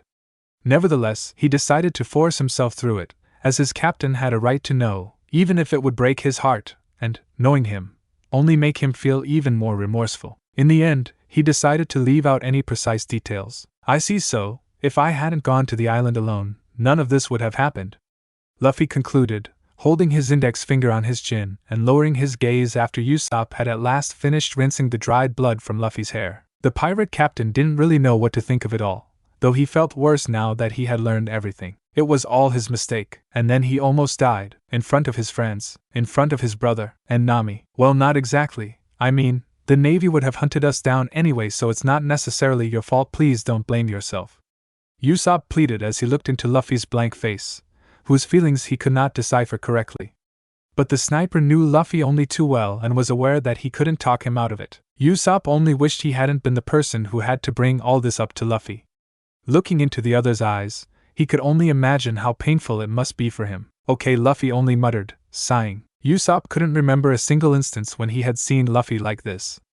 Now that he was so close to him, the Long-Nose slowly realized how much the situation with his ailment was not only taking its toll on them, but on Luffy especially. There was no longer any trace of the usual sparkling vividness in Luffy's eyes, replaced by dull ones that matched his pale face. Luffy looked so incredibly tired and gaunt, in a way one would never associate him with. Thanks for saving me. Glad we made it out of there alive. Luffy forced a smile that didn't even come close to reaching his eyes. Usopp could easily see through it. The sniper knew that Luffy felt more like crying instead and masked it with a fake smile. Suddenly, without prior warning, the door was yanked wide open, interrupting the more or less enjoyable time the two companions were spending together. Luffy and Usopp's eyes flitted towards the direction as Sabo, closely followed by Zoro, Frankie, Brook and Sanji marched in. Each of them had a towel in their hands and were stark, ready to bathe. Hey, what's with the faces? The question came from Sabo, who tilted his head with a frown. Hey guys. Luffy greeted in surprise and excitement at the same time, his facial expression changing abruptly as his eyes lit up. Do you have a place for us in the tub, yo-ho-ho-ho? Brook exclaimed energetically and plunged straight into the water without waiting for a reply, carelessly putting his towel to one side. Yes, of course, come over. Usopp responded with a grin, also thrilled to have more company. One by one, the rest joined them, sighing contentedly as the warm water soothed their tense muscles and allowed them to relax deeply. For Sabo, such a communal bathing might have been quite new, but for the other members it was an occasion that they arranged every now and then. However, due to the many incidents that had taken place, the time gap to the last one had been too long, which is why they had now decided to do it spontaneously. Of course, the fact that Usopp and Luffy were already there had also contributed to this. A bit of old tradition never hurt, especially not when they had been missing Luffy so much anyway and therefore couldn't leave his side. Together they chatted and joked, while Sabo, the caring brother that he was, mainly looked after Luffy and scrubbed his body clean, mindful of his cuts. An hour or two passed before Luffy found himself back in the infirmary, clean from head to toe and freshly dressed in his usual clothes. Chopper was in the process of treating his wounds again and finally bandaging them up before he noticed Luffy's pensive face, something very out of character for him. Is something wrong, Luffy? Are you in pain? Chopper asked curiously, checking his completed work again before he helped Luffy put his red shirt back on. Luffy hesitated, not sure how he should reply. Usopp's words about how he should definitely get checked out because of his attack in the bathroom earlier, and his promise to his friend that he would guarantee it ran through his mind. However, the situation looked very different now that he was sitting in front of Chopper, who was looking at him with anticipation. Luffy's conscience urged him to tell about the incident, but his heart dissuaded him from doing so. Luffy simply couldn't bring himself to tell him that he was getting worse again, or that Chopper's medicine was hardly having any effect, not when the little reindeer was already despairing of his illness. Moreover, there were his friends, whom he had given a traumatic experience. Luffy didn't want to keep making them depressed and let them live in constant anxiety. Totally conflicted, the dark-haired boy's mind raced in search of a suitable answer. The only downside was that the longer he racked his brains over it, the worse his headache became, even though it had never really subsided since it had started. Then, all of a sudden, the brilliant idea of simply making use of the excruciating pain occurred to him. Thus he would also avoid lying, something he wasn't skilled at anyway, like he'd often had to discover recently. Due to Luffy's hesitation, Chopper's hoof reached straight out to feel Luffy's forehead for a potential fever, already cursing himself for possibly having missed it. Chopper, Luffy started, confused by Chopper's abrupt reaction, only to be cut off. A little warmer than normal, but otherwise your temperature is fine. The reindeer released a sigh of relief, not registering in his rush of panic that Luffy was about to say something. Luffy gave a soft chuckle. It's not that, Chopper. My head just kind of hurts, that's all. The young captain rubbed his skull as Chopper shot him a skeptical look. Really, it's just my head. Luffy tried to convince his doctor. Chopper sighed deeply and shook his head. That's quite expected in your condition. You should be getting plenty of rest instead of wandering around. After all, you only woke up this morning and you're nowhere near healthy enough, Luffy. Chopper attempted to talk some sense into his captain, whereupon he turned away from his patient to prepare an injection. I know, Shishishi.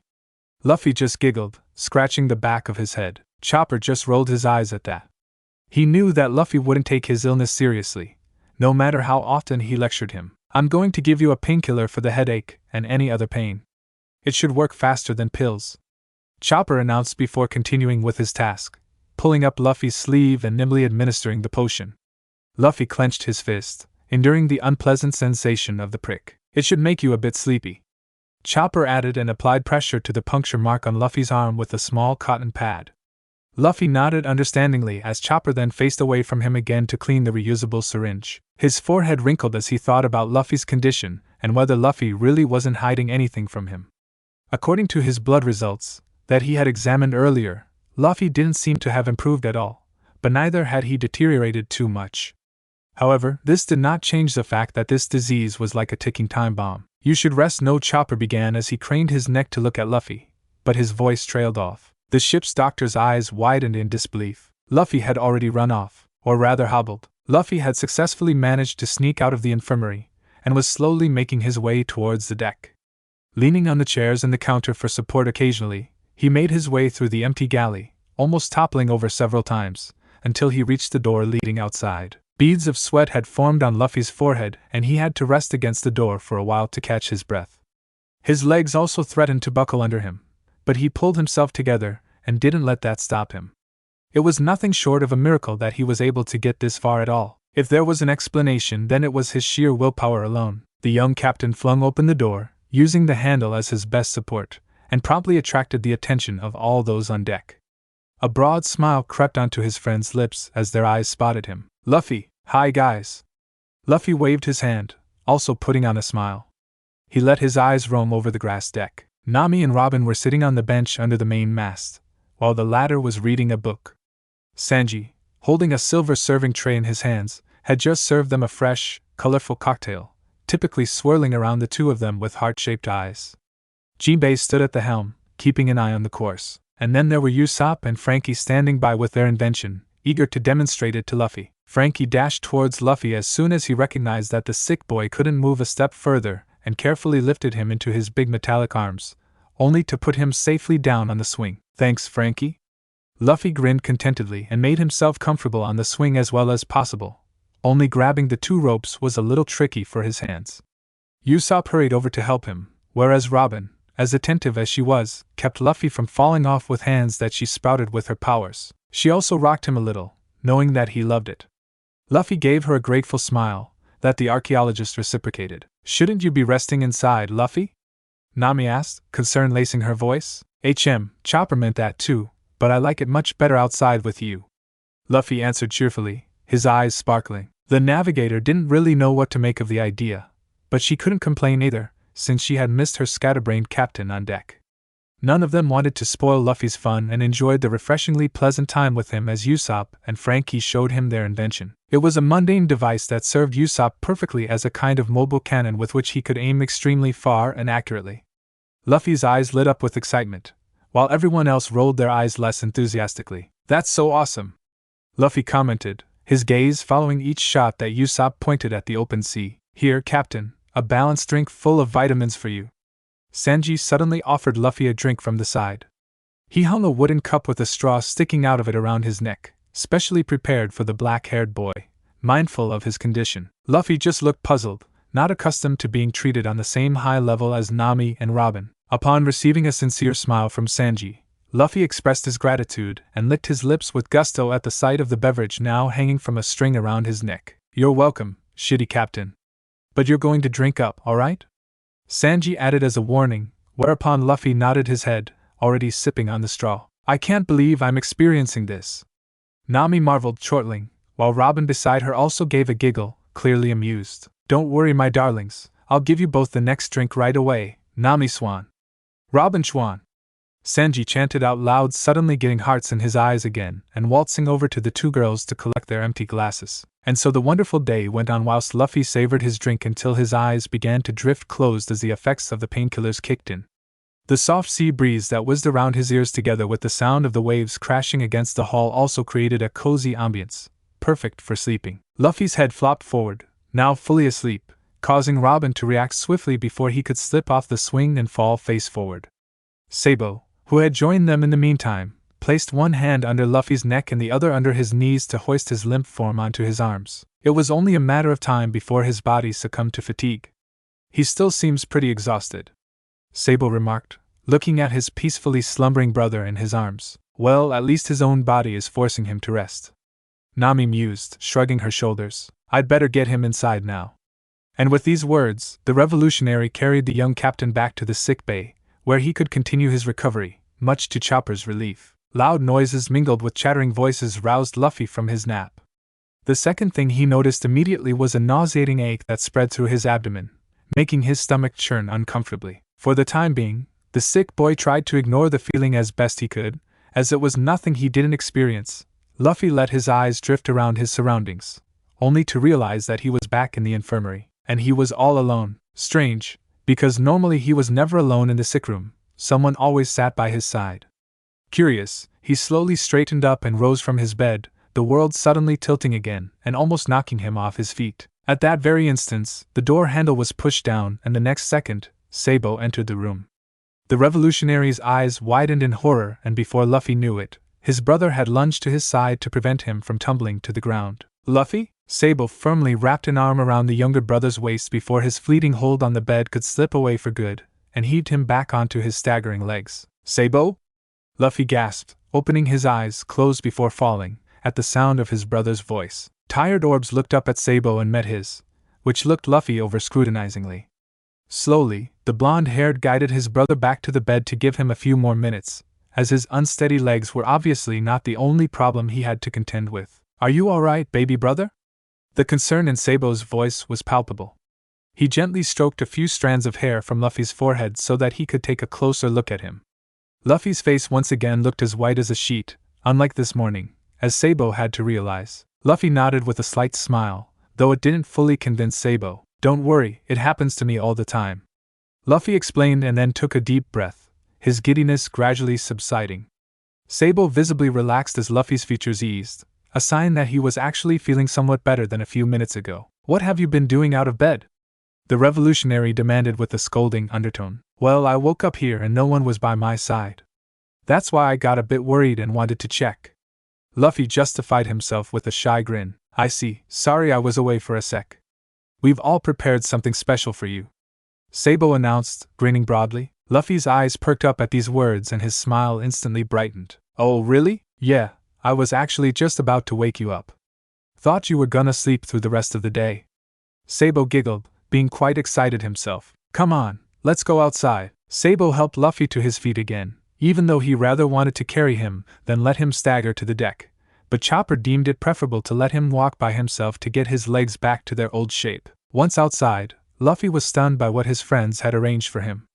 He let his gaze roam the entire deck and spotted a large table in the middle, set with all kinds of food, snacks, and beverages. Not far away, Sanji stood grilling at a barbecue, holding a pair of tongs in his hand while simultaneously bickering with Zoro, who was nibbling on a rather large bottle of sake. Brook played his violin in a leisurely manner to create a lively atmosphere. Everyone else had already gathered around the table, and waved Luffy over when they caught sight of him in front of the galley door with Sabo close by his side. "Luffy, whoa, a party!"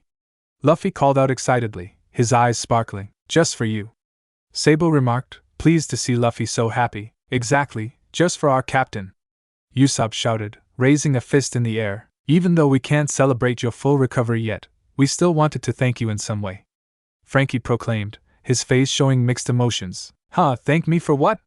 Luffy confusedly wondered and tilted his head. "For remaining with us, of course. Thanks for being alive, Luffy." This time it was Jinbei who responded to the pirate captain, a genuine smile adorning his face, radiating pure relief. Luffy's smile grew bigger with every single word, and he couldn't have been happier at that moment. It meant so much to him to be cherished by his friends, by his family.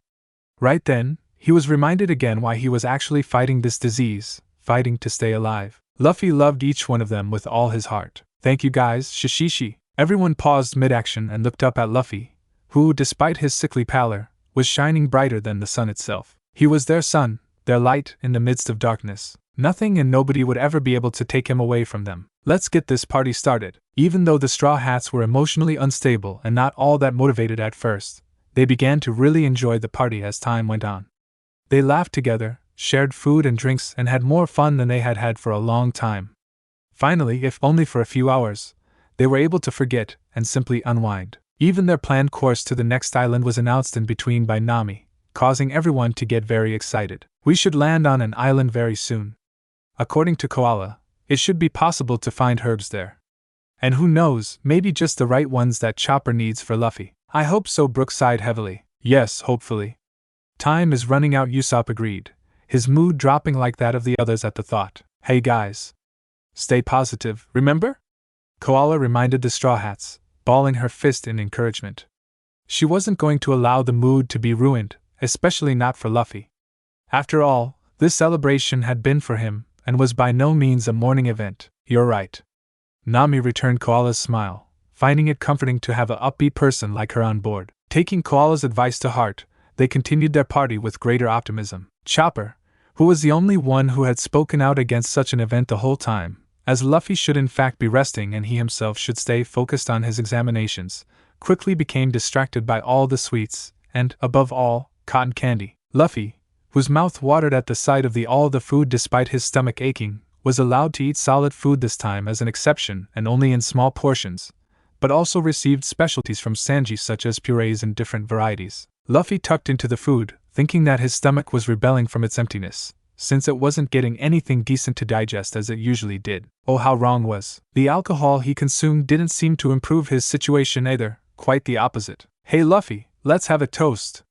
Sabo beamed and raised his sake cup towards his little brother, who of course agreed without hesitation. "Oh no, Luffy! No alcohol!" Chopper suddenly intervened in panic, but Luffy had already downed his cup. "Why not, Chopper? I'm not overdoing it."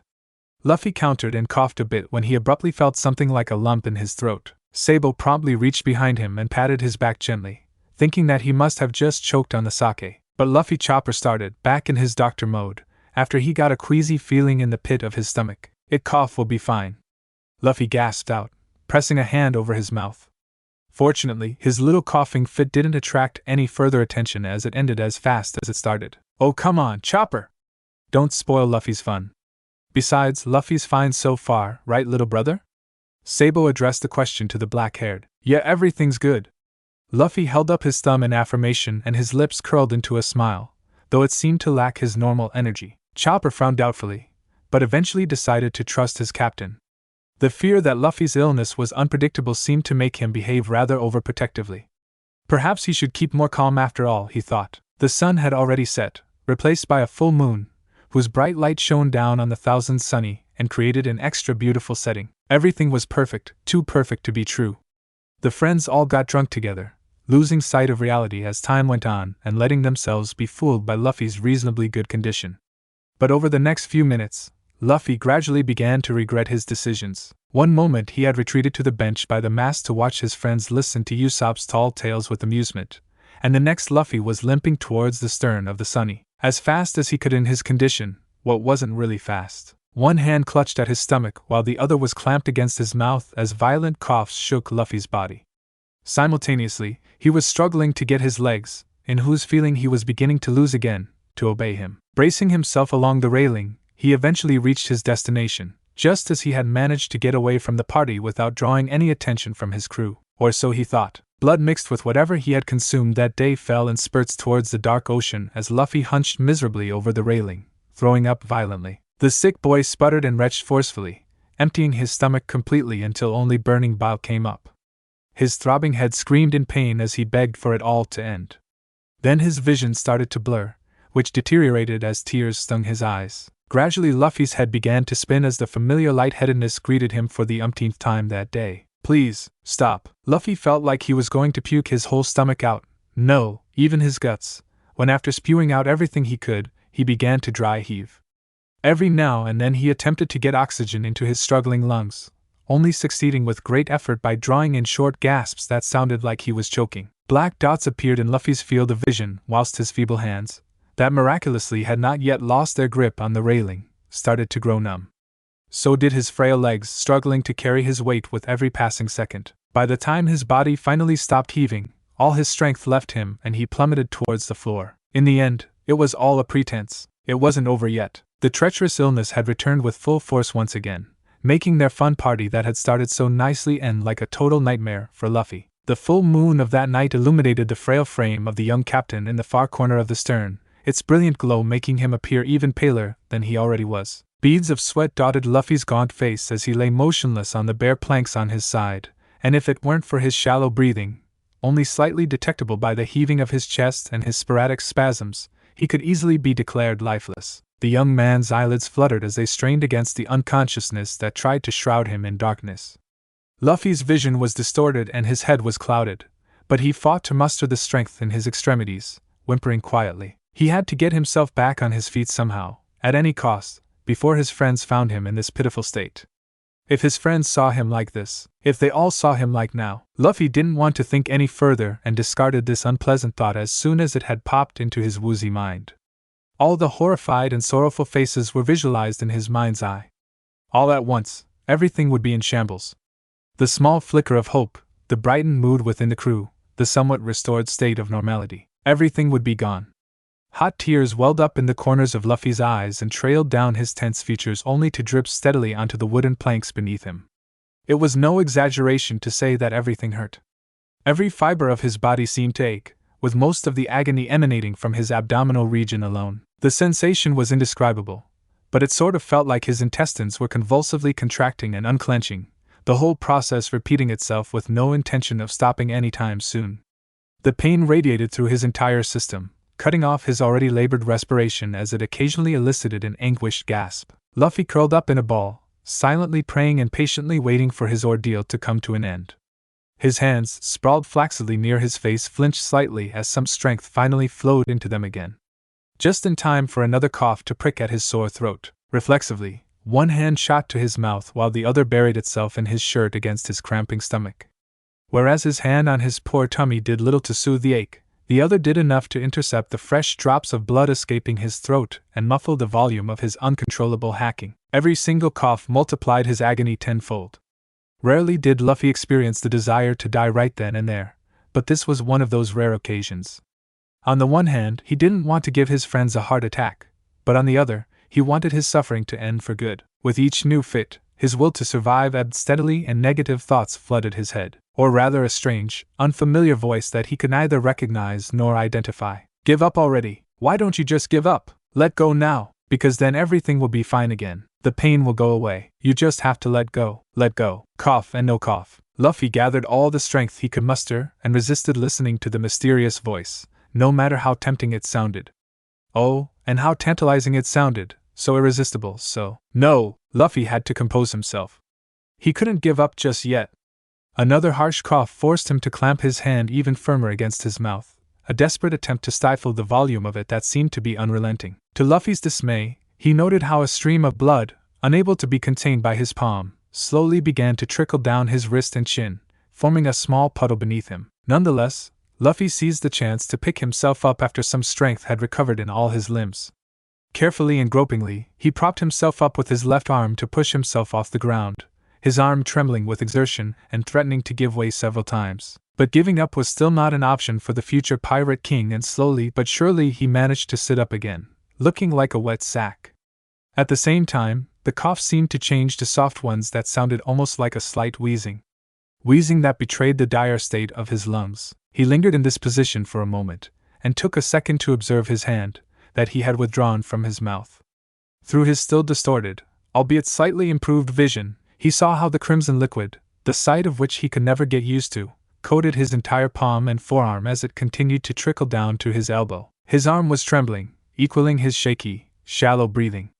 Luffy quickly decided to roughly wipe his sullied hand on his shirt, reasoning it would be less of an eyesore, and proceeded to move his weak legs, feeling like noodles. Luffy had no clue how, but before he could register it himself, he was standing on wobbly legs at the railing again. Holding onto it with a hand that had no traces of his blood, he hunched over to spit the rest of the mixture of blood and mucus that still lingered in his throat and mouth over the edge of the sunny and into the depths of the ocean. Luffy's filthy hand from a moment ago reached for his mouth to wipe it, and his chin clean with the back of his palm. Wiping this again on his shirt, the raven-haired then repositioned his upper body as upright as he could and cautiously drew in a deep breath so as not to trigger another coughing fit, something he was pretty sure he wouldn't be able to survive this time. His sore lungs were a little overwhelmed at first, but they were very grateful for it anyway. Just at that moment, although he didn't notice it at all, as he was concentrating on his breathing to regulate it to some extent, a certain person approached him from behind. "Luffy, are you okay?" Robin's tender voice rang through the silent night and reached Luffy's ears. The young captain's breath, growing steadier, suddenly hitched like he had been caught. Luffy only craned his head halfway towards the archaeologist, who was already hastening to his side when she noticed his unsteady, panting form. Robin?" Reflexively, the black-haired woman bolstered her captain by wrapping an arm around his torso, after which Luffy's previously tense body promptly relaxed into Robin's touch, shifting most of his own weight onto her. Various emotions welled up in Luffy's heart as a feeling of warmth and comfort washed over him at Robin's gentle embrace, and he seriously battled not to let the tears that sprang to his eyes run free. He felt safe and sheltered and, above all, not lonely. A split second ago, he had been fighting for his life silently and all by himself, whereas now Robin's presence felt like a consolation, a band-aid covering a wound. Luffy only hoped that Robin hadn't witnessed all his troubles from his attack, and he suddenly recalled the question he had been asked. Of all things, the question that he by God could no longer stand to hear. "I'm fine" gasp. It was probably just the alcohol gasp, but I feel better now. Robin's worried look turned to one of suspicion as her eyes scanned over her captain's frail frame. The full moon in the night sky provided just enough light for her already keen eyes not to miss anything as they instantly settled on red spots on his equally colored top. The suspected dark stains could clearly not be mistaken for anything else, and a quick glance at Luffy's arm only confirmed this. Even on closer inspection, she discovered how the same red substance stained Luffy's brittle lips. Robin's eyes widened. Her appalled stare burned Luffy's skin, prompting him to lower his head uneasily, averting his eyes. Completely exposed, he could do nothing but stand in front of his companion, ready for anything Robin would do next, anything but scold him, because this was not the archaeologist's style, but rather Nami's. "Luffy, you're covered in blood everywhere." Robin was cautious not to raise her voice too much so as not to attract attention, even though most of the crew had already dozed off, only a few were still holding out. The archaeologist was at a loss for words, but she didn't need to ask her captain what had happened, since it was more than obvious. Another bloody coughing fit. And from the looks of it, not to a small scale. The dark-haired woman was not quite sure how to proceed and was torn between immediately fetching Chopper and thus informing everyone about the incident or offering her own help to her captain first, who was visibly struggling to stay on his feet. The former sounded by far the most plausible, but she didn't want to spoil the mood of the others. Regardless, she knew that Luffy's health came first. Luffy, on the other hand, decided to make her decision easier, as if he could read her mind. A quality that always fascinated Robin anew. "Robin, please don't tell the others. It would break their hearts again and I just can't bear that. Please." Robin recognized the panic in Luffy's voice as well as in his dull, half-lidded eyes. She bit her lower lip indecisively at first, her captain's pleading gaze piercing her. When his legs threatened to buckle under him again, in an instant, it made her act with her heart rather than her common sense. And maybe she would regret it later, and maybe she was committing a grave mistake, but she just couldn't bring herself to turn down Luffy's request, especially not when he was practically begging her in his current state, and with his labored breathing that barely seemed to reach his lungs. The archaeologist's mind screamed at her, but her heart won out in the end when she found herself in the bathroom with her ailing captain. Her skills had allowed her to rope her way up to the bathroom as stealthily as possible, and without taking an unnecessary detour that could potentially expose her. Over and over, Luffy splashed his face while being supported by his companion at his side in case he suddenly lost his balance, or his stiff legs gave way again. He drew in a sharp breath, feeling the icy water running over his hot skin. Pink-colored water flowed down the sink through the drain hole as the blood stuck to his hands and face mixed with it. At the same time, he took generous sips of the liquid to soothe his scratchy, burning throat. Robin's brows wrinkled in worry. Her heart ached in her chest as she watched. Seeking to soothe her captain in some way, her shaking hand rubbed Luffy's quaking back in a circular motion, who seemed to choke every now and then, as quickly and greedily as he gulped down the cold fluid. The dark-haired boy rattled and sputtered, a few drops of blood running down his lips and speckling the sink with red spots, most of it mingling with the fresh running water from the tap and disappearing down the drain. Small, dark clumps of a blend of blood and mucus followed the mixture. After a short while, Luffy suddenly realized to his distress that the water he had just guzzled down threatened to come up his esophagus again, yet he managed with great effort to choke it back down, stroking his wet hand through his jet-black hair before sloppily turning the tap off again. Breathing roughly, but still considerably better than before, Luffy let himself, or rather his sore body, sink back powerlessly into Robin's welcoming arms, thus dragging himself to the ground with her. Silence reigned between the two of them for a moment, with only Luffy's heavy breathing echoing in the room. All the louder in Robin's ears, who was biting her lower lip almost despairingly the whole time. They stayed in this position for a few minutes while Robin allowed her captain to regulate his breathing. I'm done. Thanks, Robin. Luffy managed to say barely above a whisper, forcing a faint smile onto his chapped lips. A soft little smile meant to make Robin feel reassured, in spite of all the inconveniences he was causing, but with little success. Robin couldn't let this fool her, let alone comfort her in any way. Her heart pounded like a jackhammer in her chest, and she just couldn't shake the feeling that suddenly swept over her of holding her dying captain in her arms. His body so slack and so unusually cold that a bone-chilling shiver ran down her spine, an inexpressibly dreadful feeling that simultaneously tightened her throat and robbed her of the ability to form any words. This exact horrible feeling doubled in the second she witnessed how Luffy's smile faded as quickly as it had appeared, and simultaneously his heavy eyelids slowly fell shut until they were finally closed entirely, sealing his glazed eyes. Luffy's head fell to the side on Robin's shoulder, and his whole body suddenly went totally limp, initially catching the archaeologist off guard before she reflexively reacted and cradled the now full weight of her captain. Luffy? Robin was gripped by panic as she shook the unconscious boy in her arms, thinking for a moment that he had passed away, as still as he lay in her arms. But a closer view of Luffy's face told her clearly that he had just fallen asleep from mere fatigue. Eventually, the extreme exhaustion had caught up to him, his sore body no longer able to withstand all the pain and stress it had been exposed to. A light snore escaped Luffy's parted lips, and his previously ragged breathing had turned into a soft and rather shallow one. His snotty and probably somewhat blocked nose also made itself heard by a slight whistling sound. Robin's terrified, alarmed expression suddenly shifted to a warm smile at the peaceful sight, and she couldn't help but giggle softly at the characteristic manner of her silly captain. It sounded more like pure relief than amusement, though, and she promptly blinked away the tears that had pooled in her eyes. Luffy was always good for surprises and heart attacks, although the latter were a bit too much for Robin's taste lately. Robin's ears suddenly perked up and her breath hitched when she heard the distant shouts of her friends from the deck below. To be more precise, the voices sounded as if they belonged to Nami, Sanji, and Jinbei, probably the only ones still awake. Luffy, where are you? Robin, Chuan, Luffy-kun. Promptly, the archaeologist dragged herself up as best she could, cradling Luffy carefully in her arms.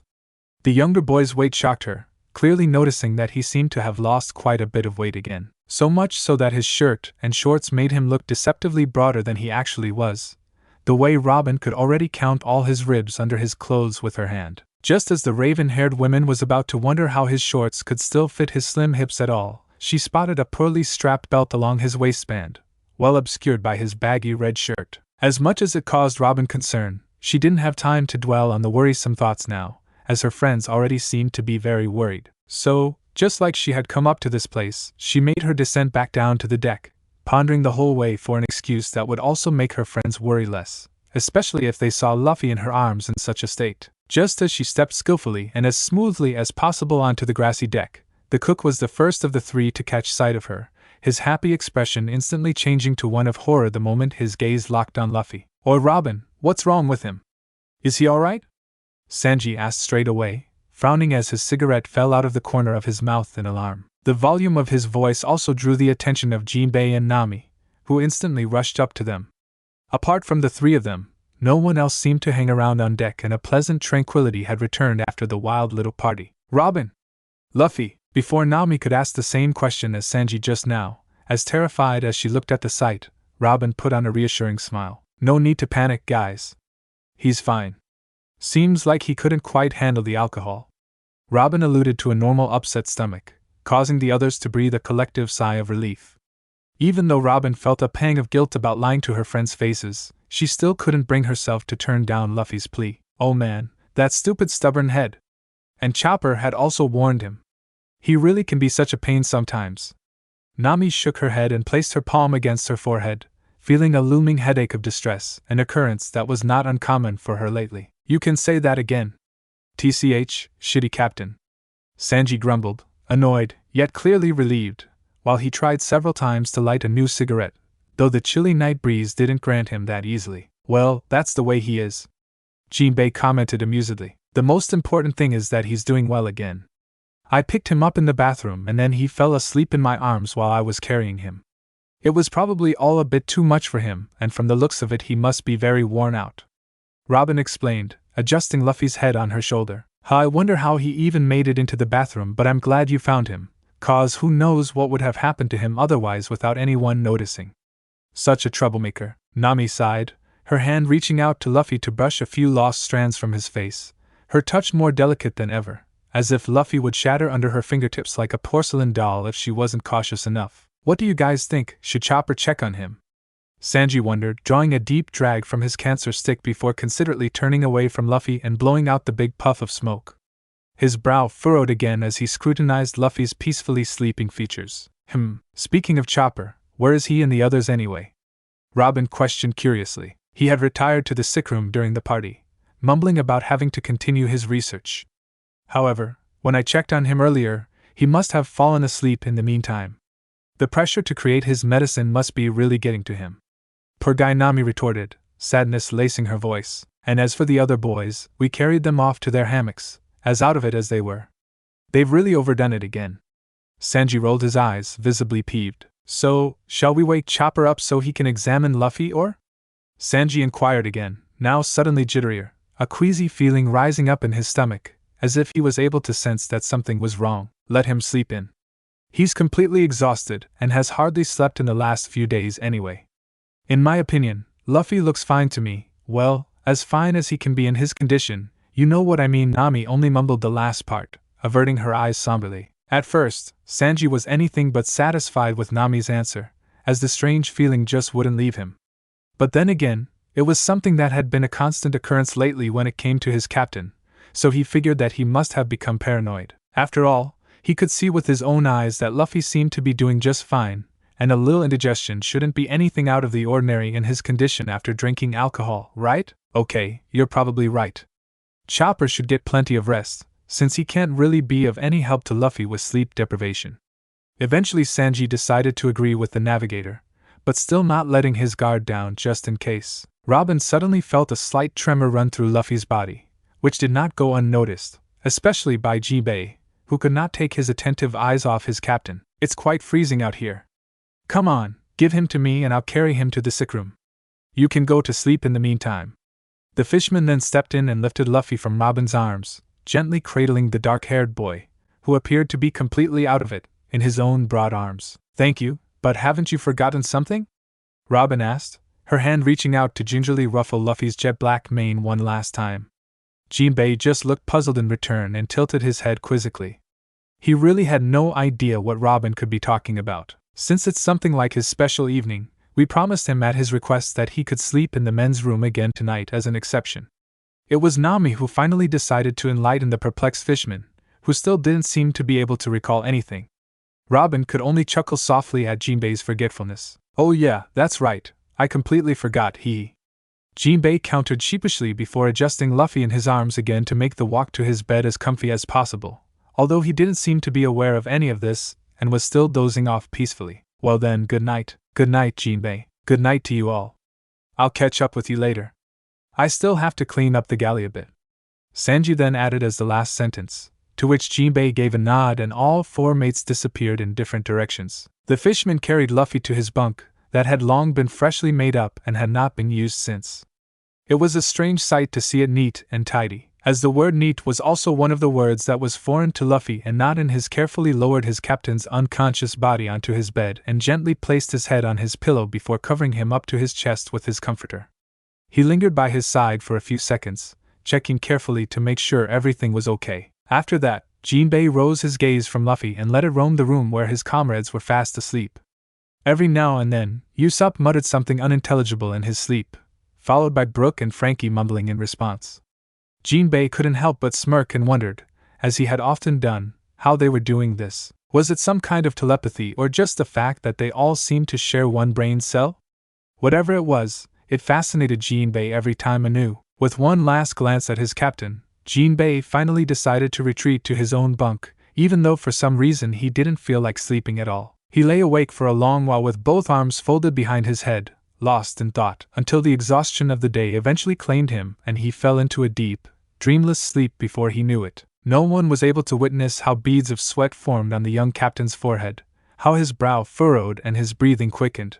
He tossed his head restlessly from side to side as he uttered a single, barely intelligible word under his breath. Ace, over and over again. Ace. A bad dream seemed to be plaguing Luffy, a dream that he initially thought was the best ever, but abruptly turned into a mere nightmare within a span of a few minutes. Luffy scrambled his way through the many branches and bushes of a forest that looked all too familiar to him, chasing after a certain person whose life had once been more important than his own. He couldn't believe his own eyes, and perhaps, as so often before, it was his mind playing tricks on him again, and he, being a complete idiot, fell into the same trap again. Nevertheless, he could clearly feel his heart pounding wildly in his chest, threatening to jump out every second, leading him on and on through the seemingly endless forest full of hope. Luffy trusted his heart, once broken into 1,000 pieces and only patched up to some extent by his dear friends. His heart had always been his compass, just as it was at this precise moment. Luffy kept running and running, now and then almost tripping over roots sticking out of the muddy ground, but never losing sight of his target. He hardly felt the many twigs and thorns of tropical plants scraping and even pricking his skin, nor did he even seem to care. All that mattered was, Ace. He yelled his brother's name at the top of his lungs for what felt like the umpteenth time, his already strained voice cracking at the end. Tears of joy and longing trickled down the corners of Luffy's eyes as he inched closer and closer towards the man. The nearer he got to his brother, who seemed to be standing in a clearing with his back turned to him, the broader the smile on the 19-year-old's lips became. Just a little bit further. AAA cough Ace. The man addressed craned his neck at the call of his name, his eyes widened and an equally big smile spread across his face the moment he spotted his beloved little brother running towards him at full speed, waving his arms in the air. Before the older brother had a chance to realize it, his upper body was firmly clasped by two strong legs, as if a monkey were clinging to him, and his face was buried in a soft fabric by two equally powerful arms, carrying the unmistakable scent of his precious little sibling. His nose sucked in deeply the scent he had missed so much, never failing to give off a whiff of freedom and adventure. FYY. Ace managed to choke out indistinctly. His voice sounded muffled due to Luffy's torso being clamped against him. Ace. You are alive! I've missed you so much! Luffy shouted, his eyes brimming with hot tears. Unconsciously, he wrapped his arms tighter around his brother's head, cutting off his oxygen for good. FYYY. Ace struggled to free himself from Luffy's crushing embrace, his arms frantically trying to find a hold on Luffy to get the burr that his brother was away from him before he could suffocate him to death. Unfortunately, Luffy didn't seem to cooperate in any way, let alone react at all, completely engulfed by his own feelings, sweeping over him like a tidal wave. I'm sorry, I'm so sorry. Repeatedly Luffy apologized like a broken record, with no intention of quitting any time soon, ultimately leaving Ace with no other choice. The next moment, the older of the two's fist slammed into Luffy's head, catching him quite off guard and knocking the younger boy rather ungracefully onto his butt on the hard mossy ground. Ouch! Ace, what? Luffy gave a startled cry, having expected anything but such a rude reunion gift. The young captain rubbed the already forming bump on his head as he looked up at his brother with a confused expression. Said brother had long since overlooked the fact that he had just been strangled to death by Luffy and pushed aside his happiness at seeing him again. Luffy observed Ace's inner conflict with his feelings in his facial features, confusing him all the more. But before he could ask, Ace beat him to it again. The harsh words that followed shocked the poor puzzled boy anew. You damn idiot! What the hell are you doing here? Why are you here, Luffy? Ace yelled at the top of his voice as he promptly bent down to grab Luffy harshly by the collar. He yanked and jolted him in rage and even hit him again on the head with his fist. Luffy, who still didn't seem to comprehend his older brother's violent reaction, first tolerated it, the constant shaking making him exceedingly dizzy, until he finally had enough and retorted furiously. Ace, stop it already! What's going on? Ace reinforced his grip on his collar and pulled Luffy up to his own face just before the tips of their noses touched. You're asking what's wrong? You tell me! Ace spat back, his eyes flashing with anger, but Luffy could see something else in them when he was forced to look deep into the eyes of his counterpart. At the same time, he was struck by the feeling that something was very wrong here, though his bewilderment continued, upsetting Ace even more. Luffy refrained from answering for a moment, and instead let his eyes drift around the area as best he could, and only now did he catch sight of a very familiar tree house behind Ace, stirring up some deep dormant memories. Luffy's instincts were indeed correct. He was back in the forest of Mount Corvo, his homeland. He knew that this area looked pretty damn familiar to him, but what remained unclear was how he was back and, above all, why. The very question that his brother had just posed to him, a plausible answer that he wanted. Only that Luffy didn't have the faintest idea, quite the opposite as more question marks popped up in Luffy's head. His mind seemed to warn him perilously that this was just an illusion or something similar, and filled his chest with dread, while on the other hand a warm feeling spread in his belly, triggered by countless beautiful memories that suddenly came up one after the other, skillfully blocking out Ace's inquiry, as if he hadn't been listening in the first place, and the warning voice in his head repeatedly threatening him with his gravest fears. Luffy cast an inquisitive look as he stared up at Ace and proceeded to ask him a new question that completely missed the actual point. Ace, how are Dayton and the others doing? Luffy grinned stupidly, while Ace backed away in total surprise at this abrupt question. The older man knew Luffy very well, so he was aware that he wasn't always the smartest and that he certainly wasn't the best at listening, but this question still caught him off guard. At what? Ace inquired perplexedly, in case he had misheard. His fist, with which he wanted to punch Luffy once more, was still hanging in midair. Luffy shifted to a cross-legged position on the floor, his wide grin still in place, as he nonchalantly repeated his question like it was the most normal thing in the world. I asked if Dayton and the others were all right. Surely you've already met them, haven't you? Ace dropped his fist and sighed deeply as he frowned and his features darkened drastically. Luffy watched this shift in Ace's mood closely, and the uncomfortable feeling of fear he had just suppressed doubled this time. You don't want to understand, do you? Ace mumbled too indistinctly for Luffy's ears to pick up and balled his fists. Luffy just tilted his head in bewilderment, concealing his growing nervousness perfectly, despite the fact that a drop of sweat ran down his forehead in the process, and he had to swallow hard. Dayton and the others are not here. Wah, I'm all alone. But Luffy still didn't seem to understand exactly what was going on, and he could feel his heart begin to race in his chest. Because he hadn't been prepared for what Ace was going to say next. Shit, Luffy, get it already. The fact that you're here means Ace paused for a second, swallowing the lump in his throat that almost blocked his breath. He could not even prevent a soft whimper from escaping his throat. His fingertips dug into the palm of his hands with the anger and sorrow that welled up inside him, drawing small rivulets of blood. That means you're dead. Ace was finally able to get the painful words past his lips. It took Luffy a moment for the words to sink in, and all he could hear suddenly reduced to his own frantic heartbeat and faltering breath. Luffy's face then immediately drained of all color and turned ashen as his pupils dilated in shock. That couldn't be true, and no, that means you are dead. These words echoed in his empty head again and again, with no intention of ceasing. And oh, you're lying! Luffy spat in return, not wanting to accept whatever bullshit his brother had just told him. His thoughts raced as he desperately tried to rationalize it to himself in some way. He was sick, yes, but he couldn't just. "You moron!" shouted Ace as he slumped down to the ground in front of his little brother, weeping. "Why would I lie to you?" Luffy gasped heavily as he buried his fingers in his jet-black locks, clearly feeling the mounting ache in his skull as he still tried to register the few small words. Without warning, everything began to spin, the world beneath him tilting dangerously, while his vision also began to blur. Luffy instinctively squeezed his eyelids shut to escape the nauseating sensation, his head pounding harder with every passing second. No, none of this could be real. He was dead? Ace had died, and so had he now. He was dead, and his friends were all alone. He had let them down. He had failed them all. "Look, Luffy, I'm dead, remember?" Luffy suddenly heard Ace say in a strangely robotic voice that was far removed from his own real one. At this, Luffy snapped his eyes wide open again, though his vision was somewhat distorted, only to meet a sight straight out of a horror story. And oh, he had experienced this scenario in person. An event that was forever etched in his mind, in his memories, haunting him for the rest of his life and making him live in eternal self-blame.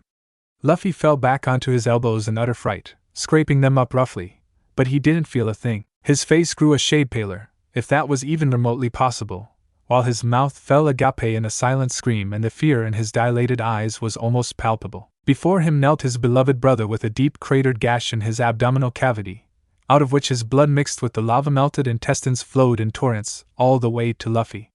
The fetid odor of Ace's burnt innards instantaneously reached Luffy's nose and triggered a gag reflex, making him reflexively press his palm against his mouth. No, not again. The next thing Luffy knew, an absolutely heart-rending scream ripped from his throat. "Ah!" Luffy bolted upright in his bunk, the contents of his stomach rising dangerously. The horrid stench still fresh in his eyes roved frantically through the darkness of the room, only able to make out the hazy outline of the men's room and his friends lying in their own bunks. As this was not an individual case, Luffy realized relatively straight away that it was just a nightmare. A terrible one that he hadn't had for what felt like ages. Gasping heavily and clutching his tight chest with one hand, he fought to get the oxygen his lungs desperately demanded and to regain control of his breathing. He gulped the air down greedily, counteracting the feeling of suffocating at any moment. Luffy could distinctly feel his heart racing in his chest, just as he could hear every wild, erratic heartbeat thrumming in his ears. With his other trembling hand, he felt his sweaty forehead and combed his fingers through his tousled, damp mane. It was just a nightmare. It was just a nightmare, the young captain kept muttering to himself, like a mantra. Over time, he gradually calmed down, at least his breathing and heartbeat, although his stomach still rebelled incessantly.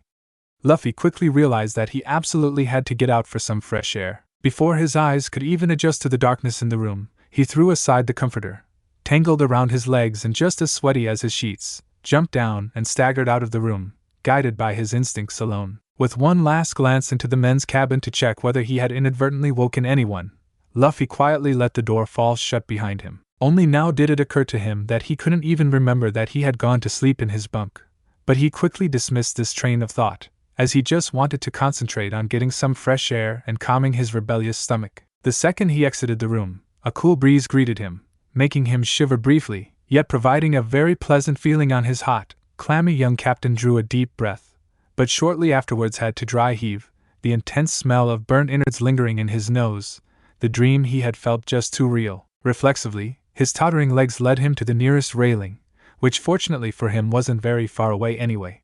With one hand firmly pressed to his mouth, he fought to keep the meager contents of his stomach down whilst leaning heavily on the railing with the other. Several times a strong urge to retch washed over him, naturally having absolutely nothing left in his stomach to regurgitate, while trying to suck in the chilly air that was coming in rapid breaths to dispel the foul scent in his nose. The young captain maintained this position for a few seconds until he could be sure that his stomach had finally calmed down and was no longer convulsively trying to get rid of the contents it no longer possessed. Gulping in a few lungfuls of air, hoping to shake off the queasy feeling permanently, Luffy's ears suddenly perked up at the sound of a calmly conversing voice.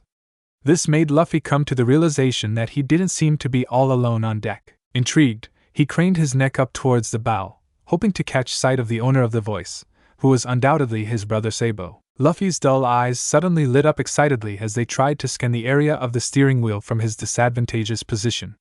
Not finding what he was looking for, Luffy's impetuous side took over as his weak legs led him in the direction of the bow as though on their own. Despite the mildly numb feeling in his legs, making it quite challenging for him to climb the stairs up to at least the helm, the young captain didn't do too badly.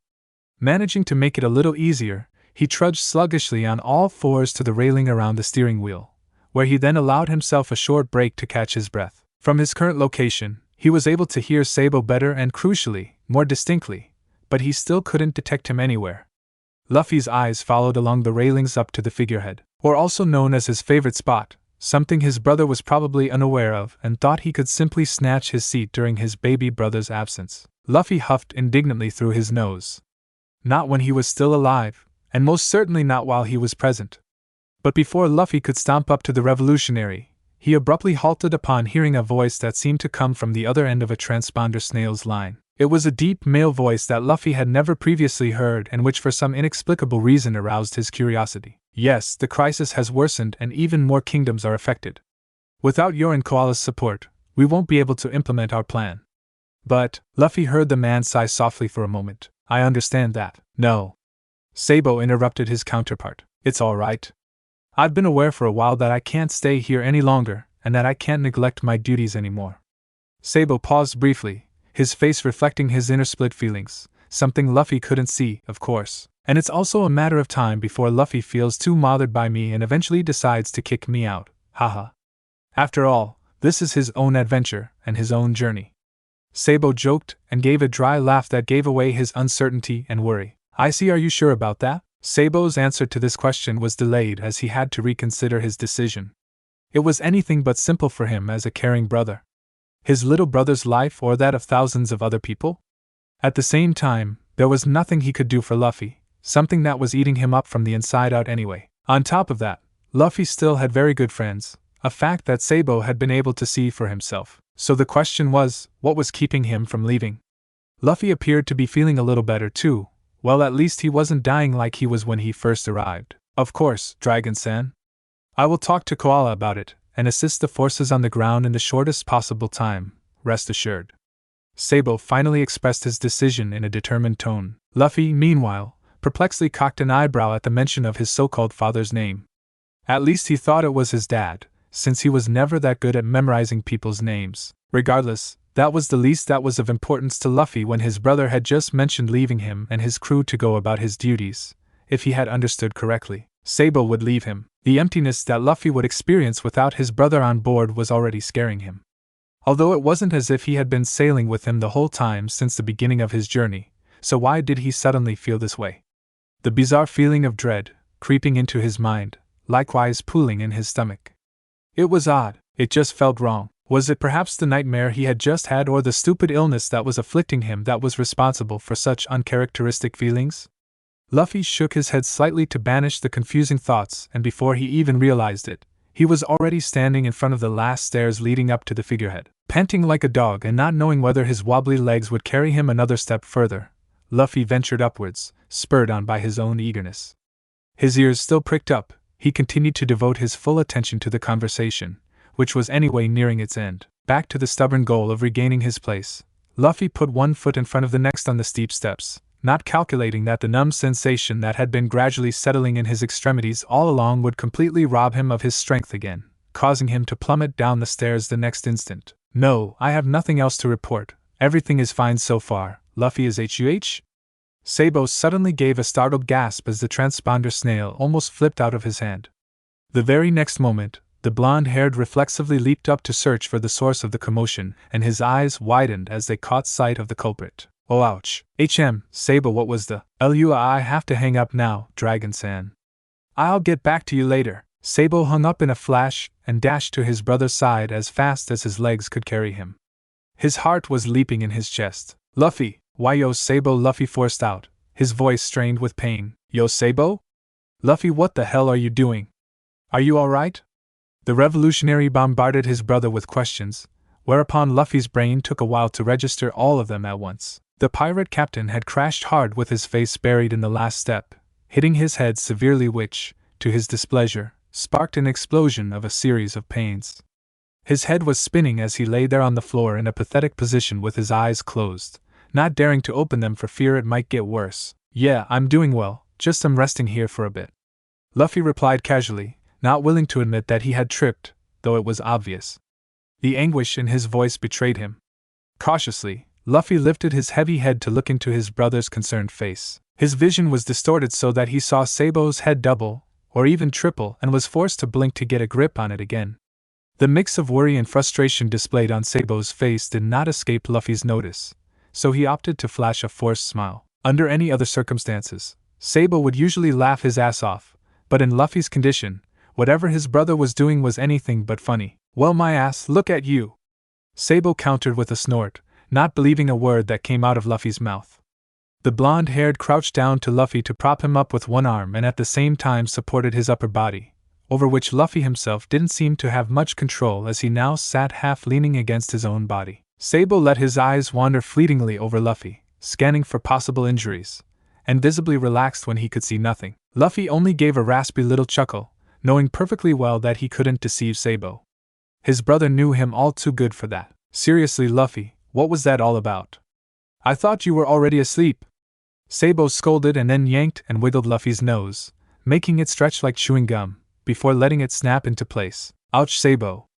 Was sleeping too, only I just had a nightmare." Luffy murmured the last sentence, his head lolling into the crook of Sabo's neck, his heavy eyelids dropping once more, fighting the looming sleepiness. Sabo's features immediately softened at the word nightmare and took on more of a somber expression that was at the same time full of worry, the anger from a moment ago seemingly gone. "Oh, so do you want to talk about it?" Luffy shuddered at the very thought of recalling the memory of the nightmare, and had to pull himself together for a moment to keep from letting his tears run free in his brother's arms, just as he used to do as a small child when something was troubling him. "Sabo, let's sit on the figurehead together." Luffy expertly avoided Sabo's question, indicating to the blonde-haired that he didn't want to talk about it. "Are you sure about that? I think it's probably better if you—" "Oh, please!" Luffy whined like the child he still was, eyeing Sabo with an awaiting gaze. Sabo looked into Luffy's weary yet still somehow vibrant eyes, a sight he knew all too well from his childhood days. And just like then, he was unable to withstand it. "Fine, come on." Sabo heaved a heavy sigh, shaking his head at the childish behavior of his already 19-year-old brother, and almost doubting whether he was actually that old. Deep down, he was secretly looking forward to spending some time alone with his little brother, whom he had missed so much, and that without him dying or being unconscious, like Sabo had been allowed to spend time at Luffy's bedside lately. The worry from the beginning seemed to be fading, even if it was somewhere deep inside him and would probably never completely disappear, at least not as long as Luffy was still labeled sick. But the longing still existed, not having had the chance to maybe just talk to Luffy, to catch up on the things that had happened in his life during the years of his involuntary absence, or simply sitting next to each other on the figurehead in silence, like now, letting the stars twinkling brightly in the deep dark night sky speak instead, with the rustling gentle wind in their ears, listening to the calm waves crashing against the bow. Luffy had snuggled up close to Sabo's body, savoring the warmth and coziness it radiated, while Sabo had wrapped an arm protectively around Luffy. With the young pirate captain fighting fatigue, either brother dared to break the comfortable tranquility, both of them wishing that this moment would last forever. Even though this very moment provoked anything but that, Sabo's thoughts inevitably drifted back to the conversation with Dragon from before, his mind preoccupied with difficult decisions and tasks.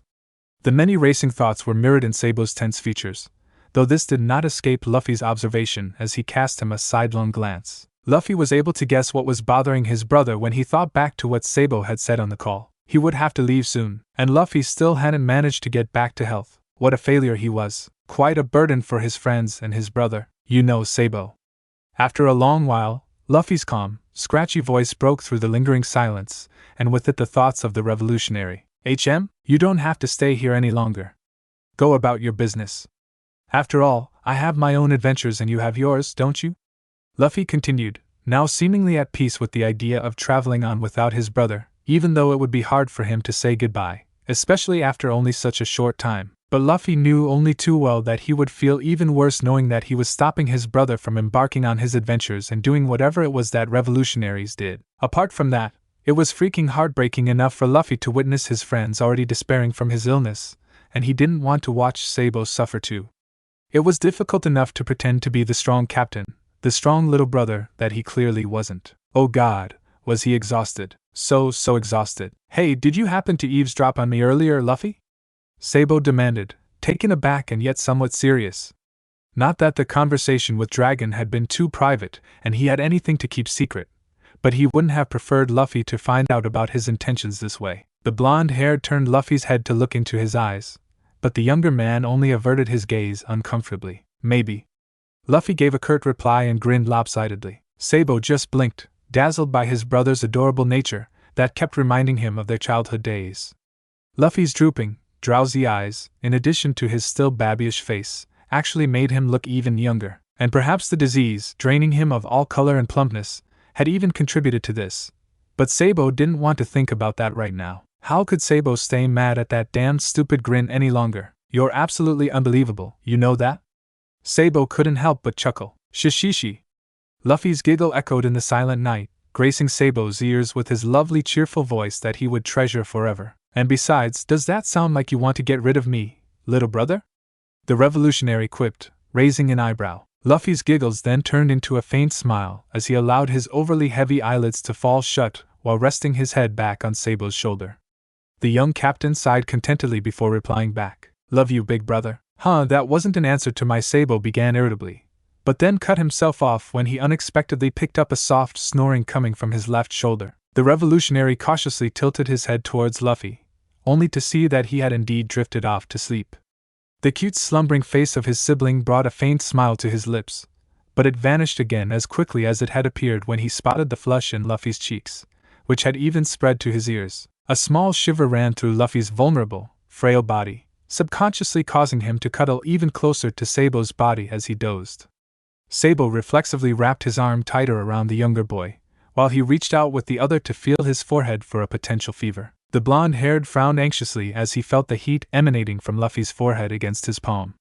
Still, the fact that it only seemed to be a mild fever reassured him to some extent, despite having absolutely no idea what was causing it in the first place. All Sabo could offer his sick brother was to provide Luffy with some heat through his fire abilities, but this would do his outbreak of fever anything but good.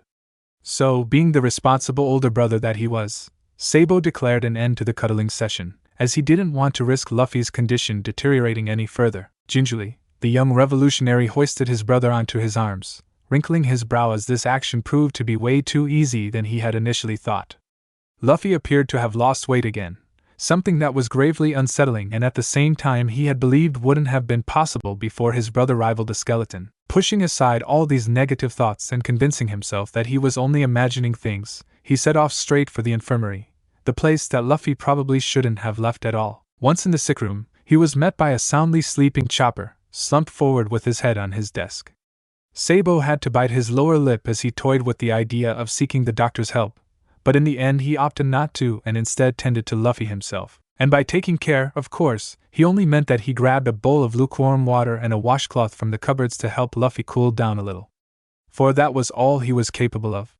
That and to watch over him for the rest of the night in case his condition decided to take a turn for the worse, which he fervently hoped wouldn't happen. At some point, while Sabo was wallowing in high hopes, sleepiness took hold of him and he drifted off to sleep in the chair next to Luffy's bed, his hand never letting go of his brother's. The very last question that flitted through his head was, how can I possibly leave such a worrisome brother? The next morning, when the blazing midday sun was already almost high in the sky and shrouded Sunny in its pleasantly warm rays, the members of the Straw Hat crew woke up one by one.